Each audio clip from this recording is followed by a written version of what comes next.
Good evening on what's shaping up to be an historic election day. I'm Amna Nawaz. And I'm Jeff Bennett. On the NewsHour tonight, the final day of the campaign. Americans cast their ballots and votes are counted in what is expected to be one of the closest elections in living memory.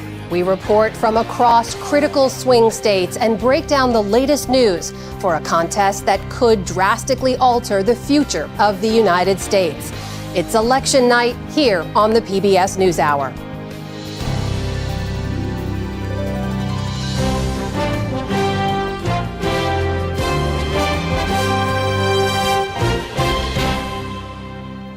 Major funding for the PBS NewsHour has been provided by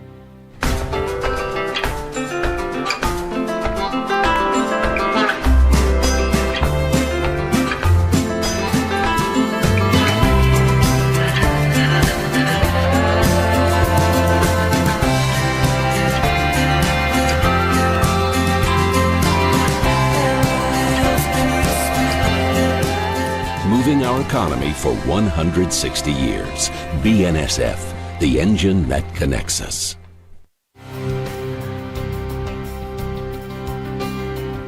the ongoing support of these individuals and institutions, and friends of the NewsHour, including Kathy and Paul Anderson, and Camilla and George Smith.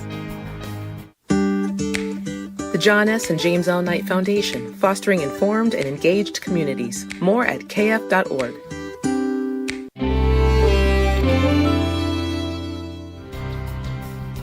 And with the ongoing support of these individuals and institutions.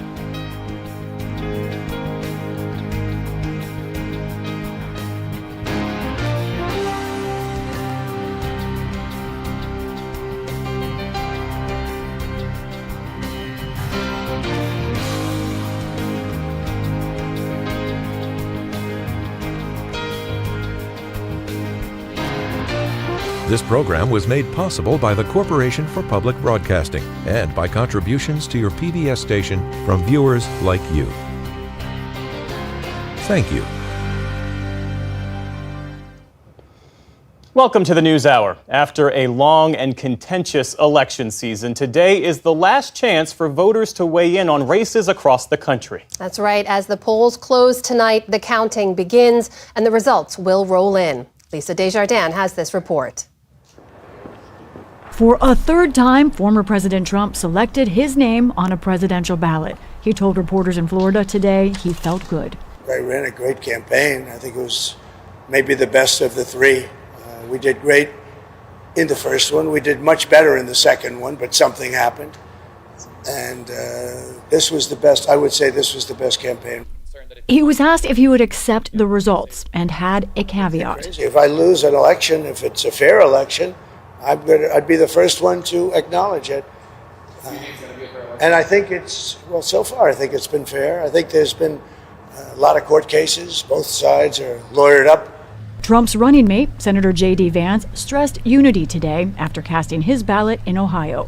Fundamentally, what we're trying to do, President Trump and I, is just build the kind of country where our fellow Americans can achieve their dreams, but that's all of our fellow Americans, regardless of who they vote for.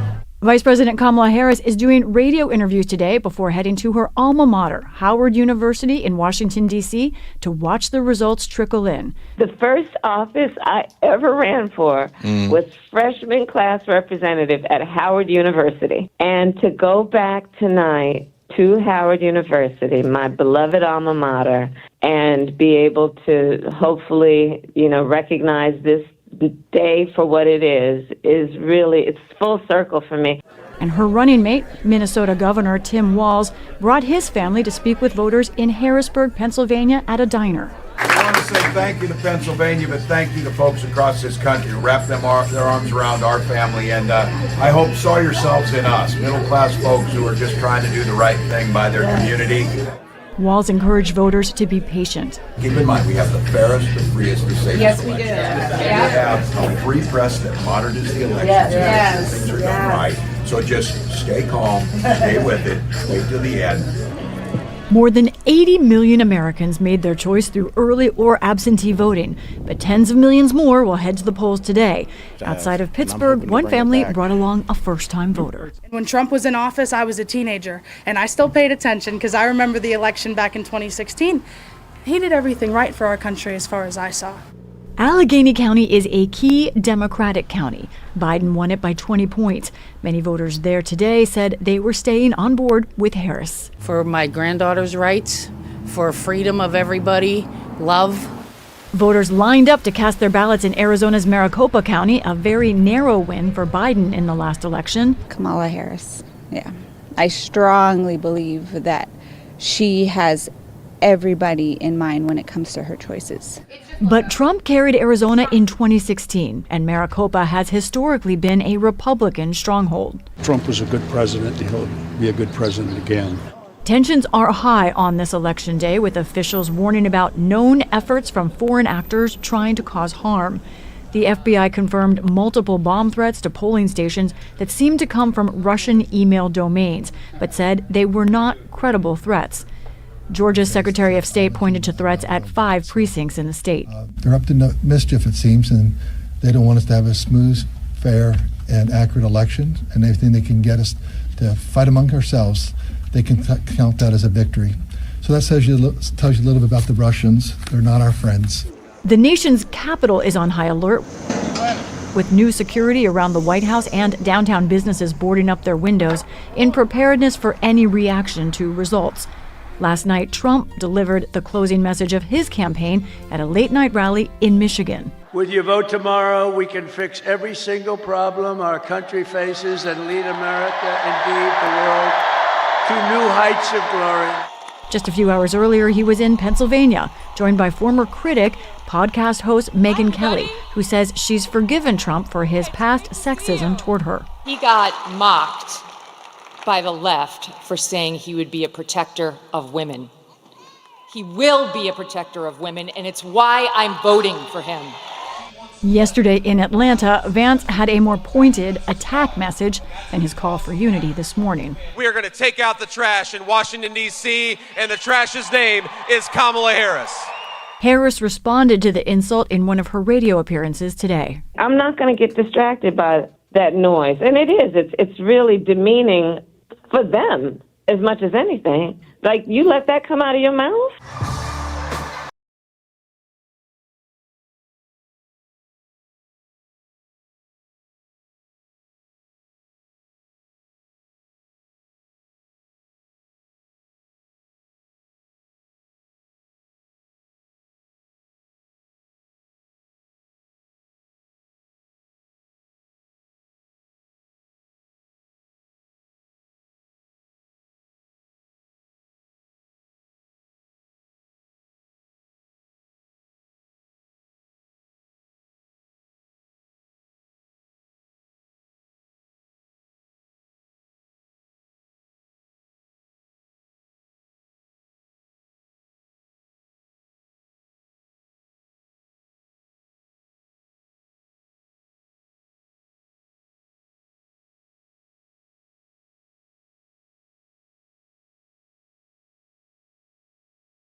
Well,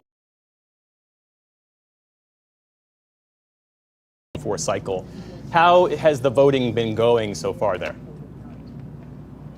Well, that's certainly top of mind for election officials here. I will say there are no widespread problems reported in Maricopa County. And in fact, the wait times have been relatively short, 4 minutes. I was myself at a very busy polling station in Scottsdale where the wait time was about 45 minutes. And there was an interesting detail there. The group Turning Points USA, which is a far right nonprofit organization, had hired one of those Scottsdale party buses, and they were transporting voters there to polling places with shorter lines. I also want to mention some breaking news out of Apache County that is on Navajo Nation. NewsHour has confirmed with the Secretary of State's office that there were technical problems at voting locations there this morning. We are told that most of the sites are now operational, but local news is reporting that there were several hours wait times and that some of the folks actually left the polls. And I'm pointing that out because Apache County is a Democratic stronghold with about 30,000 votes that went for President Biden in 2020. That's a story we're going to continue to watch tonight. Absolutely. Stephanie Tsai, thank you for that update. We appreciate it. Meanwhile, back here in the studio, we are now joined by a leader in modern politics who hardly needs an introduction. That's Speaker Emerita and California Congresswoman Nancy Pelosi. Madam Speaker, welcome back. Great to have you with us. Wonderful to be with you. It's a tradition now. I think this is my 5th time on election night. We love having you back every time. Thanks for being a part of this. I know we want to talk about the White House, but I got to start with the House that you know so well. Last time you were here, you were confident Democrats will win back control of the House. Specifically, you talked about the 5 New York seats you lost in 2022. Are you still confident you'll win back those 5 and control? Yeah, well, may I just say that I was countering what was being proposed, which was that we were going to lose 30 or 40 seats. And I said, no, I thought that we could win the House, which I did think. We did lose those seats in New York. I think we'll win them back, probably all of them, maybe more. In this election, and Hakeem Jeffries will be the Speaker of the House. I've been traveling, I haven't been to Georgia lately, but I have been to all of the other target states because we have races in those states for the House as well as for President of the United States. And I do believe that we will win the House, that Hakeem will be Speaker. It is necessary from the standpoint of our policies, but also in terms of our democracy, that on January 6th, just as I had the gavel last time, it's important for him to have the gavel to make sure that the election is accepted by the Congress of the United States. And that shouldn't even be a question. When we spoke during the Democratic National Convention, you said you expected 5 seats, but that you wanted 10. Are you still definitely. that bullish? I want more than that. I want at least 10. 5 takes us to even. Well, it's 4 now. Now it's down to 4. 4 takes us to even, and I would like to go well into the 122, something like that, which would be about 6 more. So about 10. When you travel across the battleground states, what are you hearing and what are you seeing that you think bodes well for Democrats' chances tonight? Okay, well, let me just say this first. Everyone, go out and vote. If you have not voted yet, it's very important for you to exercise your right to vote. It's important, essential. And this day, this election day for us, is really sacred territory because of the sacrifice of our founders to declare a war, to win a war, to establish a democracy, because of the sacrifice of our men and women in uniform and what they have done to fight for our freedom and keep it safe, and really for our responsibility to our children. So this is holy for me. So however you're going to vote, go out and vote. What I've seen across the country is something that is music or pleasant to my ears, because I like to own the ground. I say there are 2 things. You must mobilize. You must own the ground, get out your vote, and you must message in a way that is unifying for our country, which Kamala Harris is doing. Mobilize, message in a way that is, again, adds, shall we say, you can't run on empty. You have to have your message out there. And what I've seen, to your question, across the country is a mobilization like we've never seen before in every state, not just the targeted states, but in every state, which leads me to believe that we will win the House. I think that we can win the White House as well. I'm so proud of Kamala Harris and the response that we have seen to her message of a message to go forward. Just the economic message that she has is one that, again, attracts people to vote. So I think she will win, too. But you asked me about the House. Hakeem will be Speaker. You did also mention January 6th, and we have talked a lot about the possibility of political violence, about what to expect. Experts we talked to say it's really the time between Election Day and when the votes are certified or when the race is called, if that takes a few days, that they are most worried about. You have seen former President Trump has come out targeting you specifically as well. Constantly. He had awful things to say about you at a rally even last night. Are you specifically worried about your own safety? And how do you look at the landscape of whether there could be some kind of violence if it takes time between Election Day and a call being made? Well, let me just say about elections, it's the time leading up to the election, Election Day, and then the count after that. And that's normal. Now, I just remind that 4 years ago when the former president was making all these challenges, the Democrats won over 60% of the court cases, just about all of them. And so far, we have won 20 of the cases in the time leading up to the election and going forward. Am I worried about my safety? Yeah, I am. 2 years ago, right this past week, my house, the sanctity of our home was invaded. The safety of my husband was violated. He's still suffering from some of that. And by person going in there, echoing the voice of January 6th, where is Nancy? Where is Nancy? Right. To punish me for what I have said about Donald Trump. So, yeah, I think he knows that that's provocative when he says what he says. The sad part of it is that when he says he's there to protect women, whether they like it or not, I consider that violence against women.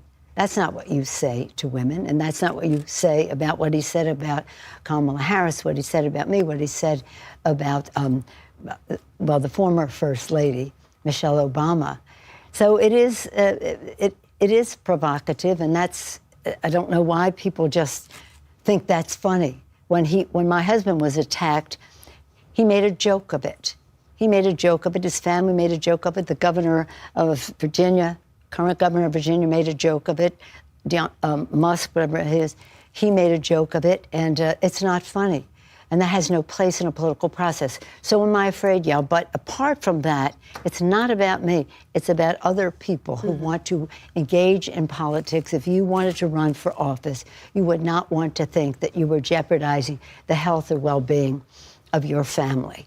That's just not what our system is about. But you know what? We don't agonize, we organize. And we're organizing in a very positive way about a new era for the future. Kamala Harris has, I think, been a spectacular candidate. I know she has been, and I look forward to her success. However the election turns out, because of the targeted states and all that, I know she will have won the campaign for a strong message how we go forward for our country. That right now, today, we're seeing college campuses turning out. And in Pennsylvania, you see many in the 3 Puerto Rican wards, record numbers of people turning out. And just to close on that, one of your reporters talked about Pennsylvania and saying that he said there was corruption in the election in Philadelphia. The Republican commissioner of the elections in Pennsylvania said that is not true. There is no evidence of that. I didn't hear him say that.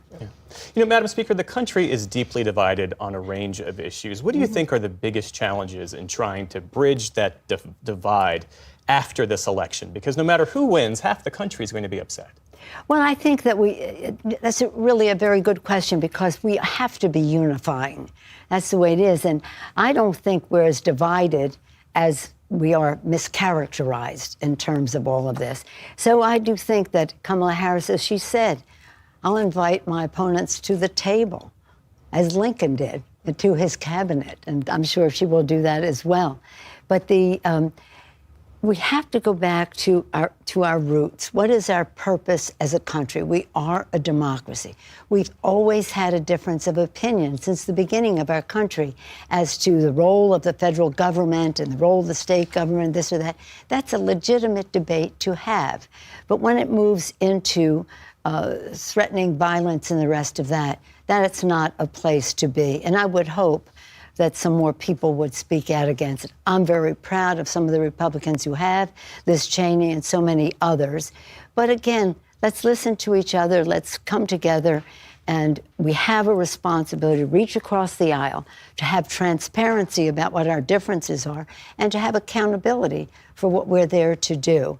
And it's not so much about people saying, "Oh, they can't get." No, it's something that obstruction that they have put forth because they don't believe in governance. They don't. They don't believe in science. They don't. So if science says you should do this to save the planet for the children, and government said this is the protections that we need, two no's do not make a yes. For our children, the babies that we see now, the little children, they'll live to the next century. We have to make sure they have a planet that is healthy and safe, that they have a democracy that is strong and consistent with the vision of our founders, the sacrifice of our men and women in uniform, and of course, again, the aspirations of our children, and that we have a society that is fair and is equal. And it used to be that way, just had differences of opinion, not what's his name, the former president, has poisoned the atmosphere with. But I think we just get on with it. All right. Speaker Emerita Nancy Pelosi, thank you so much for joining us and pleasure. furthering this tradition Thank of you. having you join us. Nice to see you. We'll see what the results are later. We will see. Upward and onward. Just don't forget your vote.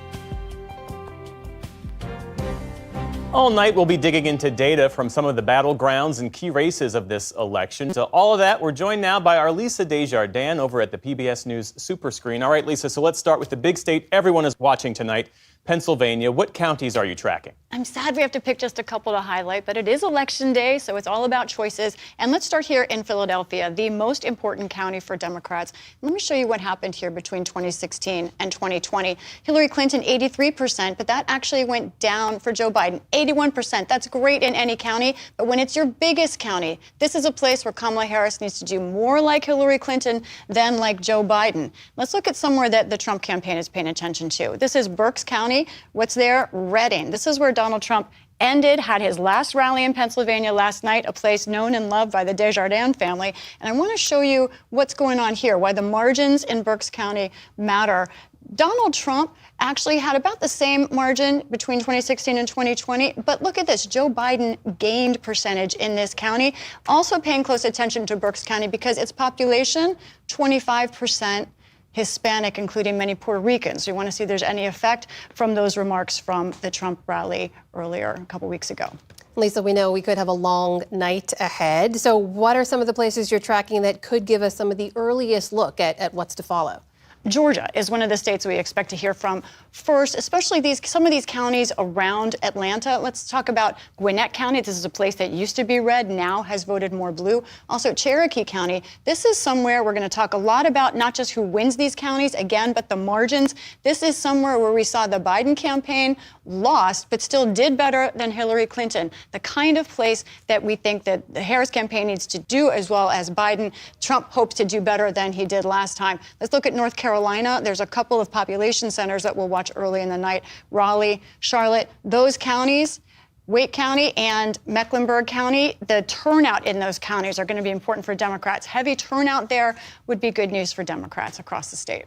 So we talked earlier about Pennsylvania. What about the rest of the blue wall, Lisa? Yeah, the blue wall is critical for Democrats, and it's something that, of course, Republicans want to cut into tonight as they were able to in 2016. Let's look at Michigan, someplace that I'll be watching very closely. Here's Detroit. Right next to Detroit, we have Washtenaw County. That's Ann Arbor. This is a place that was sort of a hotbed of protests against the Biden administration policy in Gaza and the Middle East. And we have to see if there is a kind of backlash against Kamala Harris there, maybe third-party voting there. So we'll watch that carefully. Let's talk about Wisconsin.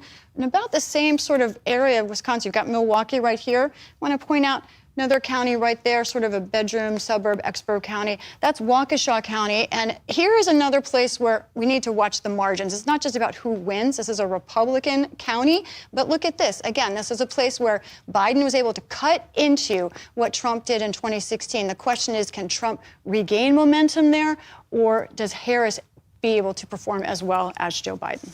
And Lisa, we know you're tracking the races that'll decide control of the House and the Senate as well tonight. Tell us about that. You know I love some congressional numbers. All right, let's talk about the Senate. We start right here with these races that are not even up this year. The Senate, about a third of it, is up for re-election every 2 years. So look at this. Republicans have 38 seats in the bank. Here's where that halfway point is. So they start out with an advantage. But here's where we'll be watching early as to our question. Races like in Ohio with Sherrod Brown, Pennsylvania, Wisconsin, and then a really key one will be Montana, where John Tester is fighting for his life. Those polls close there at 10 o'clock Eastern time. Let's talk about the House. So many races to talk about, but we're going to keep track of it all night, in part by looking at these 8 races that will show us sort of who's up and who's down. Democrats, again, need to pick up about 4 seats, and we'll be watching these that close around 7 and these ones that close around 9 o'clock Eastern, just to help us keep track of where we are. All right, Lisa Desjardins over at the PBS News Super Screen, where she'll be for the rest of the night. Lisa, thank you. And here on the other side of our studio, we'll be watching the results all night with our panel, which includes Amy Walter of the Cook Political Report with Amy Walter, Republican strategist Kevin Madden, and Democratic strategist Faz Shakir. Also with us all night is David Brooks, columnist at the New York Times, Jonathan Capehart, associate editor of the Washington Post, and of course our very own Judy Woodruff, who is back from her travels across the country for her series America at a Crossroads. Welcome to you all. Oh. All right, Great Amy, to be here. You're going to kick us off tonight. We're going to be talking a lot about the specifics and the data, but just start us off big picture here. What are you going to be watching tonight, and what kind of big questions are you looking to answer? Yeah, I don't think I've ever experienced an election night like this, where we come in with the polls this close with so few people feeling like they have any sense of how this thing is going to break. And I also come into this knowing that when you look at the way Americans feel about our political system right now, the sense that they believe that this is an existential election for them, that my concern going forward is what happens to the numbers of people who will be very upset with what the result will be, because it's more than just an issue or a policy that they're voting on. But broadly, big picture-wise, what I'm looking at is to see if the coalitions that we've become comfortable with really for the past 15 years or so, with Democrats doing much better in high turnout elections because they run strong with younger voters, with voters of color who don't traditionally turn out in, say, a midterm year, or they're not, they are not as typical voter. They don't vote as regularly, is the word I'm looking for, as white voters. But now what we're looking at is a situation where it may be that Democrats are going to be able to find success, not because they did better with younger voters or with voters of color, but because of their success with white voters, especially white voters with a college degree, and especially with women. And I think we're going to be looking very closely at those breakouts when we go to the key battleground states. And on that point, Kevin, we do expect this race to be settled in the battlegrounds, chief among them Pennsylvania. What are you watching for tonight in Philadelphia and the surrounding counties? I mean, also, we should think back to even when we were here in January during the primaries, we always said this is going to come down to about 7 states, and in those 7 states, it was going to be these metropolitan areas in places like Philadelphia. So that's where I'm really watching for today. In order for any one of these candidates to win, they're really going to have to do well in these collar counties of Philadelphia and the eastern side of Pennsylvania. And so for Trump, the charge has always been, is he going to be able to go out and win more voters beyond the Republican base? Is he going to be able to maybe flip some suburban Republican women who may have voted for Nikki Haley in the primaries, and would they come home for him in a general election? That's going to be the big test. So as we watch some of these numbers come out of Philadelphia, around the exurbs, up towards the Lehigh Valley, those are going to be some of the counties that I'm looking for to see where the splits are and where the margins are, to see whether or not Trump was able to outperform where he was in 2020. And Faz, when the Harris campaign says that they feel like they have momentum on their side, what are they pointing to? Is it just vibes, or is there something tangible that they can point to and say, yes, we feel good about where we are? Jeff, in the early vote, they did a great job.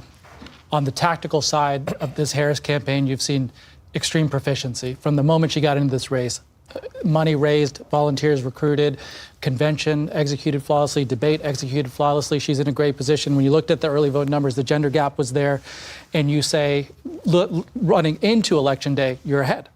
And obviously they need to maintain it, so hopefully they're counting on a lot of young people coming out today, knock on wood, in places like Detroit and Philadelphia and Dane County and Madison. Hopefully there's a huge youth turnout.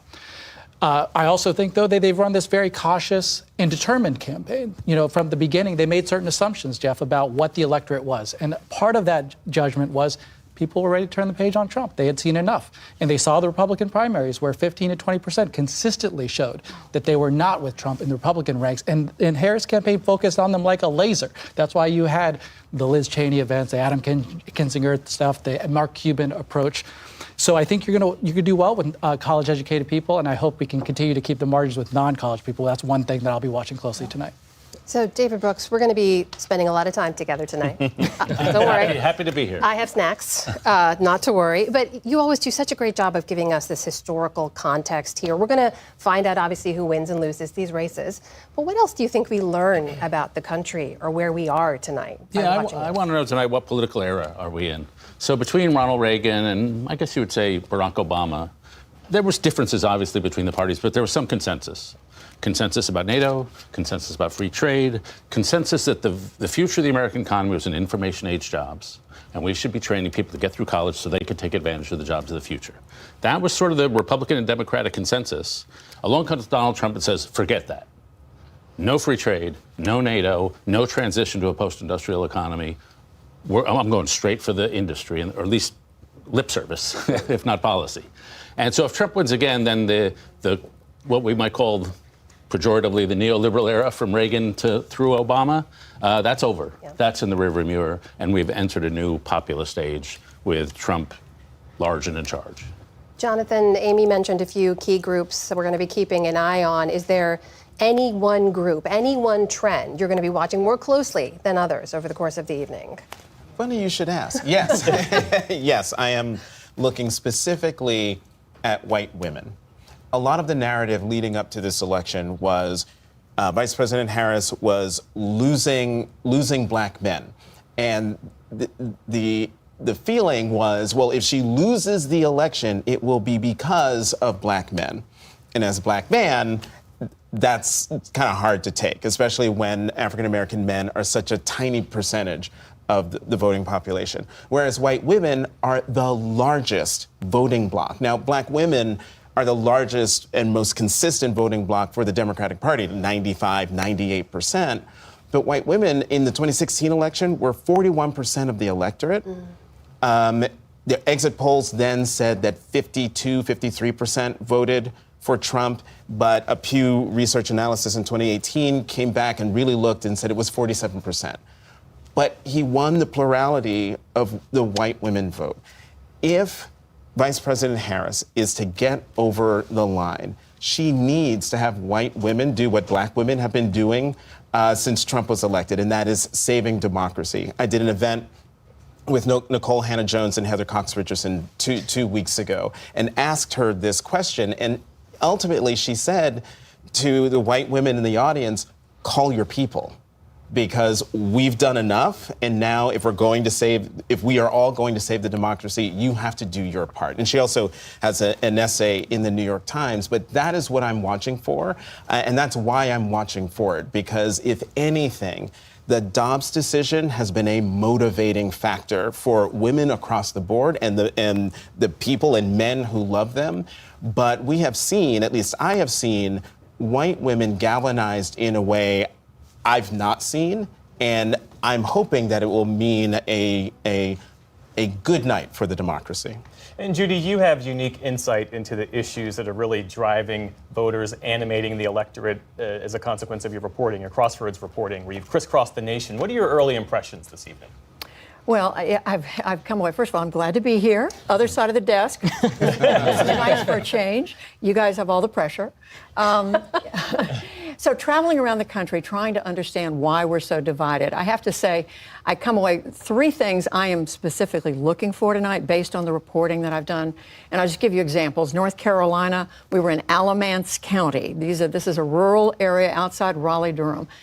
for Kamala Harris to win that state, take it back from the Republicans, she needs to do well in these exurbs. I think Kevin, Amy, we're talking about this. The suburbs that are outside the Raleigh-Durham, Charlotte. So that's one place we're looking at. We're also looking at Michigan, the so-called education diploma divide, which is an increasing issue in American politics. I was in just a couple of weeks ago in both Macomb and Oakland counties, the biggest counties in the state, just north of Detroit. Oakland being a place majority with a lot of people with college graduates. Macomb being more blue collar, fewer college graduates. Joe Biden did very well in Oakland, won. Trump won Macomb. The question is, how are Harris and Trump going to do, with people who have a college degree and don't? And just quickly, Arizona. We went to look at the divide, the partisan split among Hispanic voters. Last time, Hispanic voters in Arizona made up 19% of the electorate. Biden was able to win 61%. So the question is, Republicans are now saying they can cut into that. Can they? Can they take away some of the Hispanic vote, which is traditionally was going more Democratic? I think the other question, but the shorter answer is, where haven't you been this election? But Amy, as Judy mentioned there, North Carolina, we know that's one of the states where polls will close on the earlier side, along with Georgia. We keep saying it could be a long night. We may not have an answer. Is there anything you're tracking early in the night, specifically that you think gives us a direction of where things are going, or that says this could be an earlier night than we expect overall? I want to say yes, because I want to believe that we will have, some direction early on in the evening. But what we've come to see in our politics, and look, we talked about this the other night about seeing this Iowa poll that looked so outside of what we'd been seeing in other states. I do expect that to come up again tonight, by the way. Okay. We'll ask you about Iowa. But you think about the billions of dollars that have been spent on this election. They've all been spent in 7 states. And so there are a lot of people in these other states that have not been getting the barrage of advertising and just the communication from the campaigns. How they behave may not tell us how the swing states are going to behave, and how the swing states behave may not tell us how those other states are going to behave. And that's true, too, when we're thinking about all these House races and these Senate races. I am looking, I think I'll give you one clue. Okay. The Ohio Senate race, I think, will give us an idea for just what kind of Senate we could expect, what the margin may look like in the Senate. And tell us about that. Why? Because this is a state where right now it's very, very close. Even though it's a red state, the Democratic senator there has been tied with his opponent. To win, it would mean that he would need to win a lot of Trump voters. If that's the case, if we do see real ticket splitting, then it means that the Senate and the House become much less predictable, because we're just so used to, if it's a red state, it goes red. If it's a blue state, it goes blue. And if Sherrod Brown were to hold on in Ohio, it suggests, too, that Democrats are going to have a much better night in the Senate. Doesn't mean necessarily they're going to hold the Senate, but that would be a better night. If he loses, now we're into that is the more expected way that you would look at the Senate map, given how Republican Ohio is. Yeah. And in the 30 seconds or so that we have left, how has he been able to hold on to that seat as Ohio has become redder and redder? Right. It helps to be an incumbent who's been there for a long time with an identity that fits the state. But the other is that they have just, quite frankly, outspent and been able to define their Republican opponent in a way that is helpful to the Senator Sherrod Brown. And really, they've been on offense almost entirely in this campaign. It's been quite something. The most expensive U.S. Senate race in history. I feel like we say that about a Senate race in every election cycle, but the Ohio one is the one this time around. Yeah. All right, our thanks to our panel. Going to stay around with us. We'll be here all night.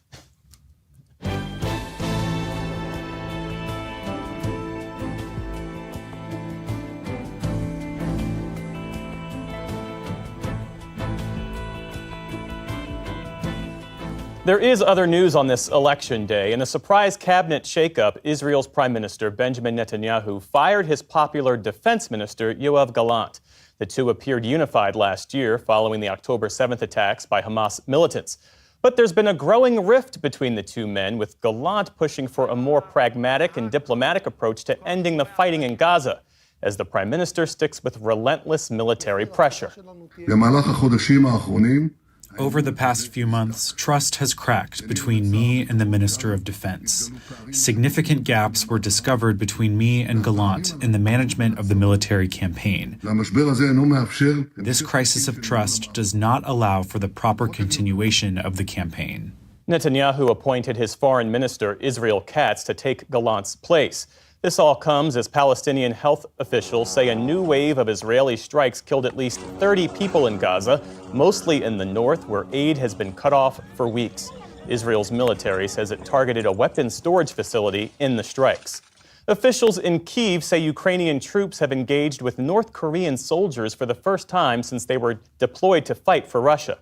One official says the Ukrainian military fired artillery at North Korean soldiers in Russia's Kursk border region. Kyiv's defense minister said the clashes were small in scale and that more should be expected in the coming weeks. Meantime, Ukraine's president warned of global consequences. The first battles with North Korean soldiers opened a new chapter of instability in the world. Together with the world, we must do everything to ensure that this Russian step toward expanding the war, toward real escalation, becomes a losing one for Putin and for North Korea. The reported clashes could not be independently verified. The Pentagon estimates that some 10,000 North Korean soldiers are now deployed to Russia's border regions. Tens of thousands of Boeing workers are returning to the job as soon as tomorrow after their union voted to accept a new contract ending a 53-day strike. Union members voted 59% in favor of the deal. It includes a 38% pay raise over the next 4 years. That's slightly short of the 40% raise that workers wanted. And Boeing refused to restore a company pension plan that was frozen nearly a decade ago.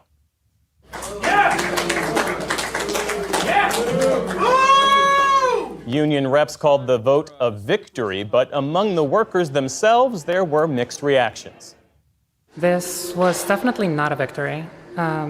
We were threatened with regressive offers. I think what we got was a fair deal. I think it's a good stepping stone for contracts in the future.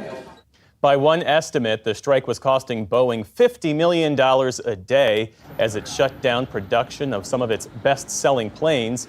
President Joe Biden congratulated the two sides on reaching a deal, saying it ensures that Boeing remains a critical part of America's aerospace sector. In Spain, authorities have approved more than $11 billion in relief aid to help those affected by last week's devastating floods. The package includes direct payments of up to $65,000 to affected homeowners, plus financial aid for businesses and municipal governments. Speaking in Madrid today, Spain's prime minister compared the government funds to the measures taken during the COVID pandemic, saying the benefits should be felt immediately. Es un buen primer paso. It is a good first step, an agile and ambitious step with concrete and realistic measures that are already in force and that will help people and businesses in the coming days and weeks. Cleanup efforts are ongoing for the wreckage left behind from last week's flooding. At least 218 people are known to have died. Authorities in the eastern region of Valencia say 89 people remain missing.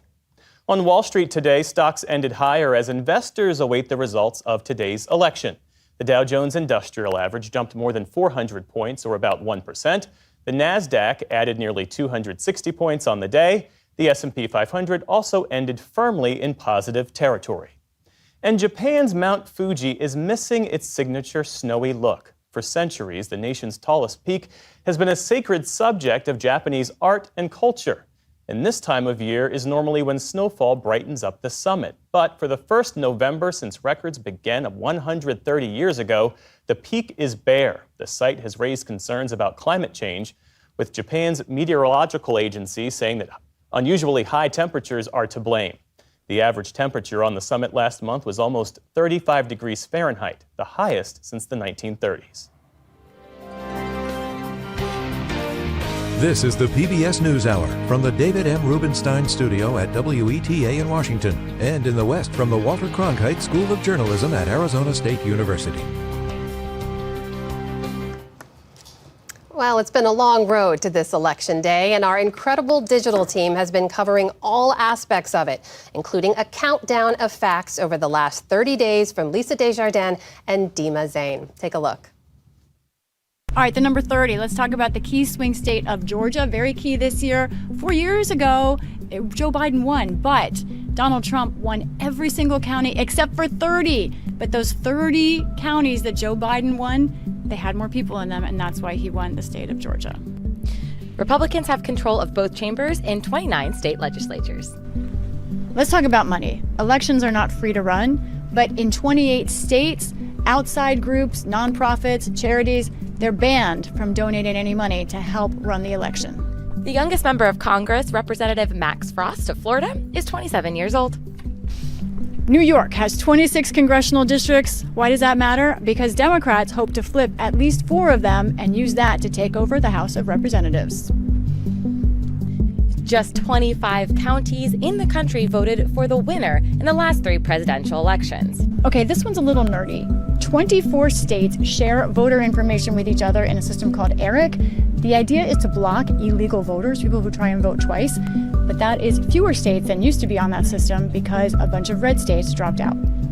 Democrats have to defend 23 Senate seats, and that's not an easy task. The 22nd Amendment to the Constitution sets out some key rules for electing presidents. It says no one can be elected president more than twice. 21 million more people voted in 2020 than in 2016. In 20 states, you can register to vote and vote immediately on Election Day. The state of Pennsylvania has 19 electoral votes. Why is that important? That's the most of any swing state. The age to vote in America is 18. 17. December 17th is when the Electoral College meets to certify the winner of this election. 16 is the number of Republicans in the House of Representatives who sit in districts won by Joe Biden.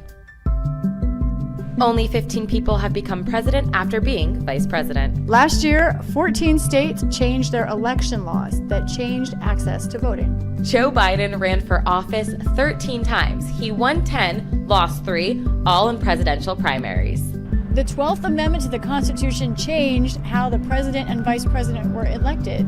It used to be the runner-up to president became vice president, but that didn't work well. Now they run as a ticket. Republicans have 11 Senate seats to defend this year, and Democrats have more than double. 10 states have ballot measures on abortion this year. Let's talk about a number ending in 9, 269. That is the tie point in the Electoral College. And this election, there are multiple ways that there could be a tie, where Kamala Harris and Donald Trump both get 269 electoral votes. 8 presidents have had last names with 5 letters in them. Does that sound random? Well, think about our most 3 recent: Obama, Trump, Biden, Harris, 6 letters. So what's it going to be, America? 5 or 6 letters? There are 7 swing key states in the presidential election: Pennsylvania, Michigan, Arizona, Wisconsin, North Carolina, Nevada, and Georgia. 6? That is the number of votes by which Representative Marionette Miller Meeks won her election in 2020, the closest congressional election this century. In 2020, 5 swing states flipped from Trump to Biden. That's how Biden won. Dima? Democrats need to flip 4 seats in order to take over the House. Back to you, Lisa. It took 3.5 days to count and call the 2020 election. Dima, back to you. If Republicans have a net gain of 2 Senate seats, they win the Senate regardless of who wins the presidency. And back to the studio for the final fact. Thank you, Dima. So far, only 1 person has ever been president, lost the job, and then won the job back. We're looking at you, Grover Cleveland. Tune back in. We're here for the 2024 presidential election. See you then.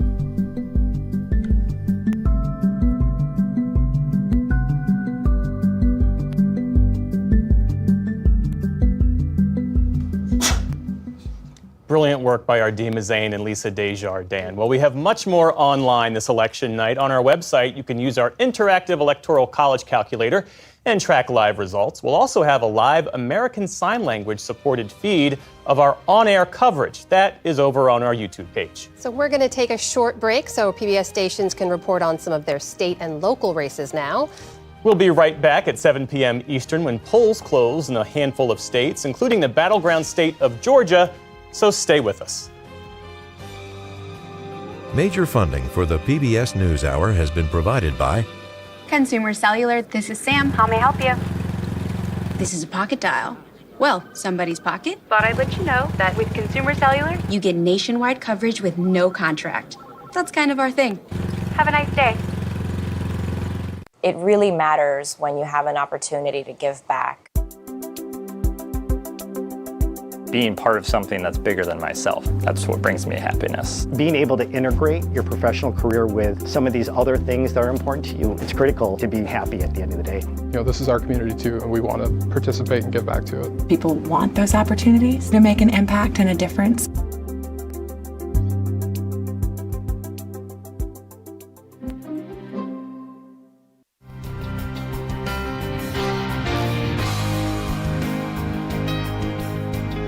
Carnegie Corporation of New York, working to reduce political polarization through philanthropic support for education, democracy, and peace.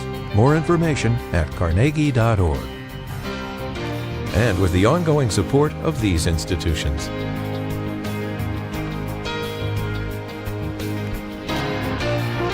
This program was made possible by the Corporation for Public Broadcasting and by contributions to your PBS station from viewers like you. Thank you. Well, more than 100 million Americans will cast ballots in this presidential election, either early or by mail or in person on Election Day. Elections are run by local officials all across the country, and there are tens of thousands of polling places. Tracking all those votes is a monumental effort the Associated Press has been undertaking for 175 years. I talked to David Scott at the AP about what it takes to compile all those votes. We like to call it the single biggest act of journalism there is on a single day. It starts with the vote count. We will have people in place at county election offices, and then in New England, they're town election offices. So it's about 4,000 reporters out across the country. And that's just one of the ways that we collect the vote from what we call stringers, or those reporters who are getting it literally from a county election official and phoning it in.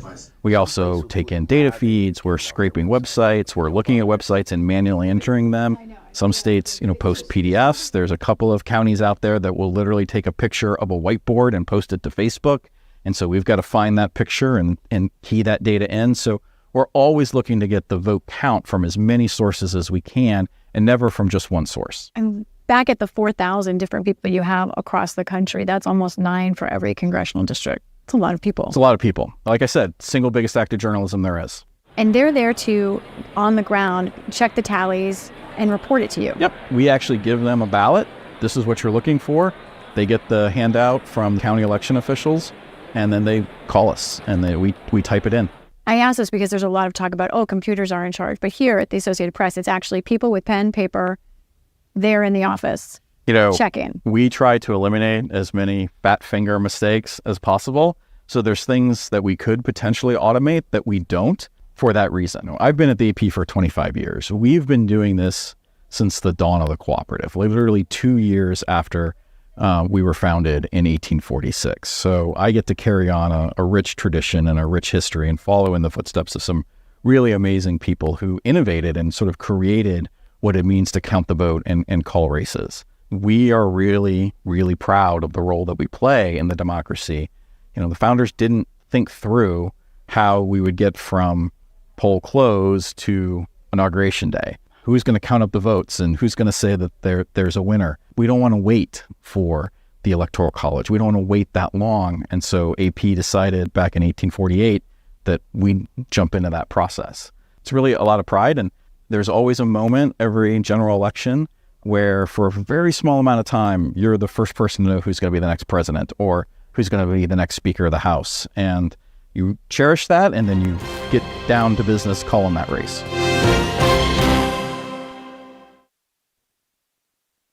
This program was made possible by the Corporation for Public Broadcasting and by contributions to your PBS station from viewers like you. Thank you.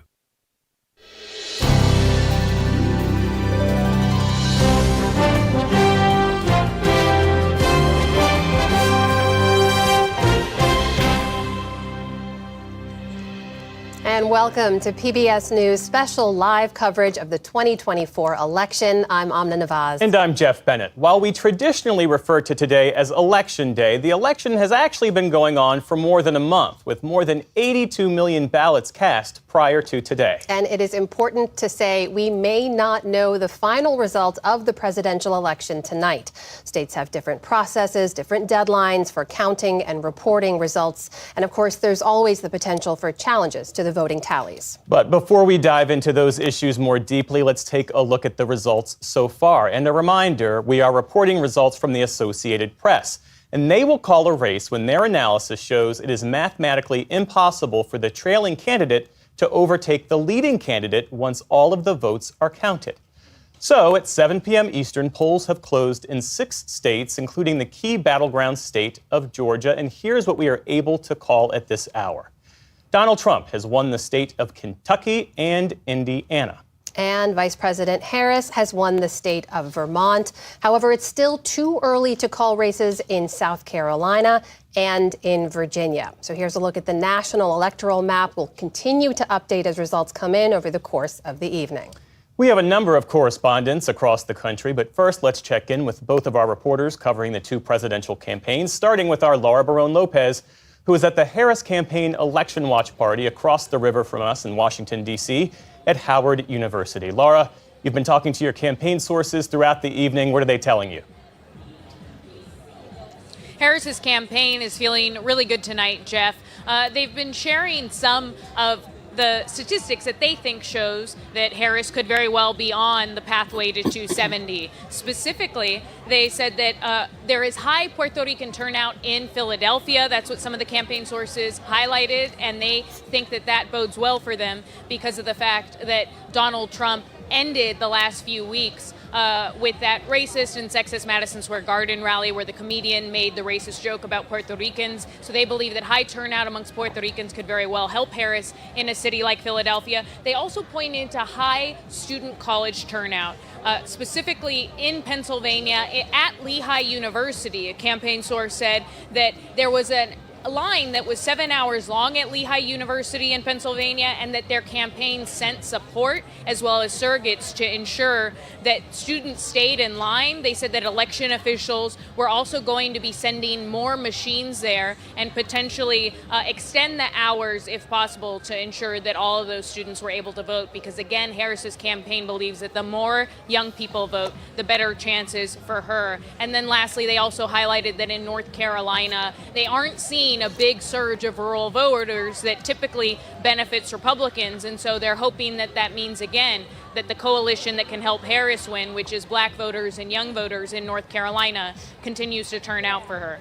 A 7-hour-long line at Lehigh University. Wow. So, hey, Laura, help us understand the Harris campaign's choice of Howard University as her election HQ tonight. Well, as you know, Jeff, this is Harris's alma mater. It is a historically black university, and Harris, really leaned into her background going to a historically black college, as well as really trying to talk about her background as a part of a sorority at a historically black university, and also, a key part of this that Harris's campaign has long talked about is ensuring that black voters turn out, because historically, Jeff, roughly 80% or more of black voters turn out for Democrats. And so they've been trying to ensure that there's big turnout in states like Pennsylvania, as well as Georgia, which another campaign source just texted me saying that they were getting good news from Georgia, that they feel as though a number of black voters have started to turn out today on Election Day, and that they're hoping that that bodes well for Harris. Laura Barone-Lopez, our thanks to you. One of the interviews that the vice president did today as she was calling into battleground states, she said that the first time she ever ran for elected office, it was at Howard University. She ran to be freshman class rep. There you go. A long history we're tracking there. We'll check in with Laura again, of course, as the evening goes on. In the meantime, let's turn now to William Brangham. He's with the Trump Election Watch Party in West Palm Beach, Florida. So, William, give us a sense of what's going on there. And I also read some reports about a guest that's appearing at Mar-a-Lago with former President Trump. Tell us about that. That's right, that guest is the richest man in the world, is spending the evening with Donald Trump. That is, of course, Elon Musk, who has been an enormous, full-throated, all-in supporter of the former president, has pledged tens of millions of dollars to the Trump campaign. And he had said that he was going to be doing this, and now we have confirmation that he is at Mar-a-Lago watching election results with the former president. Musk's role in this campaign, though, is not just sitting on the couch next to Donald Trump. Elon Musk's super PAC, which Musk has put almost $120 million into, has also been tasked with being one of the principal get-out-the-vote machines for the Trump campaign. And so they have been sending thousands of canvassers out into swing states to knock on people's doors, try to get these so-called low-propensity voters to try to turn out and vote for Trump. Now, this is an incredibly important effort. Any campaign official will tell you that delivering those voters to the polls and getting them to vote for your candidate is critical. Some Republicans have criticized this idea that they have deployed Musk's PAC officers to do this work because there's a question as to how effective they really are if they are not, in fact, volunteers, diehard Trump people, and are simply hired to go out and do it. The second concern that's been raised about this relationship is that Elon Musk has been, similar to Donald Trump, putting out some of the most debunked and repeated false allegations about voter fraud and cheating in this election. And there's all this ongoing question as to whether or not Donald Trump, if, let's say, this does not go for him tonight or in the days coming, whether or not he will concede the election if it is fair. And Trump was asked this when he went to vote today in West Palm Beach and said, yes, if it's fair, I will. But in the hours since, he has continued to promote baseless claims that there is cheating in the swing states, particularly in Philadelphia and Pennsylvania. And having Elon Musk sitting next to him, who has been parroting those same claims on the enormous social media platform that he owns, X, makes a lot of people wonder whether or not Trump will in fact honor the outcome of this election. So it's a legitimate ongoing question that people are genuinely concerned about. And William, we saw even Republican officials in Pennsylvania having to come out to debunk some of that information. Former President Trump was talking about secretaries of state in a number of battlegrounds having to work to counter some of that misinformation already. But you probably heard Laura reporting earlier on some of what she's hearing from Harris campaign sources about North Carolina and Georgia in particular, two states we think could give us some kind of early indication of which way this night is going. If former President Trump loses both of those, his path to 270 becomes much more difficult. Have you heard anything from campaign sources or anyone in Trump's team about how they're feeling about those two states? The word that they are putting out is that they are confident. They are confident that the early vote numbers have been working in their favor, that the turnout is in their favor. I just spoke a few minutes ago with one of Trump's campaign advisors, and I asked him, what is the mood like? How are you guys looking at early indications? And he said, everything looks good as long as we execute. And by execute, he meant get people to the polls, get those people to vote for Trump, people who are still standing in line in those swing states, make sure that they stay and cast their votes. Again, this goes right back. That is an army of Elon Musk's super PAC that is helping do that for Donald Trump right now. But so far, the campaign is bullish and confident that those things are going their way tonight. William Brangham at the Trump election night headquarters. William, thank you. We'll be checking back in with you in a bit. Back here in the studio, we'll be watching the results all evening with our panel, including Amy Walter of the Cook Political Report with Amy Walter, Republican strategist Kevin Madden, and Democratic strategist Vaz Shakir.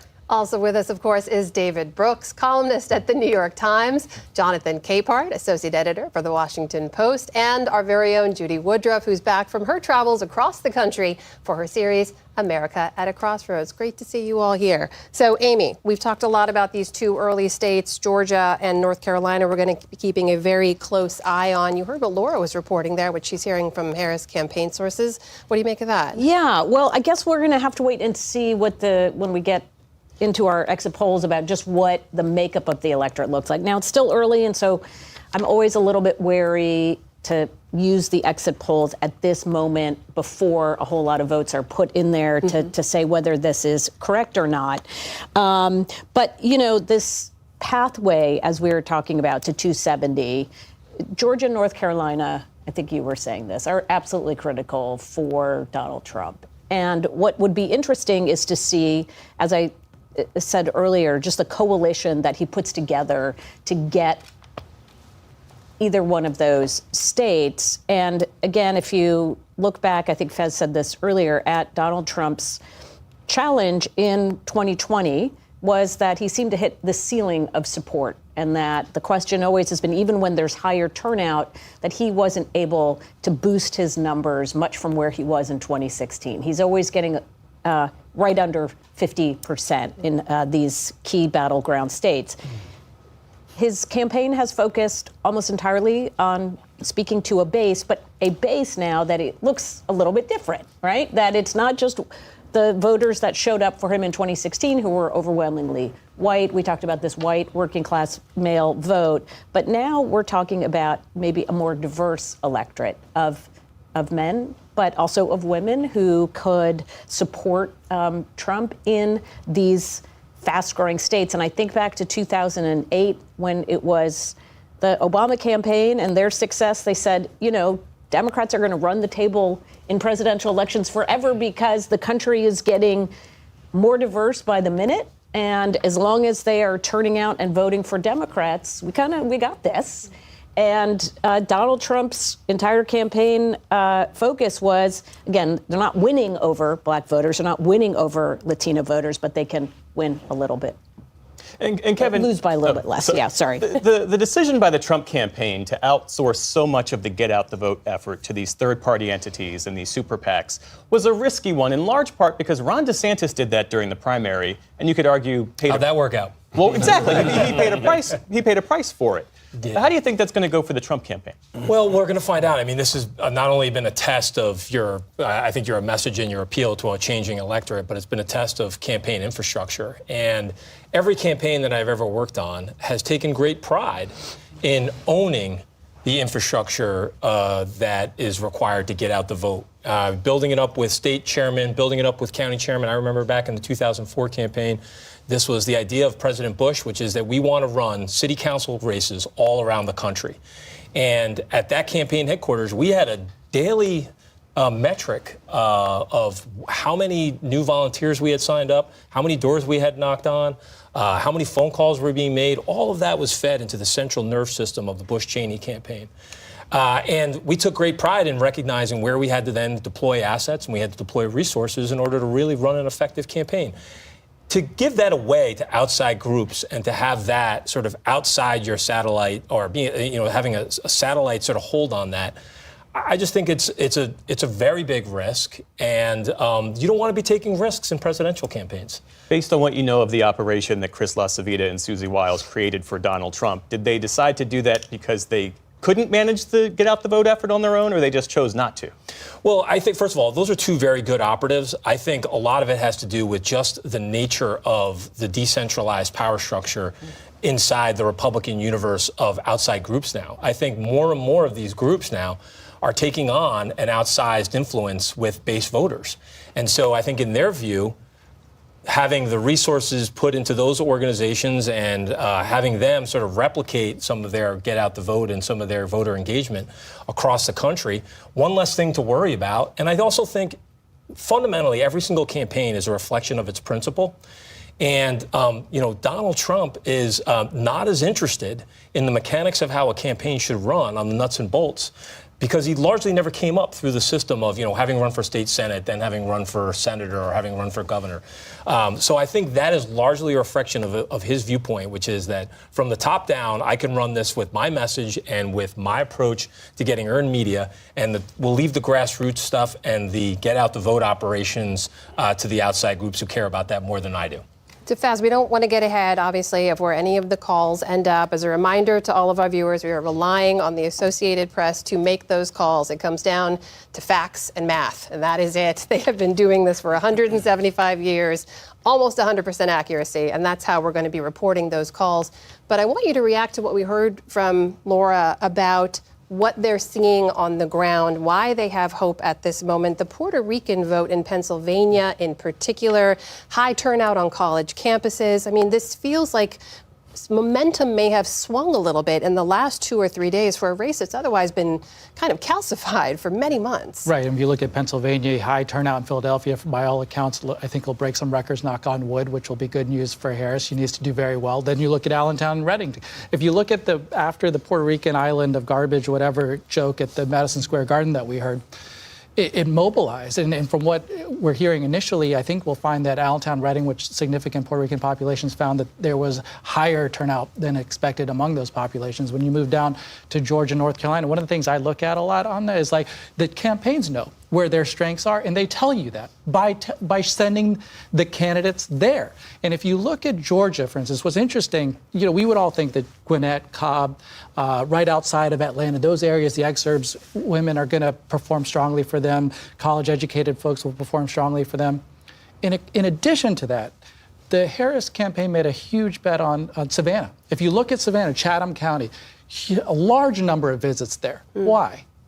This was an area that Nikki Haley voters did quite well. If you looked at how did Donald Trump do in the primary, these were the people peeling off from him. So here they go. You look at the Walz and Harris visits, large numbers of them. Then you go to places like North Carolina. Where do they go? They're looking at Charlotte, Mecklenburg County, which you would expect, but then looking at the rim around where they thought, Winston-Salem, maybe it could have some losses there for Trump. Meanwhile, Trump, if you look at him, he's got to hit all these rural areas, from Asheville to the west, all the way to Fayetteville. He's all over the place in North Carolina. They're focused, the Walz-Harris campaign. There's those kinds of things, I think, if we see the vote returns and we look at, they know where their strength is, and I think they've pinpointed them with their visits.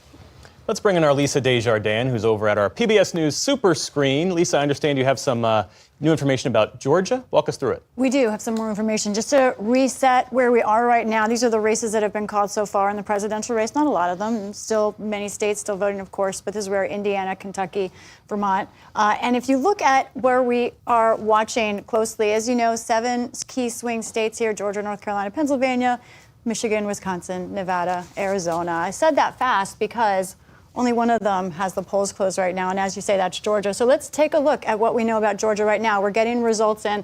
Not a lot, folks. We just have 3% in right now. With the 3% in, Trump is up by 2 points. But I want to point out a couple of places here. Let's look at here, Twiggs County. This is an important rural county, small, but a place that might tell you what's going on with Trump and his campaign if he's turning out more people than in the past. At this moment, with 51% of the expected vote in Twiggs County, he is outpacing his 2020 numbers in this rural county. Something else I want to talk about here in Georgia is that we have had those bomb threats, and we know we can report right now in a very important county for Democrats, DeKalb County, around Atlanta, that voting will be extended there for an undetermined amount of time right now because 5 precincts has been reported there were bomb threats there. So we're going to be watching that. Those are important numbers. It may delay the decision here in Georgia. Now, some other things to look at. Indiana, the state of Indiana has closed most of its polls, and an interesting county that our team found popping up here is Hamilton County. Look at this, 65% of the results already in here in Hamilton. This is a suburban county north of Indianapolis. Right now, you've got Kamala Harris just up above Donald Trump. Now, a lot of the early vote here, they had historic early vote in Hamilton County. So this doesn't mean she's going to win this county. But what's notable is look at how she's doing compared to Democrats in the past in this county, outpacing Biden, outpacing Clinton. This is what the kind of turnout that the Democrats want to see around the country. They don't expect to win Indiana, but we're trying to find places where we're getting results so that we can learn what's going on. Also want to take a quick look at what we have with the House maps. We have a few House races being called. 11 out of 435. So guys, we got a long way to go. These are mostly uncontested races. I want to take people through one way we're going to try and help understand the dozens of races that will determine control of the House. We're looking at 8 of them, and we'll look at others as well during the night. But among those, this one right here in Virginia, polls have closed here in the Virginia 7th District. So we want to take a look and see where that stands right now. Wah, wah, no results yet, but it's something we're watching closely. This district is sort of an ex-urban and suburban district. Right here, a lot of Civil War battlegrounds in there. Got a lot of attention, of course, because Eugene Vindman, he is the twin brother of Alex Vindman, who testified in the first Trump impeachment investigation up against former Green Beret, Derek Anderson, retired Green Beret, I should say. This was a real test. This is a district that Joe Biden won by 6 points. Democrats were hoping to keep it an open seat. Used to be Abigail Spanberger's seat. She's running for governor. Vindman campaigned on this idea of a MAGA threat. Anderson, who did work in the Trump administration at one point, campaigned more on the economy. So there's a real test of messaging here in this district. We're going to watch it very closely. So back to you guys. All right, that's our Lisa Desjardins at the super screen. We're going to keep sending coffee your way over the course of the evening. We talked a little bit about the importance of those suburban counties surrounding Atlanta, in particular in the state of Georgia. That is where we find our Miles O'Brien. He's in Gwinnett County in the northeast Atlanta suburbs. He's been following not only the voting process there in Georgia, but he's also covering how that vote is unfolding. So, Miles, give us a sense right now. Polls have closed in Georgia. What's happening on the ground? Any problems or issues so far? Amna, the big issue right now is all the plans to get speedy results out of here have been thwarted by perhaps more than a dozen bomb threats. Most of them clustered in the Atlanta metro area, one of them down in Brunswick on the coast of Georgia. And those bomb threats closed polls for upwards of an hour in some cases. And so those precincts will stay open for an equal amount of time that they were closed down because of the bomb threat.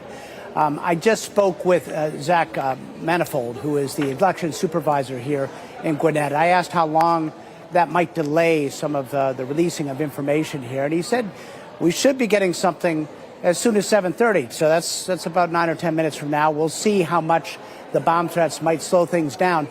What's worth pointing out here is that you're looking at about 300,000 ballots here. Those aren't trash cans. Those are actually ballot repositories with their scanners. Those are early voting ballots. It's about half the county votes right there. The rest of the work here in this facility here in Lawrenceville, Georgia, has to do with dealing with the mail-in ballots, which are still being processed and sorted. But they've been busy with that all day long, unlike Pennsylvania, which has to wait till the end of the day to open them up and get busy with it. They are in a position to release, and as a matter of fact are mandated by law, to release the early voting and the absentee ballots that they have 1 hour after the polls close. Now, as I said, those poll closings are changing a little bit, so we'll just have to sit tight here and see. But generally speaking, in theory, among the 7 swing states, Georgia should be in the vanguard on giving us some indication of how things are going tonight. Miles, do we know anything about the origin of those bomb threats? I raised the question because earlier today, Georgia Secretary of State Brad Raffensperger reported another set of bomb threats that he said had Russian origin. They were Russian foreign interference, and he deemed them not to be credible. Rather, U.S. officials deemed them not to be credible, and that's what he told reporters. Understanding this is breaking news, and you've been at that polling site, what can you tell us? Yeah, I was watching that news conference, and we've talked to some sources at the FBI who tell us that it is, in fact, attributed about half of them to Russian sources. There was Cyrillic writing on the emails, etc. They have all been dismissed as bogus, but it just goes to show you the system can be gummed up with just a random email or a phone call. So, obviously, if you get a threat like that, you have to take the cautious approach and evacuate the facility. But it didn't take long because, after all, there are law enforcement personnel at all these precincts watching out for any kind of trouble, including this. It didn't take long to clear the threat, so to speak, and get those precincts back in business. But in some cases, it took an hour, and so that might delay the results that we had hoped to be so speedy here. Miles, we should say we are glad they were just threats. There's no actual violence. We hope that continues to be the story for the rest of the evening. And thank you for your reporting. We'll continue to check back in with you. Miles O'Brien with us in Georgia tonight. David and Jonathan, I know you and I, we've spoken about this before, just the potential for violence, even just the threat of violence, how it's sort of looming over this election in a way that it hasn't in previous elections. You heard what Miles was reporting there and what we've heard earlier from other polling locations. Just, do you think this will throw off more polling locations, could further delay results, fuel even more distrust in the system? David? Yeah, I'm just driving around D.C. Everything is fenced off here. Yeah. The number of storefronts with boarded up windows is high. Kamala Harris is up at Howard University, and the mayor said at construction sites they had to shut down by 7 p.m. because they had bricks and they didn't want anything that could be a projectile. So it's just the atmosphere of violence is here. And it grows out of a little of the rhetoric, obviously, but just the deep divide, which is deeper. A little of the rhetoric or a lot of the rhetoric? Okay. I knew you would not let me get away with that one. And one of the things, it's super early, but one of the things I'm looking at is the red places getting redder and the blue places getting bluer. Mm. And so Lisa mentioned Hamilton, Indiana, which is Carmel, sort of northern Indianapolis, and that's a suburb, and it's with 65% in, it's a little better for, well, significantly better for Harris than past Democrats. I'm looking at 4 counties in Florida, including Flagler County, which is sort of north of Jacksonville. These are big Trump counties. And in Flagler, for example, Trump is doing 7.5 points better than he did in 2020 with 95% of the vote in. And so it could be, we see this all night, that the suburban places, you get the college-educated voters and the Nikki Haley voters who overlap, and then in the rural places you get rural voters. And we could be just seeing, it would not surprise me, a wider bifurcation in this election than in previous elections. That's interesting, too, Jonathan, because part of the Harris campaign strategy here has been to make inroads or try to make inroads in some of those more deeply red parts that previously did go for former President Trump or for Nikki Haley. I mean, this is very early, very limited data we're looking at, but what do you make of that? Well, look, the vice president has made it a point of her campaign to reach out to as many people as possible. I mean, I remember when politics was about addition, not subtraction. And so she recognizes, her campaign recognizes, and American politics used to be that if you want to be president of the United States, yes, you have to talk to your base, but then you have to make your campaign open to people who might not otherwise give you a chance. And this is one of those elections where she unapologetically went into red states, red counties, and asked people for their votes. In the same way, she went into blue states and, you know, again, the narrative about black men, but as she said, they deserve to be asked for their vote. And so if she's going to win, she needs those Nikki Haley voters. She knows she's not going to, and we all know she is not going to get the diehard MAGA Republican. But the people who voted for Nikki Haley consistently after she got out of the race, those were people who are open. And to the atmosphere of violence, we need to recognize that this atmosphere of violence that we are contending with is because one of the 2 candidates for president throughout his entire campaign has invoked violent rhetoric right up until the last couple of days. And so we are here because a person who used to be president of the United States and should know better and should be about bringing us together has decided not to do that aggressively. Yeah. Let's shift our focus back to Georgia for a second and take a closer look at the politics at play in that state. With Donna Lowry of Georgia Public Broadcasting. Donna, it's great to have you with us. So my first question is this. It's about early voting, because early voting ended in Georgia with a record 4 million ballots cast before Election Day. A huge turnout with lots of first-time voters, lots of women voters, folks over 50 years old. What are you seeing based on your reporting? A lot of enthusiasm. Georgians know that this is a swing state, so they have been very enthusiastic about voting. So with that 4 million added today, Georgia's Secretary of State Brad Raffensperger says another 1.2 have voted, and he believes that that is better than Georgia has ever done. So I think the enthusiasm has people going to the polls all over the state on both sides of the aisle because they want Georgia. They know Georgia is having a moment here, certainly playing a part in all of this, and they want to be a part of it. And no hiccups so far, apart from the ones we've talked about with the polls staying open later in DeKalb County, I believe. But no hiccups so far with the administration of the vote or the counting. No, and and Miles O'Brien dealt with this a little bit. A new law says that the voting has to take place for early voting and for absentee voting within an hour after the polls close. So that's already begun. And so there has been a lot of movement already with all of this and no other problems. Actually, it's been fun. I mean, in some areas, they've had DJs at the polling booths in the precincts, actually. And people are just engaged in the process here in Georgia.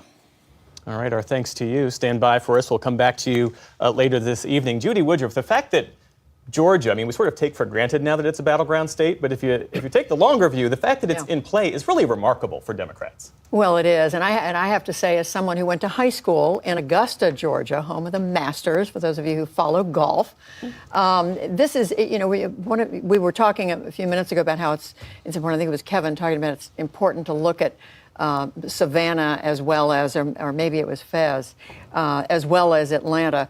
Augusta, Richmond County is a place that I was just checking. Joe Biden won 68-31. It's a heavily black county. Kamala Harris is not just Atlanta suburbs, not just Augusta. I mean, not just Savannah, but also Richmond County, Augusta. There are places she can go to reach to pick up voters who would be sympathetic, would be inclined to vote for her. It's just past 7:30 here on the East Coast, and polls have now closed in 3 more states. We have some calls to bring to you now. Former President Trump has won the state of West Virginia. Too early to call at this hour, however, is the key swing state of North Carolina and Ohio. So here is a current look at the national electoral map so far as we begin to fill in some of those calls as they're made. You see former President Trump has 23, Vice President Harris has 3.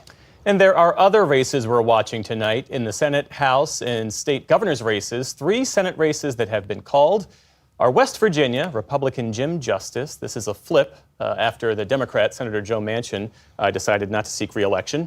In Indiana, Republican Jim Banks is the winner. And in Vermont, the independent Senator Bernie Sanders, who often caucuses with the Democrats, has been re-elected. Faz, I see you do the old fist bump for your old boss. The most popular senator in America. And let me just be honest, Jeff, he's led the state of Vermont. When he first was Burlington mayor, he first became senator, Vermont was not a Democratic state. It was a mixed state. It was conservative leaning. It was still a rural state. As went Bernie Sanders, so went Vermont. And Vermont is now one of the most progressive. Wait, Faz, did you work with Bernie Sanders? Bernie Sanders, honest, authentic, and the people of Vermont love him too. Amy, can I ask you a question? Yeah. As the results come in, there is this dynamic of a red mirage and a blue shift. A ballot is a ballot is a ballot, no matter when it's counted. But in the order that they're counted, it could give an impression that one side is doing better than the other. Yes, although I don't think we're going to have that to the degree we did in 2020 because obviously it was a pandemic and so many people turned in their ballots by mail. And in many states that really don't have a history of vote by mail, and Pennsylvania is a perfect example of this, this was a whole new experience for them to try to count all of those ballots. And what we knew, because Donald Trump then in 2020 was saying things like, we need to not vote by mail because it's rigged. So his voters came to the polls, Democrats voted by mail, and so there was a mirage. The election day vote got counted early, so you saw this red, and then as the ballots were counted that were mailed in, it became less red. That is not expected this time around. I think we're going to be able to see. We do have to pay very close attention, though, to when they talk about, 65% of the vote is in or 72% of the vote is in.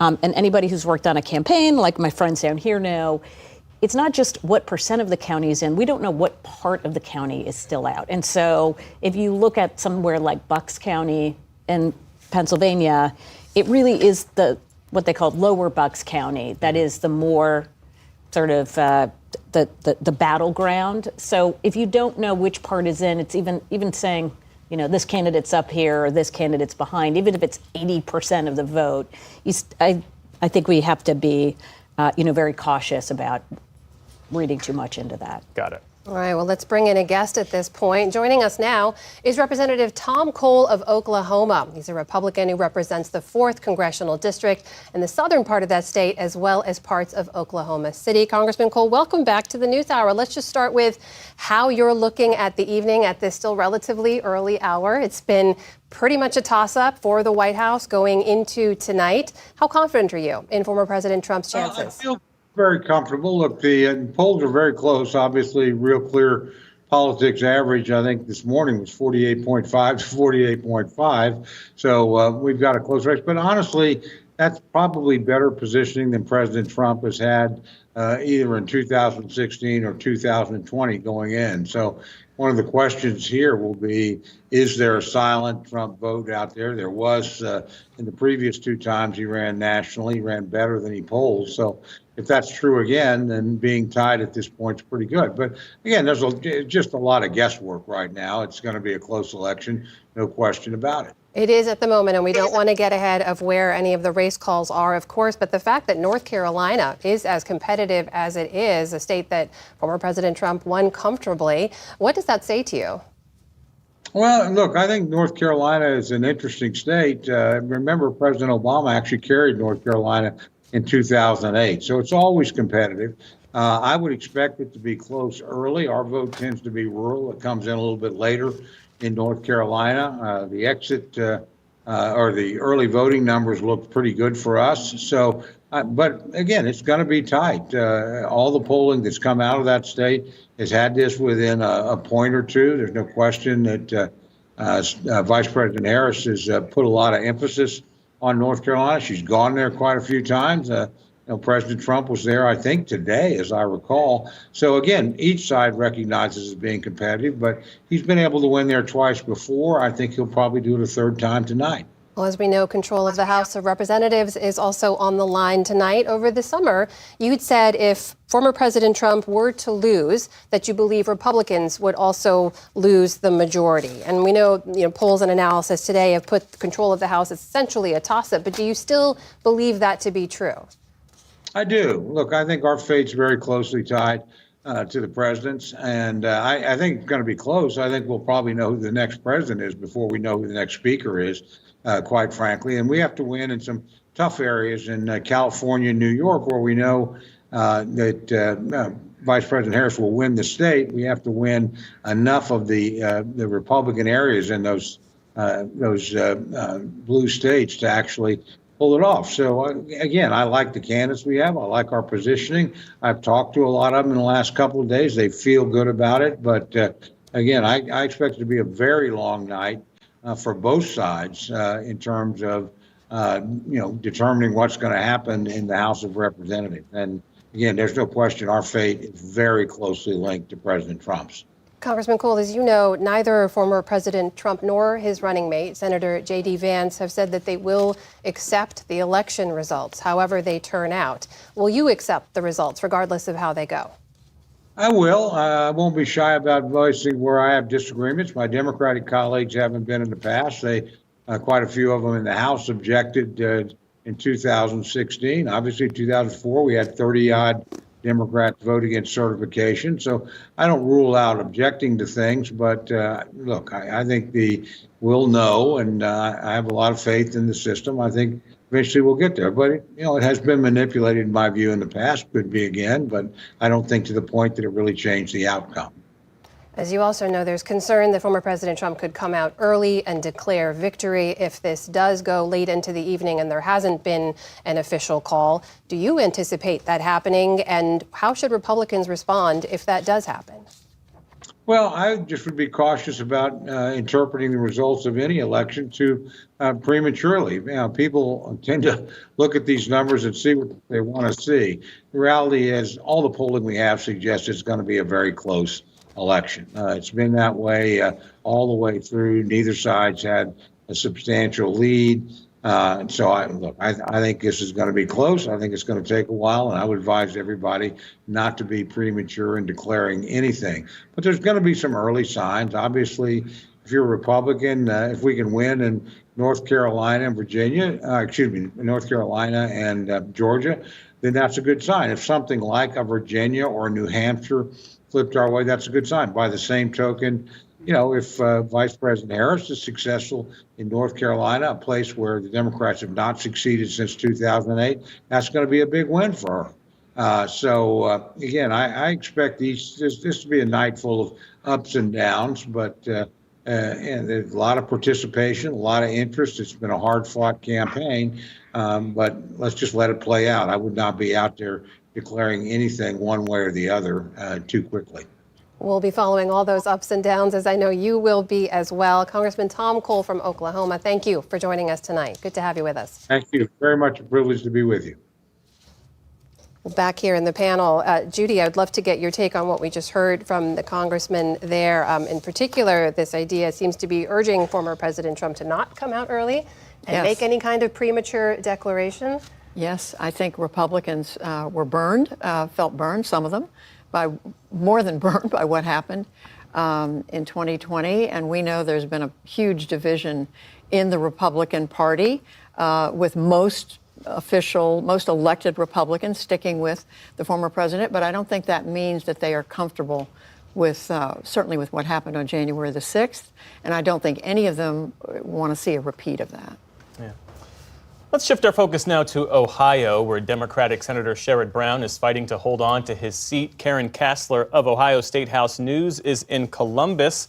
Karen, it's always great to have you on the program. So let's talk about this Ohio Senate race. We were saying earlier it's the most expensive Senate race in U.S. history, something like $476 million. That's what I read on Sunday, so I'm sure it's much more than that now. Give us a sense of how it's playing out. Well, I think we're up to $500 million, and it's one of these three races that Democrats had really been eyeing as being critical to keeping control of the U.S. Senate. And certainly Democrats were hoping with Sherrod Brown seeking his fourth term, that they could hang on to that seat, while Bernie Moreno, a political newcomer endorsed by Trump, they thought that maybe he could knock off Sherrod Brown. Republicans did. And so this has been a really competitive race from the get-go.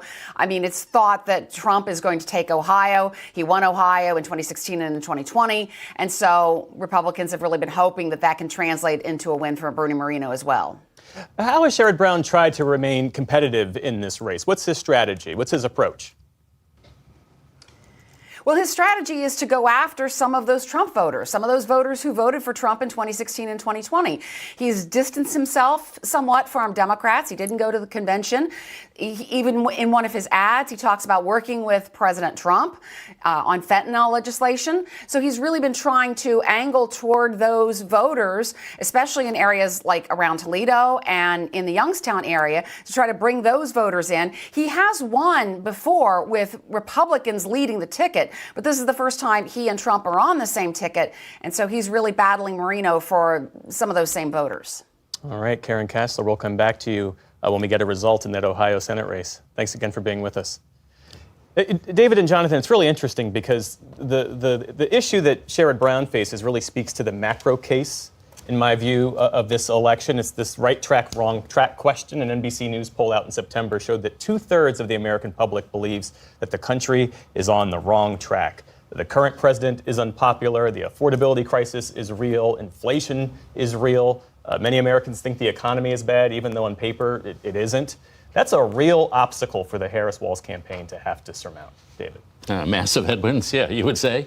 When everybody think, or vast majorities think the country's on the wrong track and you're the incumbent and you haven't broken with the president, then that's just massive headwinds. And I think if Donald Trump were not around, the Republicans would be doing normally well in this kind of election. Sherrod Brown's an interesting case because over the last, all my adulthood, Democrats have been fighting about whether they need to win back working class votes or whether they should shift to the suburbs and go with college educated votes. And there's a guy named Stan Greenberg years ago, a Clinton guy, who wanted to heavily go into working class. We can't lose these people.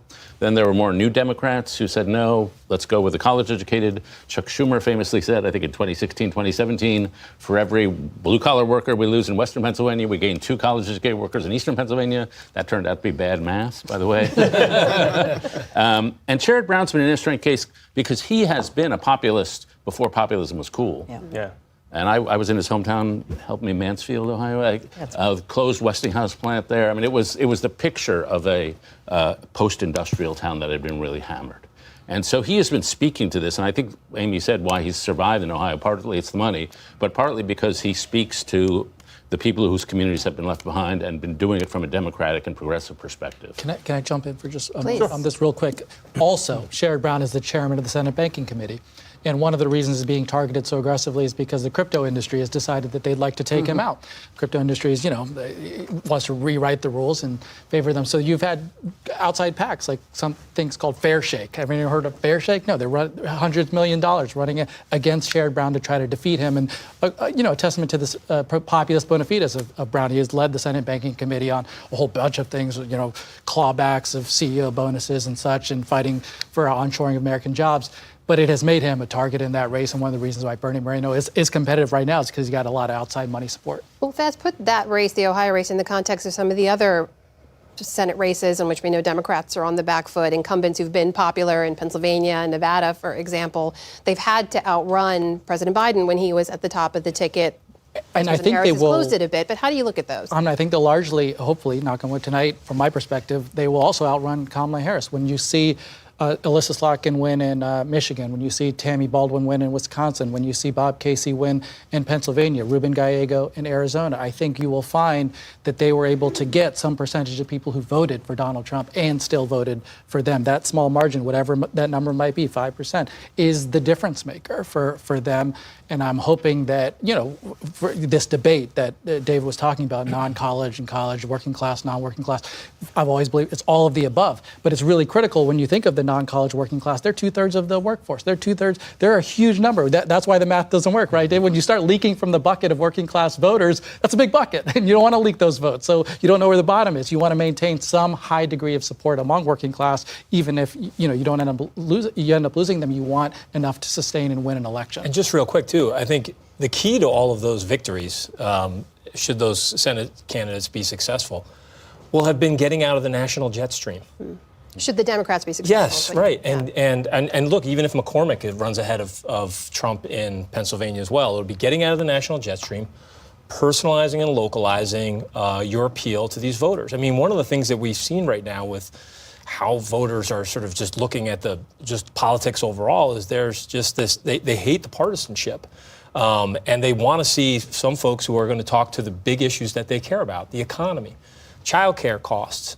We saw the housing issue be a very important issue in places like Wisconsin and Pennsylvania. So the more that these candidates had an ability to do that and not have the election become a proxy of either Trump or Harris, that's how I think folks like Sherrod Brown and others could potentially prosper in this environment. Let's bring in our Lisa Desjardins. Lisa, I see you have Florida up there on the super screen. What do you got? I know. We used to talk so much about Florida. Remember those days? Once upon a time. Right. But, there are some interesting counties here, and we are getting some results in. 76% actually of the expected vote in now from Florida. And one place I want to look is Osceola County. This is one of 3 majority Hispanic counties in the state of Florida. It's an important place for Democrats and also largely a Puerto Rican community. You heard Laura talk about, you guys have talked about that as well. Let's show how this compares to what's gone on in the past. We've got Harris right now with 76% of the expected vote in this county, up by just 1 point. That is definitely a decrease from what Biden got in this county and Clinton. Now, there's still 24% of the vote left, but in this heavily Puerto Rican county, this is probably a disappointment at this point. Again, we still have more results to come in from Florida. Let's look at North Carolina, going back to the swing states for this election. Still waiting for a lot of results, but I want to point here one of Amy's favorite counties, Cabarrus County. She'll talk more about it. 5% of the vote in here, and Harris is up 59%. This is somewhere where you see her at the moment, just with these first early votes outperforming Biden. These early votes likely in North Carolina to be better for Democrats than Republicans. All right, we talked a lot about Ohio. I heard you all at the desk talking about Ohio. Let's look at where things are right there. Just 5% of the vote in. The polls just closed there. But I want to pay attention to the margin here. With 5% in, we've got Trump up right now by about 16 points. Harris 42% at this early stage, stressing that. Why am I stressing that? Because I want to compare that with the Senate race you've been talking about right now with 4% in, and we've asked the AP about why there's different percentages here. We've got 45% for Brown. To win this race, and you can talk about this at the table a little bit more, the thinking has been that Brown really needed to outrun Harris by more than this, maybe 6, 7, 8 points. So this is not kind of the early sentiment that they want to see right now in Ohio. And then one more, Chuck. Let's see what's going on in Georgia. We are getting more results in for the presidential, 14% in, and we've got Trump up. But again, it's early, and we haven't seen these big centers of population come in around Atlanta, but we have seen some place you guys have talked about, Chatham County here in Savannah, that Harris spent so much time, so many resources. And look at that right now. She is up by an extensive amount. But we'll keep watching. It's still early. All right, Lisa, thank you very much. So Kevin and Faz, let's just get you to react to what Lisa broke down. There's still very early, very little of the expected vote in that Ohio Senate race, but what's your reaction? I mean, from my perspective, too little of the vote in, and also the vote modality, as Amy talked about, like how do they vote? Vote by mail, vote in person. Those are going to be mattering a lot because we think Democrats did very well in the early vote, and so we'll have to know by what modality are we counting. Yeah, I think some of those counties that I saw there where the votes are coming in are still they're rural counties. If you look at that I-75 corridor of Ohio, that's where Republicans usually, that's the backbone of your turnout model. So those are where some of the numbers are coming in. I think it really comes down to that 30-mile radius around Columbus, Ohio. And then also, I'll be watching too, if you look at Sherrod Brown's appeal to a lot of blue-collar manufacturing workers, the Mahoning Valley, like that was an area that used to be a huge place where Democrats used to do really well, and it became Trump counties over the last couple of elections. And if Sherrod Brown can compete in the Mahoning Valley and hold down some of the traditional numbers that we've seen go towards Trump there, or maybe get some ticket splitters, that'll be key to winning that state. Yeah, and that was, Lisa made this point about this where Sherrod Brown needed Harris to be, right? And I think the largest in the era of Trump, so since 2016, the biggest gap that any senator has been able to make up. So only one senator has won in a state where their presidential nominee has not. Mm-hmm. That is Susan Collins. And she outran Trump by about 9 points, little less than 9 points in Maine in 2020. So that's the kind of number that if you're Sherrod Brown, you say, well, if it's 8 points, I could maybe do this. If it holds at Trump winning by 10 points, that's a different story. That is harder. What about North Carolina? In essence, the reverse of what you just said, where you have the governor's race. Josh Stein, the attorney general, the Democrat in that race, is polling at something like 17 points higher than Lieutenant Governor Mark Robinson. Yes. Has there ever been an instance where the bottom of the ticket affects the top of the ticket in terms of turnout and the outcome? Not when it's also a battleground state, but I could see there may be some instances where in these non-battleground states where they have a really competitive top of the ticket, say Senate race, or maybe there is a House race or a couple of House races. Iowa is one of those places where the House races are in the Des Moines media market. So there's a whole lot of attention that those races are getting, and they're kind of the conversation that could have an impact. But what we saw, at least in the votes or in the polling in North Carolina, was that Stein was winning something like 20% of Trump voters. So people were making a very clear distinction between, okay, there's this Republican, and then there's Trump. And this guy, no. Trump, fine. And it's almost as if, right, because the more that these salacious stories came out, I think the easier it made it for some voters to say, oh, well, that's not a Republican. You can't attach the R next to his name and say, oh, he's just like every other Republican, because there's something just about him that is so much more dramatic than anybody else.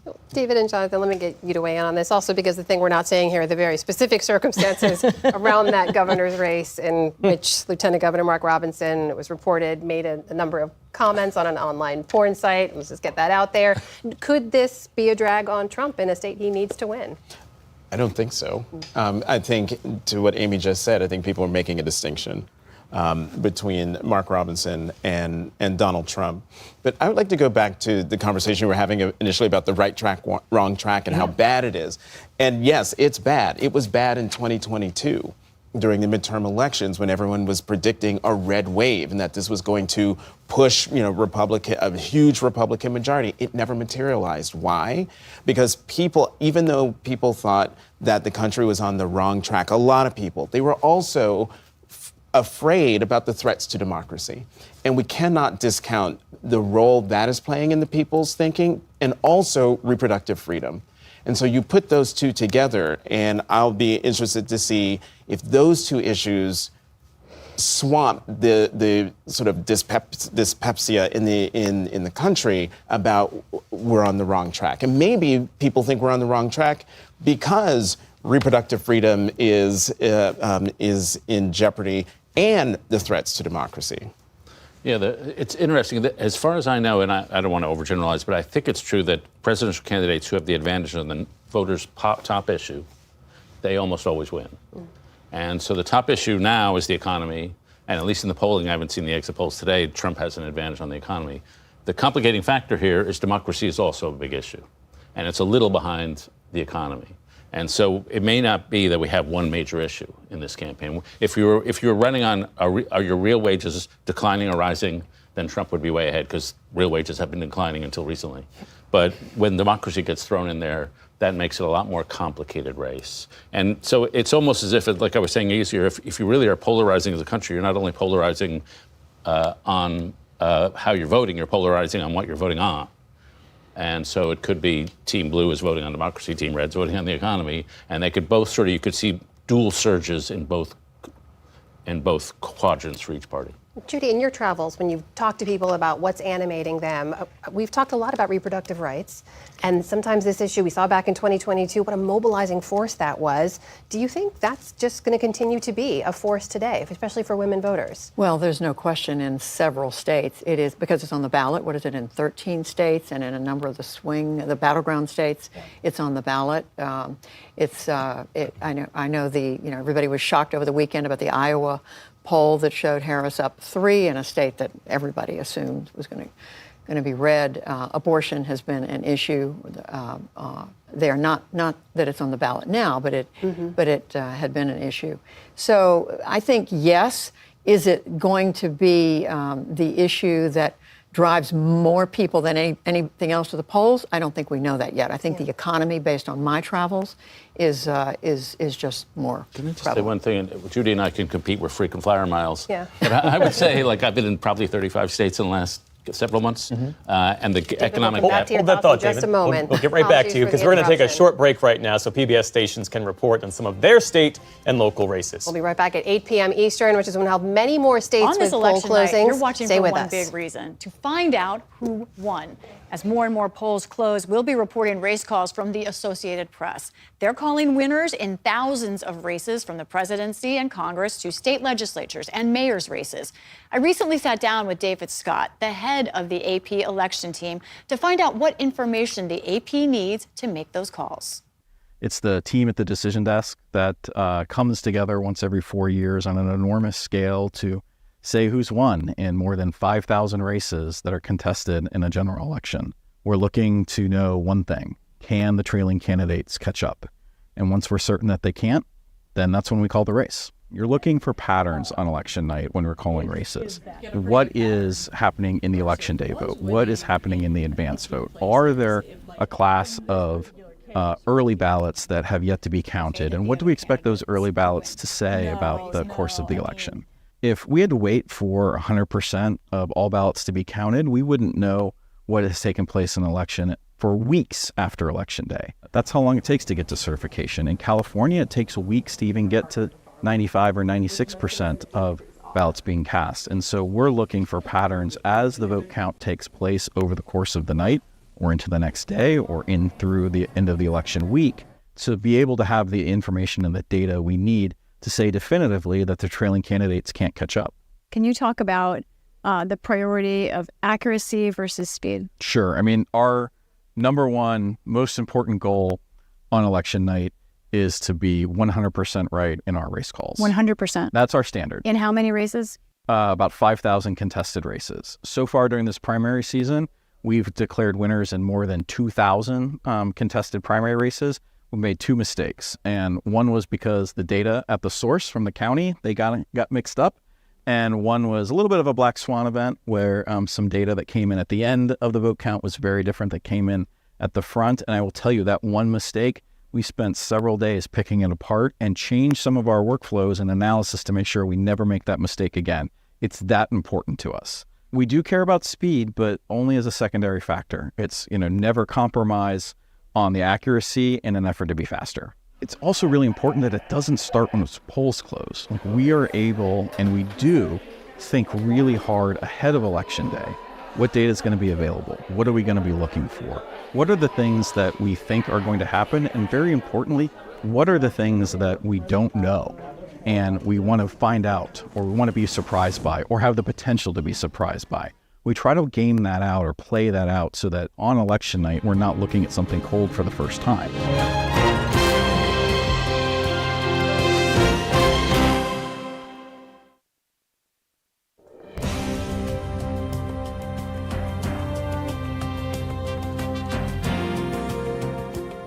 Welcome back to PBS News special live coverage on this election night. I'm Jeff Bennett. And I'm Amna Nawaz. It's now 8 p.m. Eastern. Polls have closed in 16 additional states and Washington, D.C.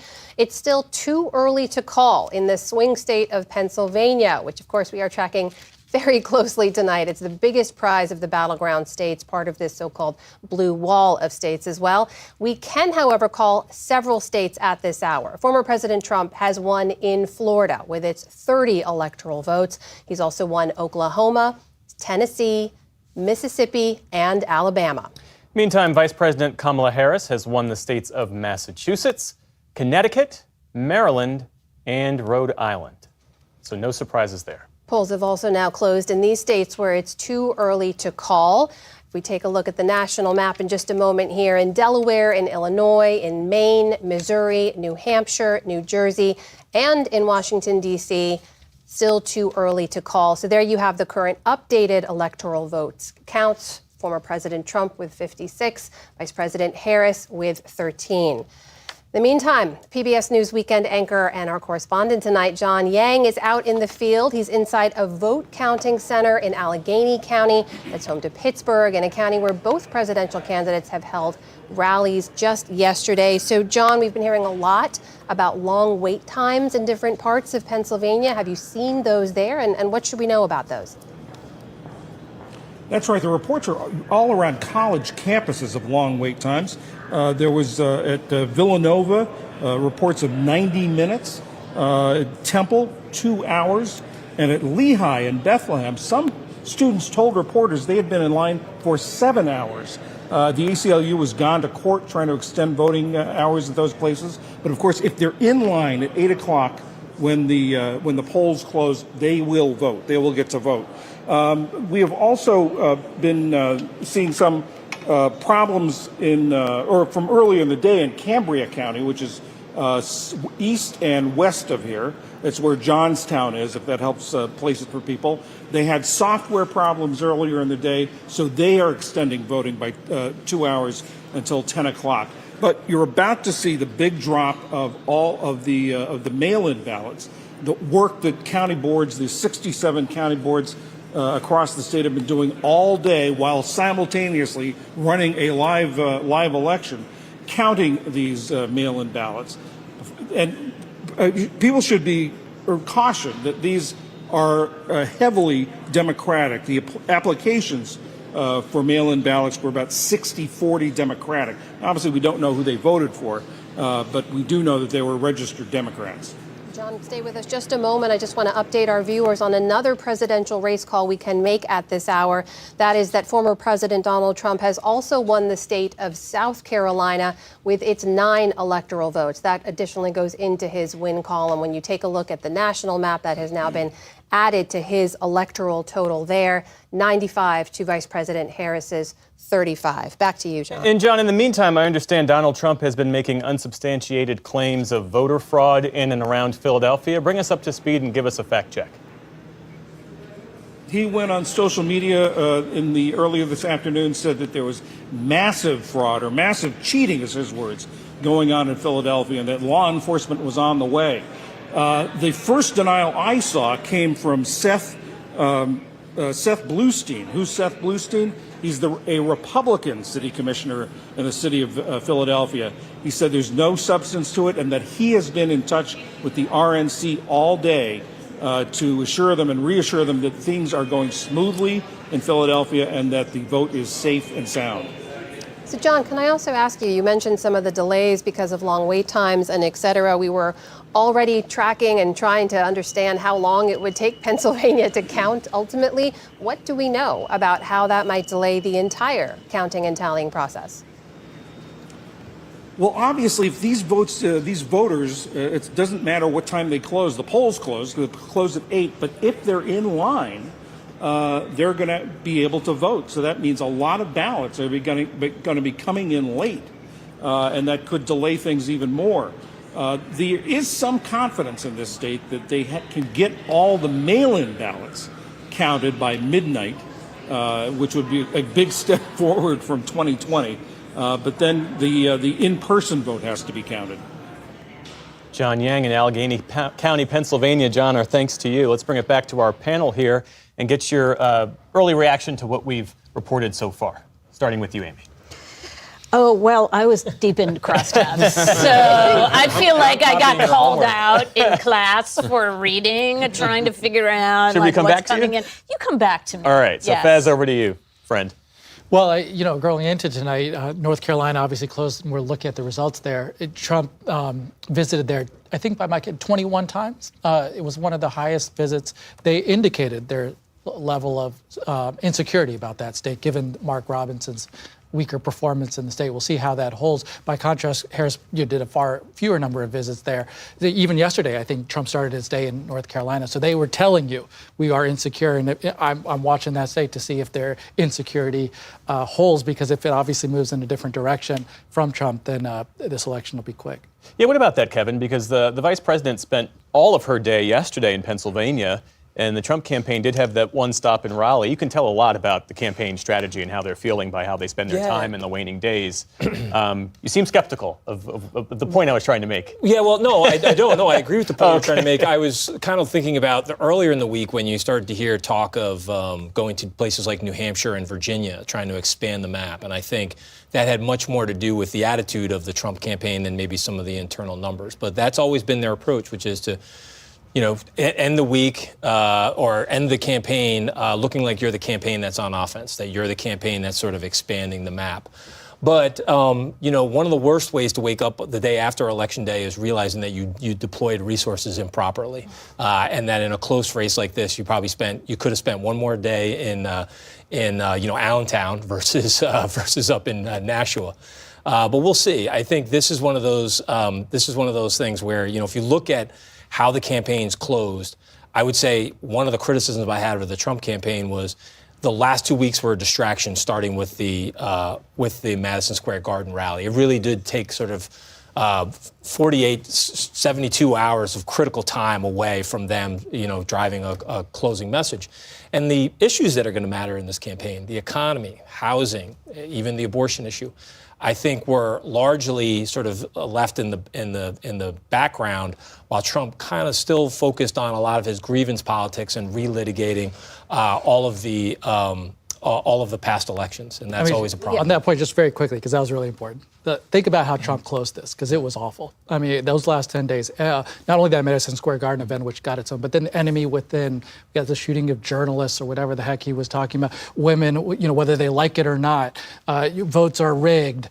You had all kinds of nonsense of antics around Arnold Palmer and microphones and all kinds of stuff that was it affirmed for a lot of people, this is not what we want in office. And I think it was just an awful close for him, because as Kevin says, in a normal environment, I think we were talking about in an earlier panel about the economy, you would have just focused on an economic contrast. You talk about your vision and feeling good about whatever Trump felt about his economy.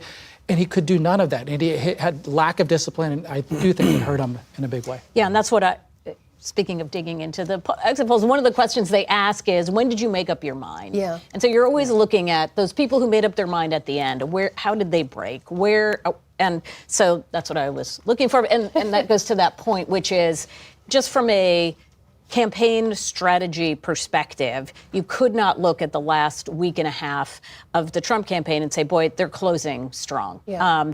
And whether it mattered is really going to be the question. And I just keep coming back to this idea of who are in the states that are getting all the attention, both from the candidates and the advertising and the targeting, and who are the states where they're not. And so we're looking at some of these results out of Florida and I think Lisa talked about this, Osceola County, heavily Puerto Rican county, where it does not look as if that did any damage at all. In fact, to Trump's margins, in fact, he did a little bit better with not all the votes counted yet, but at least it looks at this point that it did. So is it going to have a different impact in the places where people are actually talking about the election a lot more and where they're communicating these sorts of things to the candidate, and Judy to Woodruff, the voters? You have been on the ground in a number of those states talking to people. And this idea of the lack of message discipline, to put it kindly, I think, from former President Trump in these last few days, was that something voters were attuned to? It's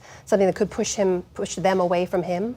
I'm really interested in this question about how much voters are affected by the kind of language that he uses and these late in the campaign and even earlier in the campaign, frankly, harsh rhetoric, ugly language. I don't know if the exit polls, you all are more familiar. Amy, I'm looking at you. Are they going to tell us anything about whether that turns some people off? Because as I travel the country and talk to people, so many people who are voting for Trump, saying they plan to vote for him, I'd ask them, well, what do you think about what he says about X and Y? And they would say, well, that's the way he talks. I still like the way he handled the economy, or I like what he's doing about immigration. So I'm really interested in getting inside people's decision making on that. Yeah. And that's something we'll learn? Well, not necessarily, but I think one thing we can get at is if you look at some of these numbers of Donald Trump's approval ratings, they're asking that in the exit polls. Who will do a better job on the economy? If he's winning on those metrics, but not winning or winning by a smaller margin, then he's winning on the economy. That suggests that there are plenty of people who are saying, yeah, I think he'd do a much better job on the economy. I think he'd do a better job on these issues, but I'm not supporting him because of that, right? Why would you not support if economy is the number one issue, you think he's doing a better job on the economy, what would be the reason not to vote for him? Right. Yeah, I hear that a lot. But just to introduce a wrinkle, the 1980s were a golden age for conservative books. There was like the Closing the American Mind. They were doing really well. Then I talked to a conservative publisher in the early 1990s and said, our strategy for selling conservative books is not publishing good books. It's getting liberals mad. And so their books would come out with titles like Liberal Fascism. And the theory was, if you can get liberals mad and they attack you, then the conservative readers will rally around you. And so Donald Trump does a lot of that. He gets progressives or Democrats to attack him, and it causes Trump voters to rally around him. And in the massive version of this was, frankly, all the trials he undid, which did not hurt him. And so it's not totally insane what he's doing. It's a manipulative way of getting his people to rally around him rather than getting them to drift off from him. That Madison Square Garden rally, though, to use your phrase, really did get liberals mad. And it's interesting because we're living in this universe where the competition for attention is so fierce and people's perceptions of these candidates, more so with Donald Trump, is so calcified that it's hard for really anything to break through. But what that insult comic said about Puerto Rico really broke through, Jonathan. And we'll see with the degree of the blowback tonight. But why do you think that resonated when, John Kelly saying that Donald Trump fits the textbook definition of a fascist, you could say didn't resonate in the same way? It didn't resonate in the same way, but I do think it resonated. Look, that Madison Square Garden rally was just a hate fest from beginning to end. And the fact that you had this comic there to say these jokes that were racist, xenophobic, sexist, and that's the beginning of the night. And then it just kept going in that tone for the rest of the night, including from the headliner of the evening, Donald Trump. And for that to be part of the closing message, and I'm with Judy, I would like to know how much this language impacts the way people are going into the voting booth and impacts the way they're thinking about who they want to lead them. I mean, I think that's also why this election is such a stark contrast. Do you want someone who is saying, I'm here for everybody, I want us to work together, or someone who says, there are all these problems and everything's going to hell and it's that person's fault, that person's fault, that person's fault, and I'm the one who's going to fix it. And none of your proposals don't speak to unity, do not speak to bringing us together. And so, I think that's liberals getting mad, is one thing, but I also think that Madison Square Garden concerned Americans. And let's not put the labels on it, but I do think a lot of Americans looked at that and thought, what the entire hell is happening, if they hadn't been paying attention up until that point. And we will see how much of an impact those remarks did make. Meanwhile, coming up on 8:15 here on the East Coast, polls have closed in a number of key states that we are tracking, and that includes the state of North Carolina, which is a battleground this year. We're joined now by Colin Campbell, who's at WUNC covering the election there. Colin, thanks for being with us. It's good to see you. Give us a sense of what you're seeing there on the ground in terms of turnout and what it could mean for how the results go in North Carolina. Yeah, we've seen pretty heavy turnout today, some long lines at the polls, most notably a campus polling site at Appalachian State University. At one point today had a 4-hour line of mostly students trying to get their ballots cast in the final hours of voting. So certainly a heavy surge in the final hours here in North Carolina. We're starting to get some results back with Harris just ahead in the results we're seeing so far. But the caveat there is, of course, those are mostly early votes, people who cast their votes early, and those votes got reported faster than the votes from today, which I think may favor Republicans more. So still a very close race in the state, and probably a long time before we get a race call tonight for North Carolina in the presidential.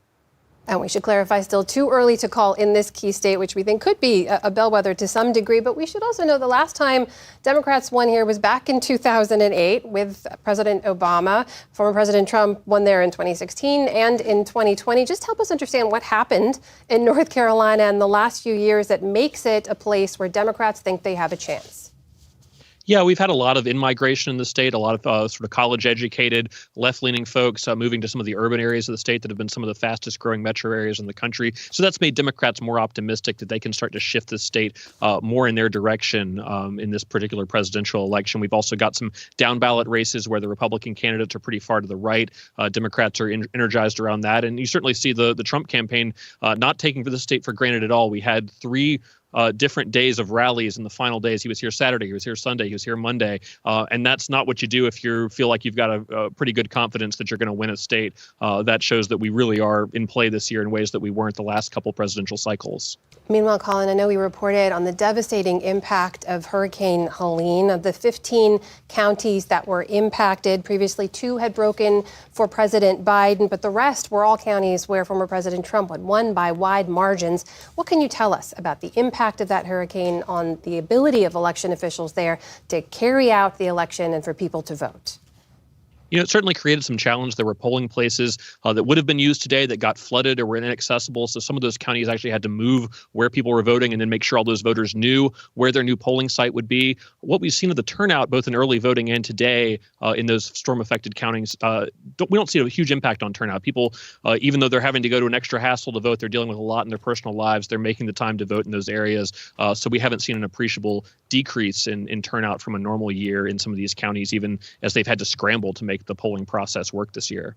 That is Colin Campbell from WUNC joining us tonight. Colin, thank you so much. We appreciate your time. Thanks a lot. Meantime, let's hop back over to Lisa Desjardins at our super screen for a closer look at the state of North Carolina. Lisa? Hi, guys. Yeah, let's take a look at the beautiful Tar Heel State. What's going on right now? As you showed viewers, we've got 9% of the expected vote in, so still a long way to go. Right now, Harris is up by 5 points. We do think this is a lot of early vote, but it's not just that. It's that she's getting some of her key counties are coming in. Mecklenburg County has 6% coming in. Up here, Wake County, that's Raleigh, that's got 6% in. Some very big Trump counties, Union County, the county where he got the largest number of votes in 2020. We don't have any results yet. So caution, of course, this is still early, but this is where the presidential race stands. Let's keep an eye on this number for Harris for a second, because I'm going to take a look now at the gubernatorial race. Harris with 52% at the moment.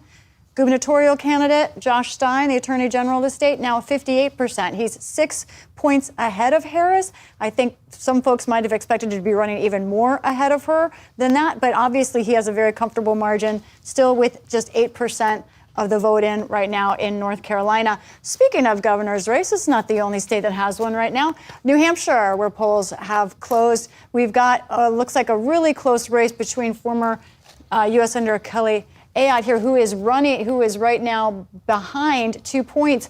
One reason I want to look at this race is because if Kamala Harris is able to win the full blue wall, Pennsylvania, Michigan, Wisconsin, and also keep Nebraska's 2nd district, that essentially closes a major path for the Trump campaign. We saw Vice Presidential candidate J.D. Vance in New Hampshire just in the last couple of days because they are hoping that perhaps there's a backdoor path to the presidency in New Hampshire's 4 electoral votes. They are counting on Kelly Ayotte to do well in this gubernatorial race to give them a chance. It's a bit of a long shot, say a lot of people, but Republicans I talked to think they have a real shot.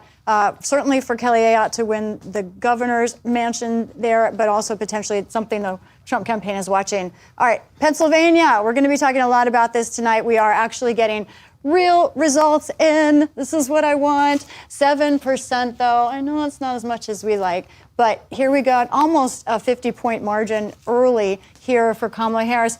This is, as John Yang was saying, we've seen some of the mail vote coming in, but also this is because this is key Harris areas, these collar counties that Kevin was talking about. Philadelphia County, 15% of the vote is in. Look at that margin for Harris, 65 points. Here we go, Delaware County, Bucks County, you guys have been talking about. We've got a 33-point advantage for Harris right now. Allegheny County, that's Pittsburgh. John Yang, that's where he's at. Also a big margin. So, she's running up the tables early on in Pennsylvania, but we still have a long way to go. These are places that are favorable to her. We're waiting for the Trump counties to come in. Finally, let's talk about that House race, Virginia 7, that we've been watching. Is an indicator of where the House will go. Right now, we've got 44% of the vote in. And remember, this is sort of suburban Washington, up here, Fredericksburg. Right now, the Democrat Eugene Vindman is ahead in this open seat fight with Derek Anderson. We'll see, 44% in. Democrats probably like this right now, but I'm going to have to keep saying this. We still have a long ways to go. Back to you guys. A long ways to go. Lisa Desjardins, thank you so much. In the meantime, we want to update you now with the winners of some of the Senate races we're tracking tonight. In the state of Florida, Republican Rick Scott has won his race. In Tennessee, Republican Marcia Blackburn is the winner. In Mississippi, also Republican Roger Wicker has won that race. In Delaware, Democrat Lisa Blunt Rochester has won her race and made history as the first Black person to represent Delaware in the Senate. In the state of Connecticut, Democrat Chris Murphy has won his re-election bid. In Massachusetts, so has Democrat Elizabeth Warren.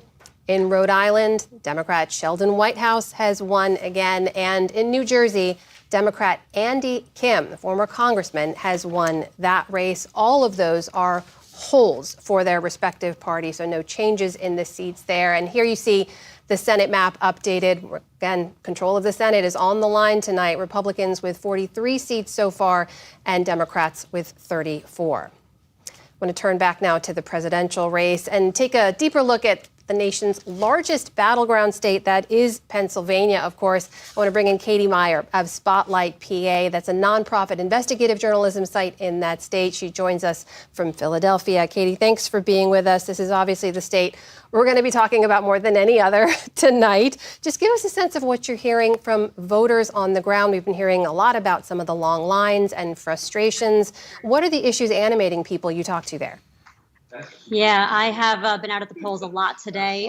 One of the things that you hear over and over again is abortion. I heard that from men. I heard that from women. I've been pretty much exclusively in Philadelphia, but it's really top of mind here.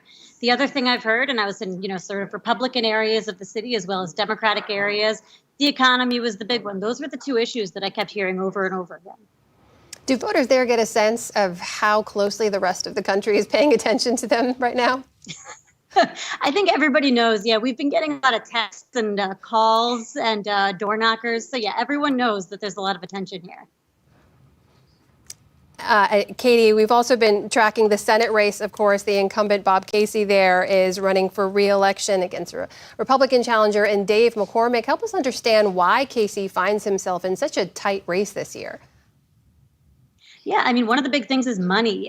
Dave McCormick is an extremely well-funded candidate. Casey, of course, has been in politics for a very long time and has a lot of reserves to tap into, a lot of deep relationships to tap into. But it's been an extremely expensive race.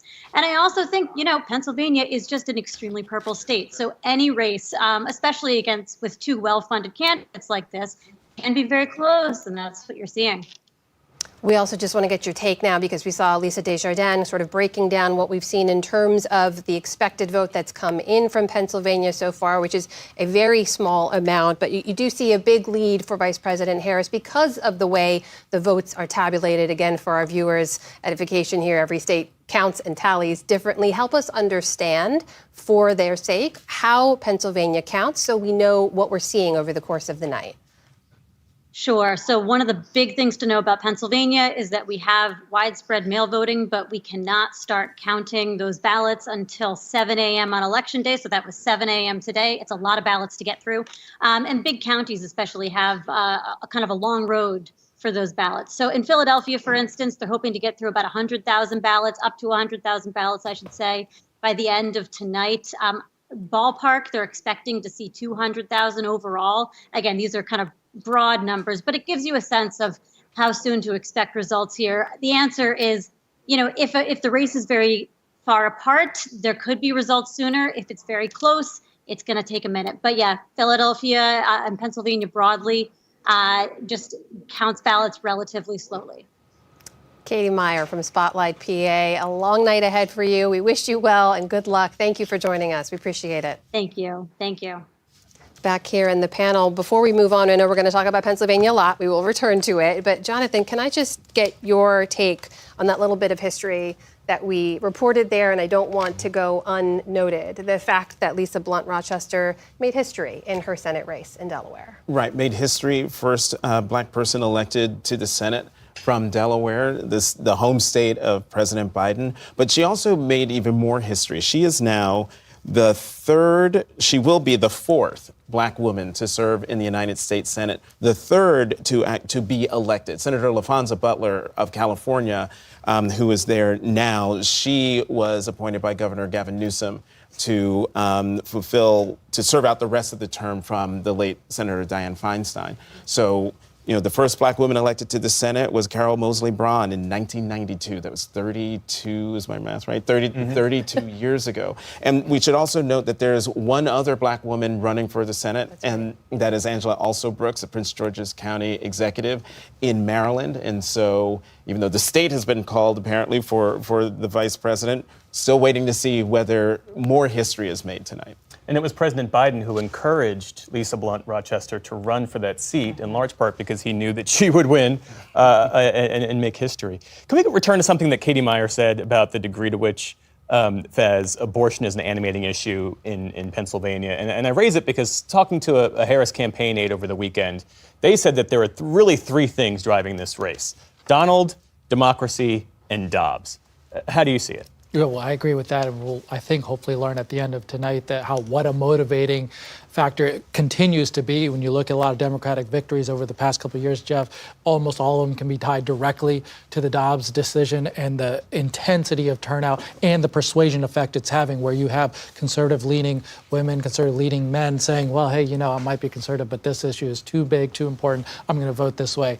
I'll just make one point that, for his part, Trump has not done much on persuasion on this. To anybody who was concerned about the fact that Trump came in, overturned Dobbs, he didn't give them much to work with in trying to suggest he had learned anything or suggested a different course. In fact, he kind of fed back in tonight. He couldn't even tell you where he was on the Florida ballot measure. And I would say, it was a general problem for Trump all the way through, is he couldn't talk to a persuasion universe. And instead, he buckled down on saying, here's my diehards. I'm going to continue to affirm to them. There are some lessons to learn about when you are in that kind of an approach. He went very hard at talking to people in alternative media. The working class people through Joe Rogan, through Tucker Carlson. We talked to Madison Square Garden. The other factor was, Tucker Carlson there. You know who was there last night? Megyn Kelly is another right-wing influencer. He spent a lot of time trying to talk directly to people through TikTok, Aiden Ross, Logan Paul, a professional wrestler. This was the way in which he conducted his campaign. To the extent he's going to get new voters, there's something to learn about the approach that they took with media and how they tried to reach people. How do you see it, Kevin? Well, I think, first of all, if you've been living in the Philadelphia area for the last 6 months, you've probably seen 1 million gross rating points in advertising from the Harris campaign on this particular issue. They think it's a key issue, as Faz has mentioned, to winning those suburban women voters. And I think one of the big, things that they've exploited is that, for years, I've worked on presidential campaigns, state Senate campaigns. I've worked on city council campaigns for Republicans. We've always had a very clear understanding of where we stood on the messaging as it related to the abortion platform of the party.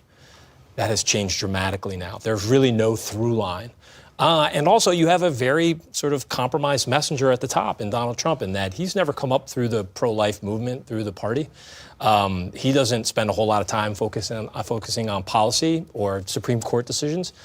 And what he's doing now is sort of the way he ran his real estate industry. He was like, what do I got to do to get you into this property, right? And so he's trying now, telling voters, what do I need to do to get you into my position on this issue, and how is it going to appeal to you? And that comes off as very inauthentic. And so there is no through line between the presidential candidate down through the rest of the ballot. And that has been, I think it'll prove to have been a challenge, I think, in the Philadelphia suburbs and suburbs like it around the country on that issue. Well, that is going to be really fascinating to watch, just in a place like Pennsylvania, where the Republican candidate for the Senate is someone who lost the primary last time. But when he was campaigning for that primary in 2022, that was before the Dobbs decision had come out. He had made some pretty conservative statements on abortion that now become part of the campaign in 2024 that weren't part of it when he first ran for office.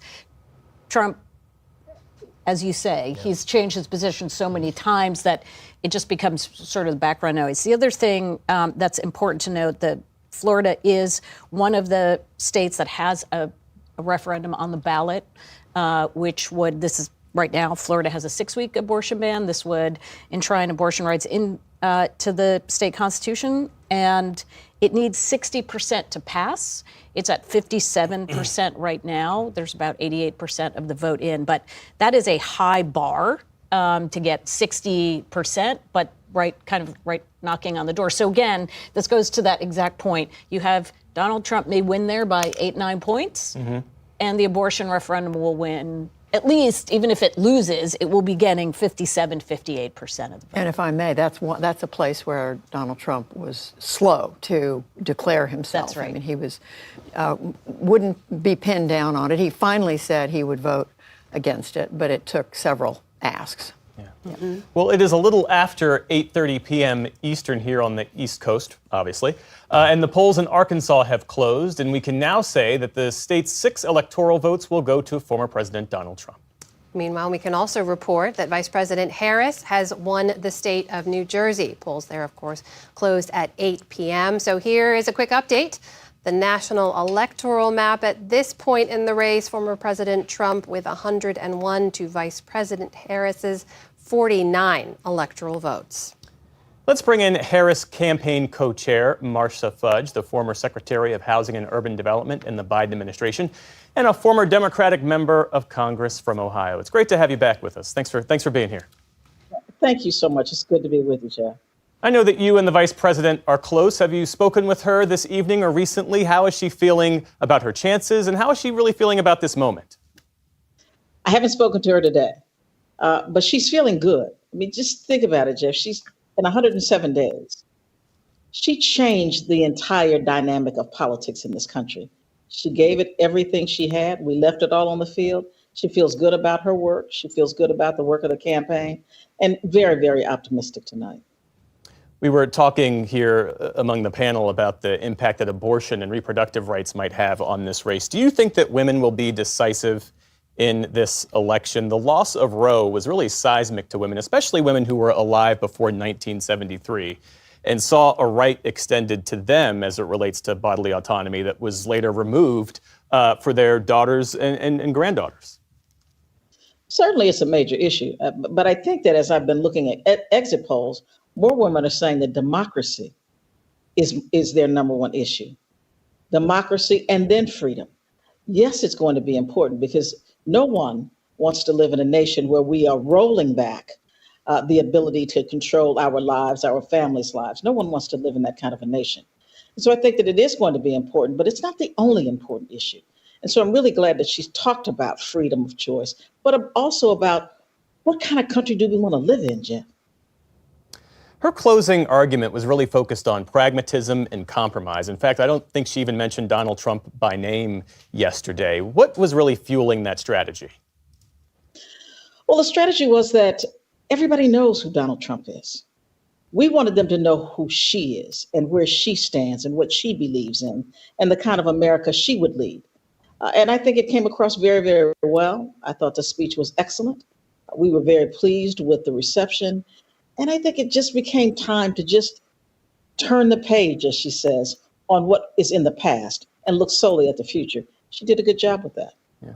You know, as we look at the arc of history, Shirley Chisholm on this day back in 1968 became the first black woman elected to Congress. You watched her run. You were heavily involved in Hillary Clinton's campaign. You're now the national co-chair of the Harris campaign.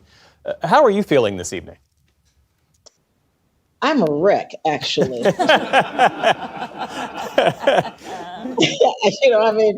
I have watched them all. But what I do believe is that Kamala now has an opportunity because Shirley Chisholm ran and because Hillary Clinton ran.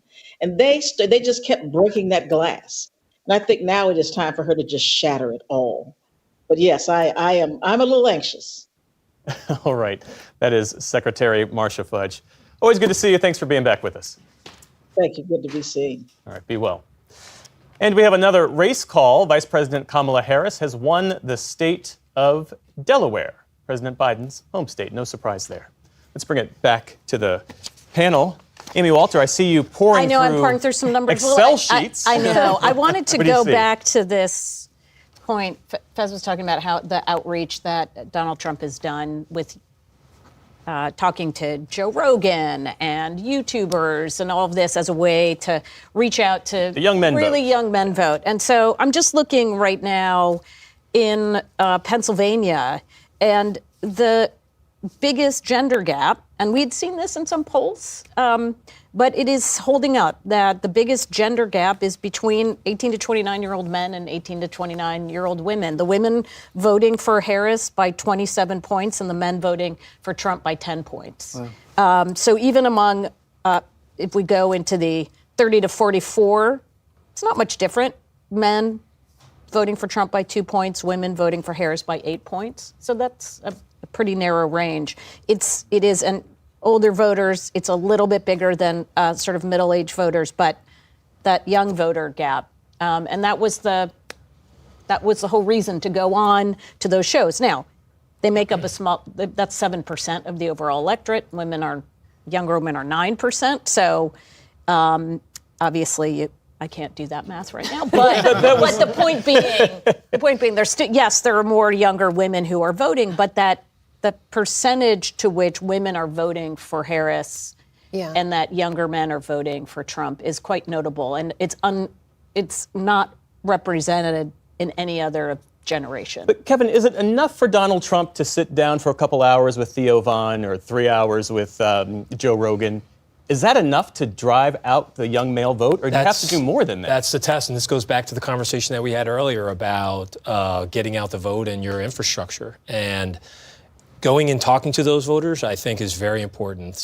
Many of them are very disaffected. And also, many of them are casual voters. They're not as necessarily dedicated to making sure that they have their ballot ordered and mailed in or showing up to the right polling place on time. So they're sort of a lower propensity audience to begin with.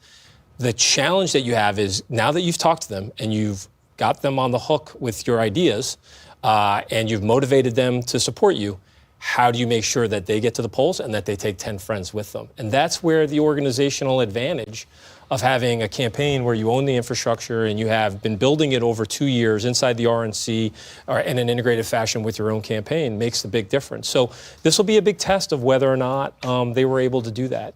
They've definitely knew that they had an opportunity with these voters. Were they able to take the curiosity and convert it into actual votes? Well, the other thing we're seeing, though, again, in the exits is Trump is doing better with black voters than he did in his previous election in places like Georgia and North Carolina. So going from 9 to 15. Again, it's not a huge jump. He's not winning these voters, but in a state, especially like Georgia, where to win there, Democrats need to get not just black voters to show up, but to vote overwhelmingly for them.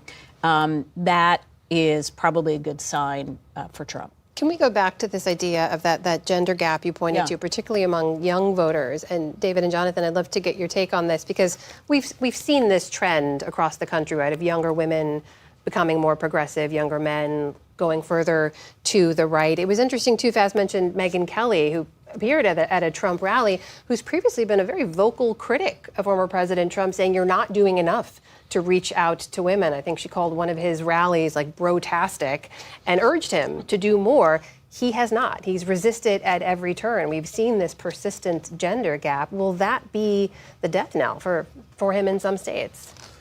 So far, no. I don't see it. I mean, it's sort of been a wash so far. Yeah. And I don't think the campaign had much to do with why young men are going for Trump. I think it's because if you look at 2/3 of the people in the bottom of high school classes, 2/3 are men. If you go to the top of high school classes, 2/3 are women. Yes, no, this is the trend we've been seeing anyway. So this is right? a trend. So I think the young men are just like, the system is out to get me, and they're voting. I'm looking at all the New York Times has a very handy piece where they take counties where all the votes are in. And they do a red arrow if Trump is doing better than 4 years ago, and a blue arrow if Harris is doing better. And I'm looking at a sea of red arrows. Now, most of these are in Trump country. So it's Trump doing better in Trump country.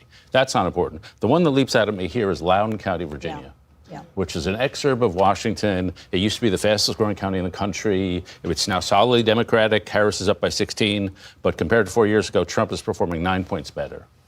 And so if we see a lot of red arrows in places like Loudoun County, then that's a warning sign for Harris. Jonathan? What? After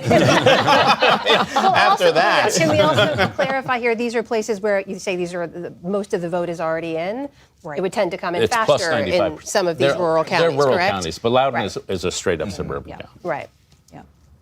Yeah, I mean, look, I look at the fact that Trump is doing better in Loudoun and better in these red counties already.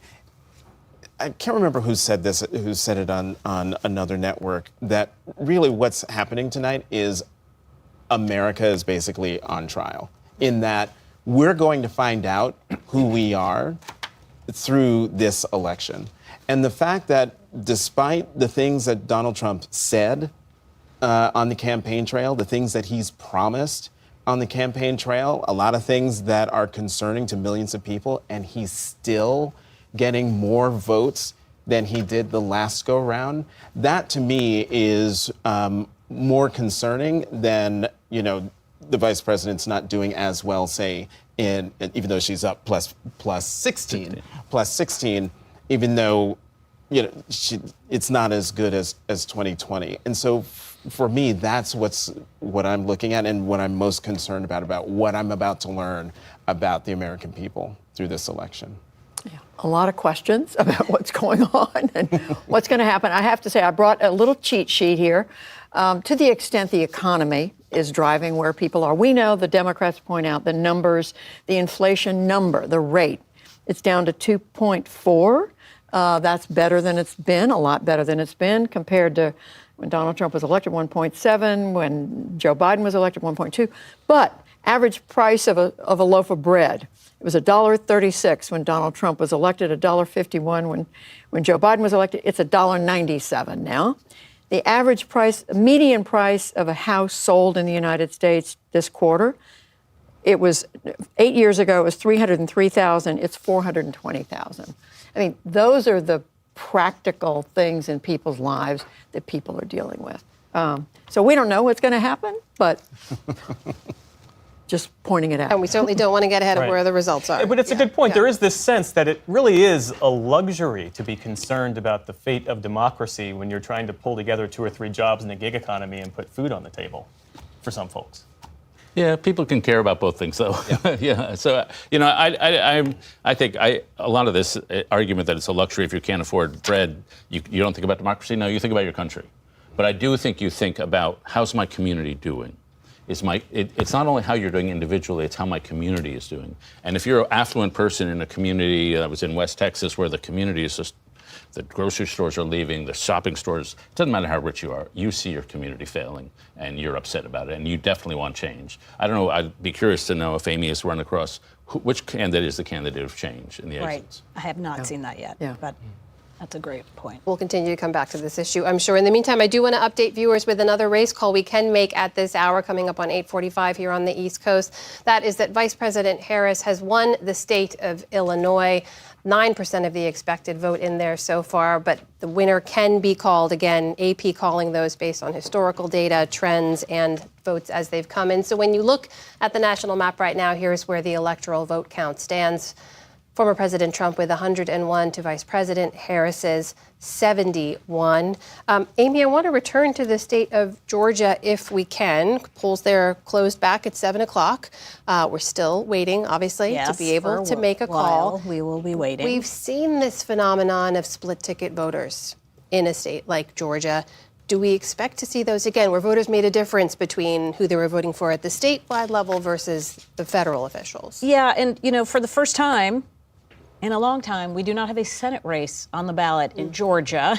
It feels like every 5 minutes there's a Senate race in Georgia for various reasons. Raphael Warnock would agree with you. Yes, he would. Yes. It's like same with Arizona. There's been a Senate race there forever and ever.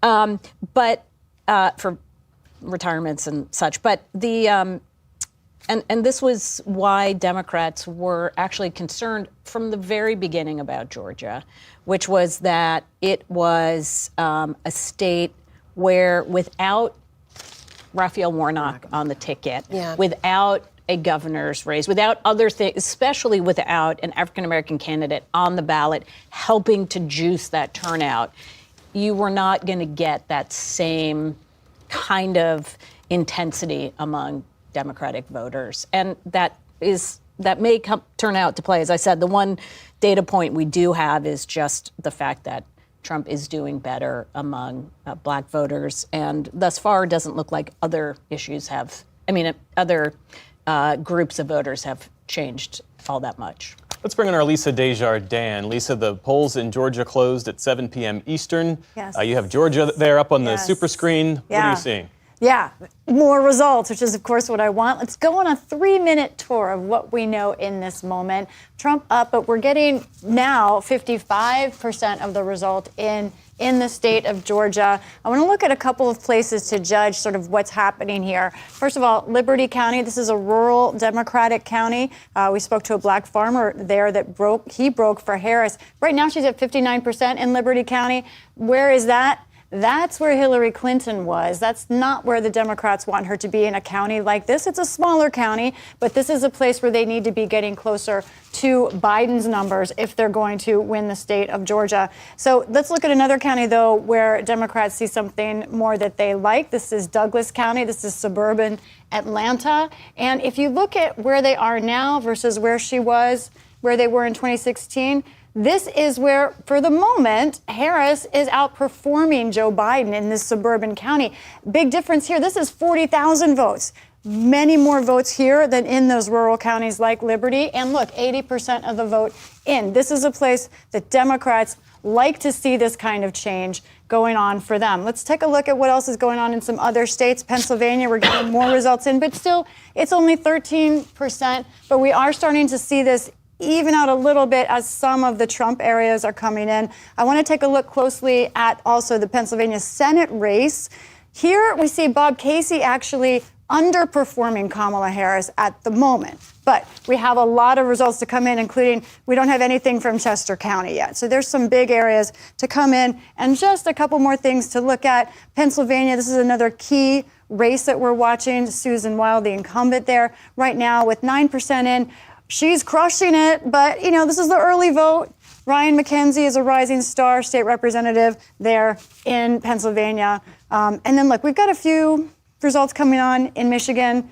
Let's take a look at Washtenaw County. I've mentioned that as a key county. Ann Arbor, students there were wondering how they feel about Kamala Harris at the moment. With about a third of the vote in from Washtenaw County, we're seeing her underperform by a lot. Even Hillary Clinton in Michigan, again, still many more votes to come in, and we'll just keep following this closely.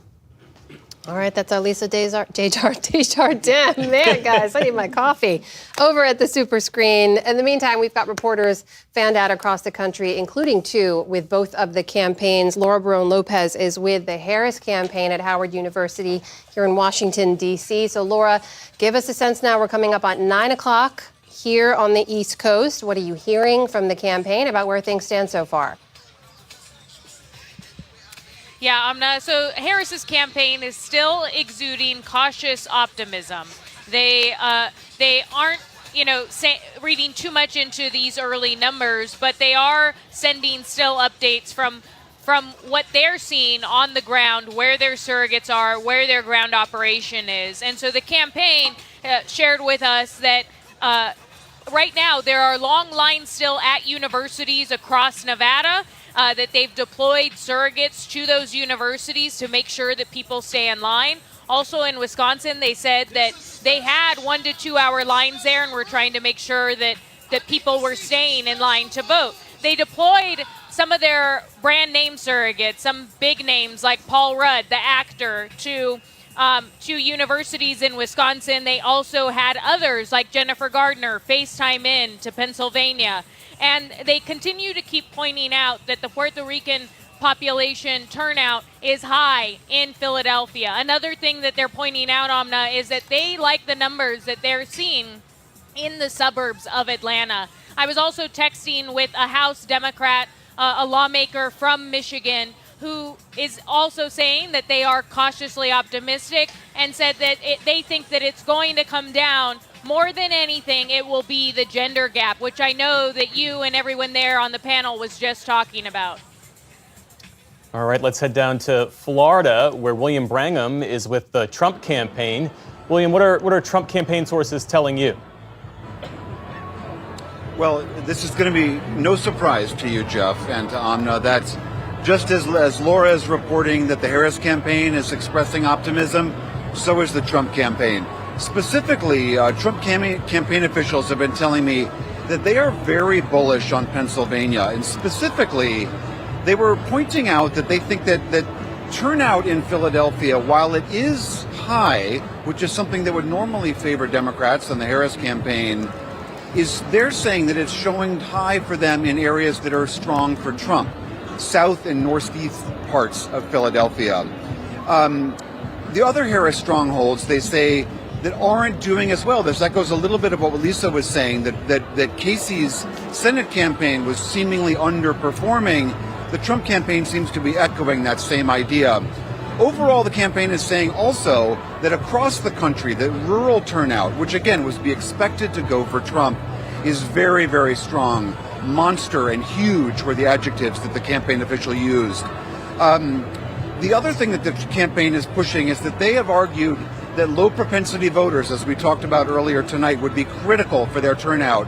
They say that the numbers that they have seen show that those voters turned out early and that they turned out today, which is critical because the concern always is that if you have a strong early turnout, that ends up cannibalizing a lot of your actual election day turnout. And the Trump campaign saying so far that has not turned out to be the case, that those voters turned out early and more of them are now turning out today. So overall, again, as to be expected, a bullish update from the Trump campaign here. William Brangham, our thanks to you. And we have a governor's race call to share with you. North Carolina's governor's mansion will go to Democrat Josh Stein. Faz Shakir, when there is a 7-hour-long line at Lehigh University, as both John Yang and the reporter from Pennsylvania told us earlier this evening, whose fault is that? I mean, should the campaign have known that there was going to be significant turnout, and could they have coordinated with the local election officials to account for that? Well, election officials, this is their responsibility, right, to make sure that they've accounted for over the past historical numbers of elections that there are enough poll watchers, basically voting assistants at these poll sites. So that's a failure of the state if there's too long a line. But it's also a good problem to have, from my perspective. You want people voting, you want them to stay in line. So I urge everyone who's watching, who's in the line or watching it, just please stay in line. Yeah. Well, Kevin, take us inside. I'm curious from both of your campaign experience here, as Laura was reporting that they're deploying surrogates to get people to stay in line. I mean, imagine being out there in line and the actor Paul Rudd walks up to you and says, "Hi, I'm asking you to please stay here." I mean, is that literally what's going on in each of these places? Is that it seems so haphazard in some ways, whether or not someone will stay in a long line to cast their ballot? It is, yeah, but it goes on. It's actually, if you go behind the pipe and drape in a campaign, that's going on all day. I just remember 2004, our political director, Mike Hartley, kind of just walking around the headquarters in Ohio where we were stationed on election night, just like a raving madman. He looked like Mike Ditka on the sideline of a Bears campaign with like a headset on, talking and yelling to people. But that's the big part of the campaigns, and I think that with the campaign sort of modeling that you go through early on and the practice that you put into that and the work that you put into that, so that on election day, you do know where you're not just randomly haphazardly calling volunteers and asking them to go out and get people in line, but that you've anticipated where the turnout could be, where the turnout needs to be, so that you have your volunteers out there making sure that everybody's voting as best they can, and that they have the opportunity to vote in all of these crucial battleground counties inside the states. Amy, when William was sharing his reporting from the Trump campaign that they feel good about the turnout for them in North and Southeast Philadelphia, in the rural parts of Pennsylvania, is there anything that you're seeing that tracks with that? Well, I need to dig into Lisa's map. I wish I could just go on over there and type it in. But I think what we're really going to be looking for, and if you're the Harris campaign, I think this has been their key all along, is doing just well enough in those rural areas, holding on to Biden's margins with that white working class voter, even if you're not getting the same margins out of Scranton or Erie, but really running up the score in and around the suburbs. And if Philadelphia is coming in, if those people are standing in line, remember, Philadelphia has been a real sore spot for Democrats for the last few cycles because it used to be this huge vote driver. And two things have been happening. One, fewer voters are turning out, so lower turnout out of Philadelphia. And then, as we've seen in these last couple of elections, and this is what Trump was leaning into as well, in parts of North Philadelphia, which are heavily Latino, he made up some ground there. So I think that's going to be a fascinating part of the city to watch. It's going to take a long time before we see those final numbers. So.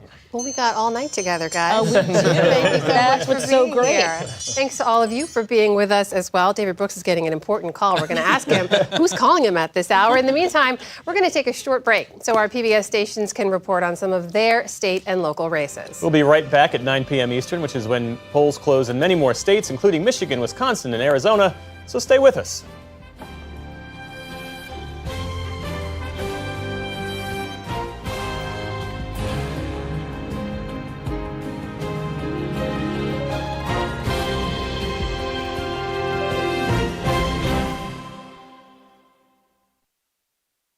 Tens of millions of voters cast ballots in this election, but knowing the exact number of ballots cast is critical to determining if the election is over and whether the Associated Press is able to call the winners. Tonight, you've heard us talk about the percent of the estimated vote that's been counted. So how does the AP reach that estimate? I asked David Scott, the head of the AP election team.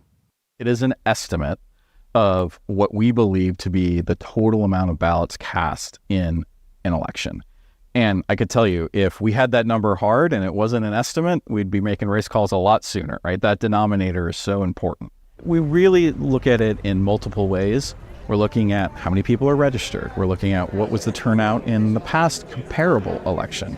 We're looking at how many advance votes are already in the ballot box, information we get from a lot of states. 1972, 95% of Americans voted at their neighborhood polling place on Election Day. And this year will just be the continuation of more and more Americans casting their ballots in different ways. And it's not just advance versus in-person on Election Day anymore. In some states, you can cast your ballot by mail. In some states, you can return that ballot by mail, or you can drop it off. And so now there's two different types of mail ballots. In some states, an advance vote is cast early in person. In some states, it's cast at an Election Day office in a process that we sort of colloquially call absentee. So there's so many different ways that people are able to vote.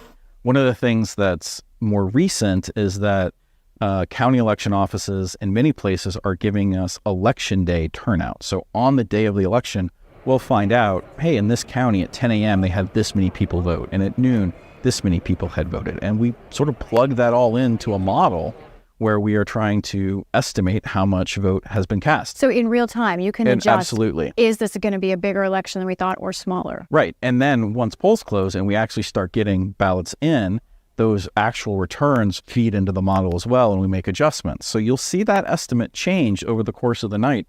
That's not a problem. That's us adjusting to the data and trying to make that denominator as accurate as possible. How good have you been able to be at predicting roughly the estimated vote? I mean, we feel good about it. You know, we do. I will also tell you that it's easier to do that in a general election when you have R versus D than it is in a primary when you're dealing with with a single party. You have less things to make comparisons to. Registration is a good example, right? So you have your Democratic registration, your Republican registration. In a primary, you just have one party type registration, but people can choose in some states which primary they want to cast their ballot in. So it'd actually be a little bit easier in a general election to do the estimate.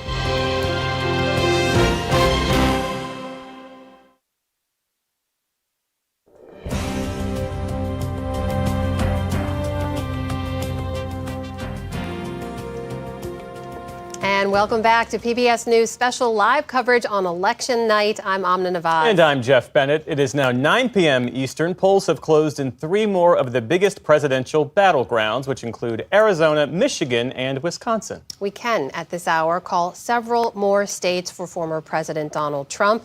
Those include Nebraska, which has 5 electoral votes, but of course also awards several of them by congressional districts. So Vice President Harris is trying to win one of those votes out of this reliably red state.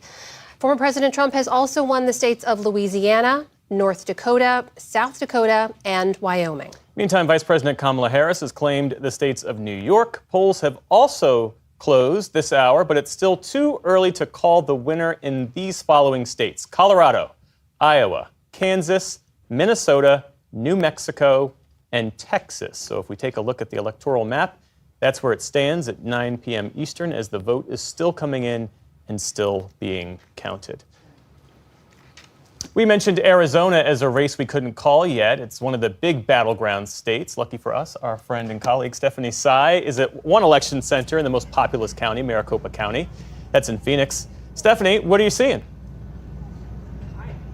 Well, Jeff, polls have closed here in battleground Arizona. That means if you're in line by now, you will be able to vote, or if you have dropped off your ballot at 7 p.m., you will have that ballot counted. I will want to give you an update now on Apache County. That is on the Navajo Nation.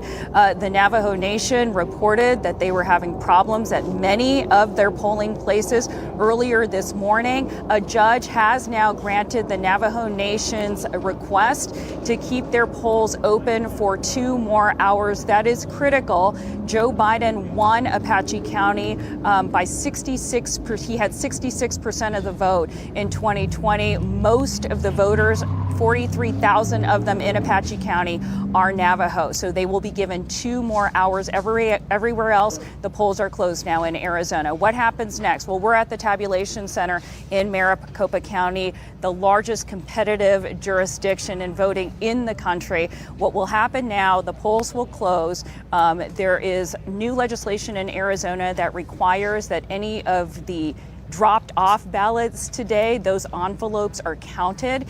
Then the memory cards holding the data from their tabulation machines at polling places throughout the county will end up here tonight, and they will begin to both signature verify those early dropped off ballots, dropped off late, as well as begin to tabulate the in-person voting today.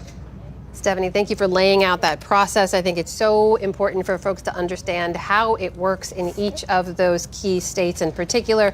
I do want to ask you about something that relates back to what we heard from the reporter in Pennsylvania, which was this idea about election denialism and misinformation making its way through the system. John Yang was also reporting out on that from Pennsylvania, because we know Arizona back in 2020 was really the hub of a lot of that election denialism and misinformation. It led to threats against election workers and others. Are you seeing any of that, any of those efforts again this year?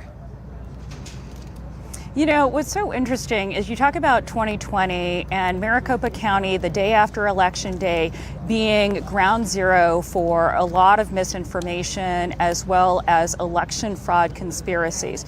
But you have to remember that in the 2022 midterms, the Republicans that went up against Democrats who were Trump-endorsed election deniers pretty much all lost. That's why you have in this historically red state, the top 3 state offices all held by Democrats now. Now, several of those election deniers in 2022 are running again. For example, Carrie Lake, who lost the governor's race, has never conceded that she lost that race, by the way, is in the Arizona Senate race with Democrat Ruben Gallego. She has really played down her election denialism in this election cycle. In fact, I saw that she was asked today whether she would accept the results of this election, and she said she would. So we're not hearing Republican candidates necessarily lead with that in this particular cycle, because it was not successful for those candidates in 2022. Now, there are certainly polls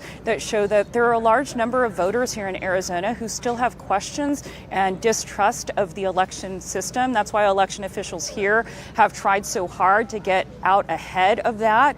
A lot of them, by the way, elected Republican county election officials that have been doing really hard work to get ahead of that. We're really just not hearing that be the leading issue here. Yeah, that's interesting. Hey, Stephanie, earlier today I was seeing long lines on television at Arizona State University. ASU has, 4 campuses in Metro Phoenix. Do you have a sense of the Gen Z voter turnout?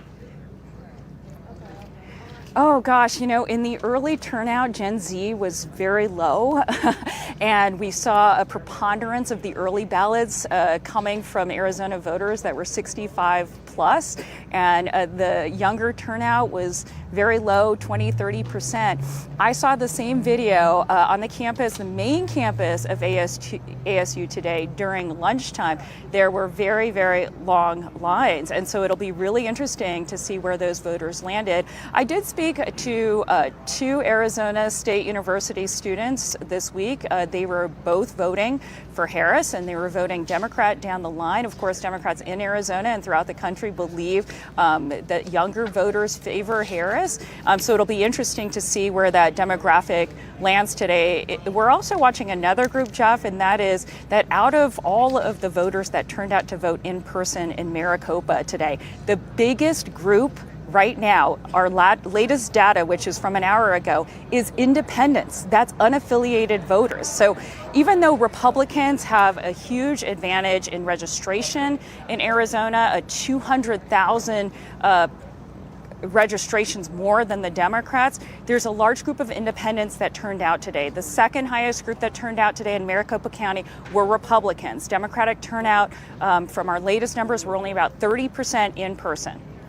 Steph, before we let you go, I got to ask, because Arizona is one of those 10 states that has an abortion measure on the ballot. What's your sense of how much of an impact that could have?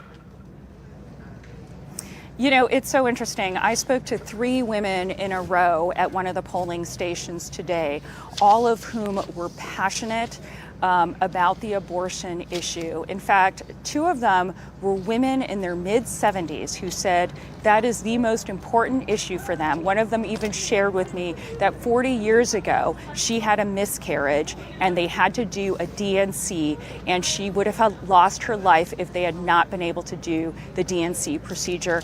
And tears welled up in her eyes. That issue is so pervasive among the women I spoke to. Having said that, it is really hard to stereotype by identity. I think a lot of the voters this year in Arizona. I spoke to another voter. She's a Latina woman who identified as a Christian, but said she is pro-choice and voted for the proposition that will legalize abortion again and make it a constitutional right in the state of Arizona, but she voted for Trump at the top of the ticket because she said, even though I believe that women should have this choice, she believes that her predominant issue when it comes to voting for the president is the economy and crime. And even as a Latino woman, she said she connects crime to immigration and illegal immigration. But this is the interesting thing, Amna and Jeff. She said she didn't want to talk about it. She was what I would call the shy Trump voter. So she talked to me readily, but she did not want to be on camera. And she said, I don't want to talk to my friends about it, but this is how I'm voting. Stephanie Sy reporting for us from Maricopa County, Arizona, the battleground state. Too early to call, even though polls have closed there. Stephanie, thank you very much. In the meantime, now we can make another race call at this hour. The state of Ohio has gone for former President Donald Trump.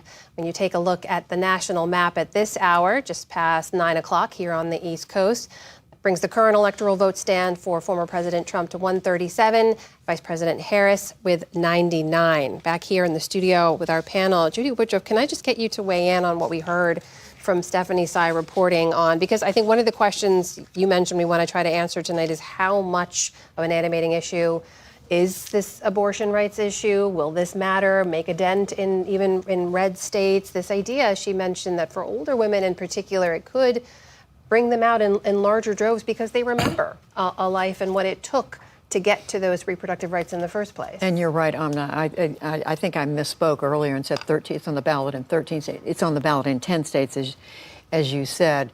There's been so much attention and news coverage in the last couple of years, but especially during this election cycle, about not just abortion, but about women's experiences. And you see it in the advertising that has come out of the Harris campaign, but these other advocacy groups have come forward with, and we just heard this from Stephanie, very personal stories where women have been willing to speak about their experience. We saw it at the Democratic Convention in Chicago. So again, it's such a personal issue. I think it's clearly going to make a difference for many women voters and men. Is it going to be the issue that makes the difference? I don't know. I mean, I think we're still waiting. You did hear Stephanie say, the woman said, it's important to me, but not as important as the economy. Right. It's an interesting point, and especially the degree to which it's an animating issue for men. And we often don't talk enough about, how men see this issue, how girl dads might be driven to vote on this issue, or Dobbs dads, to use that phrase. How do you see that, David? Yeah, I mean, it used to be, I haven't looked at the whole, back 10 years ago, women were more pro-life than men were. And so it was a mistake to say it was a women's issue, that it's both genders are involved, obviously. The one thing I'd say, it's not just Dobbs. If the Republicans had said, okay, we're going to take it to the states and we're going to do where the median voter is, I think it's like a 20 to 25 week ban.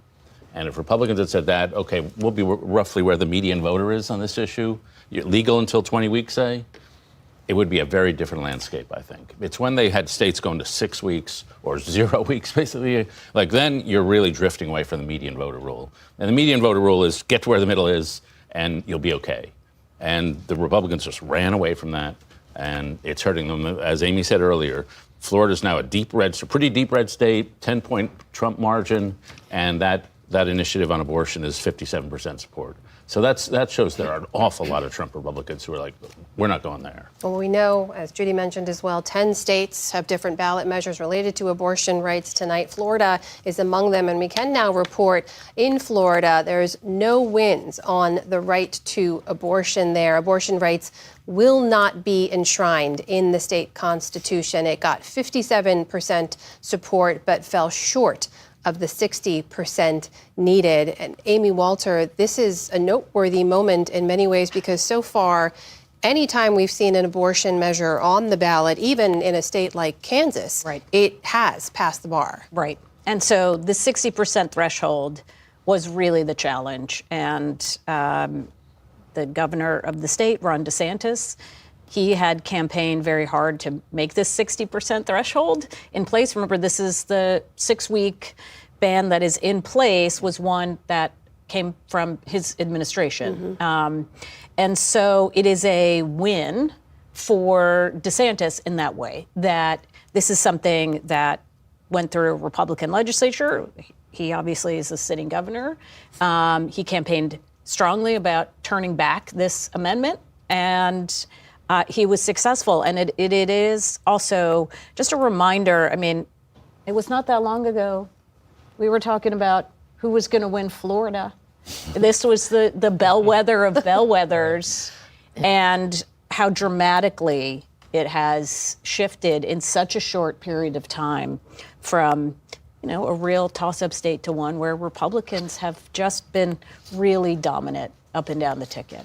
It's interesting, when Donald Trump voted today, he was asked by a reporter how he voted on the abortion measure and said something to the effect of, well, let's not talk about that, and kept walking. We have one more race call to share with you. Donald Trump has won the state of Texas with its 40 electoral votes. Let's take a look at the overall electoral vote map at this hour. You see there Donald Trump at the moment with 177 votes to Kamala Harris's 99. That is a number that will shift over the course of this evening and into the early morning. When we talk about reproductive rights, you were making the point in Politics Monday that the way the Harris campaign has framed it, in many instances, it's less about abortion and more about this issue of freedom, and that has been resonant for a subset of the And I think it was very purposeful that she did not talk about abortion rights or even reproductive rights. What she talked a lot about is not going back, turning the page, freedom. This idea, when we talk about so many of these issues, whether we're talking about what does it mean for you when you say that this is an election about democracy. For some people, that's, and including conservatives, they say, look, this is about freedom of my speech. I feel like liberals, Democrats are actively trying to ratchet back conservatives and their free speech. Or I feel like my freedom is impinged when you are trying to make it harder to get a gun. Right. In the same way that you will get other voters saying what freedom means to me is not whether I want an abortion, need an abortion, talk about this issue. It's really more the idea of somebody putting restrictions on. And that's, I a couple of weeks ago, I sent a note out to all the people that I communicate with who are, strategists and campaign types. And I said, so if you had to say to a group of 8th graders what this election was about. You can't go in with your partisan hat on, all right? You had to say, what is this election about? What was so fascinating was that they came back really with a similar thing to what we've been talking about at this table of, what is at stake is not, it wasn't really about, this isn't about the economy necessarily, about abortion necessarily. It's this idea about control, having some sense of control over their lives, feeling as if things are so out of control right now in the world that this person, electing this person, will make it worse. Electing this person, maybe it won't make it that much better, but it won't make it worse. All right, let's shift our focus back to Pennsylvania for a moment and return to PBS News weekend anchor John Yang, who's in Allegheny County, Pennsylvania, at a ballot processing center. John, what's the latest where you are? Well, they're still working on the ballots here. They've gotten the most of the mail ballots counted and posted, and now they're going to turn to the in-person ballots. Actually, the spokesman for the Board of Elections just giving a little briefing over here. Producer Sam Weber is listening in, so I may have more for you in a bit. But also, earlier I talked about some of the long lines around colleges and universities. In Lehigh University, Lehigh University, which is in Bethlehem, which straddles Northampton County and Lehigh County. The ACLU and the Democrats went to a county judge asking him to extend voting hours. He rejected their request. His reasoning was that there are people in line, and if they're in line at 8 o'clock, they can vote. They'll be able to go in and vote. It may take them a while, but the Board of Elections is sending more people and more equipment to that ward. It's Ward 3 in Bethlehem to try to speed things up. All right, that is John Yang for us in Allegheny County, Pennsylvania. John, thank you. Let's head over to the super screen. Lisa Desjardins, who can give us a deeper look at some of those results coming in from Pennsylvania at this hour. Lisa? First of all, Amy, you're welcome over here anytime. Anytime. Come on over. All right. Okay, Pennsylvania. For a lot of people, the whole ball game, 20% of the vote now in Pennsylvania. So most of the vote not by a long shot. But right now, Kamala Harris is up by 19 points. Now, let's take a look at where we're starting to get more idea of what's going on. This is Berks County. This is that county with the 25% Hispanic population, including some Puerto Rican. Right now, Donald Trump is up there. Let's see how that compares in the past. He's actually lost some ground at the moment in this county over his past two performances there. That's something Democrats want to see. But of course, more important probably for Democrats are these big counties right here around Philadelphia that we keep talking about. Harris continues to do well there. Look at these large margins, Philadelphia. Bucks County, just 14% of the vote in. Bucks County, parts of it, as Amy has said, I think, are very purple. Some of them are red. So this is a place we'll be watching very carefully. Allegheny County, this is a huge Democratic county. Let's see how much of the vote is in there. 40% of the vote. So this is a place where Kamala Harris can continue to make up ground. But a lot of these counties down here, Lancaster, here's Franklin, all of these kinds of places, Adams, are places where we think, this is a red county right here, Lancaster County. These are early votes, so this could very well flip coming up. I want to also do a quick check-in on the balance of power in the U.S. Senate. Where are we right now? Here we have from races called and races that were not on the board this year, 46 Republican Senate seats.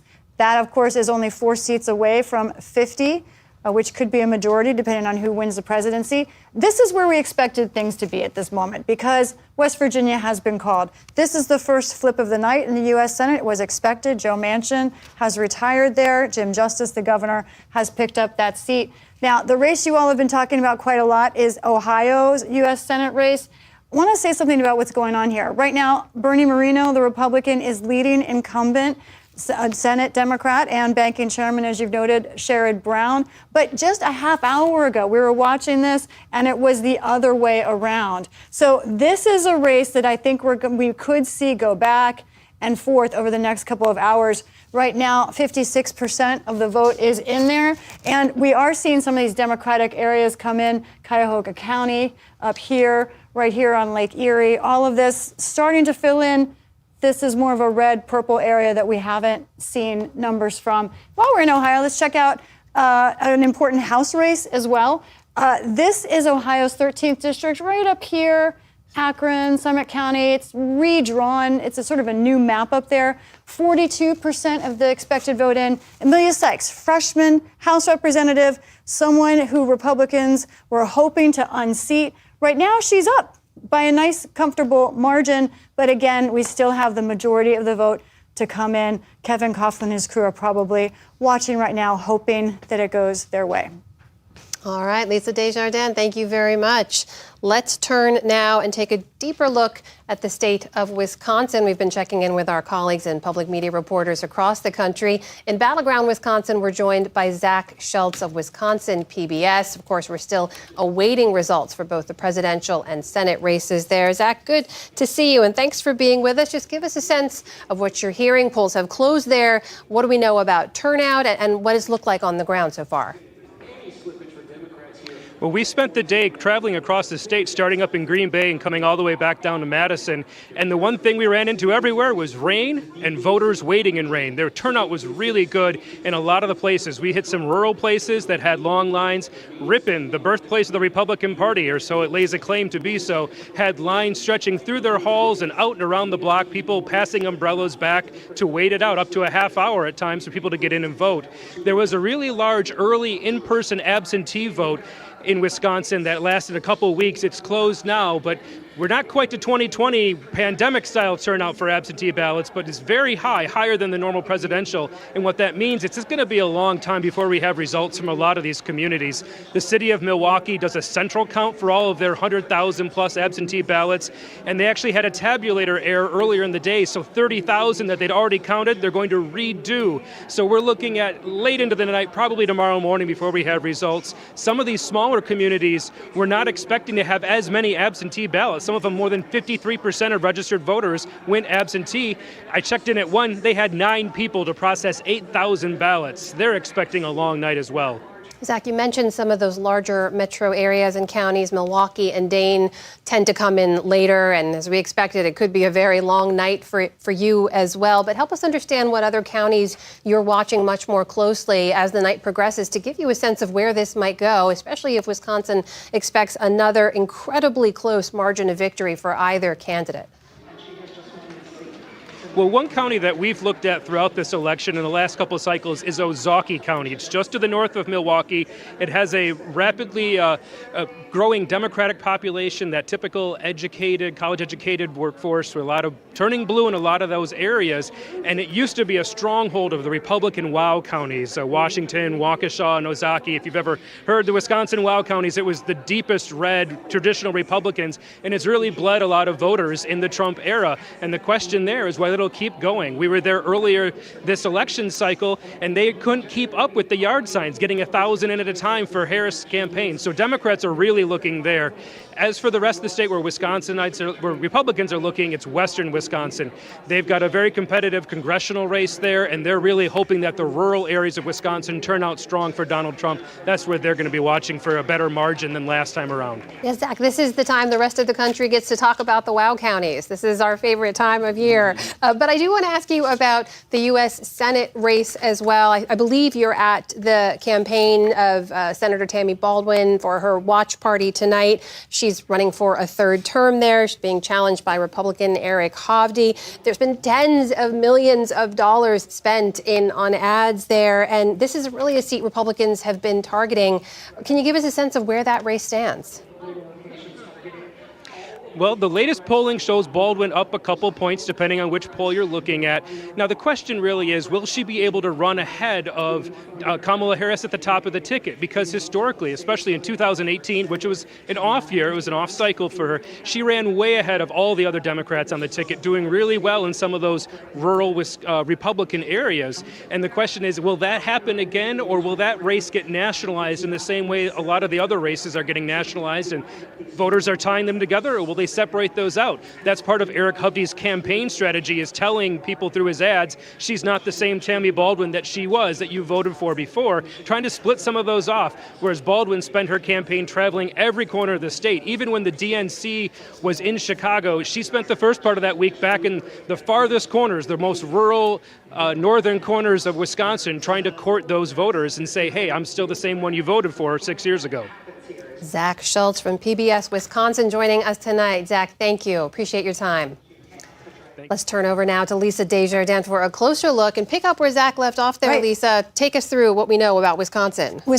This, guys, I know we've been waiting for results, but this is the part, fasten your seatbelts. I think we're going to start getting more and more results, including here from Wisconsin, including from those WOW counties that you were just talking about. Look at this one that we heard him talk about right here, Ozaukee County. There's Milwaukee, first of all, to give people a sense of place. Here we go. There's Milwaukee. Right next up top there, Ozaukee County. We have not gotten any results from there yet. We will watch it closely. Obviously, they have not been had the polls closed there long. But Waukesha County next door, look at this important county in Wisconsin. Right now we have Donald Trump tracking with his 2016 results there, outperforming 2020. Kamala Harris is somewhere in between. She's kind of between what Hillary Clinton did and Joe Biden. So we've got to watch this carefully. This is good news, early good news in Waukesha County, just one county for Donald Trump. While we're here, let's do a quick check-in on Pennsylvania, the big one, 25% of the vote in. Harris is still retaining her lead, but as I say, we will just keep watching it carefully. Lisa Desjardins, thank you so much. Always good to get a deeper look at Wisconsin there. Amy, this is the part of the night I think you've been dreading when I bring up Iowa. And see what it means. We know at 9 o'clock, obviously polls closed in a number of key states, Arizona, Michigan, and Wisconsin. We are tracking, but we spoke earlier about older women voters in particular, older white women voters. We talked about that poll from over the weekend from a renowned, well-respected pollster in Iowa that sent political Twitter all aflutter. Will we know soon what that really means on the ground? Well, this is right. This was a big outlier, and I think people were taking it. And what it may show, and this is sort of interesting as we're watching some of these states come in. As I said, the states that are not tied to the big story, which is they're not one of the 7 swing states, behaving a little bit differently than we have seen them in the past. So a state like Florida going even more red, but a state like Virginia or New Hampshire is likely to be a smaller Democratic margin in those states, even though they are pretty blue states. So what we have in Iowa is a state that, if it's going to behave the way, say, some of these other states have done, which is, they're not sort of following, or when they don't have when they're not focused on by the presidential candidates, they behave maybe a little bit differently. But there's nothing that I'm seeing right now, whether it's out of Ohio or whether it's out of Wisconsin or these other states, to suggest that Iowa is suddenly going to pop up and be this one great big outlier, right? That even as everywhere else is sort of tracking with what we assumed it would be in terms of the demographic and how these states have performed in the past, that would be quite remarkable if Iowa did not. David and Jonathan, we didn't get to talk about it because it came out over the weekend. What's your take? I was a little. She's a great pollster. I was a little dubious. Everybody has rogue polls. If I could just bring us to Texas, we got 65% of the vote in, and right now Trump is up by 11 points. If he maintains a double-digit lead, there's no way Ted Cruz loses. And so Texas is always about to turn blue over the course of my lifetime. It looks like we'll still be waiting. So this margin in Texas is kind of impressive. Back to Iowa and the poll. I don't know if it's an outlier or not. I'm not a pollster. I'll look to you, Amy, to say whether that is the case. But I think it was a bit of a political earthquake and something that, at least among Democrats, was hopeful. Not necessarily that the vice president would win Iowa, but what it portends for the rest of the country, in particular demographics. I mean, for me, it was akin to the abortion vote in Kansas. And the fact that ruby red Kansas voted to protect abortion rights sent a signal to me about how important that issue would be across the country. And so the Iowa poll, the Selzer poll, to come out and to show the vice president ahead by 3 or 4 made me wonder, what does that mean for the battleground states? More importantly, what does it mean for white women voters?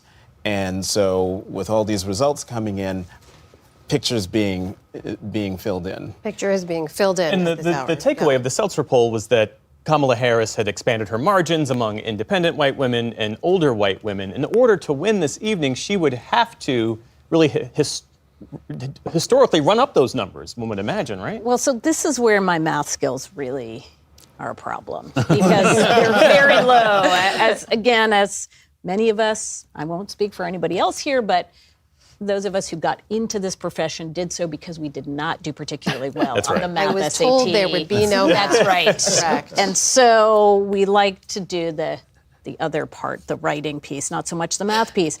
What is interesting is, and let's see if this plays out, but in state after state, women are making up, they do traditionally make up a bigger percent of the electorate. But so in a state like Pennsylvania, women are making up, say, 54% of the electorate. She's winning women by 9 points, but losing men by 9 points. Mm-hmm. But because women make up a bigger percent of the overall electorate, that is a benefit, right? So losing men by 9, if it were 50-50, and that would be a bigger problem. But what is also pretty clear is that it is not that we're not seeing that, she's winning women by 15 points, while there's also an increase in the number of women who turn out, right? So we have more women that are turning out. The margin isn't dramatic, but that ultimately could be the difference. This is why I say the math becomes the problem here, because if at the end of the day, it's not that she wins them by a bigger margin, but they made up a bigger percent of the electorate, that would matter a lot. Kevin and Fess, how are you looking at that gender gap?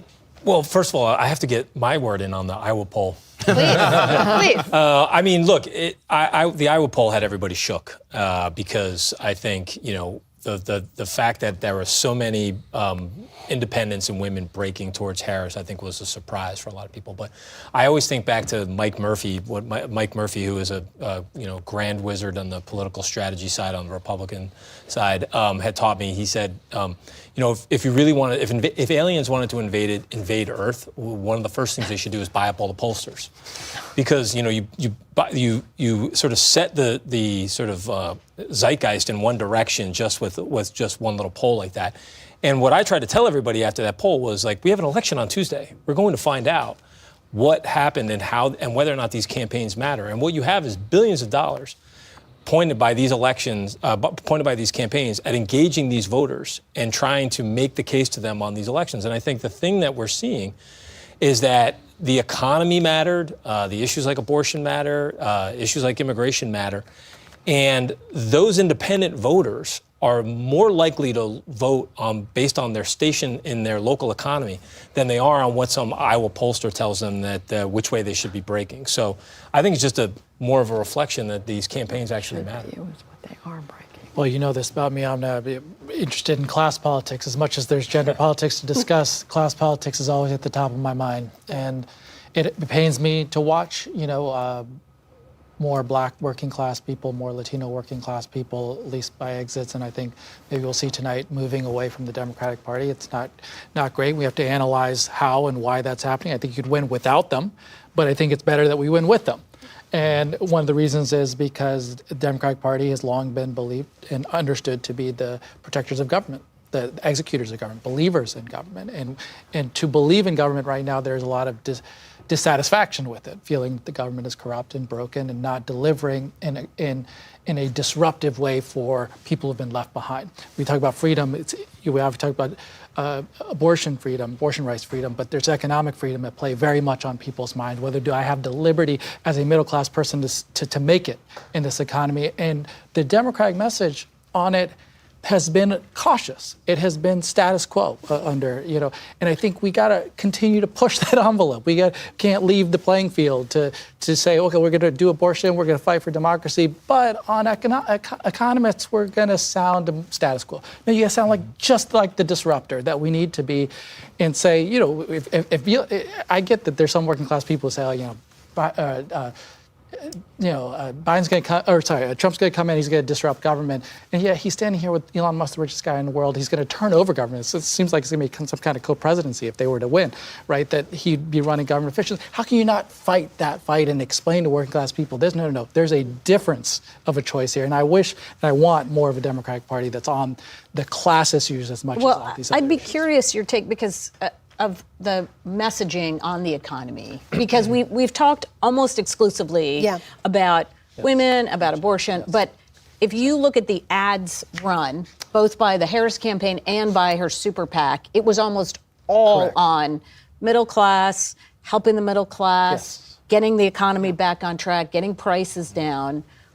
What do you think? Was that the wrong economic message, or was it that they should have been? It didn't go far enough in your view? Enough. Here, that was good. Okay. And I think hopefully we'll win because of it too.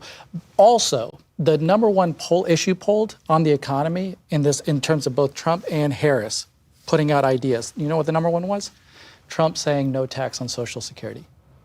Breaks my heart.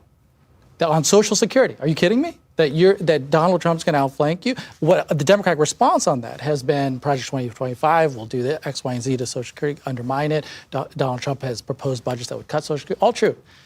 But what was left on the table is say, we're going to expand Social Security. Guess what? Here's a plan. Here's a proposal. Here's how we're going to fight. Here's how we're going to change that. Right? I mean, because if you read, what does no tax on Social Security sound like? It codes like an increase in the benefit. Right. And you're like, well, we got to step up to that and fight that fight. We are going to return to this. There's a lot more to talk about on all this, but I have to break in now because just past 9:30 here on the East Coast, and we can share another race call when it comes to the U.S. Senate, and that is that the state of Maryland has been won by the Democratic candidate, Angela Also Brooks.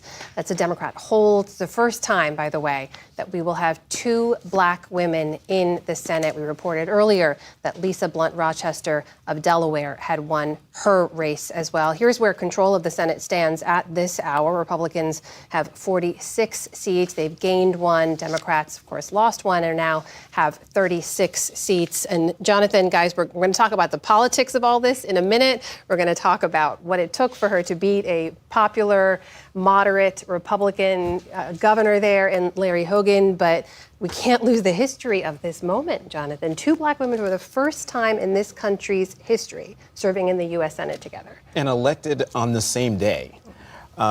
This is huge. And so no matter what happens tonight at the presidential level, and I know from a lot of my friends, there's a lot of angstiness out there. But, akin to 2016, Donald Trump got elected, but so did Kamala Harris.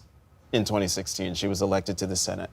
This is a big day for those states, but also for that chamber, because it's always good when there are more women in institutions, and it gets real good when there are more black women in institutions, because you just get a different perspective, a different way of looking at things. And it is my hope that both Senator-elect Also Brooks and Senator-elect Blunt Rochester will bring all of themselves to the table to help to push back against what's happening to the Senate, which is a Trumpification of the Senate. A lot of the Newt Gingrich bad boy ways of the House moving into the Senate. And I hope that those 2 women and Senator-elect Kim of New Jersey, another history-making elected official now in the Senate, will improve things there. It's my hope. Judy, your take on this. You've covered a lot of these races. These are big moments worth noting. It is a big moment, and it is worth noting this election. And we know Larry Hogan put a lot of money and a lot of effort, and he is a very popular former governor. His belief was that would overcome, even though Maryland, we know, is an incredibly blue state. But the headwinds were just too much. I will say that the Senate that these women are going to be serving in is looking more and more like it. We don't know yet, but it might not. The Democrats might not hold on to their majority. We don't know yet, but being in the minority and depending on who's president and dealing with appointments, confirmations, it's a different place when you're in the minority. Mm-hmm. I'd just say I think abortion was a giant issue for Also Brooks. I mean, we all, those of us who live here, saw a lot of those ads, grainy pictures of Larry Hogan saying things, making him look pro-life, and then immediately would come on a Hogan ad. Don't worry, I'm pro-choice. I'm pro-choice. Don't worry. But she really hit that really hard. Well, and actually, I think her most important message at the very beginning was simply, y'all, he's a Republican. Right. And he'd be in the United States Senate. And her ads, and this, to me, for all of us olds around the table that remember there were times when people would say, this is a Maryland Republican. We can send a Maryland Republican. It's not a national Republican, or a Montana Democrat. A West Virginia Democrat isn't a national.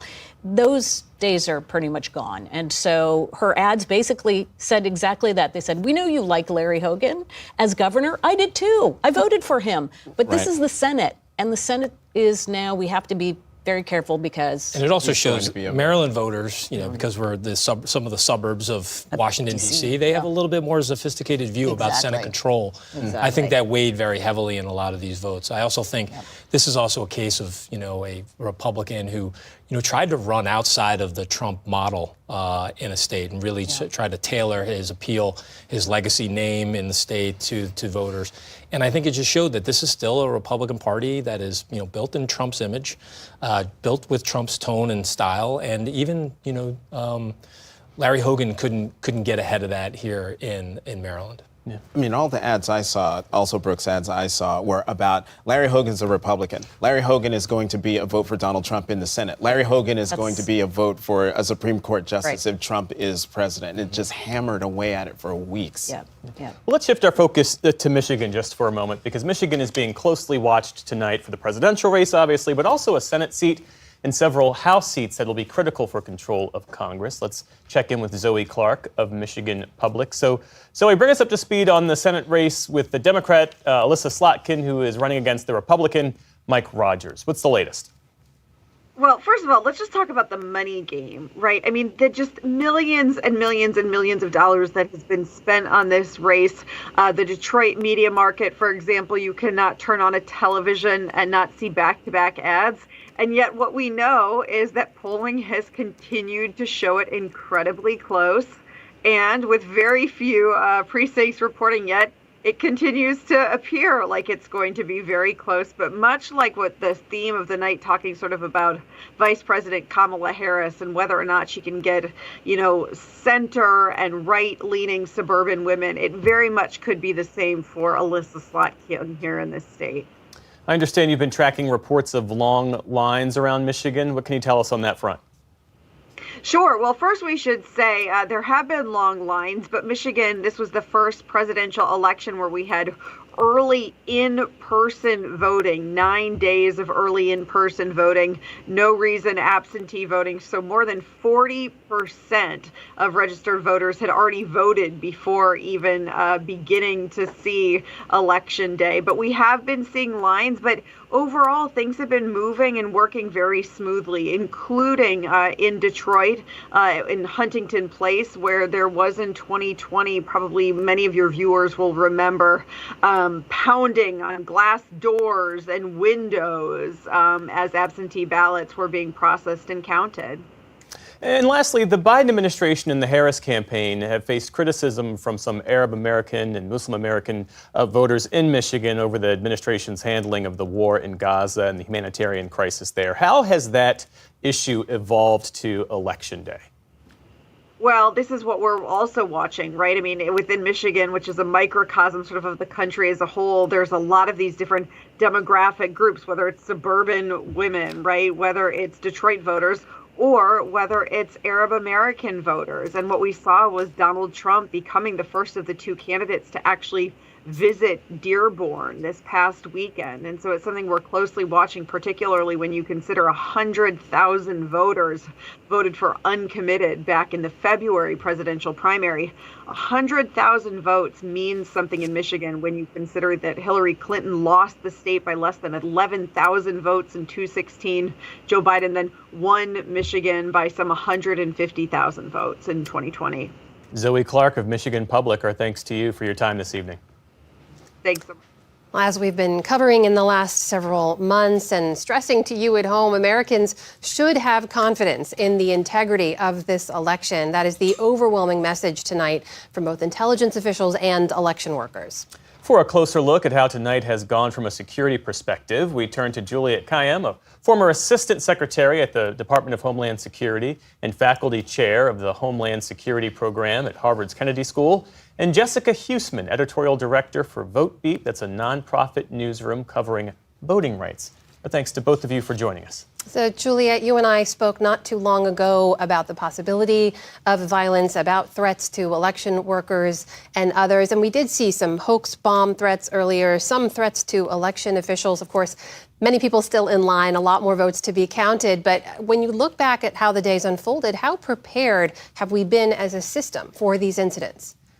I think very prepared. We'll talk about the threats, which are likely Russia-inspired, and they are targeting Black and minority areas in these swing states. So that's not a surprise or a coincidence. But in terms of what the reaction is, it's exactly what was being prepared for, was the potential hoax disruption, or at least a disruption that they would have to ensure was a hoax that would delay voting times, disrupt voting. And so what you saw in almost all of these instances was a quick response, a quick sweep to ensure that no one was in harm's way, a relatively fast reopening, anywhere between 20, 30 to 45 minutes, a request to a court simultaneously to ask for more time to vote. So you're seeing that now. And then get people back to vote, whether Democrat or Republican. I don't want to say it's good news. This is just, we should not be accepting this as normal. As we've seen in the nighttime hours, these bomb threats are getting faster and more furious. But nonetheless, fortunately, all of them appear to be hoaxes inspired, or at least coming from Russia, at least according to the FBI. And Jessica Huseman, we have seen very few disruptions, or at least reports about disruptions to voting infrastructure, the tabulators, the printers, that sort of thing. The actual administering of the vote has gone off, for the most part, without a hitch. Talk about what we've seen and what effect it's had on the vote. You know, I think that you are exactly right. We've seen a couple of errors here and there. There was a ballot printer error in Pennsylvania. There was some scanning issues as well, but nothing that has materially slowed down processing or anything that would allow us to question the results or be or our confidence in them. And I think that election administrators are really to be lauded for how seamlessly today went from an election administration standpoint.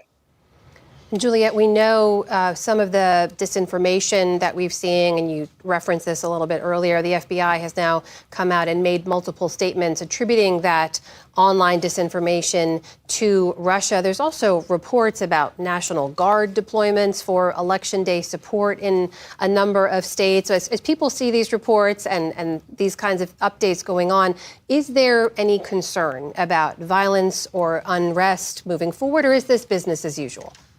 And well, it's not business as usual just because of January 6th. So there's learn from the past. So you're seeing about 18 states have deployed their National Guard.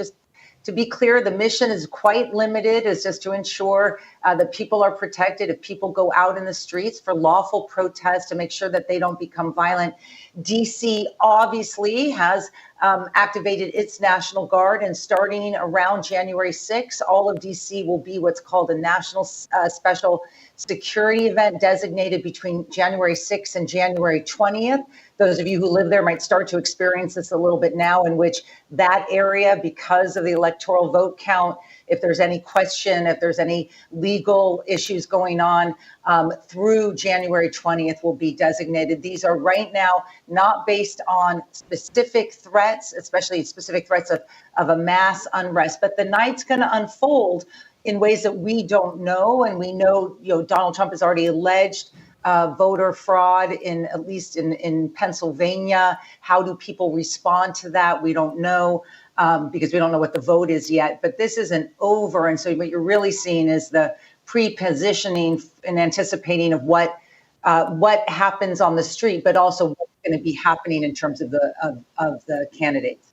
And Jessica, what are you looking for in the hours and days ahead as this vote continues to be tabulated? I think I'm really interested in how the counting goes tonight at the central count locations, especially in places like Arizona, which are expected to take quite a while. It will be interesting to see how people react outside of those locations as the counting continues into the night. As you remember from 2020, we had some disruptions in both in both Michigan and Arizona. Hopefully we won't see those again tonight. Counties and states are much better prepared, I think, for the possibility of disruption. Jessica Huseman and Juliette Kayyem, thank you both. We appreciate it. Thank you. And we have another race call to share at this hour. The state of Missouri has gone for Donald Trump. He puts that in his win column. Let's take a look at the electoral map overall. At the moment, Donald Trump with 188 votes, Kamala Harris with 99 votes. And again, that number will continue to shift. Let's check in with Laura Barone-Lopez at the Harris Election Watch event tonight over at Howard University in Washington, D.C., the vice president's alma mater. Lisa, what's the latest? What are you hearing from the campaign?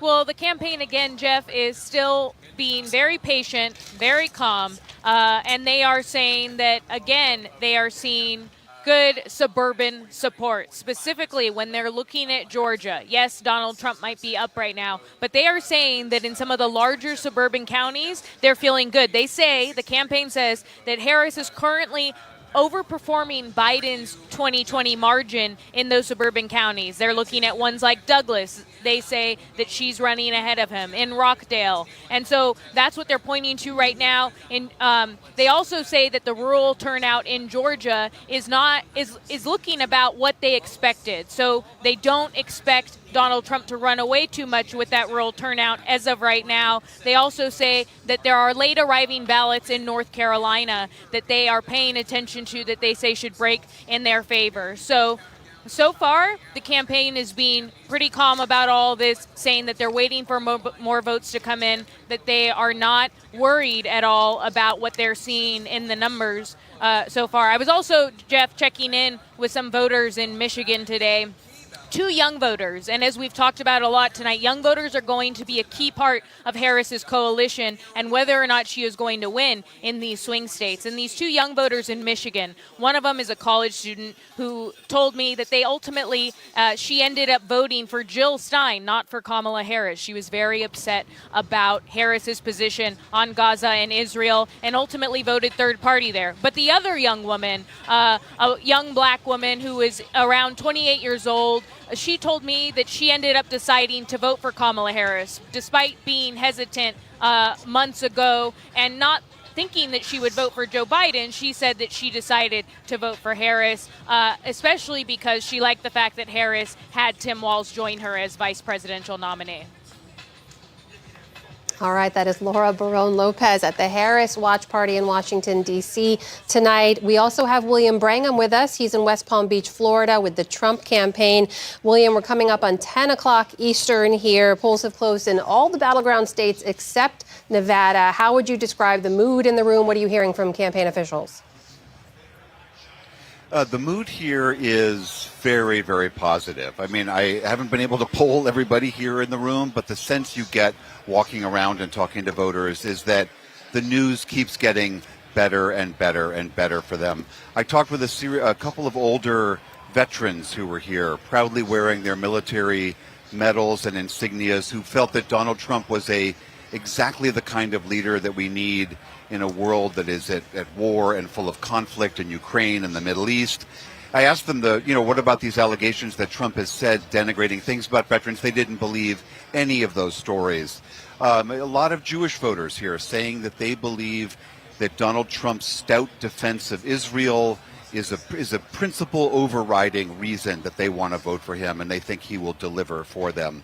In fact, one voter that I talked to said that she actually voted for the abortion extension, the expansion of abortion access, which many Democrats thought would draw people here in Florida, but also voted for Trump on the issue of Israel. I had people who were also pulling out their phones and showing me lovingly photographs they have of Donald Trump from prior rallies, of him sitting on one of their motorcycles. And so there's just a great deal of sense that things are going well for them. The mood is great. And with one exception, they did have most of the night tonight, they've been playing Fox News constantly here in the room. Recently, they've switched over to CNN. I'm not sure exactly why they're doing that. Maybe they like the results that even CNN is reporting to them. And it did prompt a little bit of a chant of CNN sucks by a small group of people here. But otherwise, people feeling very, very confident and eager for the continued results that they think are going to deliver Trump to the White House once again. All right, that is our William Brangham in West Palm Beach, Florida, with the Trump campaign headquarters there. We'll continue to check in with both him and Laura Barron-Lopez with the Harris campaign over the course of the evening. Polls have closed in almost every single battleground state now. Still too early to make those calls. Stay with us, and we will have more. In the meantime, right now, we're going to take a short break. That's right. So PBS stations can report on some of their state and local races. We'll be right back.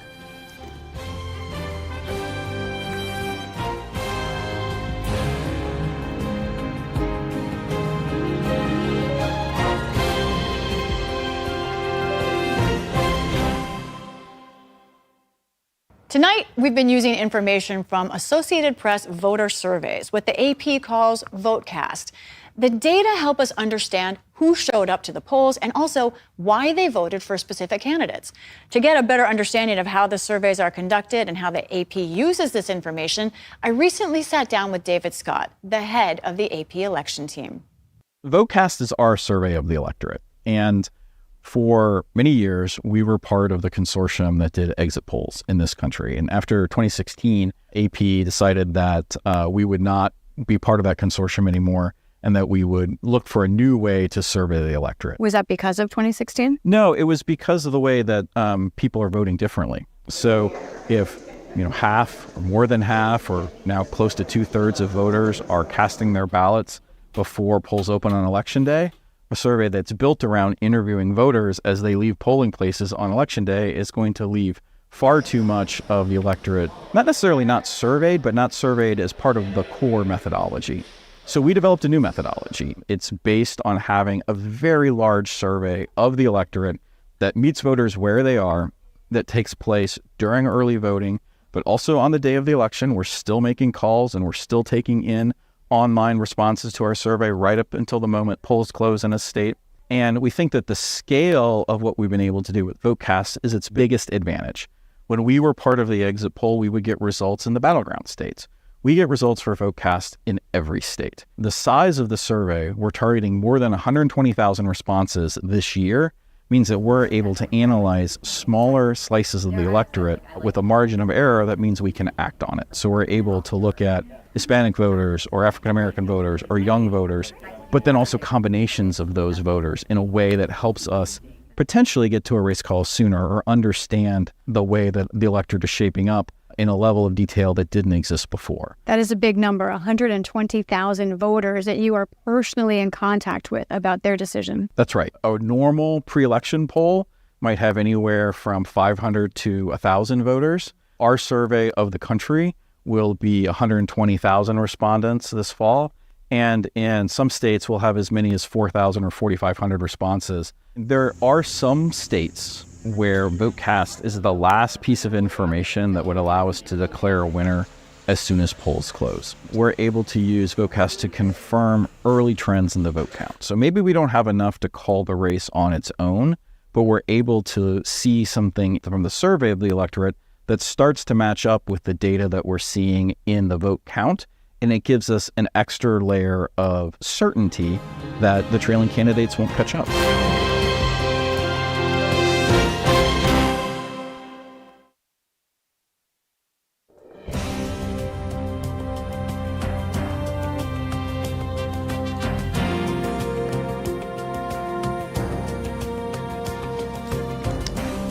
Welcome back to PBS News Special Live coverage on this election night. I'm Jeff Bennett. And I'm Amna Nawaz. It is now 10 p.m. Eastern. Polls have closed in 3 additional states. Nevada is one of the key states for watching tonight, and that is still too early to call the race there. We can, however, call 2 other states for Donald Trump, and those include Montana and Utah.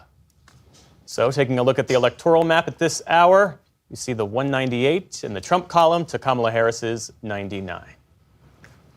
Let's check in on the home state of Democratic vice presidential nominee Tim Walz with Mary LaHammer of Twin Cities PBS. And Mary, I know you've been tracking Tim Walz's evolution from governor to his elevation now as Vice President Kamala Harris's running mate. What stands out to you?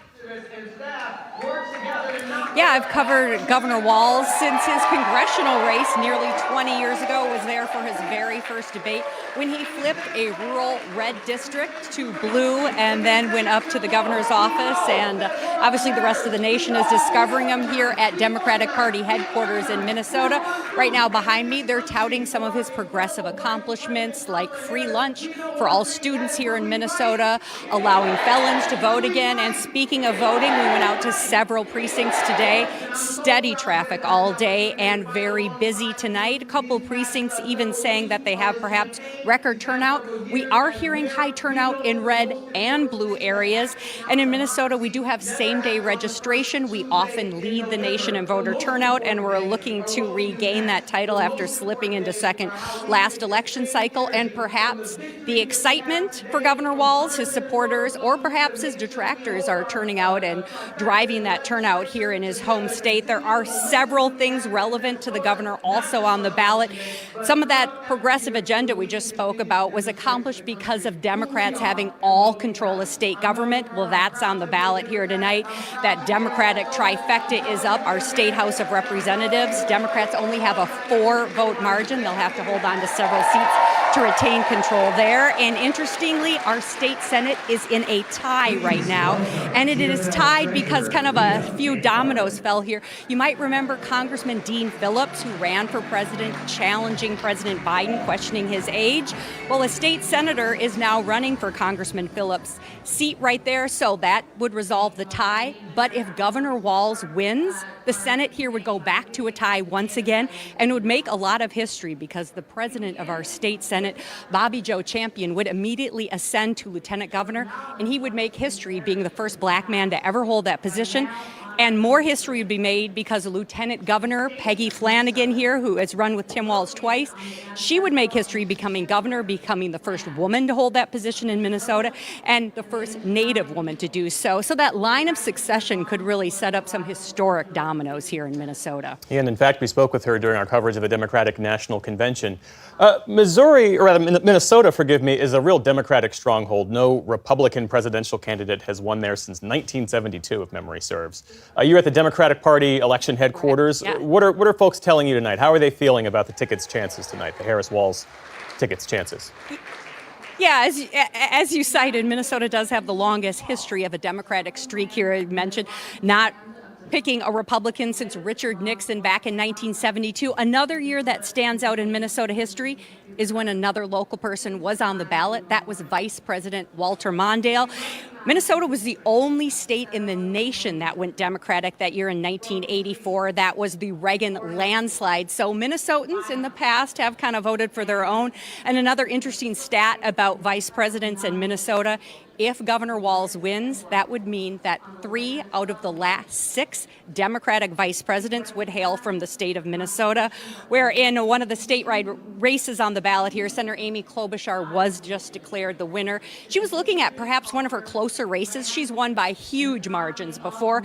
She was facing a former NBA player Royce White on the Republican side, but it does look like she prevailed, but not the 20, 25, 30-some% margin, maybe closer to around 10. We don't have final returns there, but that's about the only major race here declared so far in Minnesota. Mary LaHammer of Twin Cities PBS. Mary, thanks so much. In the meantime, Nebraska has gotten a lot of extra attention this election year since it's one of 2 states that award electoral votes to the winners in different congressional districts.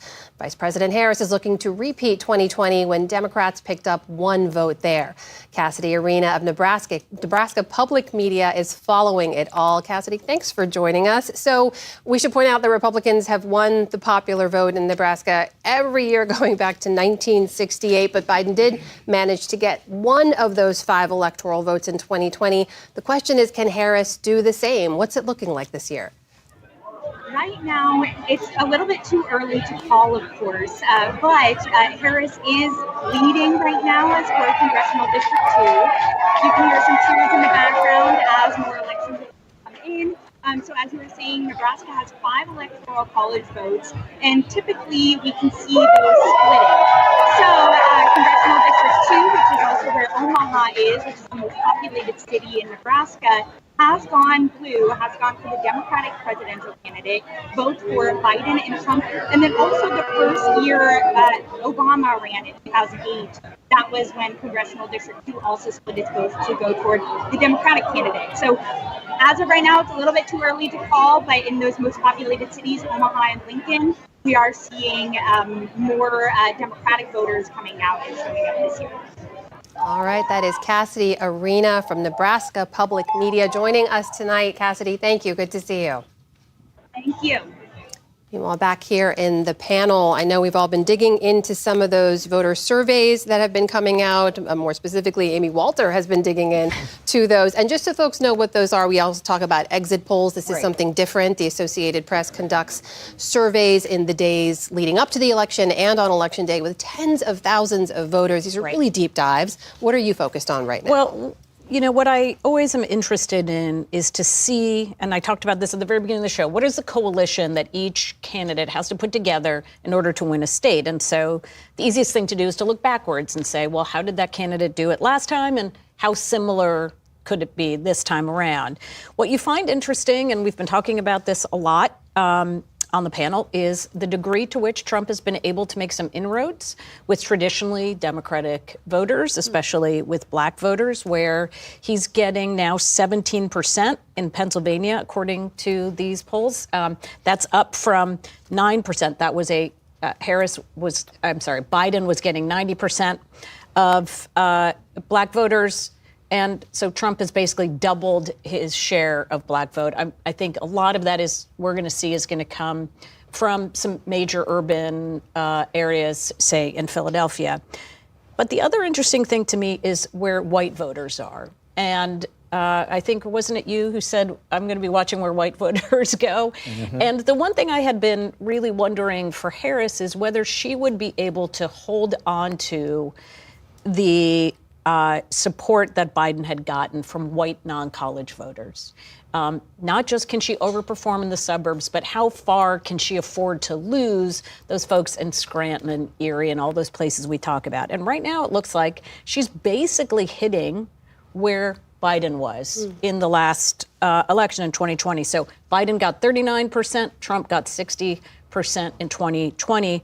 Where she's overperforming, and this is what has been giving Democrats some hope, is with white college voters. So again, this is 56-41. That is a pretty significant lead there for Harris. That is a group of voters this is double the amount that Biden had with those same voters last time. Now, non-college voters, as Fez knows very well, they make up a bigger proportion of the electorate. But holding on to those voters, not losing more of those voters, and increasing your vote with white college voters, again, with white voters being 84% or so of the electorate here, that's going to be the key thing to watch as well. So we're going to talk a lot about, especially in Georgia, North Carolina, Arizona, defections potentially from Latino voters and black voters. But there is a reason that the Harris campaign has talked almost incessantly about the blue wall. These are states that are whiter than those other states in the Sun Belt and out west. And holding those numbers among white voters is going to be key if she's going to win in a state like Pennsylvania. And quite frankly, in Wisconsin and Michigan as well. And putting you on the spot. Just real quick, Paz, we have one race call to share with everyone. The state of Colorado now goes for Kamala Harris with 10 electoral votes. So let's take a quick look at the electoral map overall at this hour. We've got 109 electoral votes for Kamala Harris to Donald Trump's 198. Again, that's a number that will continue to move over the course of the night. And another notable win we can report at this hour. In the state of Delaware, Sarah McBride has won the lone U.S. House seat. She will now be the first transgender member of Congress. So another moment of history being made with that election for the 1st District in Delaware. Fez, I want to go back to you, to the point you were going to make. So taking all of what Amy said, agreeing with all of it, then the operative question heading into tonight was who turns out and who votes. Right. And so does Georgia look like 2020 Georgia? Does it look like 16 Georgia? Or does it look like something even bigger than 2020 Georgia, which was a possibility? I mean, I think last time, Amy, correct me if I'm wrong, over 150 million people voted in the presidential election. I don't think we quite yet know what that number is, but if you had an expanded number of people voting in Georgia, in North Carolina, now those margins that Amy was referring to, if Trump found even more rural voters, they would account for people without a college degree, and that margin then suddenly doesn't hold up if you're looking at the 2020 margins. That's right. And that has been the GOP bet, that the Harris coalition was too precarious, that if it included everybody from AOC to Liz Cheney, that was a coalition that was precarious and it would tip over and it would present problems in places like Pittsburgh and Philly. And if there were problems in Pittsburgh and Philly, you'd have the same problems in Detroit. Kevin, how do you see it? Well, the other big bet that Republicans made was driven by another number, and that's 56%, which is the average of Joe Biden's disapproval rating right now. And so he's underwater right now by 17%, and that's one of the challenges and the burdens that Harris has had to have during this campaign, which is in a 107-day race to the finish line, because she entered the race at the end of July. Was she going to be able to put enough distance between herself and a president with an incumbent president with a very low approval rating? And I think that approval rating is driven largely by economic concerns. Now, yes, the economy has gotten better in the last few weeks and months based on all the macroeconomic numbers we've seen. But there has been a hangover on inflation. There's been a hangover on just the state of the economy, the direction of the country. And that's largely been shared by voters who are, working class voters, who are white, black, and Latino, and many of them younger men, I think, in some of these states. And we'll see if some of these numbers hold up. Those demographics started to come out in a way that were challenging for Harris. Judy, this issue of the diploma divide, which I know you've reported on extensively, as Amy's pointing out, it really is a defining feature we're seeing so far. We don't know how much of an impact it's going to make, but how do you look at what we're seeing? Well, as I think we talked about during the 6 o'clock hour, so many hours ago, what we specifically were looking at in Michigan was to look at the Oakland versus Macomb. Oakland, I think it's 52% of the residents have a college degree. It's 27%, 26% in Macomb, right next door. Trump won Macomb, Biden won Oakland. It's clear. I mean, Harris has been campaigning in Oakland, and both campaigning in the Detroit area. But Democrats do think, as Amy's been saying, that there is an opportunity for them with specifically white college-educated voters. And it is a complete reversal from where we were several decades ago, when Democrats were the party that represented the union workers, the blue-collar workers. Republicans were the party of the college grads. And that's changed. It's moving even more rapidly now in that direction. And Democrats are trying to take advantage of it. To Fez's point a minute ago, it is painful for some Democrats who don't want to say, we're not walking away from blue-collar workers, but hey, if we see an opportunity here, we're going to take advantage of it. It's a moral responsibility for both parties. Like, high school-educated grads die 8 years younger than college-educated grads. They're 5 times more likely to die of opioid addiction. They have more obesity. They obviously earn a lot less. If you look at the social life of high school grads, many reports that they have no friends compared to college grads. They're less likely to go out to be involved in churches or hobbyist organizations. The education gap at 8th grade right now between affluent and non-affluent families is bigger than between whites and blacks in the end of Jim Crow. There's just a chasm between these two Americas, and it's a moral responsibility of both parties to figure out what to do about it. Now, I thought Joe Biden had one job. That was to funnel money to high school grads. And he did a good job of that. The infrastructure bill, a whole bunch of the spending he did went to basically high school grad Republicans. And he got no credit because of inflation. But I thought he did what he was assigned to do by the country. But so far the events have not, and I think they will eventually, but they have not yet redounded to the benefit of the Democratic Party. Why didn't he get credit for that, John? Well, yeah, both of you, actually. Go ahead. I don't think he got credit for it because, it's not like they didn't champion what they were doing. Sure. I think, we in our profession don't cover it. It's boring. great, another project in another state. We don't cover it.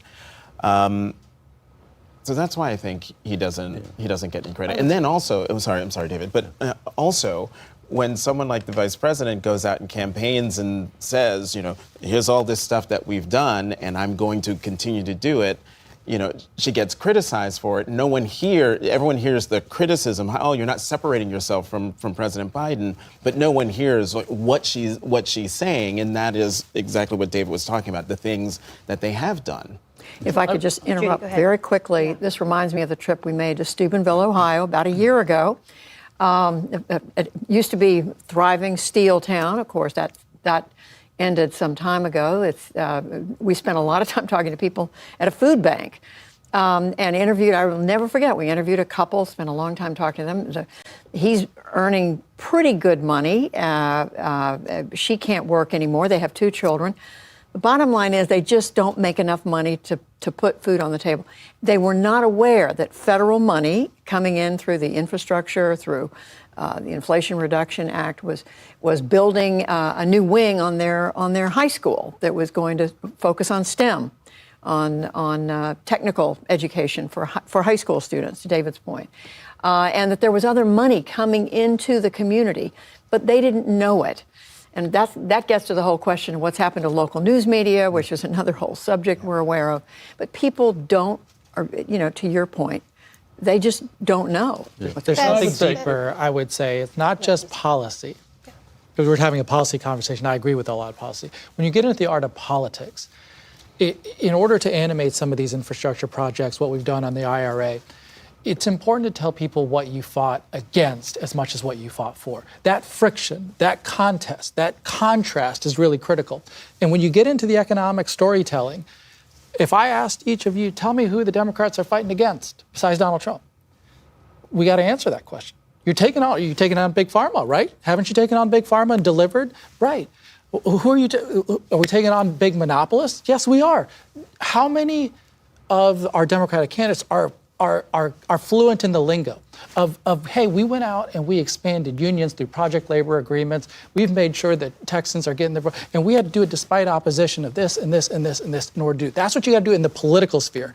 After you've delivered policy, you got to animate a contrast. And this is where Trump lives. He's going to do McDonald's. Why is he doing McDonald's? Because it's just a contrast. Also China and immigration. But Faz, is that a failure of Democrats to adjust to the vernacular of the moment? Is that what it is? That this is the way people need these messages framed now? I thought that Biden was laying a foundation of an FDR-style Democrat, in which you deliver policy. What we're missing is obviously the FDR-style politics, which is to say, I welcome your hatred. I am in some battles with you guys. I am against some battles with the powerful people. And when they start spending money, as crypto people have done, as Elon Musk has done, as some large, powerful actors have done against you, it's your job to animate and tell people, why are they spending so much against me? Who am I taking on? What are the fights? And I think especially when we got into economic discourse, there's a lot of economic framing that gets set by powerful actors in our economy. They have a lot of money, lobbyists, and the infrastructure to tell you a certain story about corporate profits, about stock buybacks, stock dividends, about what the regulators at the FTC are doing and the CFPB are doing, and they're all bad.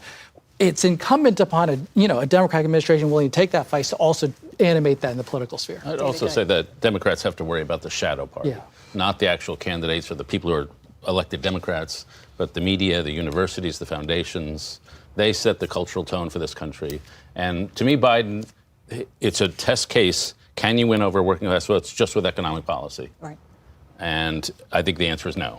Yeah. That you have to show respect. You have to speak a language. People have to see people like them represented in your institutions, which they do not see in all of our information age institutions. Yeah. And so they, it's a identity. I'm going to vote for people like me.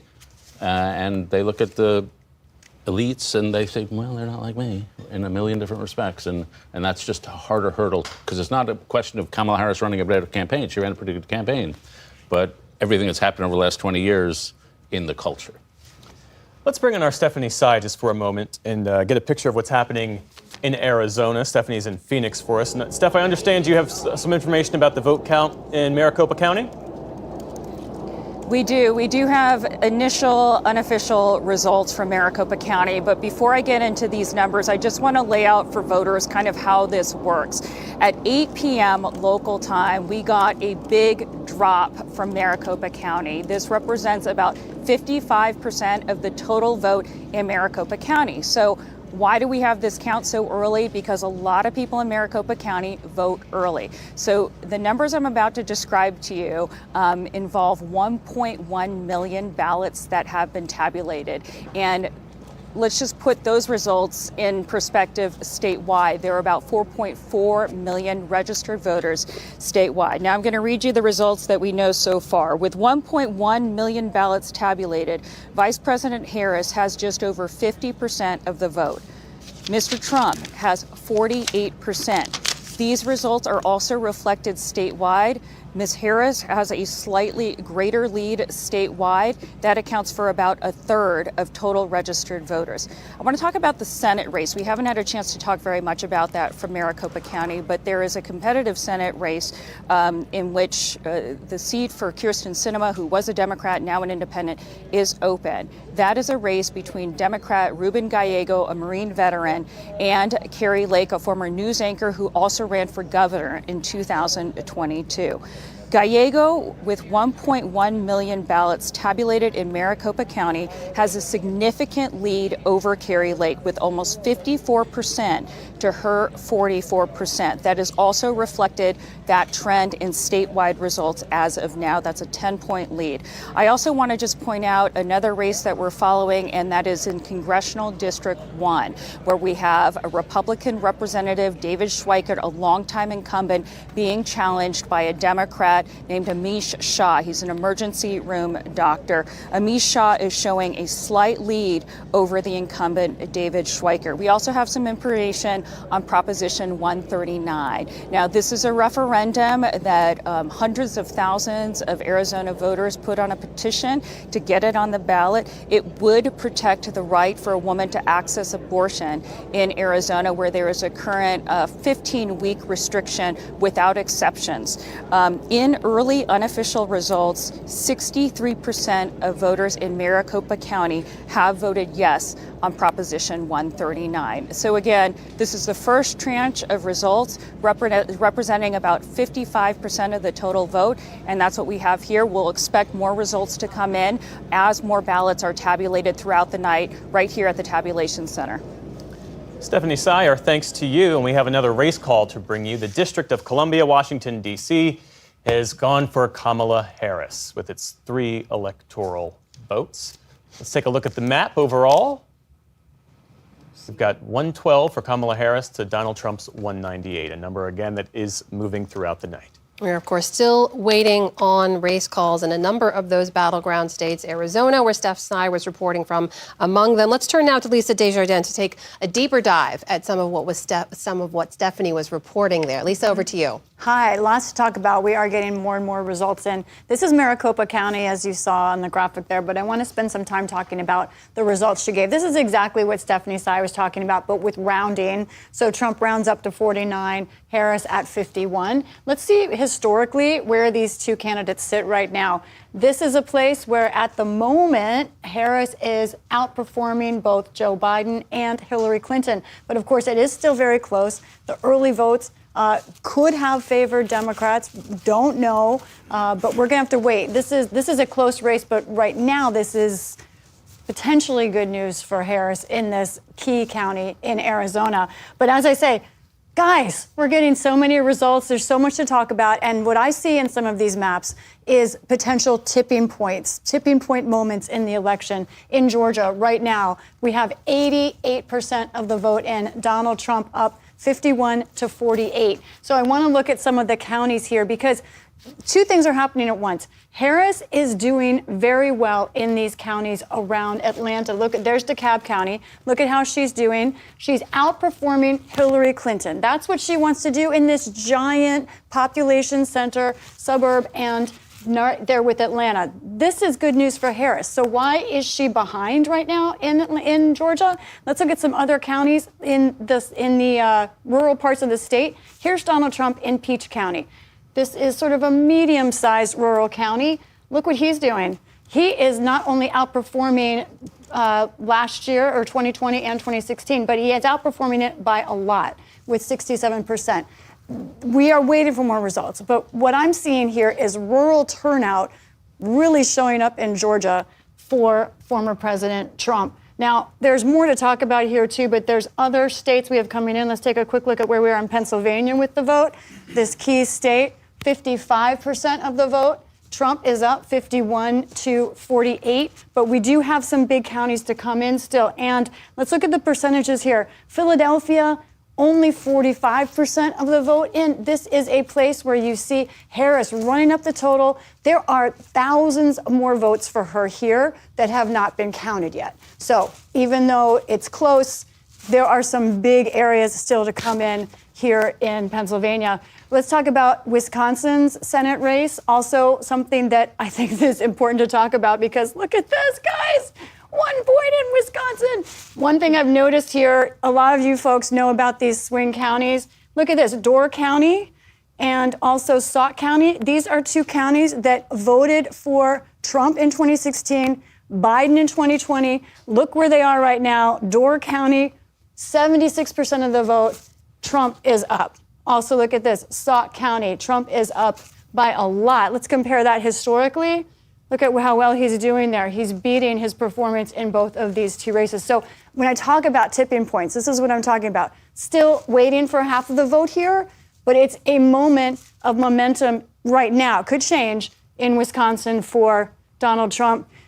Notice this, Senate race, 49-49 essentially. Tammy Baldwin, the incumbent, critical for Democrats to hold on to the Senate. Right now, she barely has a lead. Michigan, the presidential race, dead heat, 49-49. And I want to pay attention, remember those numbers, to the Senate race there. 49 for Alyssa Slotkin, 48 for Mike Rogers. What we're seeing in these races is the Senate candidates, the Democrats are tracking with Kamala Harris. They're not outrunning her, which is what Democrats wanted to do. The one exception is what Stephanie talked about in Arizona, where Ruben Gallego is running ahead of the pack there. Nebraska, guys, hold with me another minute. I promise it's going to be worth it. Nebraska, we see Donald Trump has been declared the winner of the state of Nebraska, but we all know that this one electoral vote here around Omaha is critical. And the most recent results that I saw had Harris 55, excuse my handwriting, my nuns who taught me in Catholic school, and we see Trump right here, 44. So she really is on her way to winning this electoral vote. But watch this, because this Senate race in Nebraska, Republican incumbent Deb Fischer, right now down to Dan Osborne, who has never been in politics before, a mechanic. He had never been to Washington before this year. He is not in any party. He doesn't call himself an independent either. He's someone who's running against what he sees as the Washington establishment. And right now he is winning this race.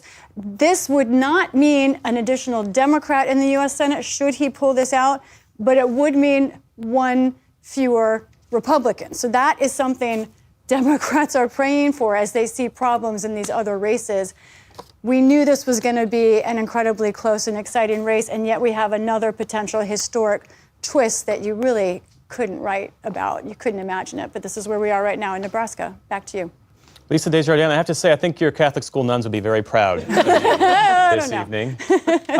One issue we haven't talked about yet, Kevin and Faz, is transgender rights. And I raise it because the Trump campaign and allied entities has spent more than $20 million on TV ads in battlegrounds attacking Kamala Harris on her past stances on transgender rights. Now, this might not be a top priority issue for most voters. In fact, most voters say it's not. But the bet from the Trump campaign seems to be that more people will be swayed in this cultural war issue to vote with them, to see their side of things. Do you think that's a resonant issue that might really penetrate in this race? I think it is, and I think it was, again, another big part of the Trump playbook and the Republican playbook overall, which is to paint Kamala Harris and Democrats as out of touch with sort of mainstream values, out of touch with out of touch with people on this particular issue, and sort of more representative of a West Coast. You heard it over and over, right? San Francisco liberals were going to take the country in the wrong direction. And it was something that I think is leading to a lot of some of these things, as David pointed out earlier, some of these redder states getting redder. We are seeing a little bit of a clash of political civilizations in some of these areas. And a lot of folks, forget about the economics and forget about the policy issues, the policy details. A lot of these folks feel that Trump and the Republicans speak more strongly to those issues than the Democrats do. Well, I wouldn't say forget about the economics, because I see them as class-based issues too, in which they're trying to suggest to people Kamala Harris cares more about this issue than she does about the economy. Right. It's part of the message. And if you think of somebody like Dan Osborne, for instance, I've been involved with helping him way back when, and for early part of this year, felt strongly that he'd have a good chance, because what's unique about him? Well, obviously he's running as independent, but what's unique about him is this is the guy who led his Kellogg's workers on strike during the midst of the pandemic in 2021, when they felt they had worked 70, 80 days straight, never got any pay out of that, never got any raise, and he leads them on strike, and they successfully get a wage increase. Then he turns it around and says, I'm going to run for Senate. Everyone knew and understood that Dan Osborne is running because he wants a government to function for working class people. It was the number one thing on everybody's mind. He made sure it was clear, and while I might disagree with you on this thing or that thing, I am a working class candidate. And as we'll see, regardless of outcome, that overperforms. You're going to have a chance. And it should be a recipe, hopefully, to Democrats across this country. You can compete in a place like Kentucky, Tennessee, Montana, whatever it might be, if you have this kind of credibility, this kind of language, this kind of message, this kind of push. But if he'd had a D after his name, could he have gotten this far? That's what I wonder. I don't know. Even with the message. I don't tend to think that you'd have as much of it. You'd have some discounting. Yeah. But I still think that kind of a candidate, still with the D next to their name, running with that bona fides of no one will question his credibility and desire to fight for working class people when he gets in the Senate because of where he came from, what he says, what he talks about. Would the D next to his name have limited his ability to talk about some of these other issues is a question. But to their credit, the Democratic Party of Nebraska worked together, and he's now in this position. So, there's a message there. Did it limit Joe Biden's ability to do that? I mean, Joe Biden was the first president to hit a picket line. The Scranton Joe, working class Joe, is sort of key to his presidential brand. Of course, he's not in the race, but we were talking earlier about the Democrats' inability, as you phrased it, to really make that working class argument. You know this, Jeff, about me, because we did a number of interviews before he dropped out about how I felt about Joe Biden's chances. Obviously, I think he got to a place of age and questions of mental acuity that limited his ability to be an effective candidate. But if we were able to rewind the clock 4 or 5 years, that Joe Biden running again, I tended to believe, because he had established the basis for himself on this question that you're talking about, the credibility of fighting for working class people, restoring pensions for Teamsters, going to the picket line, fighting for UAW workers, that it would have benefited him and helped translate some of these margins. We'll never get the chance to see that, though. If I could just interject quickly, I remember interviewing Joe Biden after the 2016 election when he was so upset, frankly, and he was careful about what he said publicly about Hillary Clinton's campaign and the fact that he thought that she had not reached out enough to working class voters. And he was saying in so many words, this is something my party must do. This is 2016, beginning of 2017. Trump has just been elected just 8 years ago. Just 8 years ago. I do want to get us back out to the field, check in on one of those key battleground states we have been tracking. Our Miles O'Brien is in Gwinnett County, Georgia, with an update for us and a bit of a tour, I understand. Miles, take it away. Yeah, Amara, the polls may be closed, but the work is not done by any stretch. We're at the Gwinnett County election headquarters, and this is the lobby, which is filled right now with precinct workers from the 156 precincts all over the county. They come in the door. They have bags which contain memory cards as well as the paper ballots, provisional ballots, all right there. How's it gone so far? It's went really well. Nice and smooth? Did you have good turnout? Yeah. Wonderful turnout. Yeah. All 6 precincts I had. Excellent, excellent. So they go this way, around through here. This is where the final tabulation occurs. The election management system is in here. So that's kind of the end of the line there. But those precinct workers, as they come in with their ballots and their memory cards, go to various stations here. Everything gets checked in, double-checked, re-signed in, and then, How's everything going for you? Great. Is it nice and smooth? Nice and smooth. Yeah. It's getting a little busier, huh? That's what we want. Yeah. So then they put everything on these carts, and down the hall they go into the main area here. Now, here's what we know so far. They've counted 323,289 ballots. Donald Trump with 129,930. Kamala Harris with 188,560. Now, we would expect Kamala Harris to lead in this county because of the demographics of this county. Historically, it was red. It flipped in 2016 to blue and has moved in that direction. Now, this is where the real counting is occurring right now. You see all of the empty bags now, which contain the memory cards and the ballots. All the sorting is going on. Still a lot of work to be done. We know that this was a record turnout of over 400,000 voters in Gwinnett County. Never seen anything like that before. So the night has been a little bit longer than they expected. So back to, we'll be here. We'll let you know how it goes. Miles O'Brien in Gwinnett County, Georgia, with a fascinating behind-the-scenes look at democracy in action. Miles, thank you so much. Meanwhile, at this hour, 2 more Senate races we can call and report to you. Republican Josh Hawley wins re-election in the state of Missouri, and Republican John Curtis wins in Utah, taking over for Mitt Romney there, of course. Both of those are Republican holds. So when you take a look at the updated Senate map, of course, control of the Senate is up for grabs tonight. 48 seats for the Republicans, 36 for the Democrats. And there's one governor's race of note in New Hampshire that we're going to bring you. Republican Kelly Ayotte has won that race. Meanwhile, we know Democrats' hopes to maintain control of the U.S. Senate hinge on Montana and keeping Senator Jon Tester in his seat. Anna Rao of Montana PBS is following that race tonight and more. She joins us now. So, Anna, Jon Tester here is fighting for his 4th term. It's being challenged by Republican Tim Sheehy. We know Republicans have been targeting this seat. Tell us about the race and where you think it might go. Well, it's hard to say, of course, right now, but I can tell you the things that we're watching tonight. We're watching that voter turnout number. In previous years, Jon Tester has managed to pull out a win against some pretty strong Republican candidates, even popular Republican candidates in the state, with the voter turnout hovering around 72, 71%. And they've usually been election years where there wasn't a president at the top of the ticket.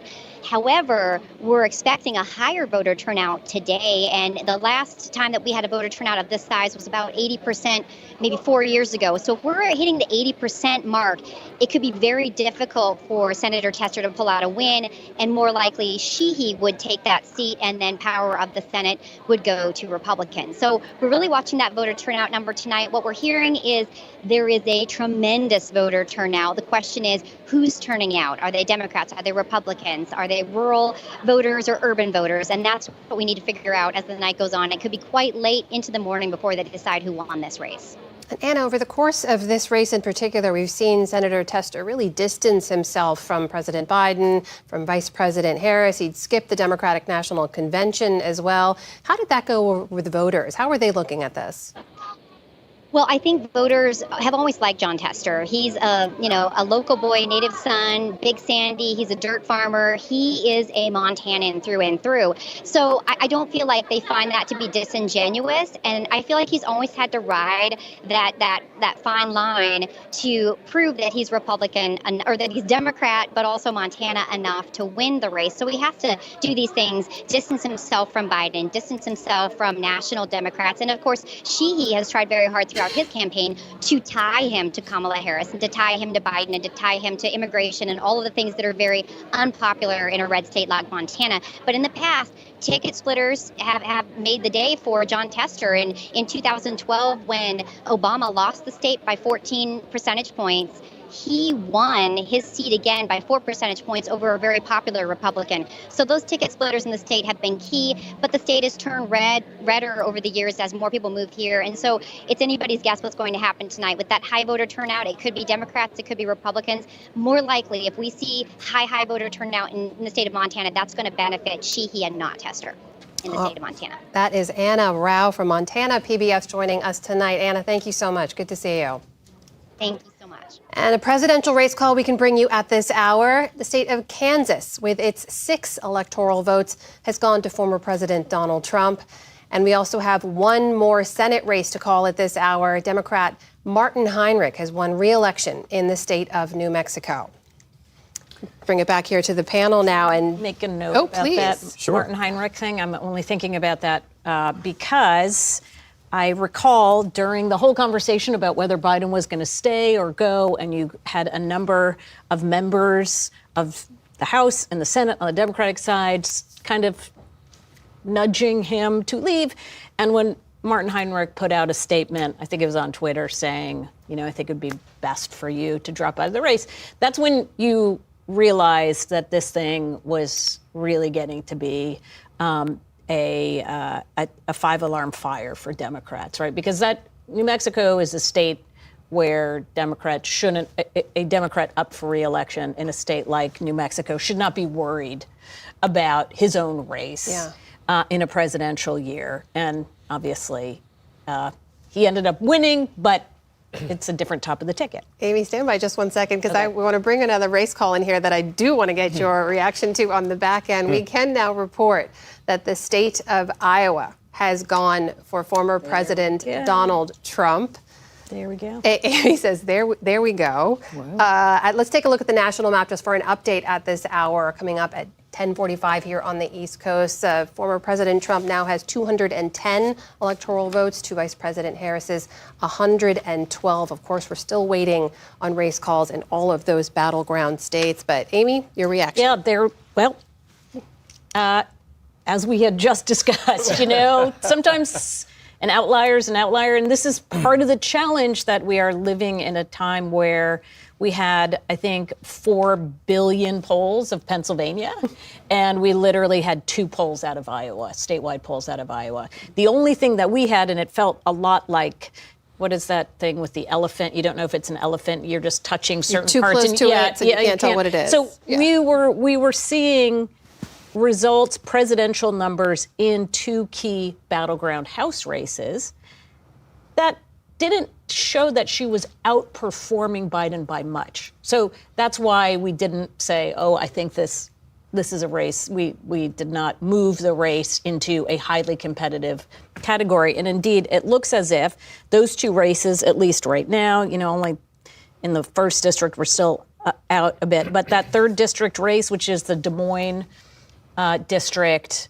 the Democrat now is ahead, but only by a point. So it's going to come down to those 2. And those 2 are critical for Democrats in the House. We haven't talked a lot about House races, in part because none of the really critical House races have been called yet, which is also telling. So everything we thought about this election, about how close it was going to be at the presidential, how close it was going to be at the House, is actually coming to pass. I was going to ask you that question. I mean, if we reset a bit and establish the Iowa poll that came out this weekend as an outlier, that this race is coming down to the Rust Belt being on a razor's edge, is essentially what many people thought from kind of day one, right? That was always that pathway of, all right, Pennsylvania is literally the most important state. It is now seems more and more likely that it is going to be the decider.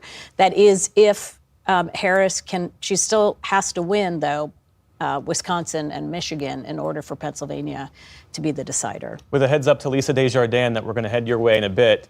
Kevin Madden, your thoughts? Well, I think I'd love to pull the tape from when we were all sitting here in January and February. We were saying it's going to come down to 7 states in about a 30-mile radius around Philadelphia, Atlanta, Maricopa County, Milwaukee, and Detroit. And here we are watching all of these numbers come in. And it also just shows, and David and Judy have talked about this earlier as well as Jonathan, is that the country is incredibly divided. And there's going to be an incredible amount of challenges on the other side of this. Like we will not have solved all of our problems with this election tonight.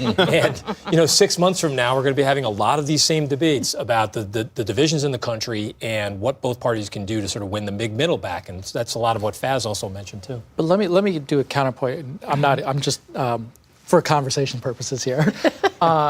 Amy, I would challenge you on this question. Would it be fair to say this is now the third election in a row in which we've discounted Trump's strength on election day? Because if you say in 16 he overperforms, in 20 I would argue he overperforms. Yeah. When you look at that margin and what he shows up and not in the midst of a pandemic, delivers a Republican House in many ways. And here we are again looking at an overperformance in my view, based off, we had all these theories of silent Harris voters and all these other things. Right. What would be your reaction to that proposition? Well, that the polling industry has now discounted them 3 times in a row. Well, except that they didn't, because if it really does come down to the fact that those 7 states are being decided by 1 or 2 points or 3 points, right? Then it is saying exactly what we said, which is that these are the places. But it does say, and this is the point that a lot of Democrats have been making to me throughout the entire campaign, is if you do not take the fight to, I think this was your message too, if you don't take the fight to those voters and make it very clear in the way that Democrats are making in Pennsylvania, in Michigan, in Wisconsin, in Arizona about what's at stake, that's where Trump does better. In the places where they do make that case, that's where Democrats do a little bit better. Right. And we saw that in 2022, right? That there were states that Florida number came in. I was sitting with you all. That Florida number came in, and we were like, oh, wow, this is going to be a big, big night for Republicans. But once we got into the purple states, it was a very different conversation. So that is what I love about campaigns is that everybody has a theory of the case going into a campaign, and election night is the time we get to really test out if that's true. And if Harris is able to win those blue wall states, the answer will be, that's right, the places where we really put the energy, effort, messaging, and money, we haven't evenly divided. And it lined up with where the polls were. I think Lisa Desjardins is standing by over at the super screen for us to give us a deeper dive at the data. Lisa, take it away. Right, we've got lots to talk about. Arizona, as you're talking about, look at this. This is a mathematical hat trick, I will call it. 50% Trump, 50% Harris, with 50% of the expected vote in right now. Could not possibly be closer. And to get at, again, what Stephanie Tsai was talking about, we're still got 54% of the vote in Maricopa County. A lot of votes to come in here. Harris is still in the lead in that county. So what are we waiting for? Apache County, which is what Stephanie Tsai was talking about as well, where they had voting problems. I'm told there are some 9 precincts around the state that are still open right now as I'm speaking. Now, this is an area that goes usually blue, but there are 2 red counties as well that Trump will be waiting for some numbers on. So again, so unbelievably close. Let's talk about that House race that we're watching closely here. Incumbent Dave Schweikert, deficit hawk here in Maricopa County. This district is, let's say, right around there. Arizonans, don't be too mad if I'm a little bit off. And then the challenger, Amish Shah, an emergency room doctor. Many a challenger has gone up against Dave Schweikert and failed. But right now, this one with 63% of the expected vote could flip a seat. Remember, to take over the House, Democrats need to flip a net of 4. So this is when they've got their sights on. Democrats would like to see it flip. Now, Pennsylvania, where are we? 63% of the vote. And we have a very slim lead for Mr. Trump. But look at where we are in Philadelphia. There's still a lot of votes to come in there. 56% report in there. Chester County. This is an area that in the last couple of cycles has gone blue. Only 11% reporting. I know my sister did vote there. I don't know if her vote has been counted yet or not, but the point is that this is a place that Democrats would be looking to gain some more. Let's talk about House races. I know you guys were talking about that. There's a lot of interesting things happening in Pennsylvania. This is a race we've been watching. This is Pennsylvania's 7th district, right over here, kind of on the eastern side. over there in the Lehigh Valley. Ryan McKenzie, the challenger, is right now ahead of Susan Wild, 66% reporting. So this is a problem for Democrats. Good news for Republicans. However, a different story. Not too far away in Pennsylvania's 10th district, somewhere kind of around here.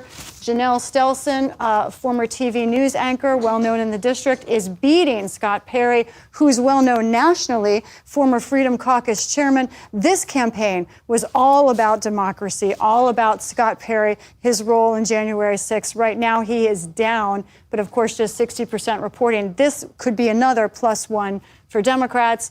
Then let's look in Iowa, not at the presidential. I know it's been called, guys, but instead, this is the district right here, Iowa's 3rd district, Des Moines, down here, kind of like that. Oh, so messy. I'm sorry about that. But Lenon Bakam right here is winning in his race against Zach Nunn. He's the challenger.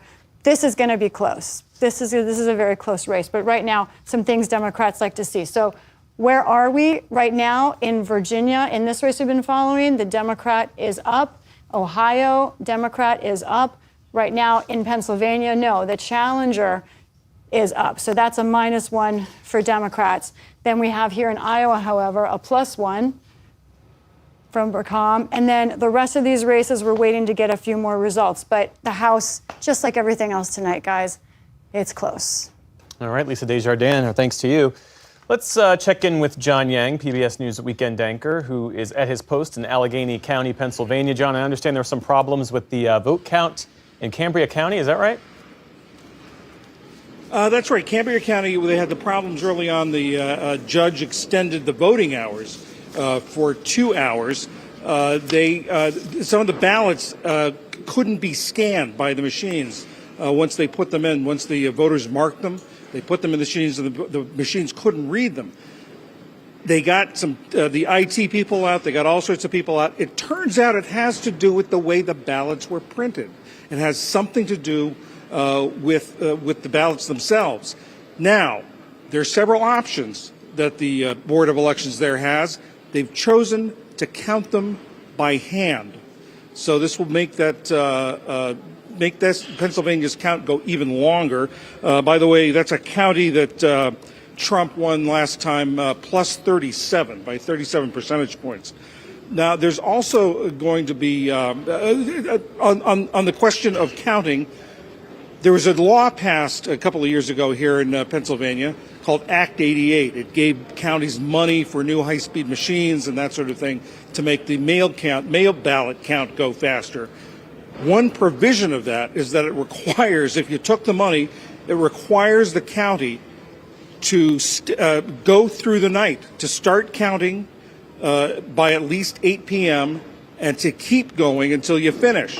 So Philadelphia is going to have to keep going until they finish their mail-in ballots. Another thing I want to talk about is their bomb threats. The bomb threats that were started in Georgia have now reached Pennsylvania. These were email bomb threats. It affected a number of counties: Bucks County, Chester County, Delaware County, and Philadelphia. 9 polling places were hit by were targeted. In Westchester, the Chester County Government Building, in Luzerne County and Wilkes-Barre, the same thing where they were counting ballots. And that in each of these cases, they did close down for a sweep, but they did secure the ballots, and with sheriffs or police there to make sure that everything was done right, and that the ballots were indeed safe and not tampered with. So this race in Pennsylvania is going to take a long time, but not so much because, partly because of it's going to take a long time to count, but also it is just so close. If it's so close that it comes down to overseas military ballots, that could be a longer time because those aren't due. Those can come as late as a week from today. All right, that is John Yang with an important message we should stress. The closer it is, the longer it will take. That's just the process unfolding. John Yang reporting in Pennsylvania for us. Thank you, John. David, I'm going to ask you to weigh in as we reset heading up on the 11 o'clock hour here on the East Coast. This conversation we were having earlier about pretty much being exactly where we thought we might be several months ago when it comes down to which states will matter and when. You agree with that? A little, Yeah. mostly. Yeah. But I do think Trump is overperforming. You look at these stills, Georgia with 93% of the vote in, he's up by 3. North Carolina, he's up by 3. Pennsylvania, he's up by 3. Michigan, he's up by 4. Wisconsin, he's up by 2. So that looks to be like overperforming. In Ohio, we talked earlier in the night about Sherrod Brown. He's in real trouble. So, I think he won Texas by certainly more than I expected. So you'd have to say that his strength is bigger than I thought it was. His strength we expected him to gain among Hispanics with some of these numbers out of places like Michigan. His gains among Hispanics are kind of eye-popping if the exit polls are to be believed. So I'd have to say it's a long way to go, but right now it's less close than I thought it'd be. Jonathan, about 30 seconds left before we go to a break, but what do you make of where we are? Well, I'm still waiting for all the votes to come in. Yeah. And it's one thing for 93% of the vote to be in, but it's another thing if it's 50-something% of the vote in, and then where's that remaining vote? And so that's what we have to keep our eyes on. We will keep our eyes on, not get ahead of the calls as they are made. It comes down to math and facts, everybody. However, at this time, we're going to take a short break so PBS stations can report on some of their state and local races. We'll be right back at 11 p.m. Eastern when polls close in a few more states, including California and Washington state, so stay with us.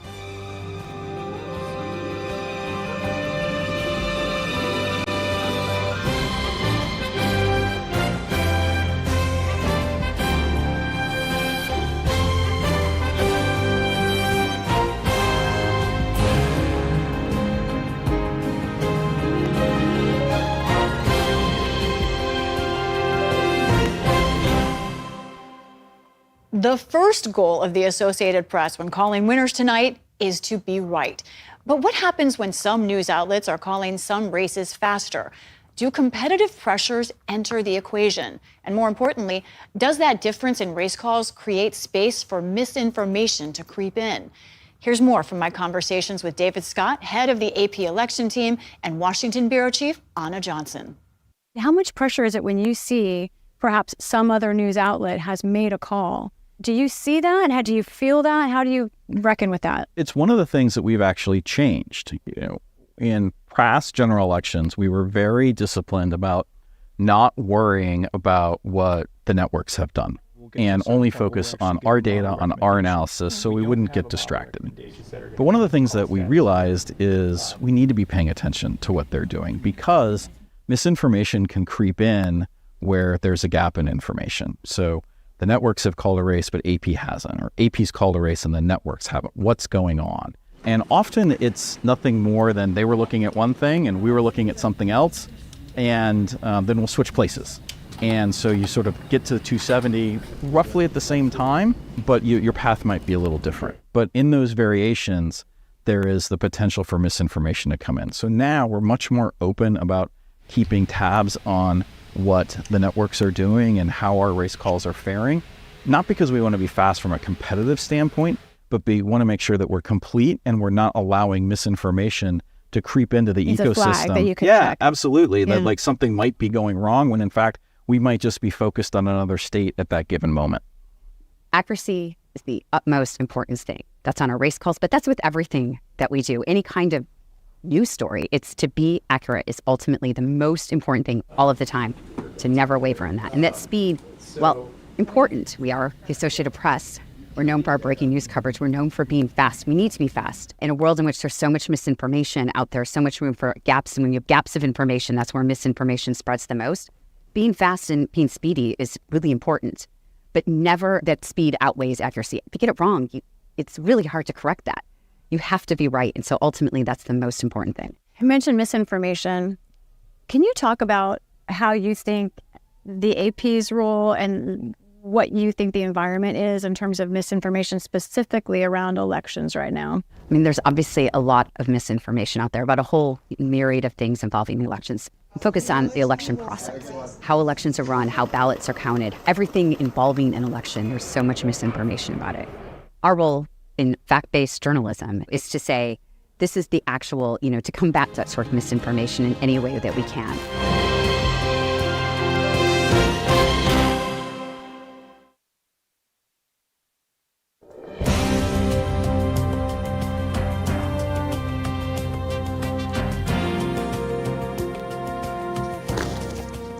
And welcome back to PBS News special live coverage on election night. I'm Amna Nawaz. And I'm Jeff Bennett. It is 11 p.m. Eastern, and polls have closed in 4 more states.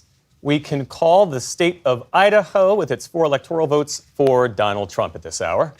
We can also call the state of California that's gone to Vice President Harris with its 54 electoral votes, as well as Washington state with 12 electoral votes.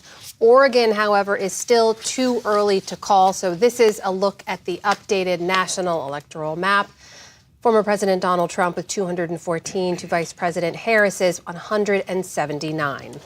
A short time ago, House Speaker Mike Johnson was speaking at a watch party in his home state of Louisiana. He struck an optimistic note for his party's chances tonight. Take a listen. I think in a little bit we're going to go to Mar-a-Lago, I think, and be down there with President Trump.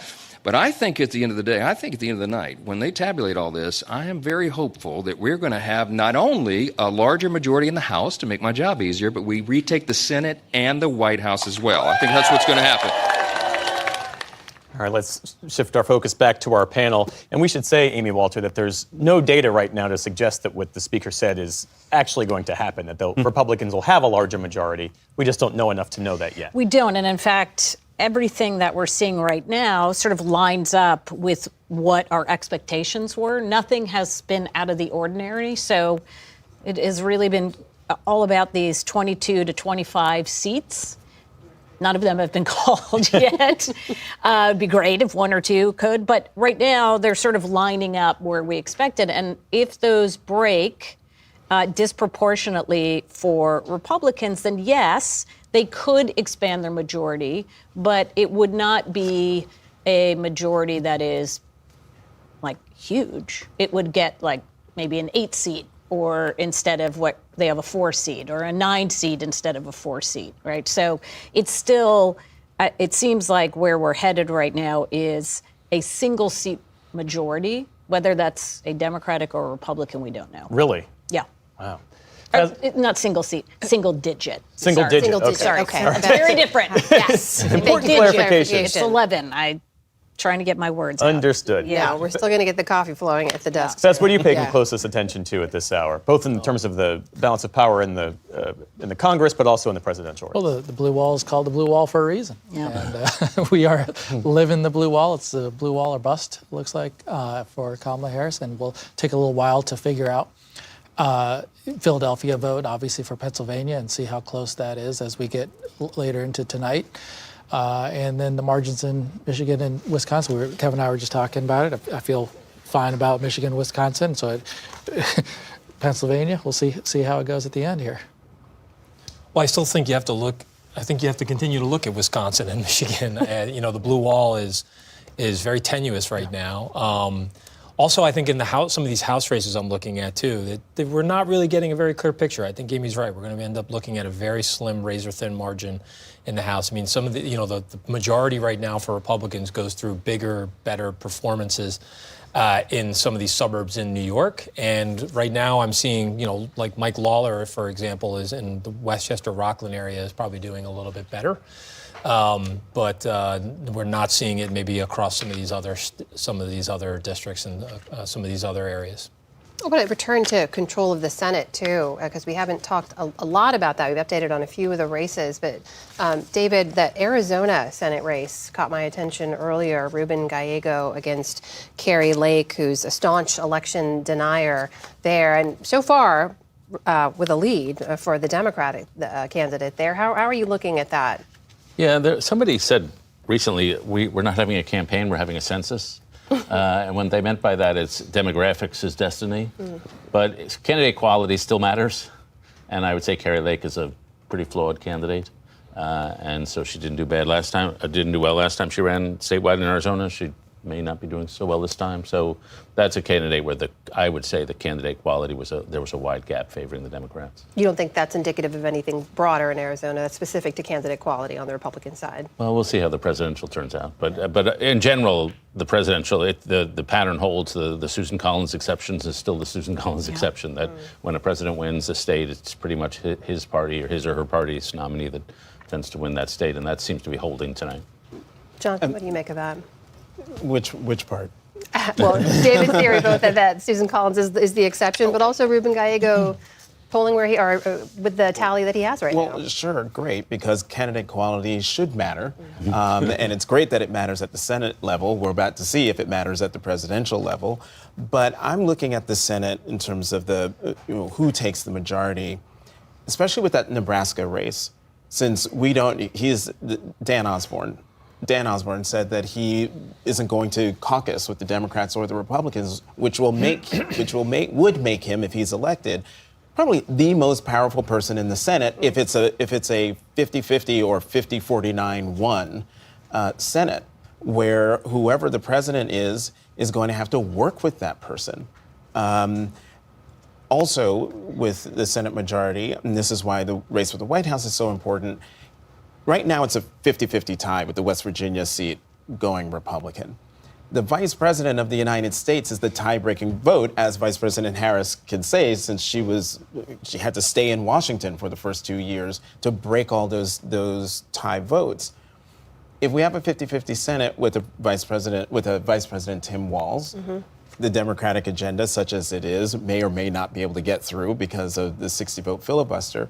But if it's Vice President J.D. Vance, the same issues hold, but I think for a lot of Democrats, they'll be probably quite happy, if that were to be the case, that the filibuster is still in place. Let's bring in our Laura Barone-Lopez, who is at the Harris Campaign Watch headquarters tonight over at Howard University. So, Laura, I understand Jen O'Malley Dillon has told campaign staff that, as you know, she said all along, this is going to be a close race that comes down to a handful of states, and that she said that she feels pretty good about how things are shaping up this evening. Do I have that right? That's right, Jeff. Jen O'Malley Dillon sent a memo, to campaign staff that we've obtained. And in that memo, she says that it was always going to come down to the blue wall states, even though they're still waiting as votes trickle in the Sun Belt.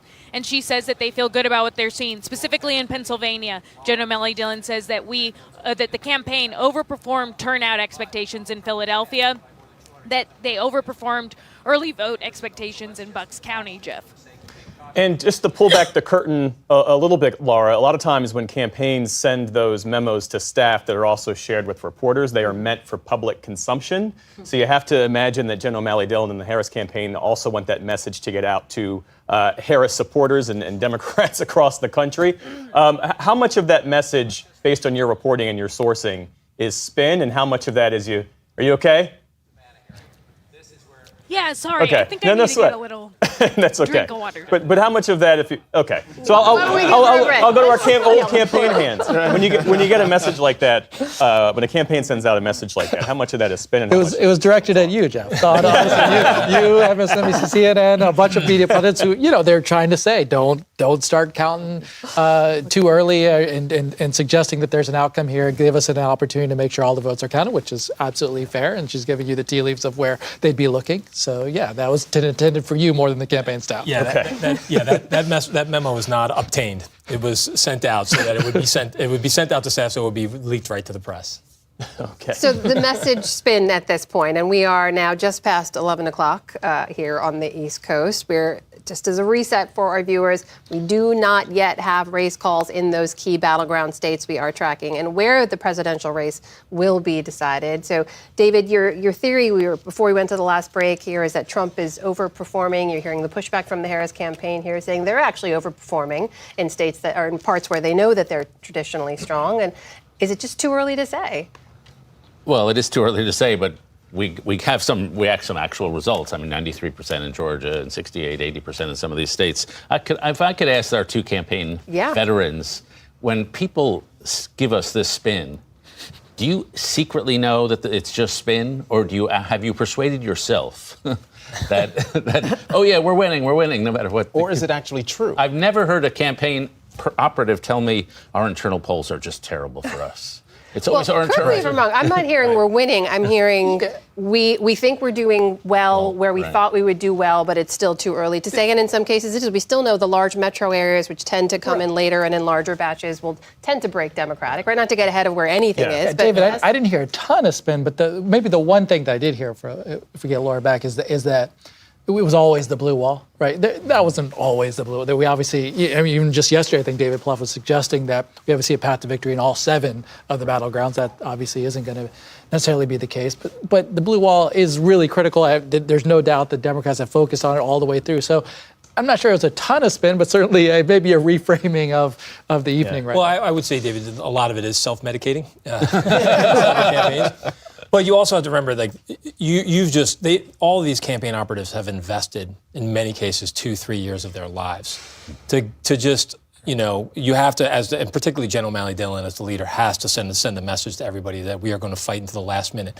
And you don't know if you're going to actually be asking by the end of tonight some of these folks to get on a plane and go to a recount somewhere in some of these states where it's still very close. So that's a really big part of the psychology of it all. Laura Brown Lopez is back with us. So Laura, pick up where you left off, if you will. Yeah, sorry about that, Jeff. So Jen O'Malley Dillon was also saying that specifically in Michigan, they are waiting a significant amount of the vote to come in. In the city of Detroit in particular, they say that vote will not be reported out until roughly midnight. And then in Wisconsin, Jen O'Malley Dillon says that there's also a significant amount of vote remaining. They're looking at 2 counties in particular, Dane and Milwaukee counties, and they don't expect to hear a result in Wisconsin until about 3 or 5 a.m. And then, of course, there's Nevada. When I was talking to sources yesterday close to the campaign, they said that they ranked the Blue Wall and Nevada as the top states that the campaign was the most confident in. They were not as confident when it came to the Sun Belt states in Arizona. So that really does appear to be her best pathway right now. In terms of spin, Jeff, look, the campaign has gotten a little bit more quiet lately than they were earlier in the night. That's just, that's the facts. But Jen O'Malley Dillon, as the chair of Harris's campaign, is trying to project some calm here. Even yesterday when she was talking to reporters was saying that things were always going to be tight despite some of their confidence that Harris did have a pathway in the 7 battlegrounds. They were all along saying that things were going to be narrow, that the margins were going to be tight. I was texting with Congresswoman Debbie Dingell just a moment ago, a congresswoman from Michigan, who in 2016 had warned about Michigan and Hillary Clinton's chances there. Debbie Dingell said that she was nauseously optimistic still and that it was going to be tight, but she wasn't worried just yet. And that's kind of the sense that I'm getting from a number of Democrats, those here, those elsewhere, that they are trying to be as calm and patient as possible and still feel as though there is a pathway for her in those blue wall states and when Nevada comes in. Nauseously optimistic is something I've heard from other Democrats as well.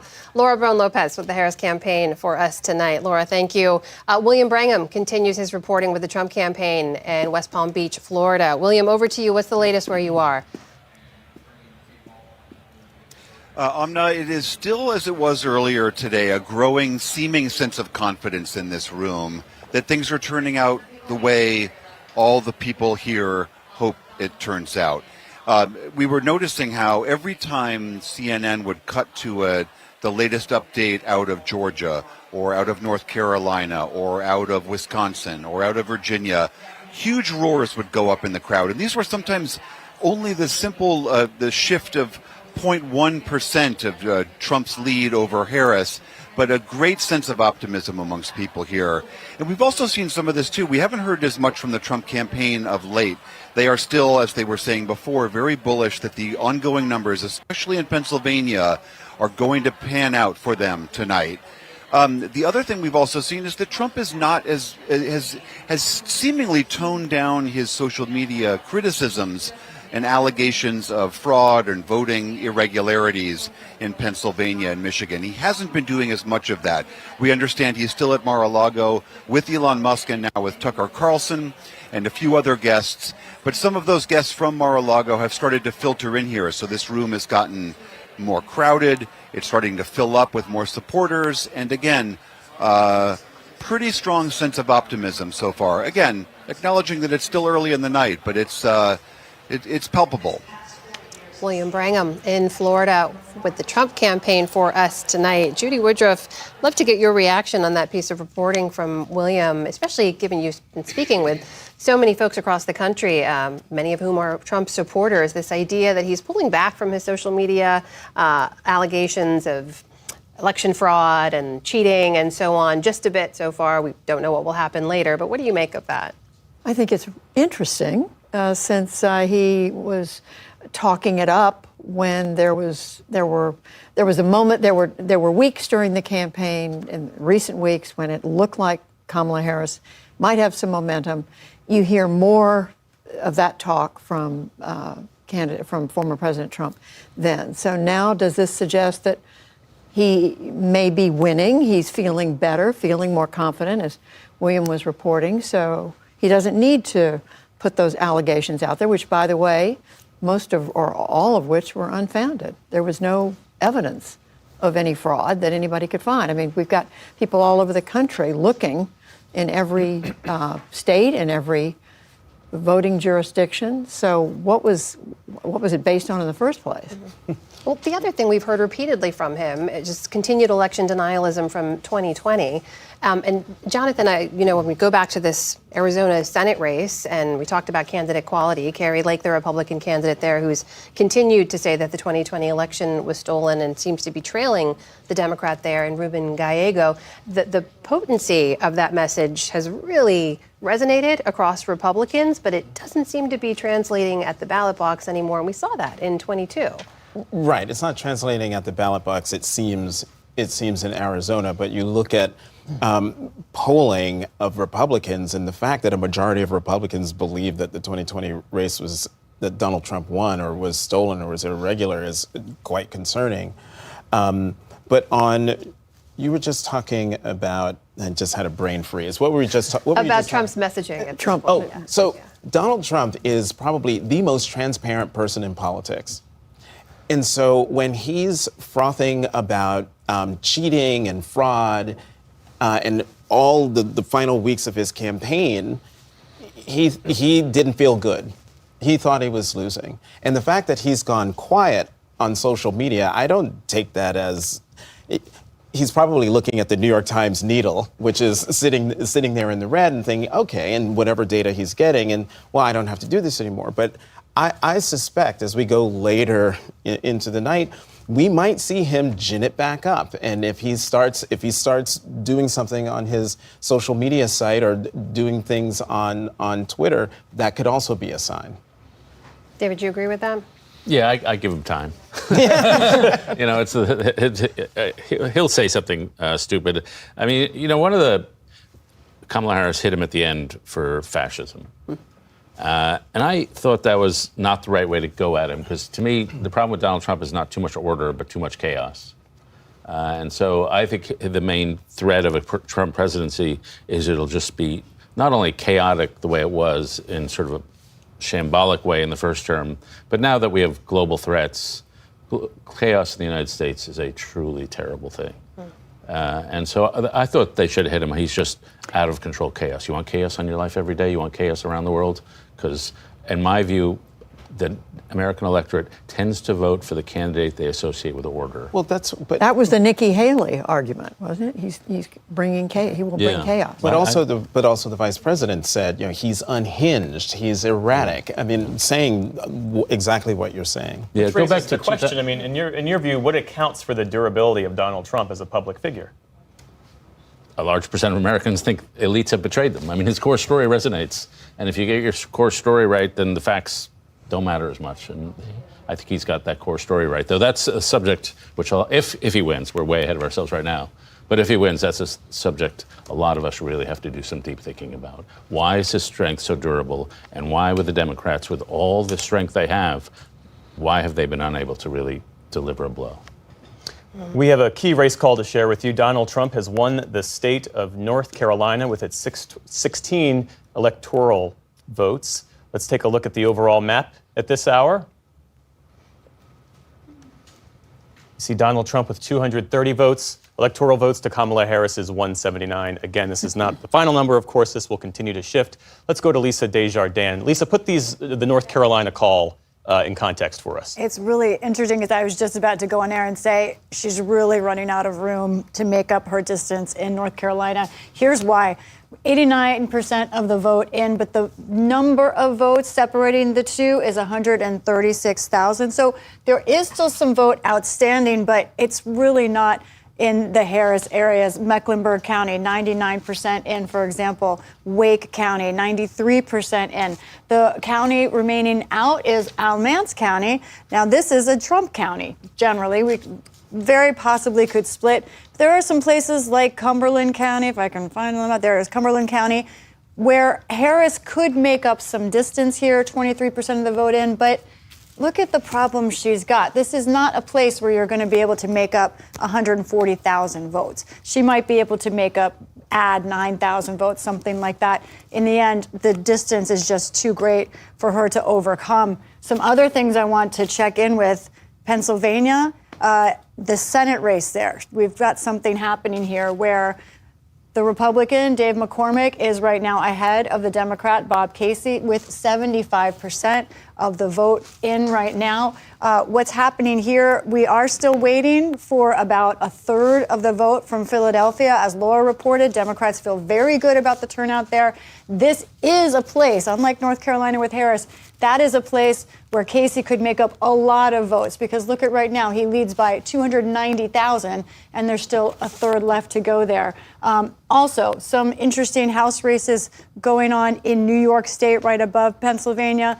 John Mannion has been declared the winner in New York 22. This is a flip for Democrats. So that's a +1. They wanted to pick up 4 in order to take over the House. Now they just need 3 on net. Brandon Williams, the incumbent, is out. This is sort of Utica, New Hartford area. Let's look at some other New York races that will tell the tale of the House. Mike Lawler, the defending Republican. Right now, he is still winning this race, 75% of the vote in, looking very good with a comfortable margin against former Congressman Mondaire Jones. And let's also stick with New York here. Laura Gillen, this is a Long Island district. She is the challenger, and she is right now beating Anthony D'Esposito. This is going to be close. This was a headline-making race for sure. D'Esposito, a former New York City detective. However, the headlines about him about a month ago were a story saying that he had hired his mistress to work for his congressional office. He didn't deny that, but he also said he never did anything ethically wrong. Abortion is also a big issue in this district right now. Democrats see this could be their next pickup. One last thing I want to do, let's go to the electoral map. Now that we have seen North Carolina called, what does this mean for Harris? Well, if indeed the blue wall is still her path, Pennsylvania, Michigan, Wisconsin, she still has the same opportunity she's always had. Let's say we go Georgia. Let's say that goes for Trump. New Mexico has not, these will have this go blue, Mexico blue, and then we've got Arizona red. It's still close, but she still clearly has a path. This is sort of how we expected things to go. This is the map with races not filled in. But just to say the blue wall, it could still add up. This is how we expected it to go for North Carolina. But we'll keep watching. And Lisa, that House race you mentioned, that was the one that flipped. That's the first flip of the night. This is the first flip of the night. That's correct. There are some other races, as I've been saying, where the challengers are leading. But this is the first flip of the night. This probably was the most vulnerable Republican in the country. I spent some time in this district. Brandon Williams really didn't do a good job getting to know his constituents, and they felt it there. There is a lot of Trump support in this district, but not support for him as much. All right, our Lisa Desjardins with the deeper dive there. And just to clarify for everyone following at home, Lisa was playing with some of the numbers there on the national electoral map. That is not where things stand at the moment. Here's what it looks like. I'll tell you what happened. Exactly. Moment. This is that. This is right. So this is if you take this is the way things are expected to go. This is not races called, but this is sort of the expectations from the Cook Political Report by Amy Walter. And if you just leave the toss-ups out, that helps you with your path. But here's the races that have been called right now. This is what we're waiting for. So Trump right now within 40 electoral votes of becoming president. But Kamala Harris still has a lot of her big states out there, Minnesota, New Mexico, where she could easily make up some distance. Amy Walter, are you familiar with this political report of which she speaks? I've heard of such a thing. I love a good House race map, Lisa, so thank you for doing that. And she's right. That New York race was probably the easiest for Democrats to flip. In fact, I think we had that already leaning to Democrats, so there's no surprise there. Democrats had been realistic about it, even though there are 5 seats in the state that Biden carried. Their hope was if they could come out with at least 2, they could make up their deficits, that was enough for them to get the House majority. So New York 4 would have to absolutely, that one on Long Island, which is really, really close. And again, this is a district that Biden carried by double digits. And so the expectation that we'd been seeing for some of these states like New York and California underperforming Biden seems to also be coming true in New York. I want to talk more about North Carolina in a minute, but you have a race call. We do indeed. One more race call to make at this moment, and that is in the state of Oregon, where Vice President Kamala Harris has won and adds 8 more electoral votes to her count. So when you take a look at the national map, this is where things currently stand. Just a reminder, each candidate is working to get to 270. But back to here at the panel. Jeff, you were going to ask a question? Yeah, so North Carolina, of course, Democrats haven't picked up North Carolina fast since 2008, the Obama election. But Kamala Harris's campaign targeted it because of its the large black population. And the thinking was that they could make an inroads with that group of voters. It didn't seem to work out for her. Why not? Well, we'll find out as we get more of the results in and see how close it will be at the end of the day. But I do tend to think that when you look at the North Carolina geography, what we're running up against as a Democratic Party brand, not doing so great in the rural areas, right? In North Carolina, you have a very rural state. Those who don't live there, traveled there, it's a very rural state. If you go around there, maybe the most rural of all. If you take Nevada out of the equation, which Clark County is so much of that population, Nevada, but I think one of the most rural states there. And I think it causes a self-assessment for the Democratic brand of how we get to those types of voters and make a compelling pitch. One of the things that hurts my soul is that, if you look at what Trump lands on Election Day and you looked at his approval on the economy, handling of the economy, I think by most polls, he had a higher number just now than he did at any point in his presidency. Yeah. What does that mean? Well, as a Democratic brand, didn't really make an effective argument that the Trump economy wasn't as great as you think it was, right? It led you into COVID. We had small business shutdown. People did not associate that with his economy. And I feel like that's where in order to get back to some of those rural voters, you gotta talk their language, speak their language, and understand and associate with their condition. How do you see it, Kevin? Well, I think North Carolina was always probably one of the toughest swing states, battleground states here. I think what's turned Georgia into a legitimate battleground state, and Arizona is like the influx of people into places like Maricopa County and in the sort of suburbs of Atlanta. They are bringing some little bit more liberal blue state politics with them when they move there. The growth in those two areas has been tremendous. I think Charlotte and North Carolina, a little less so. They're a little bit more moderate. They're a little bit more culturally to center right. And so I always thought it was just slightly outside of the sort of target zone for a Kamala Harris presidency. And so I think you're seeing that reflected in some of the numbers tonight. Still a little bit ways off for Democrats. One of the biggest determinants of whether an area is going to go blue or red is its population density. And so it's not just that it's rural, it's that if you're in North Carolina, a place Judy knows very well, but if you're in the middle of Durham, or if you're in the middle of Asheville, or if you're in the middle of Charlotte, and you don't have to drive very far, just drive 5 miles. And you go from dark blue Kamala Harris signs to Trump flags everywhere. It is not, there's no transition. These states, the states where Democrats do better, and that's why Georgia has been better, and that's why Arizona's been better, are the ones where you have the transition areas. So you get the urban area, and then you get suburban, and then suburban keeps pushing out, and then you get exurban, and then you finally get to rural. It doesn't work like that in North Carolina. It's literally urban, and then rural, and there's not much else. It's changing. It's becoming more exurban. But there's a little bit of that. I mean, Carberus County, which you focused on near Charlotte, and I mentioned earlier tonight, Alamance, which has been very rural, but there is a huge demographic change, a lot of immigrants, other people moving in who are working in the Raleigh-Durham Research Triangle or some other part of the state, some of them coming all the way over from the Triad, Greensboro, High Point, Winston-Salem. So it's a changing area, but it's not there yet. And I noticed in Lisa's, I think it was in Lisa's numbers a minute ago, that Alamance is not, it still isn't called. that Trump is ahead, but it's not called. So. We have a key race call. This is a Senate race. This is actually a flip. Republican Bernie Moreno wins in Ohio, beating incumbent Sherrod Brown, who is looking to seal his 4th term in the U.S. Senate. Some other calls. Adam Schiff has won his Senate race in California, as expected. Schiff is, as you'll remember, one of the House impeachment managers during the Trump impeachment trial, for both of them, actually. And earlier this year, he beat 2 other House Democrats to make it to this general election. Democrat Maria Cantwell has won re-election in Washington state, and Democrat Tim Kaine has won in Virginia. So let's take a look at the Senate map right now. The balance of power, we've got 40 to 49, and that is not, of course, the final number. No. Let's bring in Stephanie Sy, who is covering the latest from Maricopa County in Arizona. Stephanie, what do you have for us?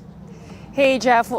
Well, the work of tabulating and processing ballots is a 24/7 job here at the Maricopa County Elections Office. There are hundreds of people, a lot of them temporary workers that they brought in for this job. And so the tabulation continues. But I thought it bore remembering, especially as we look at those early Maricopa County results that came in at 8 p.m. that showed Kamala Harris with a 2% edge right now over Donald Trump. That's with 1.1 million ballots counted. A lot of what I heard from Republican operatives in the state last week was how big the Republican registration advantage is going into election 2024. There are more than 200,000 Republicans registered that were not registered in 2020. And it felt that there was some degree of optimism among Republicans I spoke to last week about that. And I think it'll be interesting, though, to see where those Republicans actually landed. And the reason I bring that up is you have to remember that after the 2020 election, the GOP party in Arizona really fractured. You had state GOP members going after elected Republican election officials, other Republican state legislators that refused to go along with the fake electors scheme. Several of them have been indicted and are going to trial in January. So you still have a very fractured party here. And so a percentage of those that are still registered as Republicans here, I heard one consultant say about 5% of them are those McCain, Reagan Republicans, those establishment Republicans. And it's not clear what their ballots say, especially at the top of the ticket. And I will say that I interviewed 2 lifelong Republican women last week, one of whom said she was 100% in for Kamala Harris in this election, even though she voted Republican down ballot. And I spoke to another Republican woman who said after 2020, she refused to ever vote for Trump again. She was planning not to vote at all at the top of the ticket, but after Trump's Madison Square Garden rally, she said she was disgusted and she ended up voting for Harris late, sent in her ballot last Tuesday. And she said she voted for decency and principle over policies that she believes in. So I just wanted to point that out as we look at more results coming in to this battleground state. All right, that's Stephanie Sy reporting for us in Maricopa County, Arizona tonight, a state, of course, in which we are still waiting to make a race call. Back here with our panel, David and Jonathan, would love to get your reaction on both the race call we had, North Carolina going for former President Trump, and also that Ohio Senate race. We see that seat now flipping to the Republican. And David, what does that say about Sherrod Brown's inability to outrun Kamala Harris in the state? Yeah, I thought there was a bit tighter because, as always in Ohio, Cuyahoga County, Cleveland comes in at the end. Yeah. And I thought there might be votes there, but I guess not. You know, one of the things I'm wondering, there's been some arguing in the world of Substack, which is a real world. I'm not denigrating. I read Substack, and a lot of smart people there. That the country's just turning rightward. That on immigration, on some foreign policy issues, on I don't know, maybe economic policy, that the country it shifted to the left in 2020, and now maybe shifting back rightward, and maybe Trump is the unwitting beneficiary of sort of an ideological trend in the country. I'll have to think about that. Jonathan, hold that thought one second. I want to just bring to our viewers another race call we can make in the presidential race, and that is in the state of New Mexico, where Vice President Harris has won. Here's now a look at the national map and where things stand, 230 to 192. Jonathan, over to you. There's a shift right, and then there's a shift to Trump, and shifting to Trumpism. And, I'm looking at a lot of things, especially after David talked about looking at counties and, how Trump is gaining on what he did in 2020. And to me, I'm mystified in some ways, simply because we're talking about a twice impeached, 4 times indicted, convicted on 34 felony counts, former president. That's one bucket. Then in another bucket, you have all of the things he's been saying on the campaign trail that gets to the decency that the woman was talking about in that last report, and how she wanted to vote for Vice President Harris because she didn't like that Madison Square Garden rally. I am mystified that despite all of that, he's gaining support compared to 2020. And it gets back to something I said earlier at some point, one of the hours ago, that who are we as a country? And we're starting to find out. And from what I'm seeing right now, I'm not sure I like it. Well, Judy, this is the exact question you've been exploring through your Crossroads series. Speak to that, especially as we talk about the fact that there's so many issues animating voters this year. Yes. What is the pull to Trump that you've heard out in the field? It's the things that we've been talking about tonight. It's the economy. It's the fact that he's strong. When he was running against Joe Biden, it was that he was more vigorous and would get through another 4 years. It's immigration. It's the transgender issue. I mean, I won't soon forget a group of Republican voters we sat with Sarah Longwell of the Bulwark Group in Iowa, who and several of them described themselves as evangelical Christian.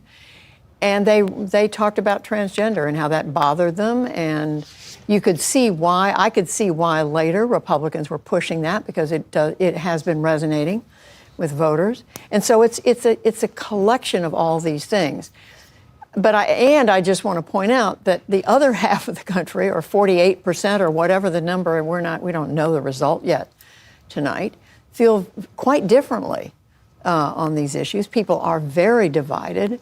And I'm still trying to understand what it's all about. It's a complicated, multi-layered, I think, set of issues that are at play here. And we're going to continue, if he wins this election or if he doesn't, we're going to continue to try to understand what it's all about. And can I just say something on the trans issue? We need to remember, or folks need to know, that they're hammering, the Trump campaign is hammering the vice president over a policy that he continued and tinkered with, but continued in his presidency. And we're talking about a minuscule portion of the population. And I think this gets to my bigger issue, that hammering away at transgender people, promising a mass deportation plan without talking about how are you going to distinguish between who's here legally and who's here illegally. The disruption and chaos that he is promising for the country is stultifying. And that's why I am mystified by why we are here. Not saying that anything has happened and that the race has been called or anything, right. But again, we're about to find out about half the country is down with this. And I was just going to say, getting back to David's point about, the values, the arguments that Democrats have put forward, and the people Democrats have chosen to put those arguments forward haven't made the sale. Yet. We don't know what's going to happen tonight. The Donald Trump of 2024 is so unlike the Donald Trump of 2016 in a million different ways. But the one that stands out to me is that his closing message in 2016, you can argue the merits of it, but it was clear and it was coherent. It was about being tough on trade. It was about being tough on China. It was about beating back the Clinton and Bush duopoly. It was about draining the swamp.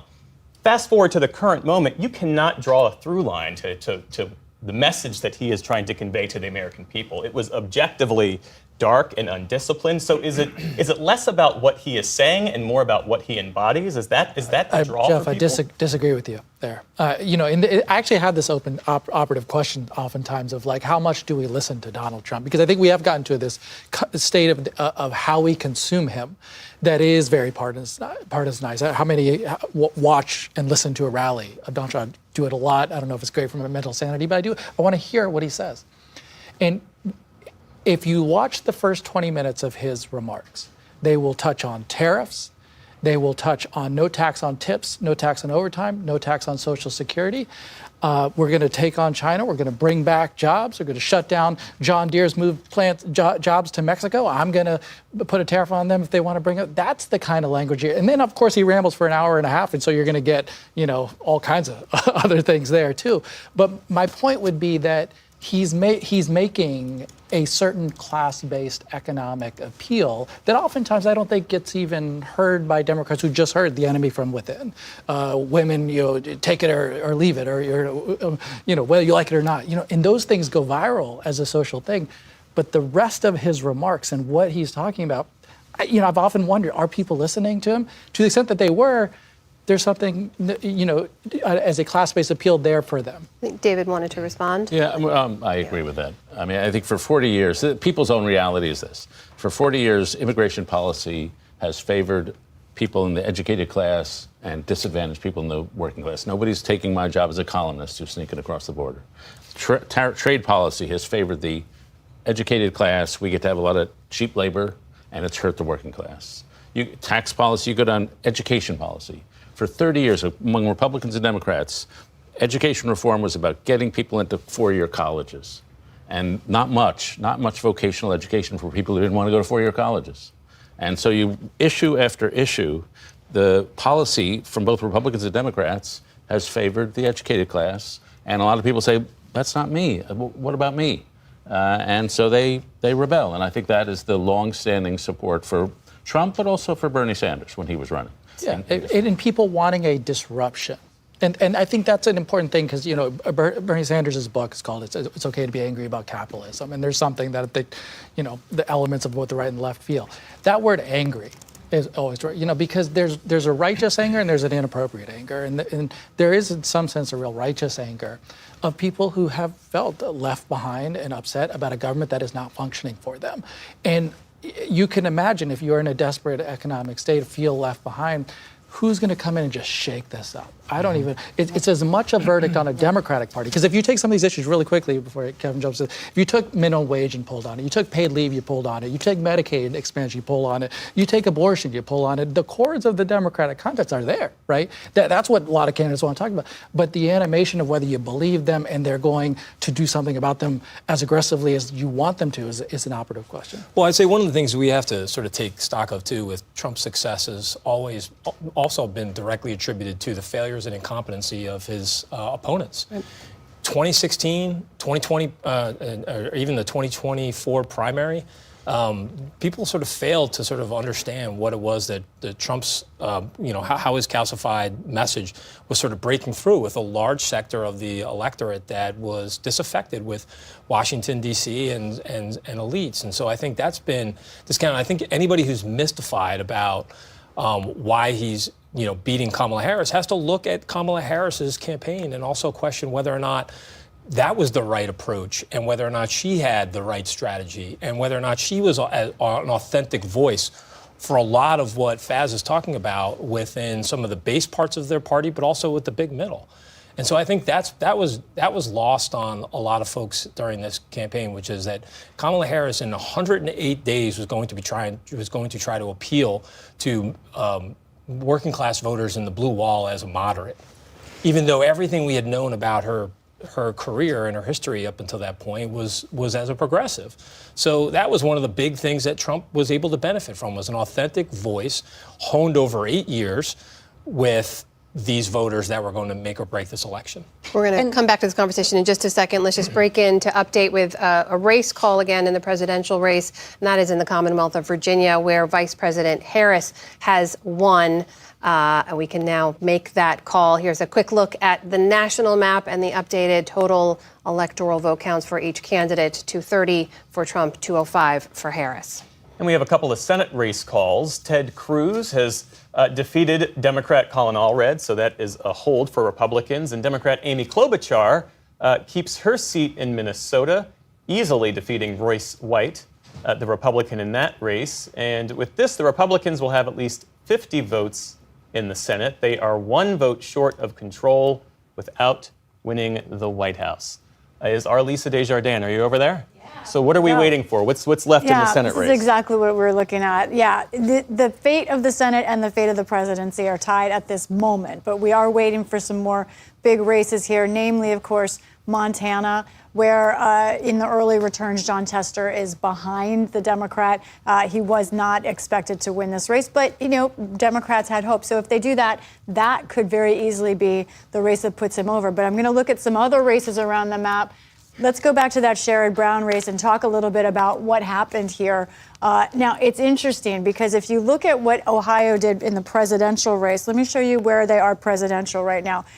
Donald Trump, about 56%, and Kamala Harris, 44%. So what you have here is Sherrod Brown outrunning Harris by 2 points, not enough to get him the state. And David talked about Cuyahoga County up here, always comes in late. Well, right now we're about 76% of that county has come in. But what's happened here is over his run in 2018, Sherrod Brown has lost percentage in this county. And he needed to rack it up. And he also needed a bigger turnout, and none of that came together for him. That's why the AP has called this race. Now, let's look at Michigan, where we are right now in both the presidential and Senate race. Right now, we've got Trump up by 5 points, 40% in. The question now as we go in through the night, where can Harris find this many votes to make up the distance? 111,000 votes separating them.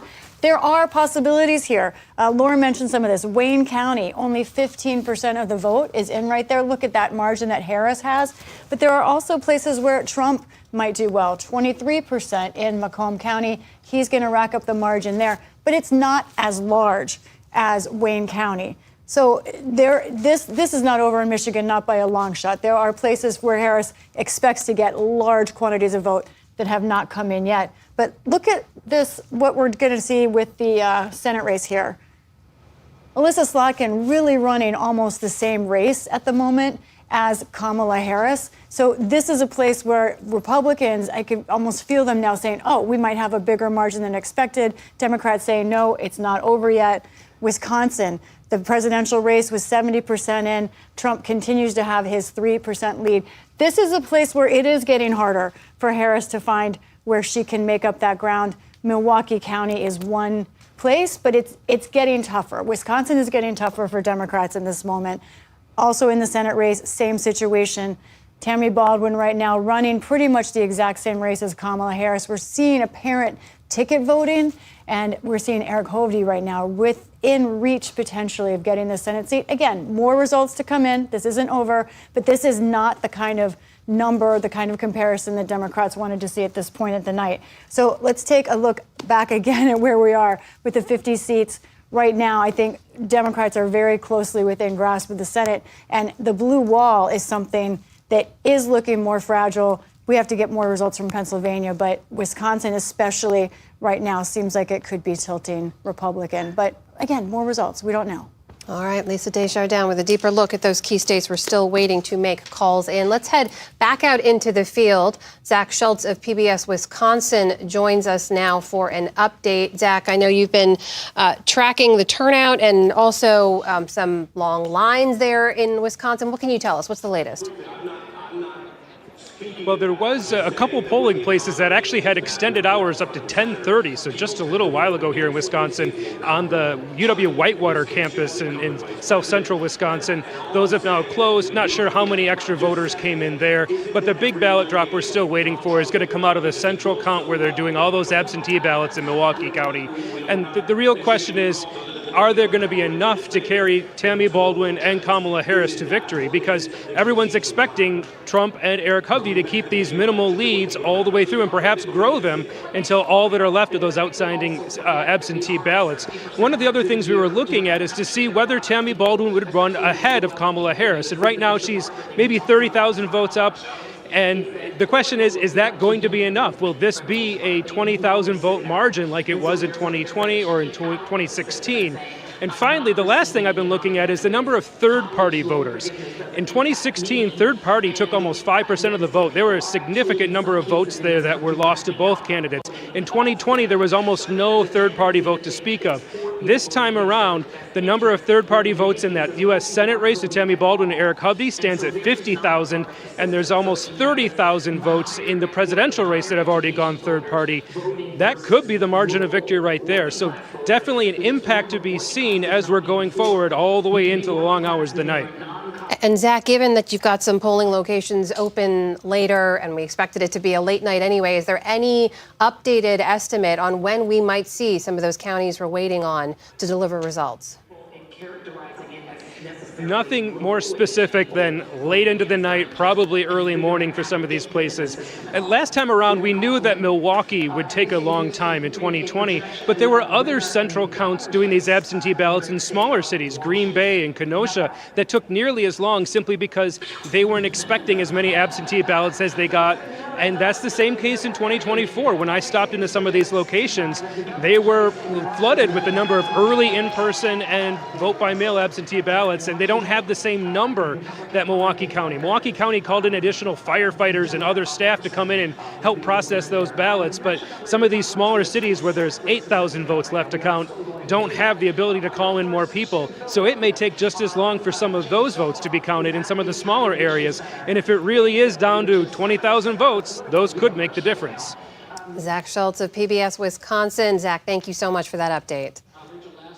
California is the home state of Vice President Kamala Harris, and Scott Schaefer of KQED in San Francisco is in San Francisco tonight, where the VP got her start in politics. Scott, I want to ask you first, though, about California Democrat Adam Schiff winning Dianne Feinstein's former Senate seat. He defeated the Republican in that race, Steve Garvey. You've been covering that race since its inception. What stands out to you based on your reporting? Well, I think this was really a race that everyone assumed Adam Schiff would win ever since the March primary. In fact, Schiff spent a fair amount of money kind of helping Steve Garvey, the former LA Dodger, win that second place spot because he knew Schiff did that he could defeat him. Adam Schiff has spent the last several weeks campaigning in other parts of the country, in Wisconsin with Tammy Baldwin, Ohio with Sherrod Brown, in Arizona with Ruben Gallego, Jackie Rosen in Nevada. So he's had a lot of confidence that he was going to win. He'll now get that 6-year term that for a seat once held by Dianne Feinstein, who of course died in office. But no surprise, and I think he's been spending these weeks leading up to the election, kind of making relationships with some of the people he's hoping to be his colleagues when he gets back there and joins the U.S. Senate. Yeah, he's got quite the campaign war chest and has been using it to boost other Democrats. California is an unlikely battleground in the sense, I put that in air quotes, in the sense that it is key to which party will control the House, because Democrats and Republicans are battling over a handful of House seats that could swing the balance of power. Bring us up to speed on that front. For sure. So there are 2 races in the Central Valley, which is the agricultural part of California. And these are 2 rematches between the Republican incumbents. We've got John Duarte versus Adam Gray, the Democrat, and then David Valadao, kind of a somewhat moderate Republican who voted for one of the articles of impeachment, running again against the Democrat Rudy Salas. Those were both very close races last time, and the Democrats are hoping that with a larger turnout, they could really get themselves over the finish line. Also in Los Angeles County, we have Republican Mike Garcia, who is facing George Whitesides. He is a aerospace engineer. Aerospace is a very important employer in that part of Los Angeles County. Down in Orange County, there are several seats up for grabs, including one that Republicans are hoping could be a pickup. That's a seat currently held by Katie Porter, the Orange County Democrat who ran for the U.S. Senate, lost to Adam Schiff. She's in a very, that race is very close. It's a toss-up. Republican Scott Baugh running against Dave Min, a state senator. And then if you go a little bit east, of Los Angeles, a very interesting race. In Riverside County, that's a huge district that goes all the way from almost Anaheim to the Coachella Valley to Indio. And it includes a very blue part of that district, Palm Springs. And Will Rollins, the former federal prosecutor, openly gay Democrat, is facing Ken Calvert again in a rematch. He lost by about 11,000 votes 2 years ago. And he has raised a phenomenal amount of money, Will Rollins has, more than any other non-incumbent in the United States. He's raised, I think, over $11 million for that race. So that is another one that we're going to be looking carefully at. And all of these will probably take several days to really know the final results, because we're going to have millions of ballots left to count after tonight. Scott Schaefer of KQED in San Francisco. Thanks, friend. Good to see you.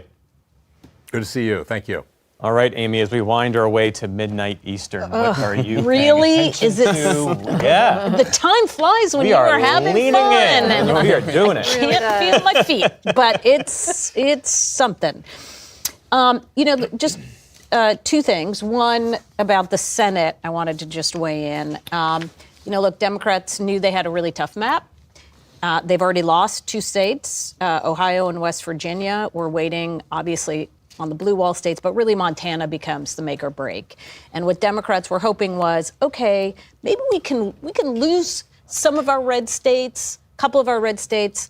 We'll make up for it in Texas. Well, that has now been taken off the table. Florida, that's off the table. Nebraska's a wild card. He's not a Democrat, but it certainly makes the Senate math a little more interesting. But so I think now what we're looking at as we wait for Montana, but I think it is more likely than not, if these blue wall states go to Trump, that it will be a bigger margin in the Senate as well for Republicans. Blue wall states we still have a close eye on. Well, meantime, right now, a few of our PBS stations on the West Coast may cut away for local news races. We're going to continue our coverage here. So you're still watching PBS News special live coverage on election night. I'm Amna Nawaz. And I'm Jeff Bennett. Kevin, I wanted to bring you in. I say that with a question mark. A little technical issue on our end. He's still Jeff Bennett. I'm still Amna Nawaz. You're still Kevin Madden. And I wanted to ask you about this. We talked earlier about some of what you saw could be shortcomings with the Harris campaign in terms of what they weren't able to do in prosecuting the case, especially in the 100 or so days that they had. But what's fascinating so far, if we're seeing, and this remains true, that Trump continues to strengthen in red areas, is that this is a campaign that was really criticized for not doing enough to reach out to Nikki Haley voters, to moderates, to appeal to women. It really doubled down on the base, on getting young men and banking on low propensity voters to turn out. From what you've seen so far, does that seem to be vindication for them, that theory worked? For Trump, yes. And also their theory of the race is that Kamala Harris and her political profile was so far out of touch with so many of the voters that were going to matter in these rural areas of the blue wall states. And I think that is, if the trend lines continue, the worst case scenario, we're looking at somewhere over 300 electoral votes for Trump. And that is just, a very, very different map than what we might have been expecting to see tonight. And I also think that it's also a reflection, I think, of the state of the race. We forget, I think, just over the last 2 months, that this was basically like a European snap election. And the theory also was that the surge in enthusiasm that Kamala Harris had, the surge in volunteers, money, that was going to create a huge structural advantage in that shortened time period. And I think what happened is it changed the atmospherics, but the fundamentals that were driving this race, which the Trump campaign was still relying on, which is that people feel the country's going in the wrong direction. People are unhappy with the current administration, and that they wanted to see some change. They wanted to see a new direction. The way that the Trump sort of doubled down on that strategy, that those fundamentals bore out over the atmospherics of the money, organization, and the sugar high that Kamala Harris got in late July. Yeah. But what about that? I mean, the conventional wisdom has always been, well, at least recently, that Donald Trump deepens his appeal. He doesn't really have a willingness or ability to broaden his appeal. Does that hold up? We'd have to challenge that assumption, depending on the outcome of this election. I'm particularly curious as we come out of it to see I want to learn more about people's information consumption, because I think that'll be one of the ways in which we're going to learn more about how America is a divided nation, which we learn and hear different things. I mean, I think Trump's team, in their media appeal, I mentioned it before, going to Joe Rogan, with TikTokers, talking to Logan Paul, then was also built around some of these viral moments of going to McDonald's, wearing a garbage suit, were, intended in a certain way with the assumption that the media environment had changed and that they were going to try to reach people directly. And I imagine, it would be interesting to find out after the election, lower propensity voters, how do they get their information? Where did they hear about it? What broke through? I don't know that we sitting here have a really good answer on that, except that it sounds like they had a pretty decent working assumption. Yeah. Well, to your point, I was looking at some of the search terms today to get a sense of what people were thinking about ahead of the results coming in. And one of the search terms was, did Joe Biden drop out? Imagine being a voter and learning on election day that Joe Biden isn't the Democratic nominee. But that's the reality for a lot of people. On a quick note, before you answer this, we just want to say to our viewers out there, a quick note to welcome back some PBS stations who had broken away. You're still watching election coverage on PBS News. Indeed. It's now officially Wednesday morning on the East Coast. And Kamala Harris, we can report, has won the state of Hawaii. Let's take a quick look at where the national electoral map stands at this moment. Midnight here on the East Coast, former President Donald Trump with 230, Vice President Harris with 209. I didn't mean to cut you off. Please go ahead. I was going to react to Jeff. Well, you want to reframe the question? Because I had a reaction to it. You were saying you Googled or saw. Right, and someone was asking the question, did Joe Biden drop out of the race? So my first reaction to Jeff, consuming a lot of conservative news, right-wing news, was actually they were wondering, was he forced out? Was he kicked out? Was there a coup? If you listen to a lot of the right-wing echo chamber, that is the proposition. Did he drop out or was it a coup? Yeah. That was my first, which goes to my point of how do we consume and what are we learning from what we think we're consuming? That is such a great point. And as someone with a teen, I think there are other people on this panel who have this, just watching the YouTube algorithms is fascinating. They can start on I'm looking for clips about sports. I'm looking for clips about video games. And it does not take long before you are in a political discussion. And everywhere that the boys are, it is a Trump conversation. Well, this is the world I know a little bit about. Yeah. So More Perfect Union, my organization, now has 1 million+ subscribers on YouTube. We built it up over a short period of time. And when you can learn where do people come from and where do they go. And we were thankfully getting people from Tucker Carlson, Joe Rogan come into our channel. And then watching them go, and you're right, go into political conversation, which the conservative world dominates on YouTube. There are way more people on the conservative end of the spectrum and pro-Trump in the perspective than there are anything on the other side.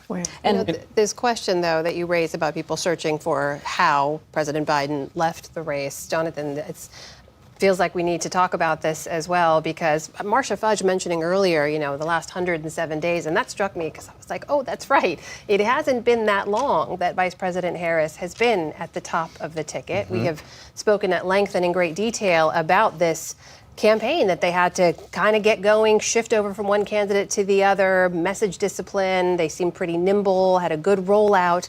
But I think there is a question here. Had Biden dropped out sooner, would we be in a different position now? What do you think? I don't know. I'm going to deal with the campaign that we have. And I want to remind everyone that, because I think this conversation seems to be drifting into she lost and let's diagnose, let's do an autopsy on. We are nowhere near that right now. Exactly. We are nowhere, correct. We are nowhere near that. And so I think the vice president has run a fantastic campaign, given that it's just been 107 days and what she's been able to do in that time.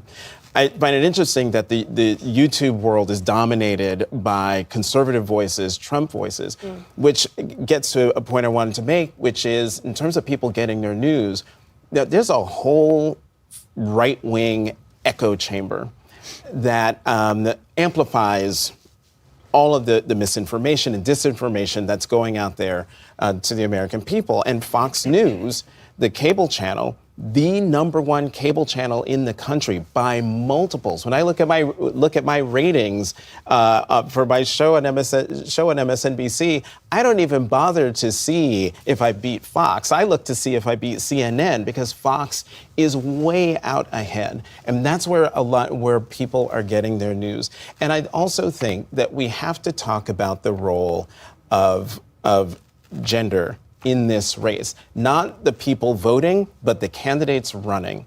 One of the things that I wondered about when the vice president took the top of the ticket, I wondered if we would see a Bradley effect.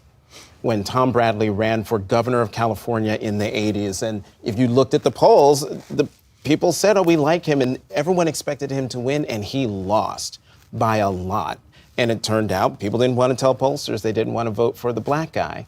I wondered if, people would be unwilling to tell pollsters that they didn't want to vote for a woman and didn't want to vote for a black woman and South Asian woman. And so, again, this is why I'm looking at this, because we can't just say that, oh, her economic message wasn't right, or, oh, she didn't speak to this particular constituency about fill-in-the-blank issue. Could it be that the country still has an issue with a woman in the top job in the nation, if not the world? Even though our allies and a lot of our peers have had women leaders. Judy, what do you make of that conversation? We've talked about this before at length. Yes, at length. I think we're struggling with that question. If Kamala, here's a hypothetical. What if Joe Biden had dropped out a year and a half ago and Kamala Harris had been chosen? Would she have run a different campaign? She ran to the, it's not ran, run. This election's not over. She has run a campaign to the middle. She has not emphasized her gender, her race. She is, in fact, just kind of jumps over those questions when they've come up. She's talked about some of the things you all have been talking about tonight, about what she wants to do for the middle class, how she wants to address working class Americans. But it has been a short campaign. So as I think about what she could have said or done differently, should she have done Joe Rogan? Should she have been out there doing more social media? That's all going to be picked apart depending on what the outcome of this election is. We had a test case for the Harris campaign, and it was 2019. And it was 2019. And there's not very much there that made us think this would be a tremendous national candidate who would be able to, even win a Democratic primary if Joe Biden had dropped out earlier. And now I think what we've seen with some of the numbers here tonight and some of the underperformance is just how real that test case applied at a national scale in a general. I don't think that's fair. I didn't cover that campaign. I don't think that's an even that's not comparison. apples and apples. Yeah. Also because remember in 2020, primaries make you stronger, and she didn't go through primary. Well, fine, but again, she got out of the race because anyone paying attention to that race, as long as Joe Biden was in the race, he was going to take the base of the party, and that's African American voters. And so she looked at the handwriting on the wall and got out. But you can't use you cannot use her failed run in 2019 and hold it against her after watching this incredible campaign she's run now. If she was such a disaster, is it incredible? But Kevin, if she was such a disaster, and can you not take it? I'm sorry. You absolutely can. You can take 2019 and apply it here. Did she run an incredible race? If she were running the race she ran in 2019, we would not be having this conversation right now. We should turn to Laura Barron-Lopez. She is actually with the Harris campaign, where she's been reporting all night, sharing whatever information and insights she can as she speaks to officials and sources on the ground, and also just gives us a sense of the room, because we know they're reacting in real time to many of the things we're reporting here as well. Laura, take it away. What's the latest there? Thanks, Amna. So we're here at Howard University, and the crowd has quieted a little bit as the night has gone on. But every time they see a state called for Harris, they roar back to life. At one point, they did call for the DJ to start playing rather than listening to some of the results come in. But the crowd is still going here as they hold out hope that Harris can succeed by winning the blue wall states as well as Nevada. But when it comes to the Democratic sources that I'm texting so far, a lot of the Democrats are still cautiously optimistic. None of them are saying just yet that they feel as though they're feeling ghosts of 2016. They say they're rejecting that this is like the Javits Center and Hillary Clinton's run. Right now, I was texting with a Democratic House member in Nevada who is extremely confident that Harris will win Nevada. So they're really looking to that western state, to the Latinos in that state, which are different than the Latinos on the eastern in the eastern states. And again, it really is going to seem like it's coming down to whether or not Harris's campaign was able to use their extensive ground game, which many had seen as far more extensive than Trump's, to drive up turnout in Milwaukee, in Detroit, and in Philly. And that is what they're looking to right now. Laura, I don't know if it's made it into the room yet, but we can now report that Harris did pick up one electoral vote in Nebraska's 2nd congressional district, mirroring what President Biden was able to do back in 2020. That's a place where they will allocate based on congressional district there. And you have been gaming out, as I know campaign officials have, the many scenarios in which that one electoral vote could make the difference here. That's exactly right. The blue wall plus that electoral vote plus Nevada would get Harris there if she's able to keep a hold of all of those electoral college votes. Now, again, I was texting with some Democratic sources asking how they felt about Arizona. And Arizona is, of course, leaning towards Donald Trump right now, but they aren't saying that they think it's gone just yet. So they're still, right now, some of them are starting to admit that they're a little bit nervous, but they're trying to project as much calm as possible, reminding people here what it was like in 2020 when, at this point, some of these states were looking as though they were favoring Donald Trump, and it wasn't until into Wednesday and beyond when things started to shift for Democrats. Laura Barone-Lopez at Howard University with the Harris campaign. Laura, thank you. Let's go down now to Florida, to West Palm Beach, where William Brangham is with the Trump campaign. So, William, if you could hear that, Laura was saying that her sources are telling her that they still hope that there's a path, see a path through Nevada, Nebraska's single congressional district, and the blue wall. What are you hearing from your Trump campaign sources? We're hearing the exact opposite. Incredible sense of optimism. I mean, before North Carolina was called, the Trump campaign officials I'm in touch with were saying, this is clearly going to go for us. They believe Georgia is the same. They also still believe that the numbers that they are seeing in Pennsylvania indicate that that is nearly a lock for them. And here in the room, it has been the same thing. It's like the call for North Carolina came in much later because CNN does not use the AP call like we and many other news organizations do. So we all knew that North Carolina had gone for Donald Trump, but this room did not. And so when CNN, which was what was being broadcast in the room, finally announced that many minutes later, the room erupted as loudly as it has this entire night. And I think it's one of the first times you've had a huge group of Trump supporters cheering anything coming out of CNN. But this was, again, another piece of news that they have been loving to hear and wanting to hear. They are also seeing all of these slow chipping away at the blue wall states, that every time there's updates to that, there are cheers that come out of the crowd. So very, very upbeat and strong and growing crowd here at the Trump campaign. All right, William Brangham, thank you. And we can report that Republicans have won the U.S. Senate majority, taking control of the chamber for the first time in 4 years. That says we have another race call to report. This is Nebraska Republican Deb Fischer picking up that Senate seat. Let's go over to Lisa Desjardins.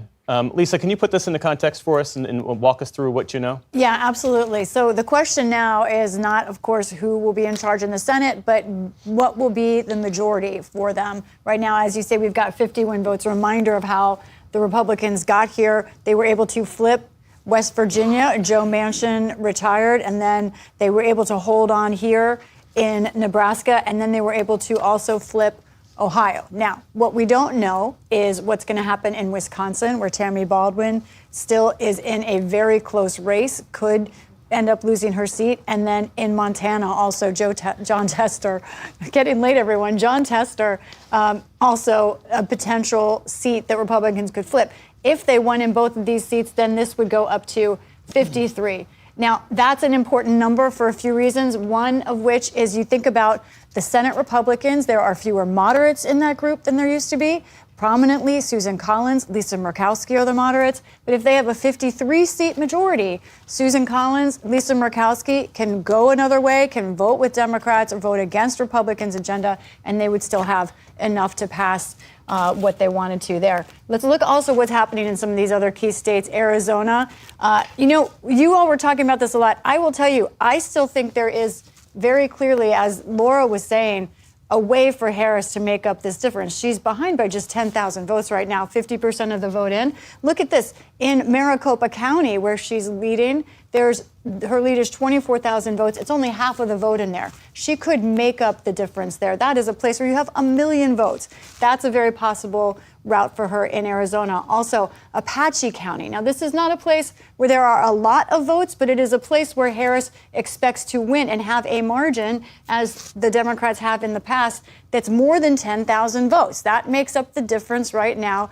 in Arizona alone. Now, Republicans would likely also point out that they have their own places where they're waiting for some votes. Down here, only 12% in. And then over here, I think we've only got 50% in. But, Arizona is very much in play. That's 11 electoral votes that would be critical for Kamala Harris. Meanwhile, I want to point out an unexpected House race result, not result yet, but shaping up. This is Arizona's 6th congressional district down here, Tucson. Juan Ciscomani, the freshman, very popular, seen as a rising star in the Republican Party right now, behind. And he is down by 20,000 votes, 50% of the expected vote in. Now, we're waiting for results in some of the Republican dense parts of this district. But even so, we also have more Democratic votes coming in. So this is an incumbent that we didn't expect to be quite at risk to this degree. He was on the list to watch, but this is a margin that we were not expecting. And meanwhile, as you say, the path for Kamala Harris still does go through the blue wall. Nevada is still in play. Arizona is still very much in play. And, the night is young. It's only midnight on East Coast, right? The ever-optimistic Lisa Desjardins. Miles O'Brien is back with us. Miles, I understand that as part of your reporting, you've put together that there were some 60 bomb threats, not credible bomb threats, but bomb threats nonetheless, that were called in to polling sites across Georgia. Is that right? Yeah. 60 bomb threats, many of them attributed, we believe, to Russian sources. None of them turned out to be anything, but it did gum up the works here a little bit. But, Jeff, I think the takeaway story here from Georgia is, despite all of that, this was a pretty smooth election. Georgia had a little bit to prove here. 4 years ago, they had brand new voting machines, these ballot marking devices made by Dominion voting systems. And they didn't have much experience operating them. And there was some controversy about whether they were a verifiable way of doing the vote. They've had some experience with them since then. This time around, no pandemic, of course. And the machines seem to be working. No indication of any technical failures. But you had the bomb threats, which slowed things down quite a bit. Here in Gwinnett County, they're wrapping things up. The final numbers are in. And as we would expect here, it's about a 16-point difference with Kamala Harris beating Donald Trump here in the most diverse county in all of Georgia. The picture for the rest of Georgia, it's about a 2.5-point race with Trump leading. The Secretary of State in that same news conference where he talked about the 60 bomb threats said it was mathematically insurmountable for Kamala Harris to overtake Trump. But at this juncture, there's still a lot of votes to be counted and included. And those bomb threats, just to draw a line under this Russian foreign interference, these were called into, Fulton County, Cobb County, DeKalb County. These are Democratic strongholds. Yes. Generally speaking, they were centered around the Democratic strongholds all around Atlanta. There was one down in Brunswick, but that might have been some kind of outlier. But it seems, as if it was some kind of concerted effort. Whether it had any impact in the end, I can't say that would be the case necessarily. It might have slowed things down a little bit. They extended the closing times for the polls that were affected by a commensurate amount of time. And many of those votes that came in at the end of the day were so-called provisional ballots. But no one was turned away, and the process went smoothly otherwise. So while there was an attempt to really slow things down here, I think you could say that Georgia, the Secretary of State's office, won. Miles, there in Gwinnett County, as you noted, they're done for the evening. We still do not have a race call in Georgia, though, for this state. Is there any sense from statewide officials of when we'll be able to make that call? Well, it's going to happen pretty quickly here. I think they have on the order of 90% of the numbers in. But the remaining votes to be counted are from heavily Democratic enclaves all around the city of Atlanta. So stay tuned. We should know fairly soon, I think. 93% of the expected vote there we saw in so far. Miles O'Brien in Gwinnett County, Georgia for us. Miles, thank you so much. You're welcome, Anna. Back here in the panel now. So David and Jonathan, I'm curious right now. We were looking earlier on to North Carolina as a potential pickup for Harris. Now that we've known that's gone for President Trump and the way in which it went for former President Trump, does anything in that, do you think, indicate what we'll see happen in Georgia now? We're just waiting for those heavily more Democratic areas to come in. Yeah, I mean, I recall a post Nate Silver, the polling guru, had a couple weeks ago that he said the most likely outcome is that Harris picks up all 7 swing states, and the second most likely is Trump picks up all 7. And so what he was saying was, just because it's close doesn't mean that the 7 swing could all swing together. And we'll see if that happens. I think it's too soon to tell. I am, because I focus on what's most relevant, I'm focused on New Jersey. And New Jersey went for Joe Biden by 16 percentage points, and it went for Kamala Harris by 4 percentage points. So New Jersey is not exactly the Republican sweet spot. And I'm struck also, Derek Thompson is an excellent journalist at The Atlantic, said, we've seen a lot of red arrows, rural places going more Trumpy. But he says the biggest Trump gains were in Miami, Chicago, New York, Dallas, and Houston, in big cities. And that is surprising to me. But then you add it to a third thing, and this is an exit poll. I never know how to take exit polls. NBC, in their exit poll, that 1/3 of voters of color went for Trump. And so I add all those things up. New Jersey, cities, voters of color shifting a little to Trump, and you wind up with Trump realizing the dream that a lot of Republicans have been talking about of a multiracial working class party. And I think the headline would be, if this all maintains, would be the class is replacing ethnicity as some of the big divides in the country, and how Democrats and Republicans have to think about the future. Amy, this was that realignment you were talking about earlier. Exactly. And I also don't want to get away from the fact that, so much of the conversation about the economy, there are big structural issues that we've talked about a lot on this panel that are relevant, and about elite classes that have succeeded and everyone else falling behind. But let's not also forget that we had 40-year high inflation. That I think, because people have not lived through this, if you are under the age of 65, you don't remember a time where prices went up that quickly. And so the impact that has had on you, I don't think we can, understate. It was the dog that didn't bark in the 2022 midterms, in part because the kinds of people who showed up in the midterms were the people for whom inflation wasn't as big of a concern. It wasn't a day-to-day, am I going to be able to get my kids' lunch money kind of concerns.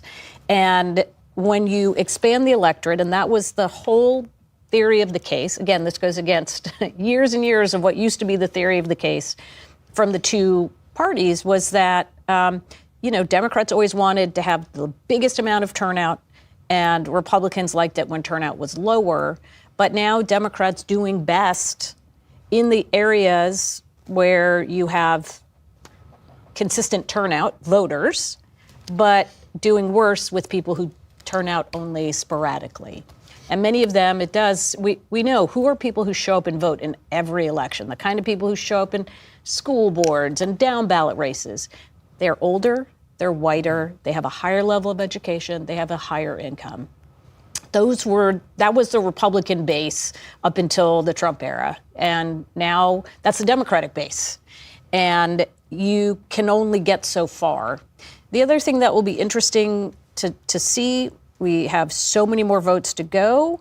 But remember, it has been since 2004. That's the last time that a Republican has won the popular vote. Mm-hmm. And so what these margins, why they matter, to David's point, is you can shave off, a few points here and there in blue states, put it on top of the red states, and that's how you get a popular vote win, even though it's not guaranteed right now, but that's how that happens. So that it's not necessarily that we have bluer and redder, it's like we have certain areas got bluer and certain areas got redder, with the urban areas being a little mixed in both. Let's go back to our Stephanie Sy for a moment, who is reporting from Maricopa County, Arizona. Stephanie, you were talking earlier about the situation in Apache County. Forgive me. Help us understand the importance of the indigenous vote in this election in particular. Well, first let me say that Apache County is in the northeastern part of the state where the Four Corners are, and that is where the Navajo Nation is. There are 42,000 Navajos registered in Apache County, and we know that Apache County reliably does go for Democrats. So, there are a lot of voting blocks in this state that have been splintered, I think one could argue. But that county in 2020 went 63% for current President Biden. So those are important votes. Now, as I reported earlier, a judge agreed to extend the polling hours by 2 hours there. So Apache County, there are 10 polling stations that were kept open, just closed about an hour ago. But it may be a while before those results come in, because we saw on social media right before closing time, right before 9 p.m. local time, very, very long lines. That is, of course, encouraging that people stayed and waited to vote, but it does mean that all of those people that were in line before 9 p.m. Mountain Standard Time are going to be allowed to vote, and it may be a while. And again, 42,000 Navajo voters. The Native American vote is important in a swing state like this. Again, this was a state that, I'm sure you've said this all night, this was the slimmest of margins at the top of the ticket. Biden won by just over 10,000 votes here. And so every vote matters, and we'll continue to follow that. And Stephanie, we know you're in Maricopa County, where the majority of the state's voters are. Are we expecting more information from that county later tonight? You're bringing up an interesting point of the process here that's a little bit different in 2024. Usually at this time of night, we will have gotten a second drop of ballots released, results released. We haven't seen that. We expected it at about 9:30 p.m. local time. It's an hour later, and we still haven't seen a second batch of results. I think part of what we were warned about, first, we were warned to be patient, but the other thing we were warned about is there's a new state law that requires each voting center to count the number of those drop-in envelopes. So there are two ways that voters could have voted today. They could have done it the traditional old-fashioned way and marked up their ballot in person, or they could have dropped off an early ballot. Those are called late earlies. We expect a lot of those. I saw a lot of people dropping off those green envelopes. The new state law requires not that those envelopes are open and tabulated at each precinct, but that they are counted by hand.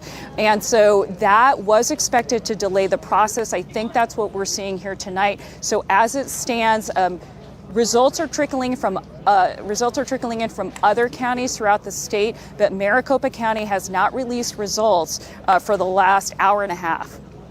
All All right, so that's Stephanie Sy reporting from Maricopa County in Arizona for us tonight. Stephanie, thank you so much. Let's bring it back to the panel now. We're at 12:30 on Wednesday morning, everybody. Yes, we are. Happy Wednesday. You know what we haven't had a chance to talk about, and Zach Schultz of PBS Wisconsin mentioned this briefly, but the impact of a third-party candidate in some of these places, in Wisconsin in particular, as Zach reported, could potentially be pulling enough vote that it's larger than a potential margin of victory for whoever wins the state of Wisconsin. RFK Jr. remains on the ballot in a number of states, including Wisconsin and Michigan. Judy, as you traveled the country and talked to people, was there openness to consider a third-party candidate? Was that something people were even thinking about? I mean, to be candid, people didn't bring it up in most places. I mean, there were a few instances, for example, when we were in Florida last year, the end of last year, Sarasota, at what is called We the People Health Clinic, a place where they reject the COVID vaccine and they offer what they call alternative medicine. There was mention of RFK. This has been a year ago. Yeah. But I would say since then, people haven't brought up Jill Stein or RFK for that matter. So. What about that? There's Jill Stein, there's Cornel West, who are running to the left of Kamala Harris. Of course, they don't have combined with RFK, don't have the same sort of pull that like a Ralph Nader had in elections past. But what do you think about the impact there, potential impact? I guess we'll see in some of these results, but right now it seems negligible. Trump's numbers just pulling in a whole bunch of new voters is really the story of the night. Beyond, I think we now agree, beyond maybe even 2020, yes. Amy, you think in their expected vote or like the turnout tonight will be larger? I don't know. I don't know in what. Some of the battlegrounds. In some of these battlegrounds, it'll be. And so that really is the story where I think Democratic assumptions had been that, if you have Trump at 48, 49. Right, that's a ceiling. That's a ceiling. But it's not. And if you're at 51, various places, third parties are not really important at that juncture. Yep. Do we know enough yet to know if the Harris campaigns bet that they could potentially pull in the Nikki Haley voters and that the outreach to never Trumpers or disaffected Republicans would work for them? Do we know enough yet to know if that was effective? Well, it doesn't. Again, we have to wait until we get our numbers in from Philadelphia and the Philadelphia suburbs. I'm sure Lisa can bring up the Philadelphia suburbs on her fancy map anytime soon. But that's what I'd really want to see is how is she doing in those suburban collar areas? It looks like in Oakland County, she won by 10, but I don't think that's any better than what Biden did, right? If not, maybe a little lower? This is anecdotal. I don't know if the numbers will bear this out, but there's a possibility that could have backfired. If you are a traditional Democrat or even a progressive Democrat, the idea of Kamala Harris paired up with any Cheney would potentially sort of cause you to some alarm with the Harris's commitment to more progressive policies when you're carrying with Cheney, particularly on some of the national security issues. So I just really, the other thing is, I think one of the mistakes that they made with betting that was, and I'm a Liz Cheney fan, having worked with her previously, but I think that one of the challenges that she would have is that it really didn't provide like an authentic sort of message to a lot of these voters. Liz Cheney doesn't necessarily have a constituency in a place like, Pennsylvania or Wisconsin. So I just wonder whether or not they maybe sort of put too much stock in that, put too much of a bet on that. And on the other hand, this is my bias, where I'm coming from. Mm-hmm. But you choose to stand with Liz Cheney, you don't stand with Bernie Sanders or AOC or any of that. You don't get out there making a progressive populist case that says, hey, this is a core part of our coalition. I mean, to his credit, Joe Biden all the way through and up until, before he dropped out was building a coalition that made sure that as much as you might have heard him trying to reach out to moderate Republicans, he was also making a very populist, and I use that word advisedly. Populist means there's a sense that there's emotional valence in this party that is reaching people. That's why the sense of if their YouTube videos are going to pop off, that's giving them a sense of populism, that what is reaching people, what gets them emotionally moved. And, to Kevin's point, they used Liz Cheney, they being the Trump team, used Liz Cheney against them. They went out and did campaign events literally in Dearborn to tell people, you don't go down the Liz Cheney. And it's because I think they felt this degree of populism. They knew on the ground the community did not respond to it. Faz, are you saying you think that was a failure of the campaign, that they didn't lean into that, the populist Oh yeah, aspect for sure. enough? I mean, as a party, as a brand, I mean, this should be a moment of self-reflection. Regardless, I think she could potentially still pull this out, and maybe not. But even regardless, to be clear, she absolutely has a mathematical path at this point, as we speak. Regardless of outcome, to say New York, New Jersey, what we're learning of people of color in major urban areas moving away from the Democratic Party, that is the story of tonight. That is the core one. What is the Democratic Party brand? If the assumptions were made of silent voters, people wanting to move off Trump, abortion would be a mobilizer, catalyzer, democracy was at risk. Class populism is the story for a Democratic Party. How do you get back to your roots of what you were? Yeah. What about that? I'm sorry, go ahead. Yeah, I'm a moderate, so I always like when parties move to the center. Like, that makes me so happy. But, you know, the Republicans had their famous autopsy after an electoral defeat where they said, no, we need to move to the center. Right. And Trump did the exact opposite and turned out to win. And so it's possible for the Democrats, if they do lose tonight, we'll see, they're going to have the big debate they have every time they lose, so that every party does. And people like me will say it should have been run to the center. But it's possible the center just rings establishment to a lot of people. But you were mentioning it earlier, David, because your point was very valid. Life expectancy, the ability of a middle-class person to pay for college, pay for housing. This isn't just, the price of a loaf of bread. It's just literally economic freedom, the ability to feel like my kids will do better than me. Right. That pain that I think exists requires, I think, in a lot of people's minds, disruption of government. Right. That's what I'm trying to say. Our side, Democrats are offering, give me power, status quo, comfort. I will execute the technocracy of government well. And as much as I believe that you can move the margins with that kind of approach, it is not politically appealing, and you have to talk to people. This is where populism matters, right? What emotionally moves people? The problem for the Democrats is they are the party of the educated professional class. Right. And it's hard to run a populist if you're the party of Bryn Mawr, Pennsylvania. No offense to Bryn Mawr. It also says everything, too, that Trump is with Elon Musk. You could say, again, both Trump and Elon Musk. These are really wealthy people. How on earth are they with a populist message? You know who he's not hanging out with? CEOs of major companies. He's not in boardrooms. He's not talking to those folks. It is the people like Elon Musk speak to that other issue, I think, that you've been bringing up about. It's a fight. There's anger there. Unfortunately, as Kevin knows well, it's the immigration, it's China. It's even you're more likely to hear from Trump than from any Democrat a fight against a corporation by name. He'll name John Deere, Masterlock, whatever the company might be. He's upset at that friction, that fight against established power, or even the other, as he does. It is an animating political aspect. The pushback from the Harris campaign would be that, yes, the affordability crisis is real. Yes, inflationary pressure is real. But if you're concerned about the cost of bread, just wait until Donald Trump deports half of all farm workers and imposes a 20% tariff on all goods that are brought in from overseas. Then you're really going to feel the pain. But what I hear you say is that doesn't necessarily matter to folks. Well, it's the feeling, it's the vibe. Is that right? You got to fight that out, right? This is the challenging. I know that Harris, I think, in my view, ran a very technically competent campaign for the past 107 days. What she was dealt with, of course, decided not to spend a lot of time telling you what we did in the last 3.5 years. That was by design and by choice, right? You said, we're not going to do a lot of media interviews in the first month. By design to say, I'm not going to talk about the Biden record. I'm just going to offer you expand child tax credit, expand Medicare, we're going to address housing affordability, price gouging. There were some aspects of that stump speech that were established. But what we did was, what have you been doing for 3.5 years? And the public needed that story desperately, because if you're going to go at Trump that way, what's his easy retort? Look how tough it was under you guys for the past 3.5 years. Yeah. What's your answer to that? And you got to, I think that was there for the taking. Is you got to tell them a story of what we've been up against to unrig this economy that for decades have been created. And here's the places in which we've been doing it and what I intend to build on. But it needed much more animation of storytelling, because otherwise they just said everything was terrible.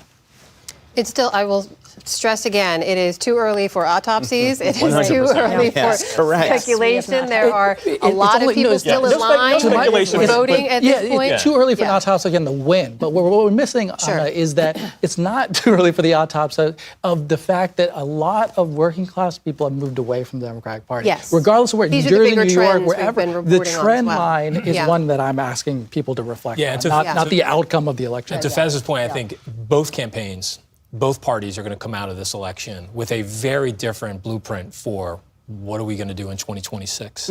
Who is going to lead us in 2028? Because of a lot of the changes that we've seen here in the electorate. I also think there's going to be a lot of different mechanics in how campaigns communicate with a lot of these audiences. We saw $15 billion in 30-second ads.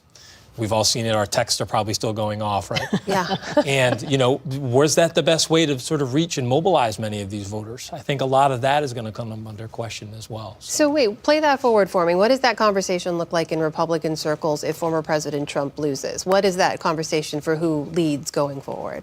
Well, if he loses, I think it's one of these things where is he still the titular head of the party? Like, how strong is his grip? I would argue, and I've argued this for a number of years now, that Trump has as big and will have as big an impact on the profile of this party than Ronald Reagan did. Now, there are a lot of people inside the party that can't believe that that's the case, but I guarantee you 20, 25 years from now, we're going to be litigating the profile of the party and even primaries on are you a Trump guy or are you a Reagan guy or an establishment guy or a Romney guy? And that Trump contingent is going to vastly outnumber some of the upstarts inside the party. But, I think they'll also be looking at what the gains they've made in this election and how that is still a key to the future, right? Which is that you'll see that many Democrats are going to come out of this more on the defensive about where they are with working class voters and continue to try to fix that. But that's where a lot of the battlegrounds of American politics are going to be over the next 2 to 4 years. Yeah. All right, can we just do a quick reset and put up the electoral map and see where things stand at almost 12:45 a.m. Eastern here on the West Coast? We're on the East Coast. I'm sorry, on the East Coast. It feels sometimes. I will say, a couple of years I lived in Los Angeles were terrific. With you, actually, if we were on the West Coast, this would be fantastic. This would be great. I would be so fresh. But it is a great time. Jeff's right. Let's check back in on the national map and kind of reset because we have gone down a lot of different paths here. We're still waiting on all these key races to be called, and that's where the presidential race will be decided. We'll see if we can get that back up in a second. In the meantime, I think Lisa Desjardins is over at her screen as well. So here's a look at where things stand when it comes to the race for the White House. Former President Trump with 230 and Vice President Harris with 210. And you notice those blue wall states we are waiting for. Also, Nevada and Arizona still to be called. If we head over to Lisa, I'm sure she can give us some more information about what we're waiting on and what we should take away. Absolutely. Okay, so first of all, as you say, this is the map, 230. Former President Trump needs 40 electoral votes. Georgia has not been called, as you know. So let's say he gets 16 there. This is sort of the path that might be evolving for him in their mind. And then let's say Wisconsin, which is close, also goes for Trump. Arizona, let's say those two go. And that's it. And this comes back to the blue wall again, because Wisconsin in this scenario is the ballgame. Now that assumes Nevada does not go Harris. It's possible that it does. They've got strong culinary union there. Now, so then let's say Nevada. Lisa, can we come back to you in 1 second? Sure. Forgive me, I'm sorry. We have some developments over at the Harris campaign. Let's go to our Laura Barone Lopez. Actually, this is Ced Richmond, a former senior advisor to President Biden, now a key advisor to Kamala Harris. Let's take a listen. Good evening, Howard. Good evening, HU. I want to say good evening to all of the Harris campaign, the campaign family. Thank you for all that you have done. Thank you for being here. Thank you for believing in the promise of America. We still have votes to count. We still have states that have not been called yet. We will continue overnight to fight to make sure that every vote is counted, that every voice has spoken. So you won't hear from the Vice President tonight, but you will hear from her tomorrow. She will be back here tomorrow to address not only the HU family, not only to address her supporters, but to address the nation. So thank you. We believe in you. May God bless you. May God keep you. And go HU and go Harris. Thank you all. All right, that was Cedric Richmond coming out to address supporters at the Harris Campaign Watch Party at Howard University in Washington, D.C. That is where Laura Barone-Lopez has been reporting from all night. She joins us now on the phone. Laura, just give us a sense of how that statement from Cedric Richmond went down, basically telling people to go home, that Vice President Harris won't be appearing there tonight, how it went down, and what we know about why that statement was made now. Right, Amna. Well, the statement didn't go down very well. Even before Cedric Richmond came out to address the crowd, it was already thinning here at Howard University because some of the latest calls seemed to really put a damper on the mood here. And so a number of people were streaming out of the yard here at Howard.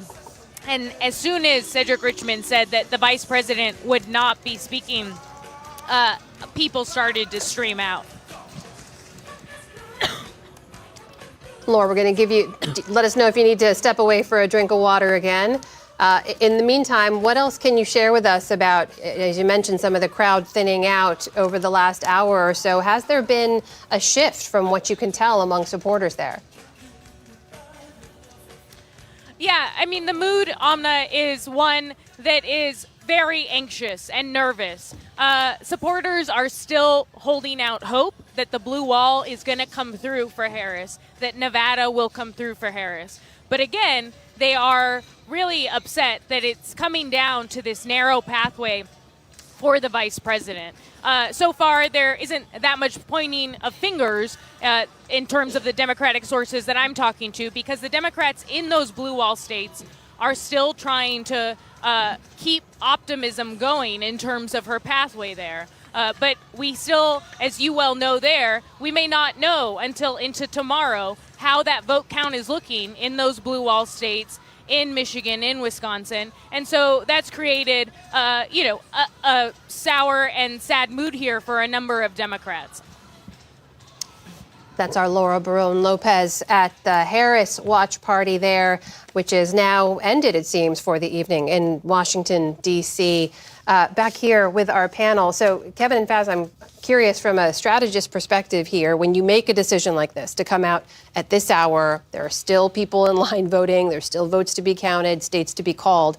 Why make this call now, Faz? Oh, well, this happened in 16. Too, and John Podesta went out. It was in the wee hours of the morning, you might remember, as the chairman of that campaign, and urged people to go home because you've assembled a lot of people. And at that time, I think he told people Hillary Clinton would talk to everybody tomorrow. They're doing the same thing now. I heard, correct me if I'm wrong, everybody, but I heard him say that we're counting votes, but not really give you a hell of a lot of optimism besides that about a trajectory of counting those votes. It's a tough call to make a speech like that. I've never had to make that call. I've only been writing a speech saying that we had lost on one, and then on the other I was getting ready for a recount in Ohio in 2004. So I think the contrast is probably about to be very apparent. I expect that Trump will not wait much longer. I think we're probably looking within the next hour or two where Trump will come out and really send a very powerful contrast message to what you heard from Cedric Richmond tonight. Well, let's learn more, because our William Brangham is with us in West Palm Beach. He's with the Trump campaign. And William, at the moment, there are still mathematical pathways for both Donald Trump and Kamala Harris to work their way to 270 electoral votes. But what are you hearing from the Trump campaign, and what kind of contrast do you expect to see where you are? Jeff, I think the mathematics, as you state them, are exactly accurate. The Trump campaign is arguing that all of those math problems are going to fall in their favor. I just had a conversation with Tim Murtaugh, who's a senior campaign aide with the Trump team, and he believes that there is virtually a certainty that the Trump campaign is going to get through all of the blue wall states that Harris is so desperately wanting to hold on to. And he was arguing, I said to him, I said, given that the polls were so tight all along, how is that possible? How do you explain that? And his theory of the game is that voters saw over this election two very clear administrations. They had a memory of the Trump administration, and they saw the Biden administration, and that the voters' memories of the Trump economy and the border were all favorable in the Republican Party, and on those two factors were all negative for the Democrats. And he said that everything else, he said even the issue of abortion, which was obviously so critical to Democrats' belief that they would do better, all of that fell by the wayside. He said that all those other issues after the economy and immigration simply were not nearly as potent. And he thinks they are very, very confident that this will be an overwhelming victory for tonight. We understand also that Donald Trump is en route here. The word has gotten out in the crowd so that everyone in this room that was usually split, half the room that way, half the room behind me, nearly everyone has moved to the front of the room anticipating that Donald Trump will be coming here. The mood here is as on fire as it has been all night long. And William, there's a bit of news that we can share, and we should say that while some of the other TV networks have called the state of Georgia for Donald Trump, the Associated Press has not. And I'm going to read here directly from my computer because this is important. It says, Donald Trump, this is from the Associated Press, Donald Trump is leading in Georgia, but the AP decision team still sees a path, albeit a very narrow one, for Kamala Harris to take the lead in the state. Harris is bettering Trump in the votes cast before Election Day, and there are still potentially enough of those kinds of votes left to be counted to push her ahead of the former president. The race is still too early to call. Realizing you're just learning of this as I'm reading it to you, how does that color or change at all some of what you're hearing from the Trump campaign? Well, it's funny, Jeff, because someone from the Trump campaign, I would say 45 minutes to an hour ago, said not only was it time to call North Carolina, this was just after the AP had, but they said Georgia had as well. Again, I think that the mathematics are probably right. There might still be enough votes to eke out a victory for Harris, as there similarly may be in Pennsylvania and Michigan and Wisconsin, etc. But the Trump campaign believes that their analysis of exit polls and turnout proved to them internally that that's their state, that they will take Georgia. So again, it may be accurate what you're repeating, but the Trump campaign is completely confident that that will fall into their camp very soon. William Brigham, thanks to you. Let's head over to Lisa Desjardins for a closer look at what we were just sharing there from the Associated Press. Lisa, they maintain there's a narrow, albeit, or rather a possible narrow potential there for Vice President Harris. Walk us through it. That's the key. As we've explained, if a state has not been called, it means the Associated Press thinks there is a way for either candidate to still win. And as they say, there's a narrow path for Kamala Harris. Let's explain what that is. Mainly the communities around Atlanta. Let's look at this. Fulton County, the largest vote total that Kamala Harris will probably get tonight in the state. 91% of the expected vote. So there's still almost 10% left. And this is a factor in the math that the AP is doing. It's not just that there's only 9% left. It's that she has such a huge margin there. So that 9%, that's thousands of votes right there. Now, how about all this other counties around here? DeKalb County, also 88%, another huge margin for Harris. We talked early in the night. For those of you who stayed with us, this is going to be a small payoff. Early in the night, we talked about this area right here, the Georgia Low Country, Savannah, Chatham County. Look at that. This is the county that actually has the least amount reported right now, 80%, still 20% left to go. And Harris does have a very strong lead down there. She really has to get all of the remaining votes, a very large percentage of the remaining votes in these places. But this is why the Associated Press has not called this state yet. And just taking a quick look around other states that are out, the blue wall, if the Trump campaign is saying they can win it, let's see what's going on. We see here that we are getting more and more results Around Philadelphia County, look at that margin that Harris has, enormous margin, but we're now at 78% coming in here. And to give you a sense of Philadelphia County in the past, where Harris is compared to the past, hold on, let me get the right button.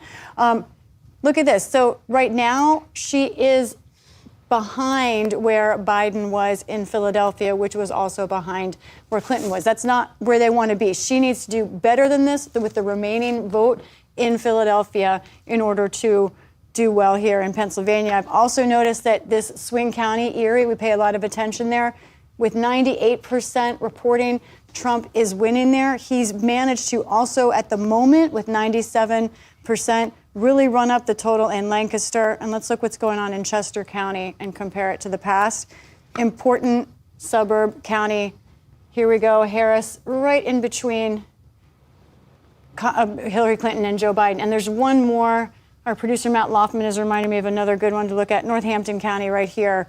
This is a critical swing county. And right now, the Trump campaign must be delighted to be winning here. This is a place where it has swung back and forth. Look at that. Joe Biden was able to flip it. And now Donald Trump is within reach of flipping it with 98%. So you can see some of these suburban eastern counties, the Trump campaign did well. I know you haven't been talking about what happened here, but from my reporting with the Trump campaign, Chris LaCivita took a risk with a turnout campaign plan, the Trump Force 47, that a lot of folks thought might not work. It was not a coordinated campaign, but they've gotten their voters out. Is that Trump himself, or is that their ground game? We're going to spend a lot of time talking about it, whether he wins or loses. They're doing well in a lot of these counties, better than expected.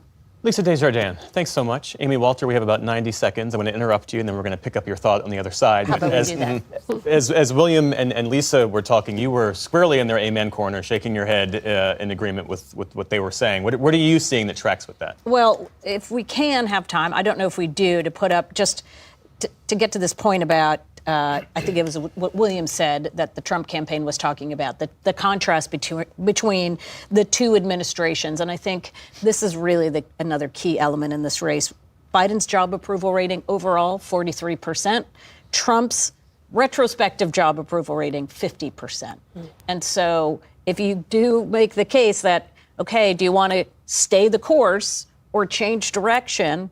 We think a lot about the fact that, well, Donald Trump wasn't particularly popular. He still is underwater in his favorable rating. But on the question of who do you trust on the economy, Trump has an 8-point advantage. Who do you think did a better job as president? Trump has the advantage. And that again, was the theory of the case that the Trump campaign had, that all of the other stuff about him that people didn't like would be overcome by the frustration that they have with the status quo. We are winding our way to 1 a.m. Eastern, and we're going to take a quick break, let our audience know that a few West Coast stations may cut away for local news races, but we're going to continue our coverage here. So here I am again, Amy Walter. Wow, so we can even... Here I thought I had a break. Right. I was really looking forward to that. Same.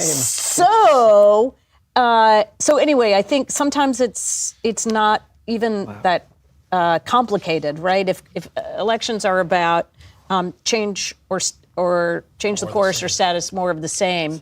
If you're not happy with the current status, you're going to want to change.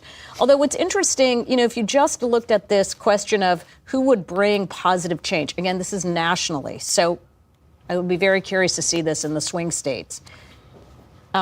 Narrowly, Trump wins 50-49 on who people thought would bring positive change. But Harris at 49-49. So it's not like it was overwhelming. They both had some opportunity there. But I think this was really the key here on who did people think was a strong leader. Trump winning that by about 9 points and Harris losing that question by a similar amount. So if it is, this was the Trump campaign message all along, its strength, its economy, its, kind of the going overboard in terms of appealing. We talked a lot about the macho campaign, right? We were all there. at the RNC watching Hulk Hogan rip his shirt off. And the question was it going to backfire with women? And thus far, it doesn't seem to be the case. Kevin?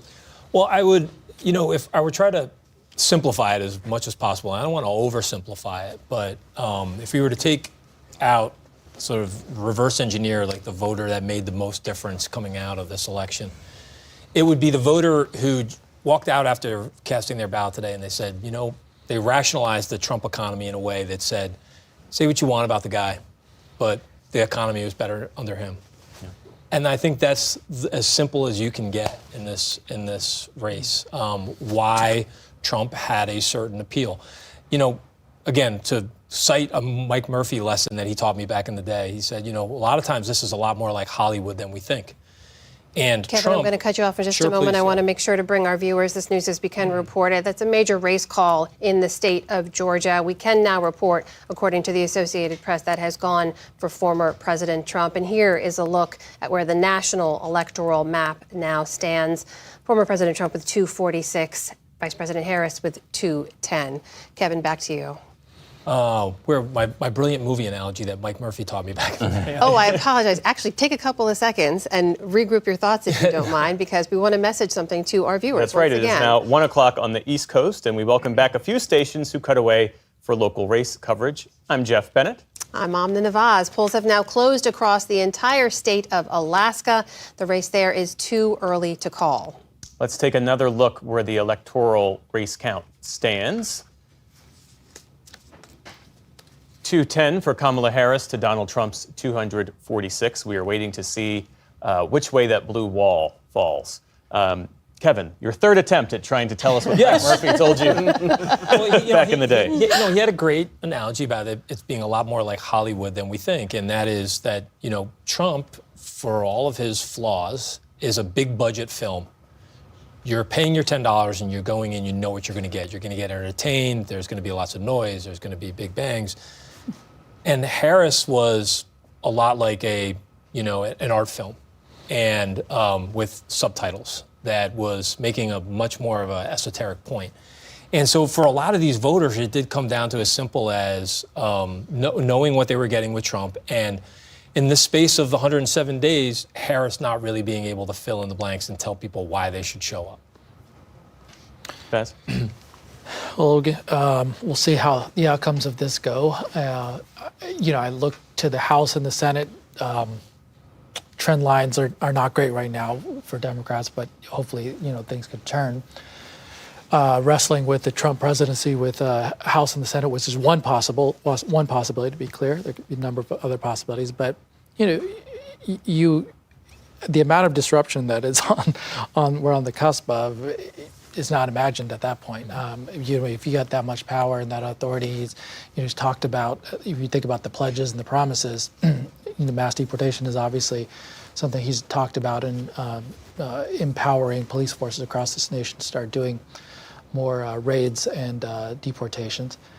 He's talked about drilling, so I'd assume aggressively moving towards drilling in public lands and elsewhere.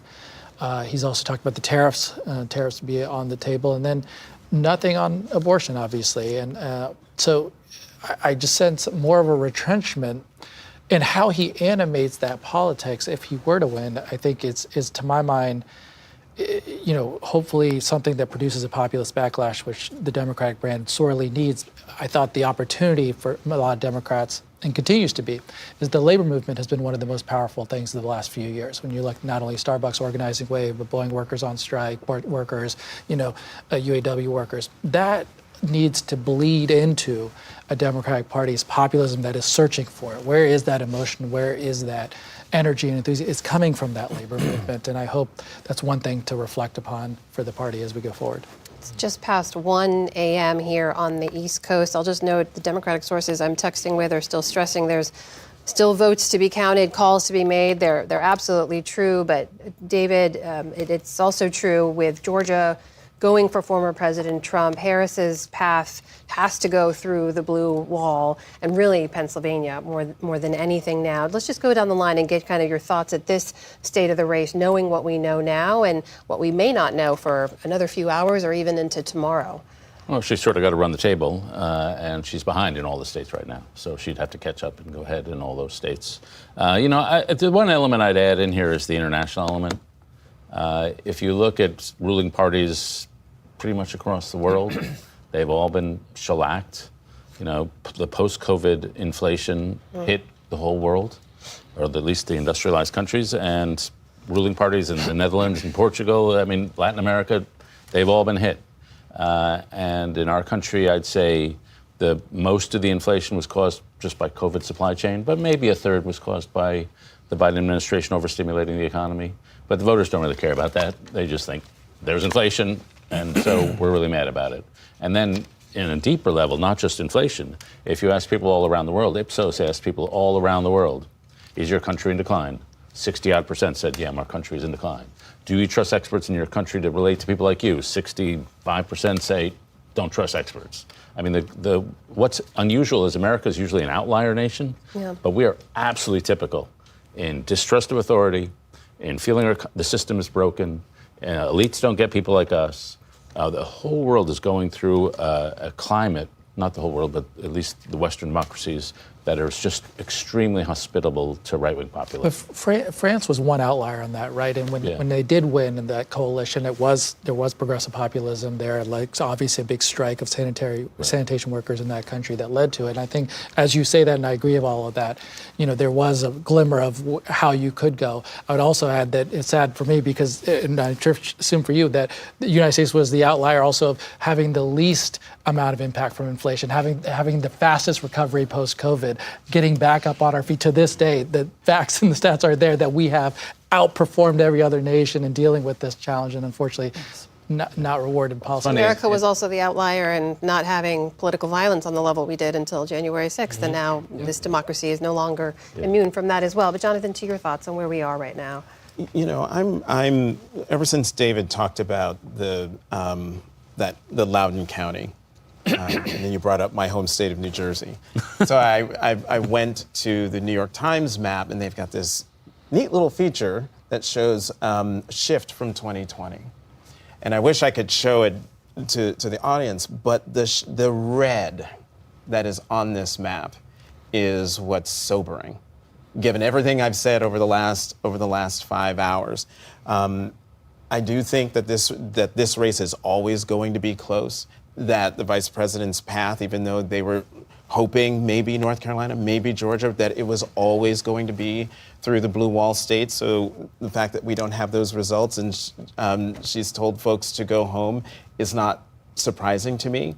But assumptions are being challenged in this election.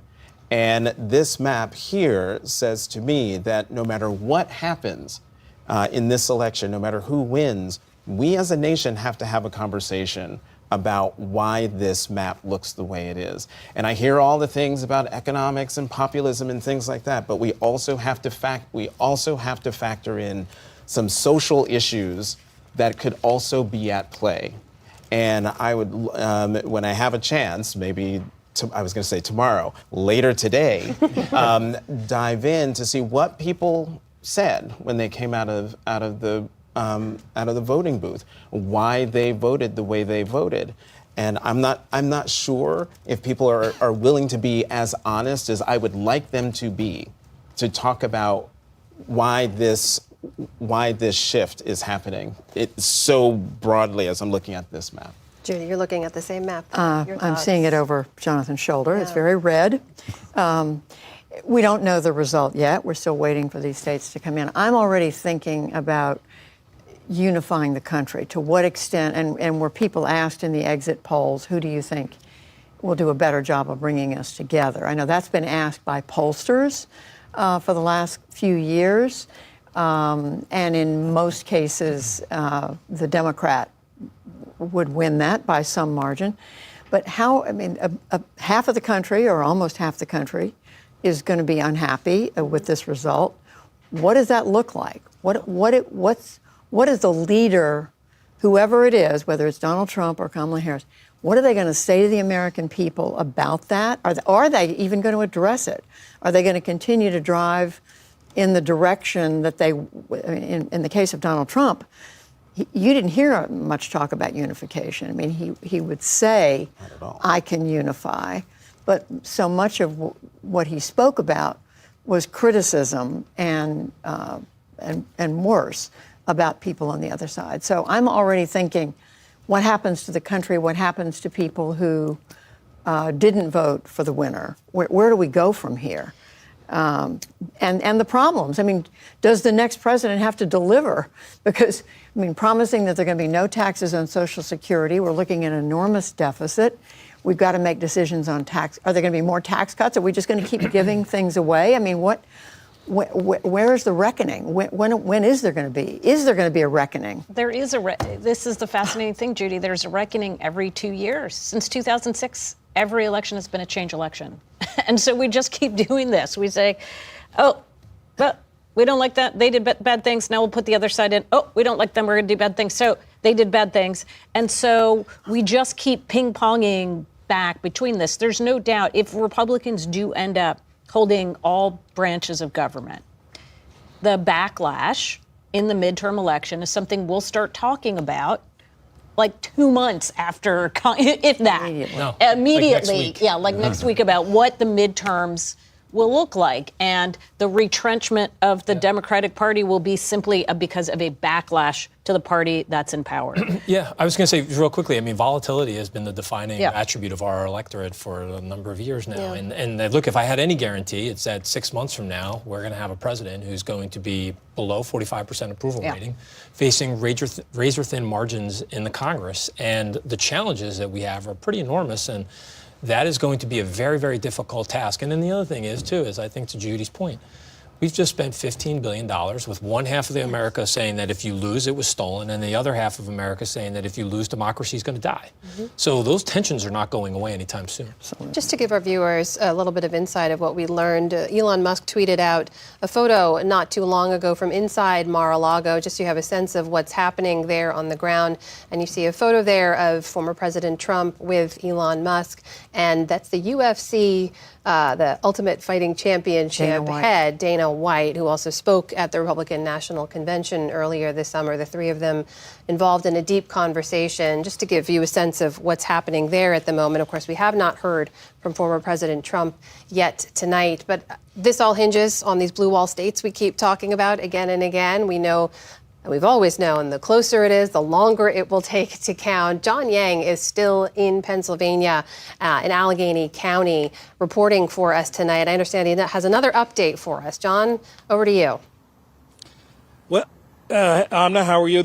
We have moved outside. As you can see, they finished their work at the Allegheny Ballot Processing Center at about midnight, processing about 221,000 mail-in ballots. They are still counting across the state in Philadelphia. By my count, they have about 20. They got in 189,000 ballots. They counted 161. That means they have about 27,000 still to go.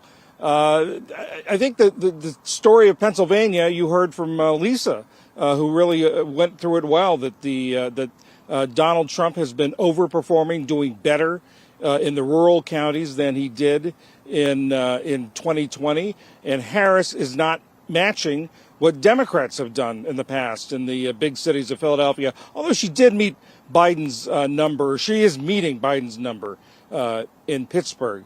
But I think that there is a lot more counting to go until we know where this is. It's going to take a while, and it is just a factor that it is such a close election. John Yang in Allegheny County, Pennsylvania for us tonight. John, thank you for being there for your reporting tonight late into the evening. Lisa Desjardins is back at the super screen wall to give us a little bit deeper dive into Pennsylvania. Lisa? Right. Here's what John's talking about in Pittsburgh and Allegheny County. This is a place where Harris is up by 19 points with 94% of the vote coming in. And let's look at it historically, why she's doing a little bit better than we've seen in other places in Pennsylvania. Right now, she's somewhere between Hillary Clinton, closer to what Biden did here. This is a good spot for her, given what's going on the rest of the map in Pennsylvania. Let's talk about that a little bit. Some other spots that I've noticed, we see some white working class areas where the margin that she's been is closer to 2016 than 2020. That's not what they want. I also want to look at another state where we just got a huge amount of data all at once, Nevada. Let's take a look at what's going on there right now. Now it's 6 electoral votes are becoming more and more critical. 75% of the vote just came in all at once. And with it, 51% for Trump, 48% Harris. Nevada, they like a show. They want to be glitzy, get some glamour and some bright lights. They've gotten our attention, that's for sure. And let's look at what's happening here. The main county, most folks know, the vast population center here in Nevada is Clark County, where Las Vegas is right now. Harris is up by 2 points. How does that compare historically? It's not great. It's not good for her. It's good for Donald Trump, where he is outperforming both 2020 and 2016. What this tells me is we were all trying to figure out what was going on with the early vote in Nevada. We saw a huge early vote there. There was a question about those who do not have a party affiliation with, which is most of the voters in Nevada. Could those be young voters that actually were going to go Democratic? What we're seeing in this 80% of the expected vote that we have in so far is no. These were voters, by and large, who might be new voters who showed up for Trump. Perhaps that low propensity formula that Chris LaCivita and the Trump campaign were talking about was actually working. Let's also look at what's going on in Wisconsin. It's 10 electoral votes, also becoming important. 51 to 47 there with 86% of the vote. But, there is still a path there. This is why the Associated Press has not called it yet for Kamala Harris. It's right here in Milwaukee County. Look at this. She's up by 34 points in that county. Only 60% has been counted. This is a place where you get tens of thousands of votes, not just hundreds. So for Wisconsin, that's what we're still watching there in Milwaukee. Let's just quickly kind of sort of reset. I know everyone's probably got their boards at home, their maps, and actually the panel, you're welcome to tell me what to hit, what paths you like. But here's how I'm looking at things in this moment. This is where the race stands right now. 247 electoral votes have been called for Donald Trump. Let's say Alaska goes to Donald Trump. That's the expectation. It has not been called yet, but just gaming out where we are in this moment. So that would get him to 250. Also, Maine's 2nd district, that's a place where he's leading right now. This is sort of up here, the county, huge portion of Maine. Let's give him that. So then we see Donald Trump within 19 electoral votes of becoming president. Could get that in Pennsylvania, or it could be a combination of, let's say, Wisconsin and Arizona together. Now, Arizona, very much in reach for Harris. So let's say he doesn't get it. Let's say he wins in Nevada. That's not enough. So Harris could still lose Wisconsin and Nevada. But as long as she gets Arizona, she still stays in the game. So what I'm telling you is of these 5 states here, Pennsylvania, Michigan, Wisconsin, Arizona, Nevada, she's got to win, depending on the combination, 3 of them, especially Pennsylvania. The path is getting narrow, but it is there for both candidates right now. Lisa Desjardins, our thanks to you. Faz, when we look at Nevada, it's the service workers that have helped Democrats win Nevada in past elections. The army of culinary workers union members, the service workers. How has the Harris campaign, first it was the Biden campaign, obviously, but then the Harris campaign, how have they been able to put that group of folks to work for them? It's the most working class state of the 7 battlegrounds, and it's one that I have a fair amount of history with myself, having worked for Harry Reid for many years and built what we long referred to as the Harry Reid machine that was built out of culinary and a whole host of unions who helped galvanize those workforces into a consistent voting bloc. What we saw, even when I was running Bernie's campaign in Nevada in 2019, we could already see that there was a fracturing of the union movement that Donald Trump had started to carve into it in his 4 years at the presidency. You go forward, and you look at the union politics as it is now. Obviously, Sean O'Brien, head of the Teamsters, did not endorse Harris, held out, said positive things about Donald Trump. You could sense and feel the fracturing among many unions around this country, despite the fact that Joe Biden had been a very strong pro-union president. And I think, it has to do with, more of a desire of this disruption, that there's a feeling in many of the union movements that they want structural reforms and bring the hammer down. And I think some see in him, one quote comes to mind, that because our government is corrupt, one union member told me in Michigan, we need a mob boss or a crime boss to fix this. And you can imagine, you understand a little bit of the empathy of if the thing is so corrupt, we can't play by rules to fix this. And you can sense that among the union membership. There is some of that feeling. We have a race call to share with you. Kamala Harris has picked up the state of New Hampshire with 88% of that expected vote in. So let's take another look at the overall electoral map, 214 to 247, as we wind our way almost to 1:30 a.m. Eastern. And in the meantime, we have another House flip to report as well. Democrat Josh Riley has won his election to the U.S. House in New York's 19th congressional district. He beat the incumbent Marcus Molinaro there. So that's another flip there. Amy Walter, I know you love to talk about the House races. I know you do. I know you do. Now there's, am I remember correctly, two flips in New York, right? And that was the number they wanted to get to. I don't know if we've had any other flips. I see some other. Matt Cartwright. Did Matt Cartwright get called? It was on the cusp. Okay, yes. so I don't know if that would be. We're being told two total. Two total have flipped. So just New York. There's a possibility that a Republican flips a Democratic seat in Pennsylvania. At least one of those. But it is just like this. The House really, truly hanging on a thread, and it is coming down to the same district. So this is the other fascinating piece of this. As we're seeing all of this talk of red moving the country in these states moving more toward Trump, you're not necessarily seeing it having an impact on the House races. Right. And were kind of operating in their own atmospherics. Now, we don't have Michigan, we don't have Pennsylvania, so that's going to be very important. But if they do end up sort of splitting the difference, what does that tell us, right? And again, as a House person, what it tells me is that those individual candidates and campaigns, they do matter. Yeah. And that you could be able to, even as the margins maybe were a lot narrower or bigger in some of these places, that it didn't necessarily knock those candidates off. And as we get to it, the kinds of places will matter a lot too. So we're talking about states, but within those states, the House districts can be so very, very different from what the final statewide vote looks like. That's interesting. What do you make of that, David? This potential disconnect between what people say they want in a House races versus what they say they might want in the presidential race. I always think of what would happen if the White House, the Senate, and the House all flipped. Yeah. Well, it has never happened before to have we've never had a double flip, right? We've never had the Senate and House both each flip. Control. And we've not had the House flip in a presidential year since Eisenhower. Yeah. So that would be also historic if Democrats were to take back. Yeah, and it wasn't that long ago, I don't know the answer to this question, when you would have these movements of 40 and even 60 seats. Exactly.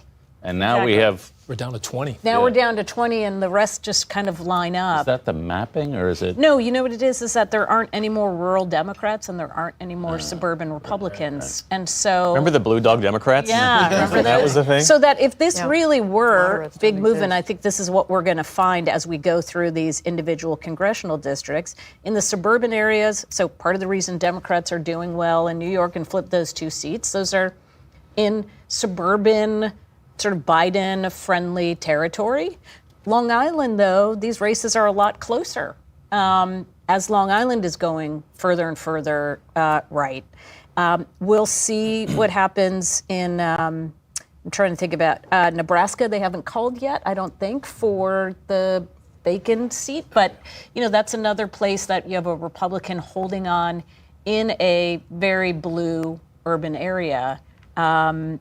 Can he outrun Trump? Has always been. He's been able to do it in the past, and this is a bigger margin than he's had before. There is an argument that closed primaries contribute to this worsening partisanship in the Congress. That, of course, it encourages candidates on the far right to run in the Republican primary, on the farther left to run in the Democratic primary.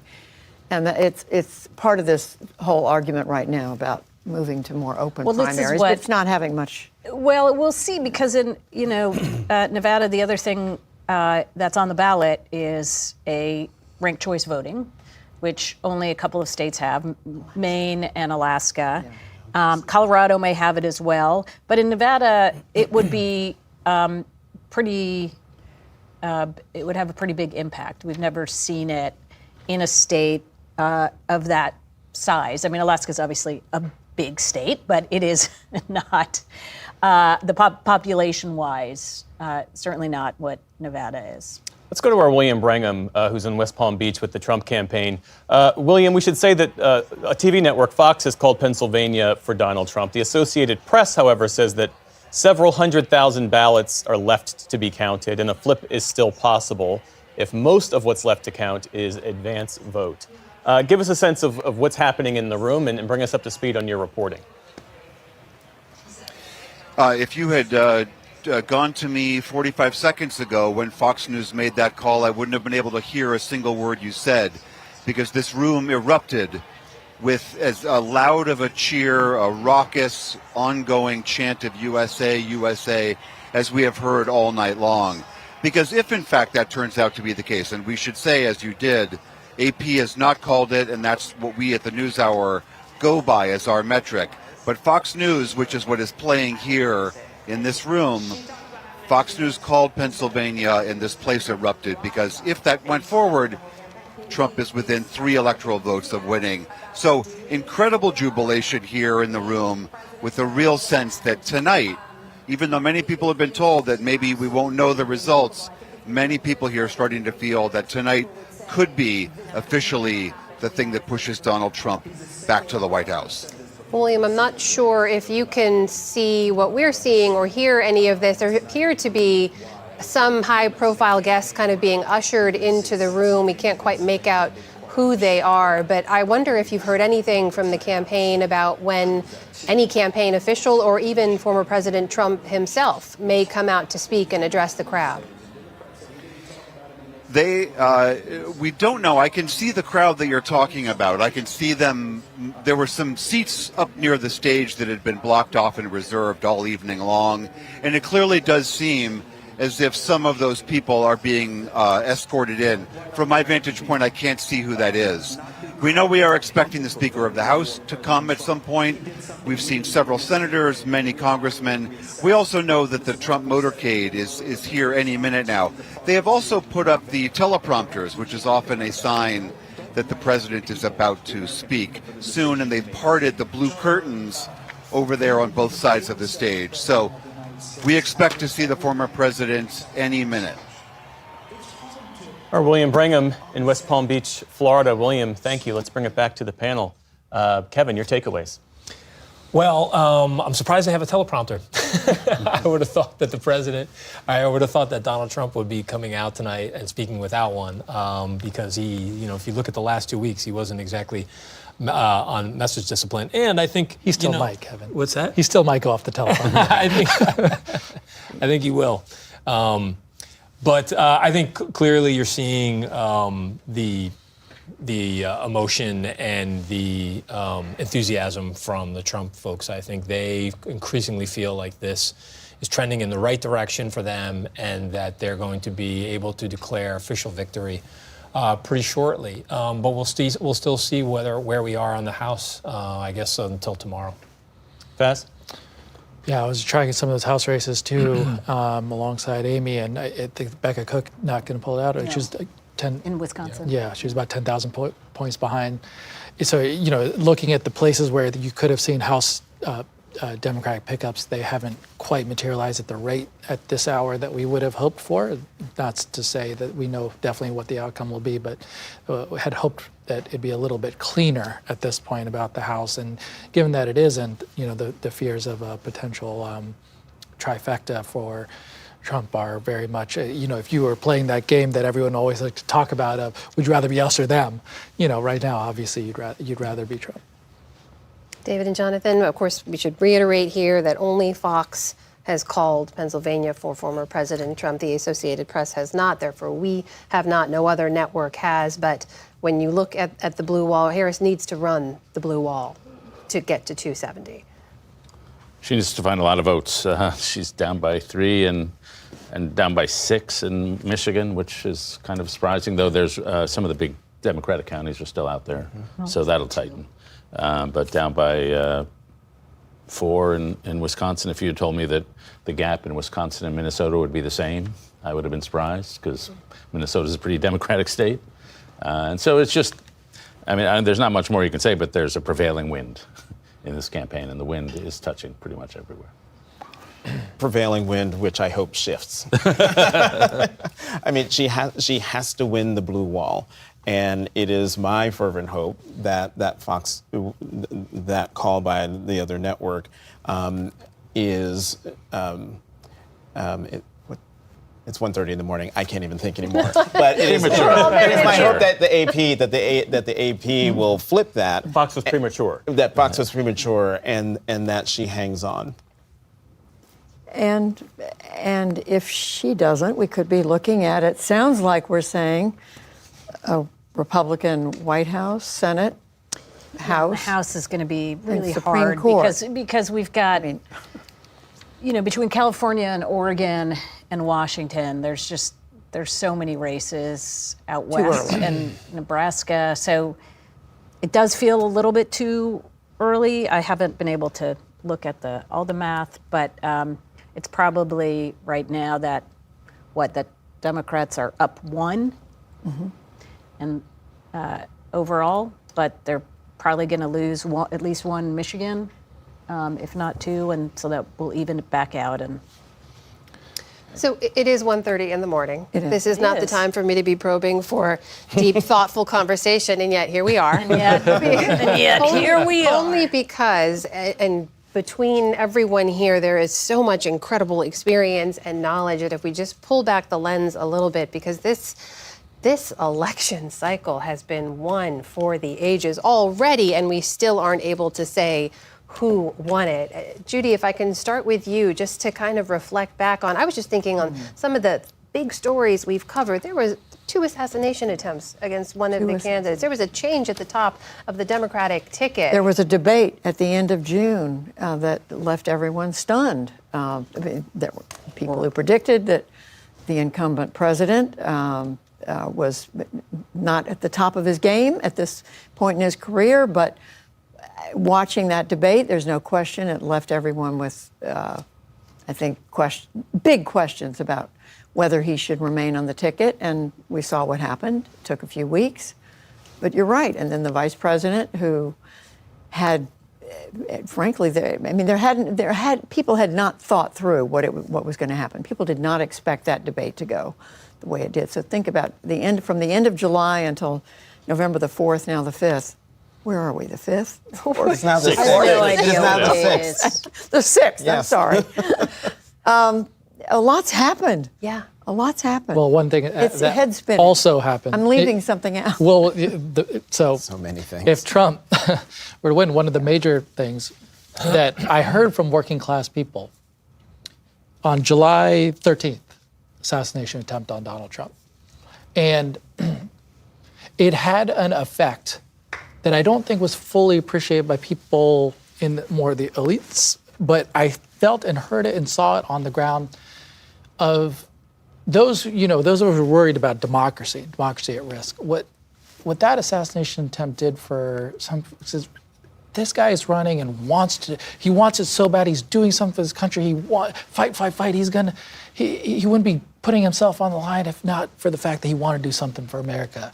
And I think in the psychology, particularly of working class voters, I think it had a bigger effect than we may even know of just what it meant for them to see. And that photograph of him with the blood on the side of his face, that one photographer captured, if I'm not mistaken. I can't remember his name, but I can't tell you how many Republicans, said after they saw those images, and again, it was an entirely different race because Biden was still in the race then, said it was over, that the race was over, essentially, that this was the defining moment of, Trump returning. And so that had a huge impact.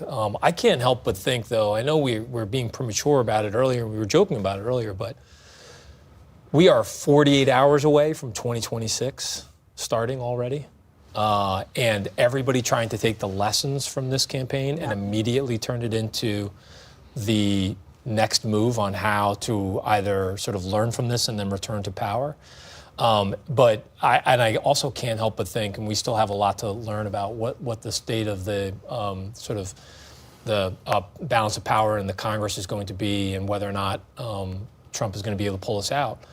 But we're still an incredibly divided country, and that does not change at all just because of the results tonight. And so much of this is going to, again, be relitigated throughout the next couple of months, and trying to pull the country together around a big agenda. We have big challenges around not only in the country, around the globe.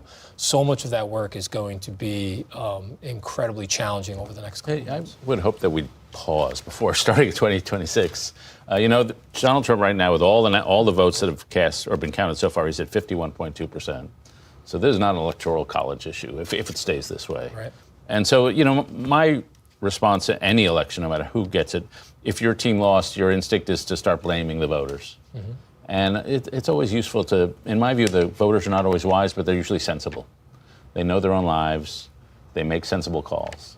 And so instead of rushing to blame them for this or that, just humbly, what are they trying to tell us here? And usually there's a valuable lesson in there. And, my instinct is always, well, whatever my priors are were confirmed by this election. Yeah. But it is necessary to take some time. I would agree, but I think the reality also is that first we're going to see there's going to be some recriminations from this. I mean, there's going to be so much second guessing.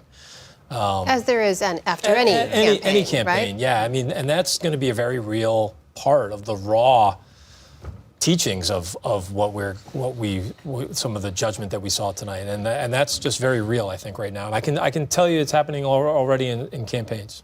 Let's go to our Laura Barone Lopez, who, as I understand it, is outside of what the Harris campaign election night headquarters used to be. She's joining us from a parking lot. Is that okay? Oh, actually, no, Laura, you're still there. You're still there. So bring us up to speed. I'm still here. Okay. So bring us up to speed. So as you can see behind me, Jeff, the yard, which is where the election night event for Harris had been set up, has entirely cleared out, because after Cedric Richmond said that the vice president was not going to be speaking tonight, people just started streaming out. She is expected to speak here tomorrow to address her supporters. That's what Cedric Richmond said. I mean, look, the campaign has gone almost entirely quiet at this point. The vice president called a lid. Her pool did, so we aren't getting much from her vice presidential office side, and the campaign has not been sending really any more updates in terms of what they're watching closely. The last that we had heard from them, from my sources inside the campaign, was that, again, they are just laser focused on whether or not the turnout in those major urban areas, in Philadelphia, in Detroit, in Milwaukee, are going to reach the numbers that they thought. They had said that they were overperforming 2020 turnout there, and that they had hoped that would ultimately mean that could put her over the top in those states. And again, they are still holding out hope for Nevada, Jeff. All right, Laura Barone Lopez, our thanks to you. Lisa Desjardins, you are tracking the latest in the House races. Yes. What are you seeing? Yes. It's getting interesting. I mean, it's been interesting. What am I talking about? It's remaining very interesting. All right, this is how the Associated Press looks at these races. Right now, they have a net no change, even though we know we've had some Democratic pickups. And one of the reasons for that, when I look at the data, is because they've given 2 North Carolina districts, which were picked up in redistricting, to the Republicans. So that's something we've sort of factored in. But technically on the math, this is where we are right now, 187, 163. Let's look at some of these calls that are important. First of all, here we go in New York. This District 19, Josh Riley, you all mentioned this. This is a Democratic pickup, as we said. Now, here's a race we're watching closely. This is that Long Island race here. And Laura Gillen, the Democrat, still remains ahead with 98%. That looks like it's close, but really 51-49 in a district like this, that's a healthy margin with 98%. But again, the Associated Press has not called this. They still see a potential path for the incumbent, Anthony D'Esposito. Now, I'm watching this race as well. Henry Cuellar, the Democrat in Texas, the 28th district. He was indicted in May on bribery charges, but here he is right now with 88% of the vote. keeping his seat at the moment, 52%. This would be a Democratic hold. This is something that Republicans had hoped to pick up. Right now, they're not in reach of it. And here's that Nebraska district you mentioned, Amy. Tony Vargas, the Democrat, right now ahead, but just barely. Look at that, by 0.2 percentage points, fewer than 1,000 votes there. This is going to be a tough race to call, I predict. We'll see how it goes with the remaining 9% that's left. All right, let's talk about Nevada. This might be a little bit of a surprise. Susie Lee, she is a professional campaigner. She is good. I followed her on the campaign trail 2 years ago. She's great in her district. But right now, she's in a pretty close race with 84% of the expected vote in. You know, this is Clark County by and large. So we're seeing some of what Kamala Harris is facing in her district as well. Now, of course, she could eke this out. She's ahead right now. But this is a race we're watching. This is a little bit more competitive than I expected at this time. So right now, we just have these two New York districts. New York, we've got a +1. We've got another New York. We've got another +1. My messy handwriting. How many races do we have left? Oh, about like 48 that we're still waiting on. So, you know, we really don't know what's going to happen in the House. One more House race. Amish Shah is winning here in Arizona over Dave Schweikert, but we're still waiting for a lot of votes in Arizona. Let's take a look at the Senate race there. Carrie Lake, someone you guys have been talking about tonight. Right now, Ruben Gallegos still holding that 6-point lead, but we're waiting for a lot of votes. I think we've hit this plateau for the moment of when we'll be getting votes in from Arizona. And then that brings us, of course, to the Arizona Senate race. Boy, this is sure close. Look at that. Just 1 percentage point between Harris and Trump. And why not? I'm going to take a look at Pennsylvania because it's really what we're talking about, what everyone's looking at. Right now, 93% of the expected vote in. Harris is behind by 3 points. And we've been spending a lot of time talking about where votes are or are not coming in. Right now, Philadelphia County, this is 95% expected vote. And I remind you, this is with Trump up overall by 3 points. That's not good news for Harris. This is where she's going to be getting most of her remaining votes. Still 5% out. That's thousands of votes. But her ability to close the gap here, which, by the way, let's look at the number. She has to find now 200,000 votes roughly in Pennsylvania in order to win back the state. That's going to be difficult, but the AP has not called this race. That means they do see it as mathematically possible.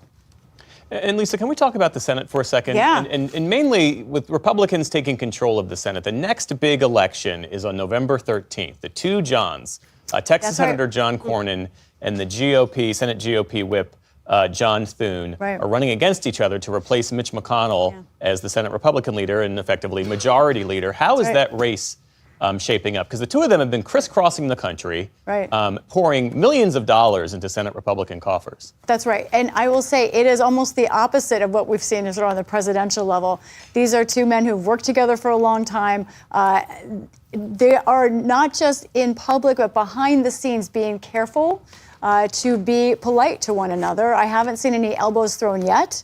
But I think as we get closer, they realize the importance of the job that they have. And as we know, Republican Senate majority leaders tend to stay in that job for a long time.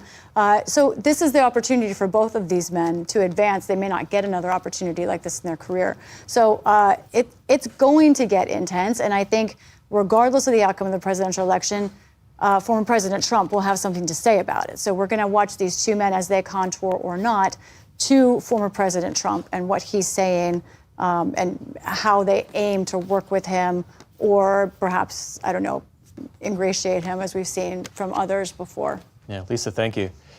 Kevin, what are you watching for in that race? I think it was Lisa Murkowski who said to a reporter, either one of the Johns would be great. Yeah, or you can just say, you know who I'm for? I'm for John. So you get away with having to answer any specifics. Look, I think both really good, strong leaders, both well-liked, both would be great at the job.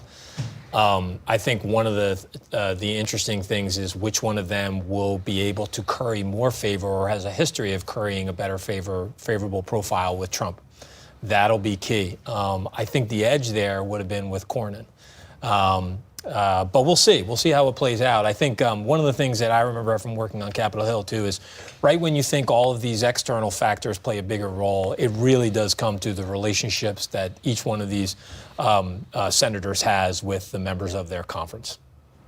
Yeah, and Steve Daines took his name out, right, of the mix. That was my I was always curious to see if he would run for this, because the more success you have as the head of one of the campaign committees, your colleagues like to reward that.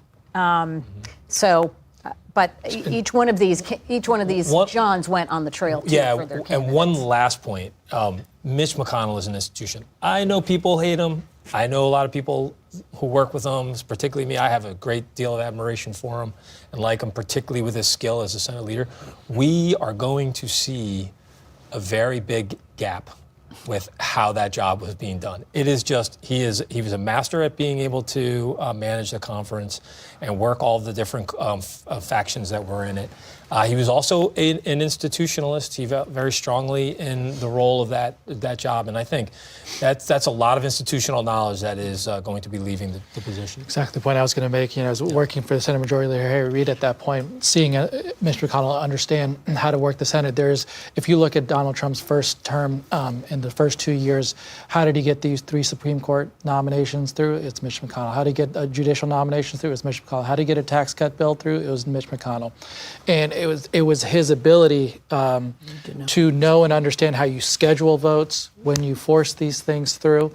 I do think that this decision will be a big one that I have no doubt that Trump will determine essentially for the Republican Party of who's going to be the Senate Majority Leader. I was just going to say, and denying the Democrats their choice for the Supreme Court.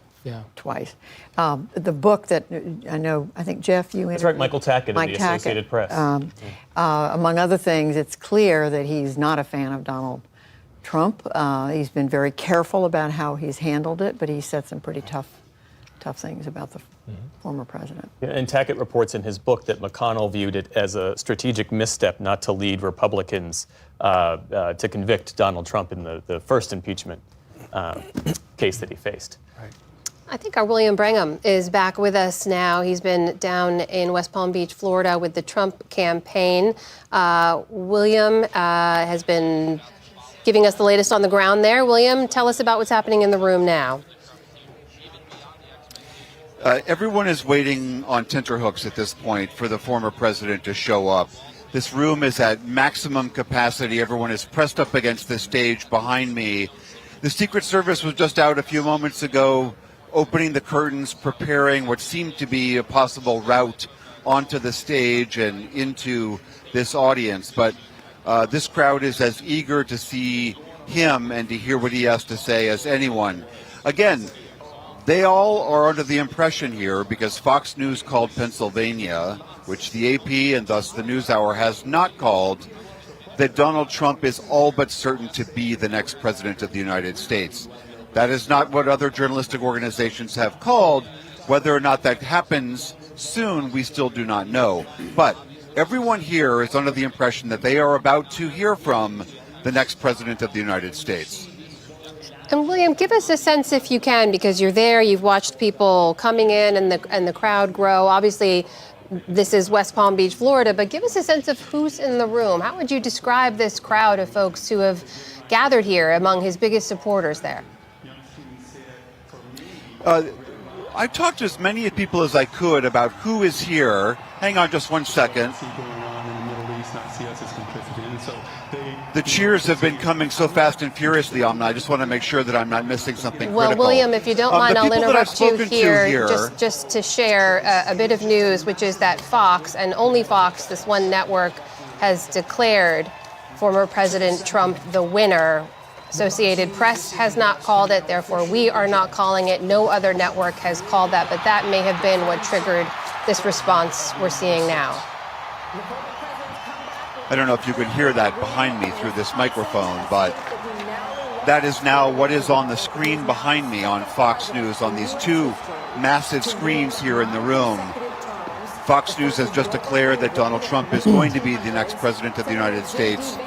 And this audience is reacting as you would expect. These are the diehard of the diehard, the people who have volunteered for him, who have worked for him, who have been donors to him, who believe fervently, according to many people that I've spoken with, that some people have even said that he is ordained to have been this man at this moment in time. And they are now, again, no one came here really thinking that this would happen this evening. They all hoped that it would, but now it seems like for many of them, their dreams are coming true. And William, just a level set for our audience. I know you're fighting a lot of noise in the room there, but it's coming up on 2 o'clock here on the East Coast. Only one network, Fox, has now said that former President Trump has won the presidential election. The Associated Press has not called this race. There are still a number of key battleground states they have yet to call. No other network has called it at this point, but that is the reaction you're reporting on there in the room, correct? That's exactly right. That's everyone here thinks this race is now over. As we are reporting and other journalistic organizations are reporting, that is not the case yet. Again, in the course of our conversation, in the course of our broadcast this evening, it may turn out to be that way. But thus far, it has not been declared that. As Laura was reporting, the Harris campaign certainly believes that they have maybe the most infinitesimal chance, but a chance still, that they could eke out some final victory and get some of those remaining blue wall states. But according to everyone in this room, that ship has passed. Trump is the next president. And William, has there been any word from the Trump campaign in the last 10 minutes or so? No, I've reached out to all of them to find out if is the former president even in the building? How confident are they that this is actually what is happening? And they have gone radio silent. I think they're all probably backstage preparing for what they hope to be this grand entrance that he is about to make. All right, William Brangham, stay with us. We'll come back to you shortly, I'm sure, there in Florida. Let's bring it back to the panel now. Kevin, kick us off here. We're in a very unique position here, we should stress, in which a number of people, maybe millions who are watching Fox, believe that this presidential race is over. We have not called that yet because Associated Press has not called it. No other network has called it. There are still a number of key states to be called. But what are your thoughts at this moment? Well, I think all of the folks at the Trump rally are sort of going off of the information that they're getting from their main source of news, but they're also looking at the trend lines that they're seeing in all these other states that these numbers come in, and they feel confident that this is going to keep going in the right direction. I also think they probably feel a tremendous sense of vindication. So many of these supporters of Trump have felt written off, and they already have a lot of apprehension about mainstream media calls anyway, and they also a lot of apprehension about public polls. And a lot of apprehension and criticism of those who counted Trump out. So in many ways, I think what you're seeing there from folks at the rally is a sense of validation. One point I'd just make, literally this morning, when Trump was speaking, as he was, I think after he voted, he attacked Fox News. He said Fox News should be ashamed of themselves. They aren't pro-Trump at all, was his quote. And I think part of what you're seeing, Fox News seeing a little bit of the writing on the wall, wanting to ingratiate themselves back over with Trump and be the first ones to call it for him, tells you a little bit about how the conservative ecosystem might work under Donald Trump. We have another race call to make. Donald Trump has picked up the 2nd Congressional District in Maine. That comes with 1 electoral vote. Amy? I love the 2nd Congressional District of Maine. It's beautiful. I think it's the largest. That's Presque Isle? Yeah, it's the entire northern part of the state. Acadia National Park is in there. You've got western Maine. It's beautiful. Yeah, a lot of that. This is going to be a fascinating. Both Omaha, the Nebraska 2nd Congressional District, and Maine's 2nd Congressional District are unicorns. You've got a moderate Republican sitting in Omaha, and you've got a conservative Democrat sitting up in Maine's 2nd Congressional District. Both of them are hanging on by a thread right now. But when we talk about why our system is so polarized and why people are so frustrated that we don't have more consensus, or why we're not seeing bigger swings between elections on the House side, it's because of how difficult it is. Even for these two candidates, you can like them, dislike them, but they are trying to be they're more representative of their community than the national party would be. But it is very hard now to separate yourself from that. And that's where we end up.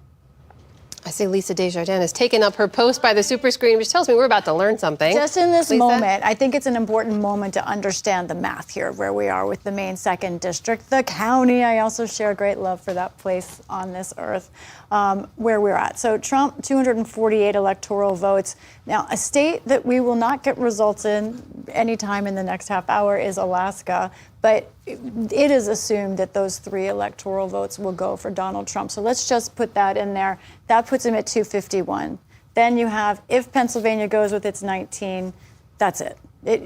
Kamala Harris can win everywhere else, Arizona, Nevada, everywhere else, Michigan, Wisconsin, and that's it. So I just want to stress to our viewers the importance of watching that state. And undoubtedly, it's one reason that the AP is being so careful. Having interviewed them, I know that they spend even more time as the stakes get higher looking through everything. They do the opposite of rushing once they get closer to these important calls. As for Pennsylvania itself, where are we? Still 94% of the electoral expected vote, and we're still at about 200. We've gotten a few thousand votes in, not very much since I last talked to you, but still Kamala Harris has to find 200,000 votes in this state, and really there are not a lot of spots where she can go. As I said, in Philadelphia, she's still got 95% of the vote in. There we go. Chester County, 86%. All these places where she gets great margins are closing. There's not a lot of votes left for her. Lisa Desjardins, thank you for that update. As always, facts and math, that's how we follow this race. David and Jonathan, your thoughts at this point, as it looks like we could potentially hear from former President Trump soon. Of course, if he does come out on that stage where we know our William Brangham is reporting, we will bring that to you live. But here we are on the cusp of not being able to officially report the results of this presidential election, but it looks like millions of Americans believing it's already over. Well, I expected Trump to declare victory tonight, no matter what. But I didn't expect that he'd have some cause to do so. But we're in the normal Trump world where, I think a normal candidate would wait for all the networks to endorse, but he doesn't play by those kind of rules. So it's welcome to the future. Jonathan? Well, I come to elections with a sense of humility, simply because, polls don't vote, people vote. And so in elections, we finally get to hear what the American people have to say. And I've come to this election with an open mind, and I want to know what the American people have to say. What was it, 6 hours ago, I was mystified by what was going on. And now I can't help but think that if this election if it proves out that the millions of people who are watching Fox News, if that ends up being the case, then I can't help but wonder if the American people have given up on democracy, simply because of what he's told us, what he wants to do, simply because of what the Supreme Court decided in terms of immunity. I mean, he has said he wants to go after his political enemies. I am your retribution. So if indeed what Fox is reporting, if that ends up being true and ends up being the case, then this conversation about who we are as a country, I was going to say will pop off in earnest, but I think we will have an answer, especially because I'm looking over your shoulder. Right now Donald Trump has 51.2% of total votes. 51.2. Judy, which is better than he had in the previous two. Was it 48%? Is When that was the right? last time a Republican got 50? Was Just a couple things. Number one, this is not where we thought we would be. I think many of us thought this election could go on for a day or two or three longer. As David just said, here we are. We could be knowing the result within hours. The second thing is someone, maybe I'm the only one here who was sitting on an anchor desk in 2000 and I happened to be at CNN at the time, and there were we had a lot of company. All the networks called Florida for Bush and then for Gore, or Gore and then Bush, and then the country for Bush, Gore, and then it went back, and then Gore did the remarkable thing of conceding, and then 15 minutes later or 40 minutes later, called Bush back and retracted the concession. So we're not quite at that level of uncertainty, but I don't think there's anything wrong with waiting. I think I learned from that painful experience that it's better just to let the voters speak and see what happens. And we're going to know soon enough. I mean, we see where the arrows are pointing, but we don't know yet. Well, the way that those arrows are pointing, David, you made this point earlier, that the long period of the liberal ascendancy in our politics appears to be over for at least right now, because you could argue that even the Democrats were shifting rightward in their approach to major issues like immigration and crime. Yeah. So there are obviously going to be major differences between the two parties, but there are some similarities. So we were going to have a tighter border policy. We already have that under Biden. We were going to have industrial policy, and we are going to have industrial policy. We had that under Biden. There are a lot of Republicans, including J.D. Vance and Marco Rubio and Josh Hawley, who want to have some form of industrial policy. The Biden administration, to a surprising degree, continued the reshoring, the crackdown on China, the decoupling of our economies. So that will continue. And so what happens when you get a new political era, it's not like the two parties agree, but the Overton window shifts.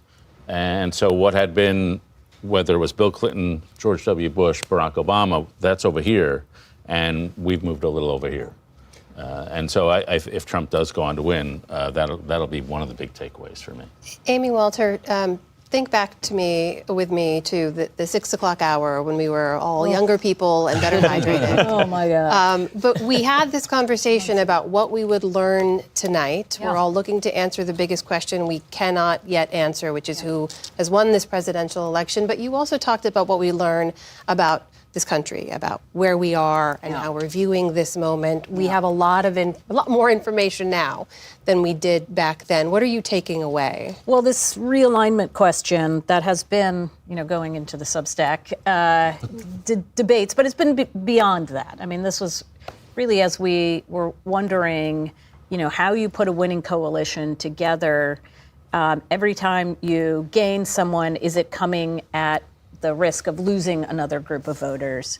And so Trump didn't do better with women, and Trump didn't do better with college-educated voters, and Trump didn't find any more success in the suburbs, but of some of these key areas. But what he did do was he expanded his coalition with these voters we've been talking about a lot, whether it's Latino voters or Black voters or younger voters. And those matter too, especially when white college voters make up a small percent overall of the electorate. It's a growing share of the electorate, but it is by no means a majority of the electorate. And so if you're trying to get your coalition by holding on, I mean, that was always a question, could she hold on to enough of the Biden crew that turned out in 2020? And it looks like she did. And this is what's interesting. If you look at, again, in the exits, did you, for people who voted in 2020, I think she won them by 3 points or something. But among the people who didn't vote in 2020, they were tied. So that suggests that the new people who came into the system were not coming in as an anti-Trump vote, which I think a lot of Democrats were hoping. If there were going to be new people into this process, it's because they're going to look at Donald Trump and say, we can't have more of that. Instead, there were an equal number of people. Somebody said, we can't go that way. And then the other 48% who said, yeah, I like the fact that he's going to shake things up. Faz, how does that fundamentally upend the rules of politics such that Democrats know them and have known them? Well, I want to be, as David mentioned earlier, be humble about learning and challenging our own assumptions. So one of the assumptions for a lot of Democrats was the gender gap would work to their advantage. To a degree it didn't, but it did. But, if you think of it, the Biden win in 2020 and then the midterm wins in 2022, I felt that there was a Democratic brand led by him was starting to give the permission slip of Democrats to overperform him. That because you had a working class focused Democratic Party that now Fetterman wins and you run through, not to run through all the 2022 wins, but you have a bunch of outperformance of him. That's a mark of a leader that, raises all boats. I think the challenge here is I feel like we lost some of our working class appeal on the margins. Again, we're just talking about these margins. And that margin means everything when you lose, 2 or 3% in a lot of these core places. And we got to go back to the drawing board of having that as the front and center question of a class appeal that speaks to working class voters for the Democratic brand, because I think it's gettable. I'm not in this place, that are Trump people that have given up on democracy. I tend to think that they want a democracy to function and they need a Democratic Party that speaks to them. Just want to share with viewers, we put up this live shot now from inside Trump headquarters where both our William Brangham has reported, and it seems as if the crowd there is eagerly anticipating the arrival of former President Trump. If and when that happens, we will, of course, bring that to you live. Lisa Desjardins is back over at the super screen with Pennsylvania up on the wall. So let's take a look. Yeah, we can't forget about the U.S. Senate, and there are some interesting numbers coming in. This is in Pennsylvania, where Bob Casey is still behind 1 point. Dave McCormick with 94% of the expected vote in. Now, this is the difference here, about 85,000 votes. So Bob Casey is doing better than Kamala Harris here. This is a number that he can make up. Of course, we know that because the AP hasn't called the race. Probably not in Philadelphia where most of the vote is in, but maybe in some of these collar counties where he is winning by large majorities. Still, it's a large amount that he has to overcome at the moment. How about in Wisconsin? Tammy Baldwin also behind.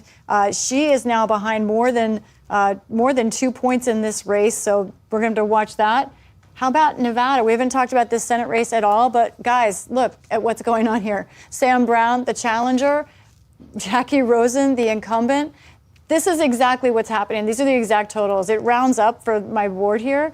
But he's at 47.9. She's at 47.6. Incredibly close, just 2,500 votes separating these two candidates right now. And we do see a place for Rosen to do better in Clark County. So we'll keep watching this. These are thanks to you. Amy Walter, is there any place where Kamala Harris is overperforming Joe Biden in 2020? I was just trying to look at that. Because when I look at, and again, I'm not going into this county level data, just looking at every one of the states. And as you're looking, I should say, we have the live shot up of the podium there because we expect Donald Trump to come out and address his supporters literally any minute now. Just to see that, this looks a lot more like what we saw in 2016 than what we saw in 2020 in terms of states that we consider pretty blue: New Hampshire, Minnesota, Virginia, places that Biden won by really big numbers that you kind of assumed would follow suit if at the very beginning of this conversation when David was talking about blues getting bluer and reds getting redder. But in this case, there wasn't enough of the blue getting bluer, even in blue states. All right. And we should say that Fox was first to call Pennsylvania for Donald Trump. So too are ABC, NBC, and CBS. We here at the NewsHour are not, because the Associated Press has not called Pennsylvania for Donald Trump. Kevin? So, moments like this always eventually lead to a bit of a reshuffling of the power structure inside both parties. And I can't help but think that that's going to happen here, or at least an attempt to reshift some of those power structures. And I can't help but think and wonder, what is Gavin Newsom thinking tonight? What is Amy Klobuchar thinking? AOC, other leaders inside the party about the lessons that are going to be taken from this and what they need to be doing going forward. The other thing, too, is we have to recognize that Donald Trump, if he were to continue on the trends the way we see them and become the next president, he's immediately a lame duck. And there'll be a power structure fight, I think, about who would possibly be his heir. Now, of course, J.D. Vance has the sort of pole position in that. But where do the Cheneys, who have spent a long time saying that this is what the, a loss was of Kamala Harris winning was what the Republican Party needed in order to reclaim its soul? What do they do inside this party? Do they start to now shift away and officially join the Democratic Party, or do they begin to start to fight a new, albeit very outnumbered battle inside the Republican Party? I think these moments, I know we want to be humbled and we should take a moment, but these type of power structure battles take place in the immediate aftermath of an electoral judgment like this. David, what about that? I mean, this idea, if Donald Trump does win, what happens to the Never Trumpers? Especially if he winning the popular vote. All six of us, I could call them. Meet in the same phone booth. No, I do think, I would say among the Never Trumpers I know, a lot of them are Democrats now. There are very few who have remained and Republicans, and I think this result will only confirm that decision and shift people over.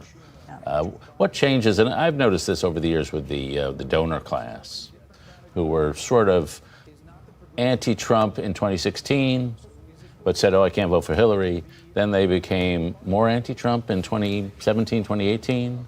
By 2020, the big Republican donors I know were pro-Trump, just because he's on our team, and I think the donor class will get on board.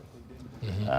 And so a lot of the corporate people, a lot of the finance people, the tech people have already got on board. So I think they'll get on board, and he will have consolidated the donor class, which is an important part of the party. Jonathan, to this point Kevin raised about what some Democrats may be thinking in this moment or in the hours, days, weeks ahead. And again, this race has not yet been called by the Associated Press, so not by us either. I just can't stress this enough.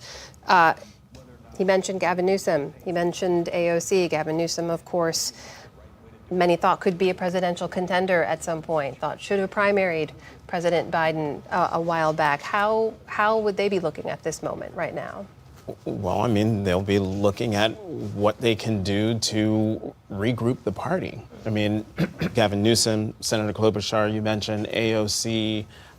Wes Moore, Josh Shapiro. I mean, the one good thing the Democratic Party has is a deep bench of great elected officials who now will be called upon, assuming this trend continues, who will be called upon to take a look at what happened and then figure out how to do battle with a potential Trump presidency, and try to, well, we don't know where the House is yet, but do battle in the House 2 years from now, and when the Senate map is bad in 4 years for, or is it Amy? So the bad Senate map for Republicans is the next cycle, right? I mean, so it's not 26 bad, but they've got a couple of 2026. But this was the whole.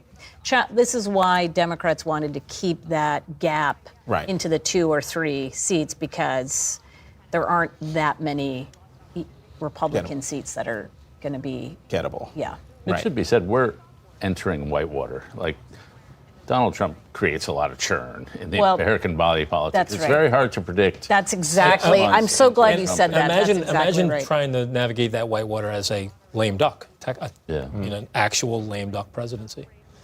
Given the challenges that we have around not only in the country but the globe. I mean, that's going to be some serious. There are some serious there's some serious tumult on the horizon. And moments of high tension on the world stage, as you alluded to earlier as well, an ongoing devastating war in the Middle East, questions about whether or not Ukraine can continue to defend itself without U.S. and Western alliance support and all of this. And what we learned from the first Trump presidency, it was really critical to have however many voices there were who would be willing to tell him no and stand up to him.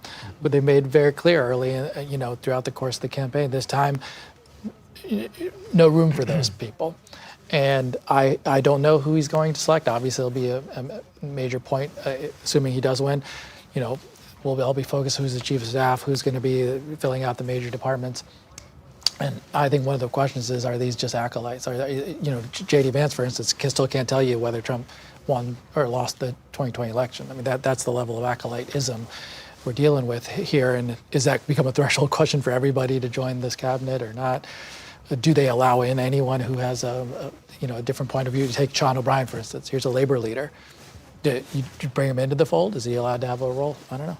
J.D. Vance also said he would not have certified the vote on January 6th had he been vice president. And we are having bigger conversations here. Well, again, I need to reiterate for the sake of our viewers, we have not yet called this race because the Associated Press has not called this race. Judy, it'll be interesting to see what tone he strikes right now, because coming off of a campaign that has been quite negative, very negative, right up until the last day, it'll be interesting to see if he decides that now is the time to dial it back, to reach out, to Kevin's shaking his head no. I love the question. I am betting against that. I mean, he was not humbled after an assassination attempt. If you look at the convention speech, I expect to see exactly more of that, which is 15 minutes of on-message discipline and then 40 minutes of going on the attack. I mean, Donald Trump,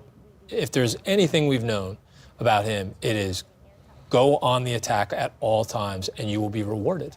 And so I expect that's the type of demeanor that you'll see tonight, even given the circumstances. I'm just going to say, as we keep our eye on what's happening in West Palm, we saw what looked to be members of the Trump advance team coming out on the stage and putting prepared remarks on the lectern there. And then we saw in the front row Vivek Ramaswamy, Doug Burgum, and Kristi Noem. And so, is that the Trump brain trust part of it? And then you add to that Elon Musk and Dana White, who we saw, he was locked in conversation in Mar-a-Lago earlier this evening? Not Dana White, but to Faz's point, I think you're going to see an administration that is over-indexed on loyalty, less indexed towards experience and sort of, tailored sort of experience and to their to the issues that the cabinet's going to be charged with dealing with. But yeah, those are the folks who have pledged their loyalty to Trump and have been very, very vocal surrogates for Trump. That is one of the ways to get into his good graces. So I expect all of them to play very prominent roles. Doug Burgum was in there too. I expect all of those to play very prominent roles. Faz, I want to shift it back to Harris for just a moment because we are still waiting to make calls in those blue wall states, but we know what we know so far, and the trends are what they are. And I just want to ask about the choice of Tim Walz as a running mate, which was meant to bolster her in those blue wall states in particular. How do you look at that decision now? I don't think it was Tim Walz. I don't think that was the issue. Let me start it this way. The issues were not competency of running a campaign. She raised $1 billion. I mean, it was a lot. Money wasn't the issue. Intensity wasn't the issue. You look at some of the crowds that she built, thousands and thousands at tons of rallies. So I say those things because now you're diagnosed, well, what was the issue? Because Biden, in many ways, didn't generate the same level of intensity. We knew that. Mm-hmm.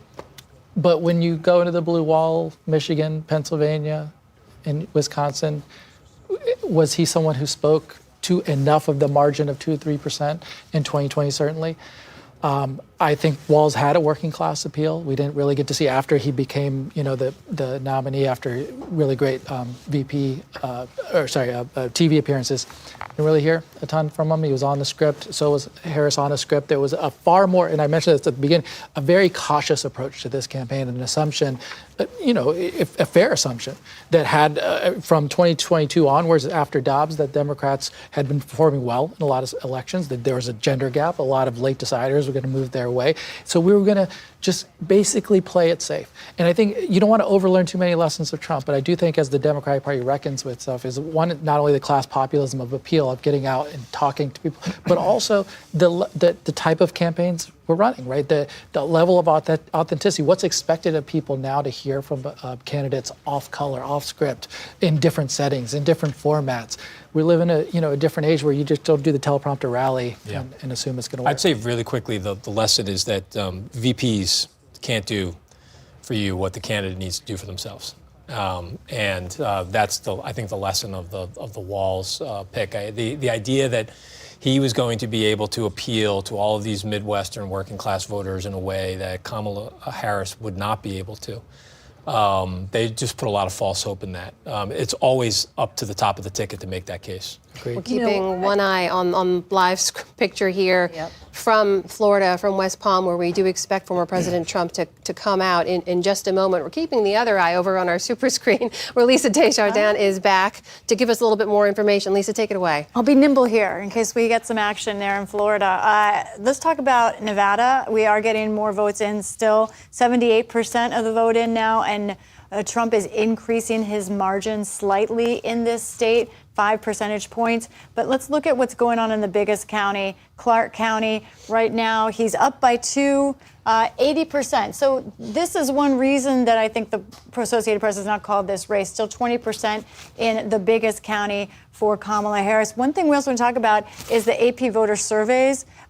Nevada, 30% of the population there Hispanic. And let's look at what we know about Kamala Harris. From those voter surveys, 60% of Latina women voted for Harris. That compares with 2020 when it was 69% for Biden. She's lost ground there. Also, let's talk about Hispanic men. 51% told the Associated Press that they voted for Harris, but that compares with 59% for Biden in 2020. So this is one place where we could see some answers to the many dynamics in Nevada and other places. She's lost ground with a key group of the electorate there in Nevada.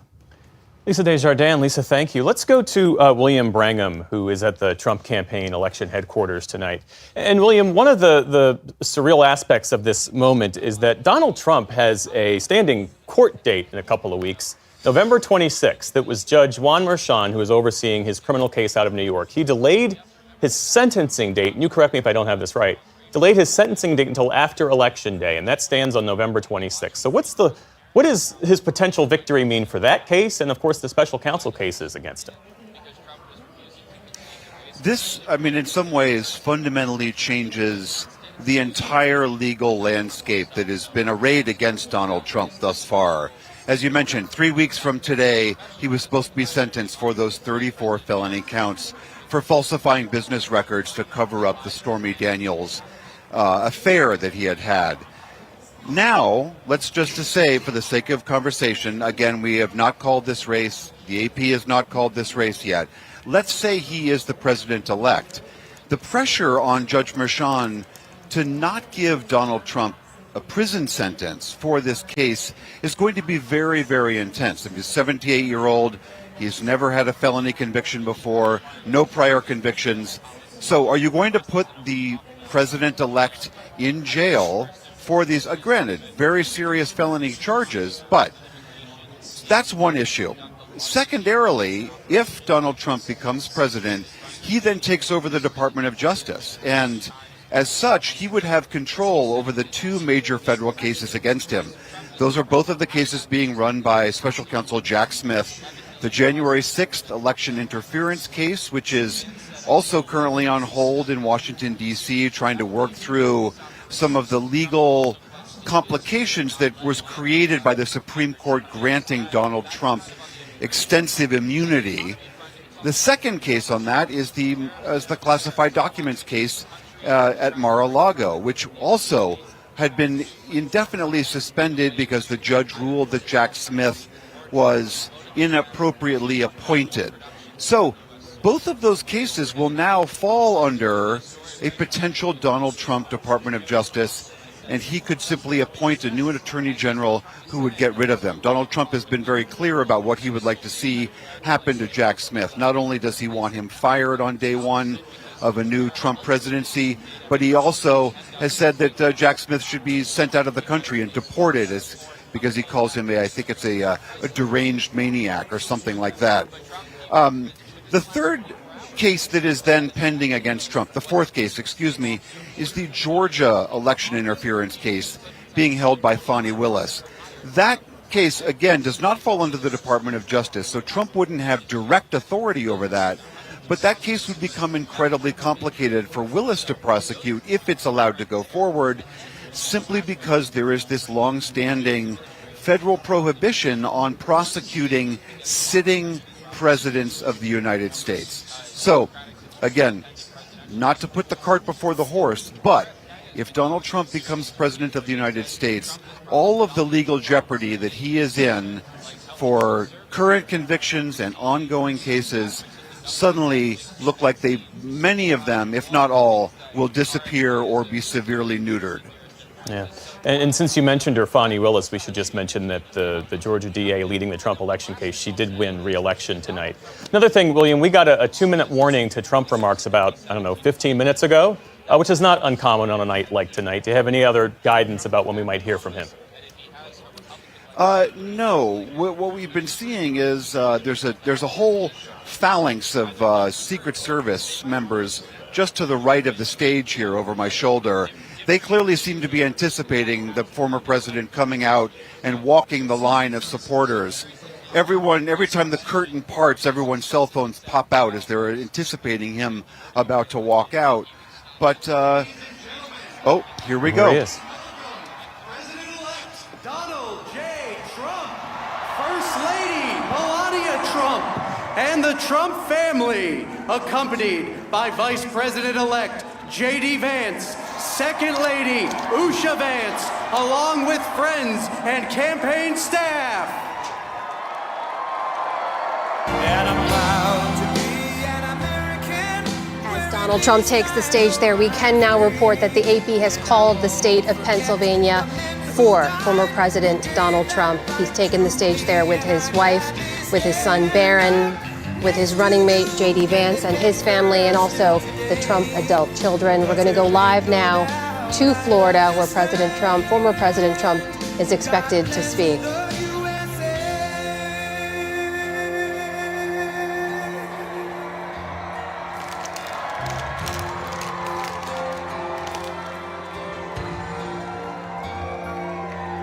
From the lakes of Minnesota to the hills of Tennessee, across the plains of Texas, from sea to shining sea, from Detroit down to Houston, and New York to LA, where there's pride in every American heart, and it's time we stand and say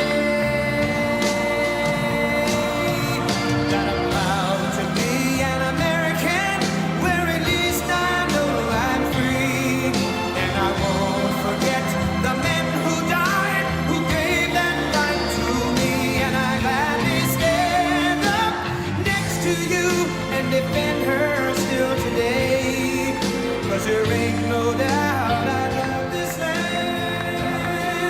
God bless the USA.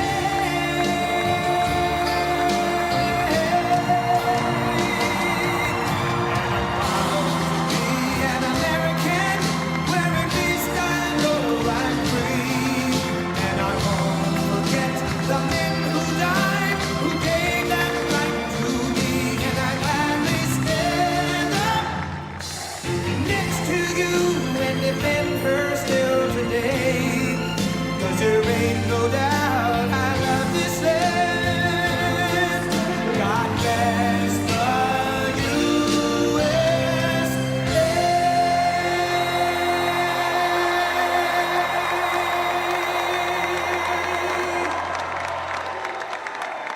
Thank you very much. Wow.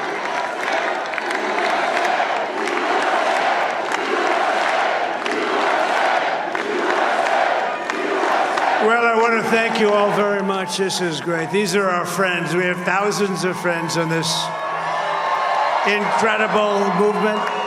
This was a movement like nobody's ever seen before. And frankly, this was, I believe, the greatest political movement of all time. There's never been anything like this in this country, and maybe beyond.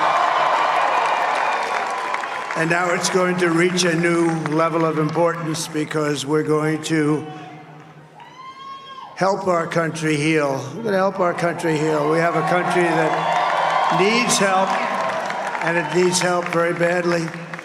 We're going to fix our borders. We're going to fix everything about our country. And we made history for a reason tonight, and the reason is going to be just that.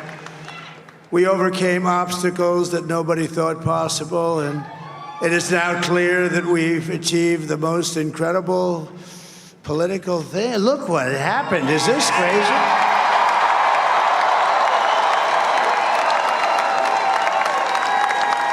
But it's a political victory that our country has never seen before, nothing like this. I want to thank the American people for the extraordinary honor of being elected your 47th president and your 45th president.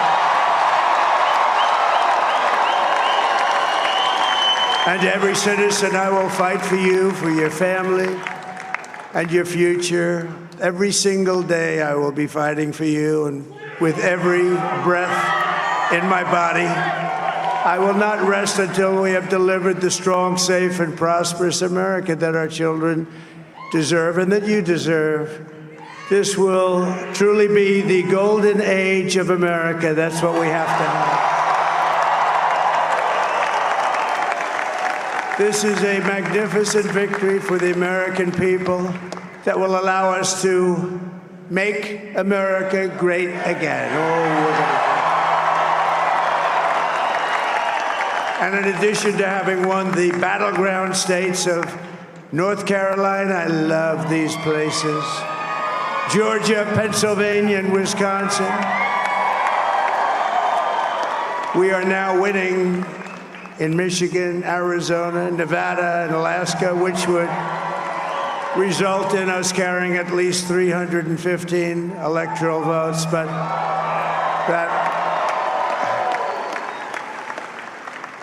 But it's much easier doing what the networks did or whoever called it, because there was no other path. There was no other path to victory. We also have won the popular vote. That was great. Very proud of that.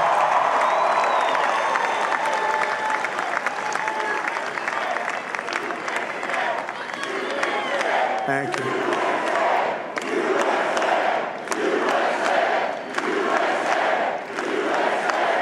Thank you very much. Thank you.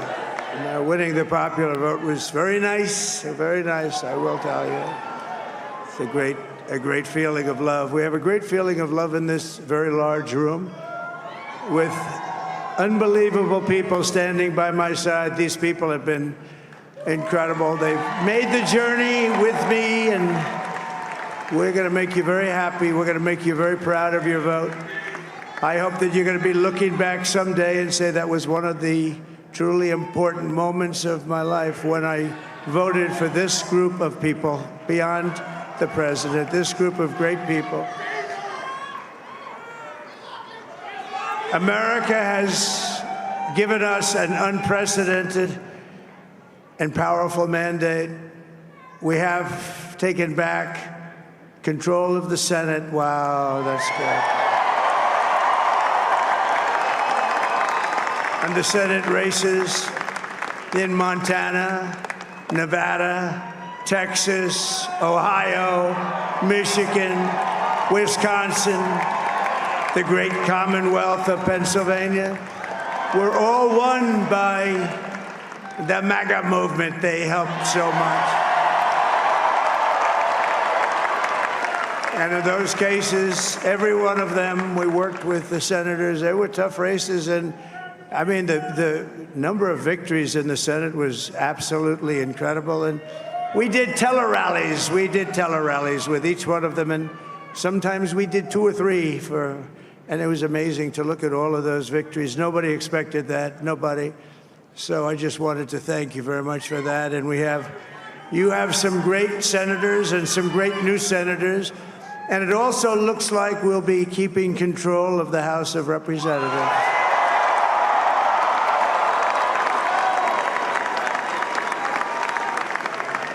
And I want to thank Mike Johnson. I think he's doing a terrific job.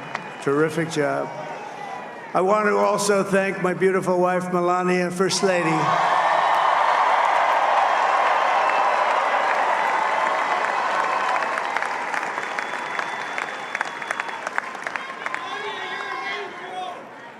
Who has the #1 best-selling book in the country. Can you believe that?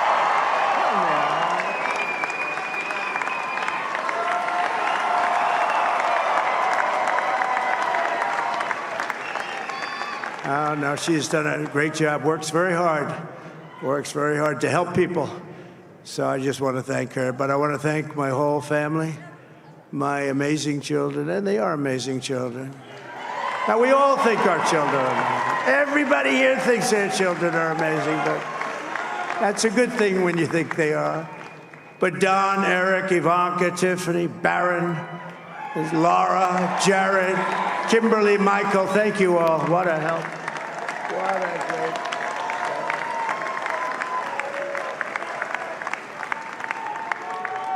My father-in-law, Victor, is tremendous, and we miss very much Melania's mother, Amalia. We miss Amalia, don't we, huh? She would be very happy right now, standing on this stage. She'd be so proud. She was a great woman, that one. Beautiful inside and out. She was a great woman. I want to be the first to congratulate our great, now I can say, Vice President-elect of the United States, J.D. Vance.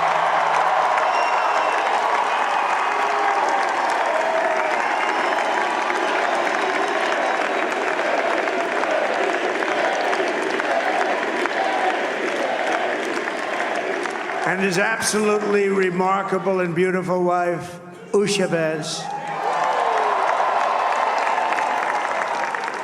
And he is a feisty guy, isn't he? You know, I've said, go into the enemy camp. And you know, the enemy camp is certain networks. And a lot of people don't like to, sir, do I have to do that? He just goes, okay. Which one? CNN, MSDNC? He'll say, all right, thank you very much. He actually looks fun. He's like the only guy I've ever seen. He really looks forward to it, and then he just goes in and absolutely obliterates them. Say a couple of words.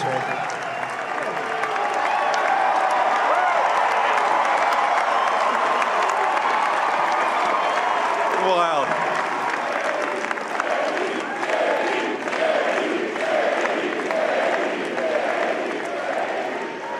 Well, Mr. President, I appreciate you allowing me to join you on this incredible journey. I thank you for the trust that you placed in me.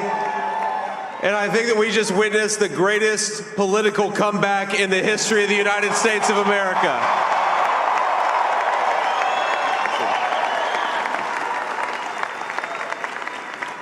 And under President Trump's leadership, we're never going to stop fighting for you, for your dreams, for the future of your children. And after the greatest political comeback in American history, we're going to lead the greatest economic comeback in American history under Donald Trump's leadership.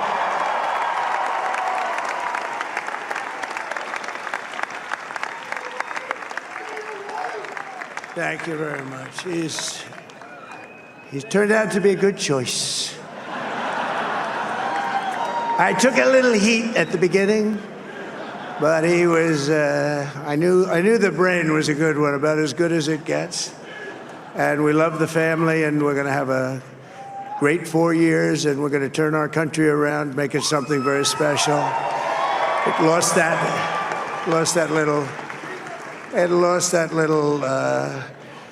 that little thing called special, we have to make it so. We're going to make this so great. It's the greatest country and potentially the greatest country in the world by far. And right now, we're going to just work very hard to get all of that back. We're going to make it the best it's ever been. We can do that. If we had to wait longer, I don't know. It was going bad, and it was going bad fast. We're going to have to seal up those borders, and we're going to have to let people come into our country. We want people to come back in, but we have to let them come back in, but they have to come in legally. They have to come in legally. Let me also express my tremendous appreciation for Susie and Chris, the job you did. Susie, come here. Come here, Susie. Chris, come here, Chris. Susie likes to stay sort of in the back, let me tell you. The Ice Maiden, we call her the Ice Maiden. Come here, Chris. Come here, Chris. Susie likes to stay in the background. She's not in the background. Come here, Susie. This wasn't expected, but I just want to thank, obviously, President Trump for this journey. It was a great one, and he's a hell of a candidate.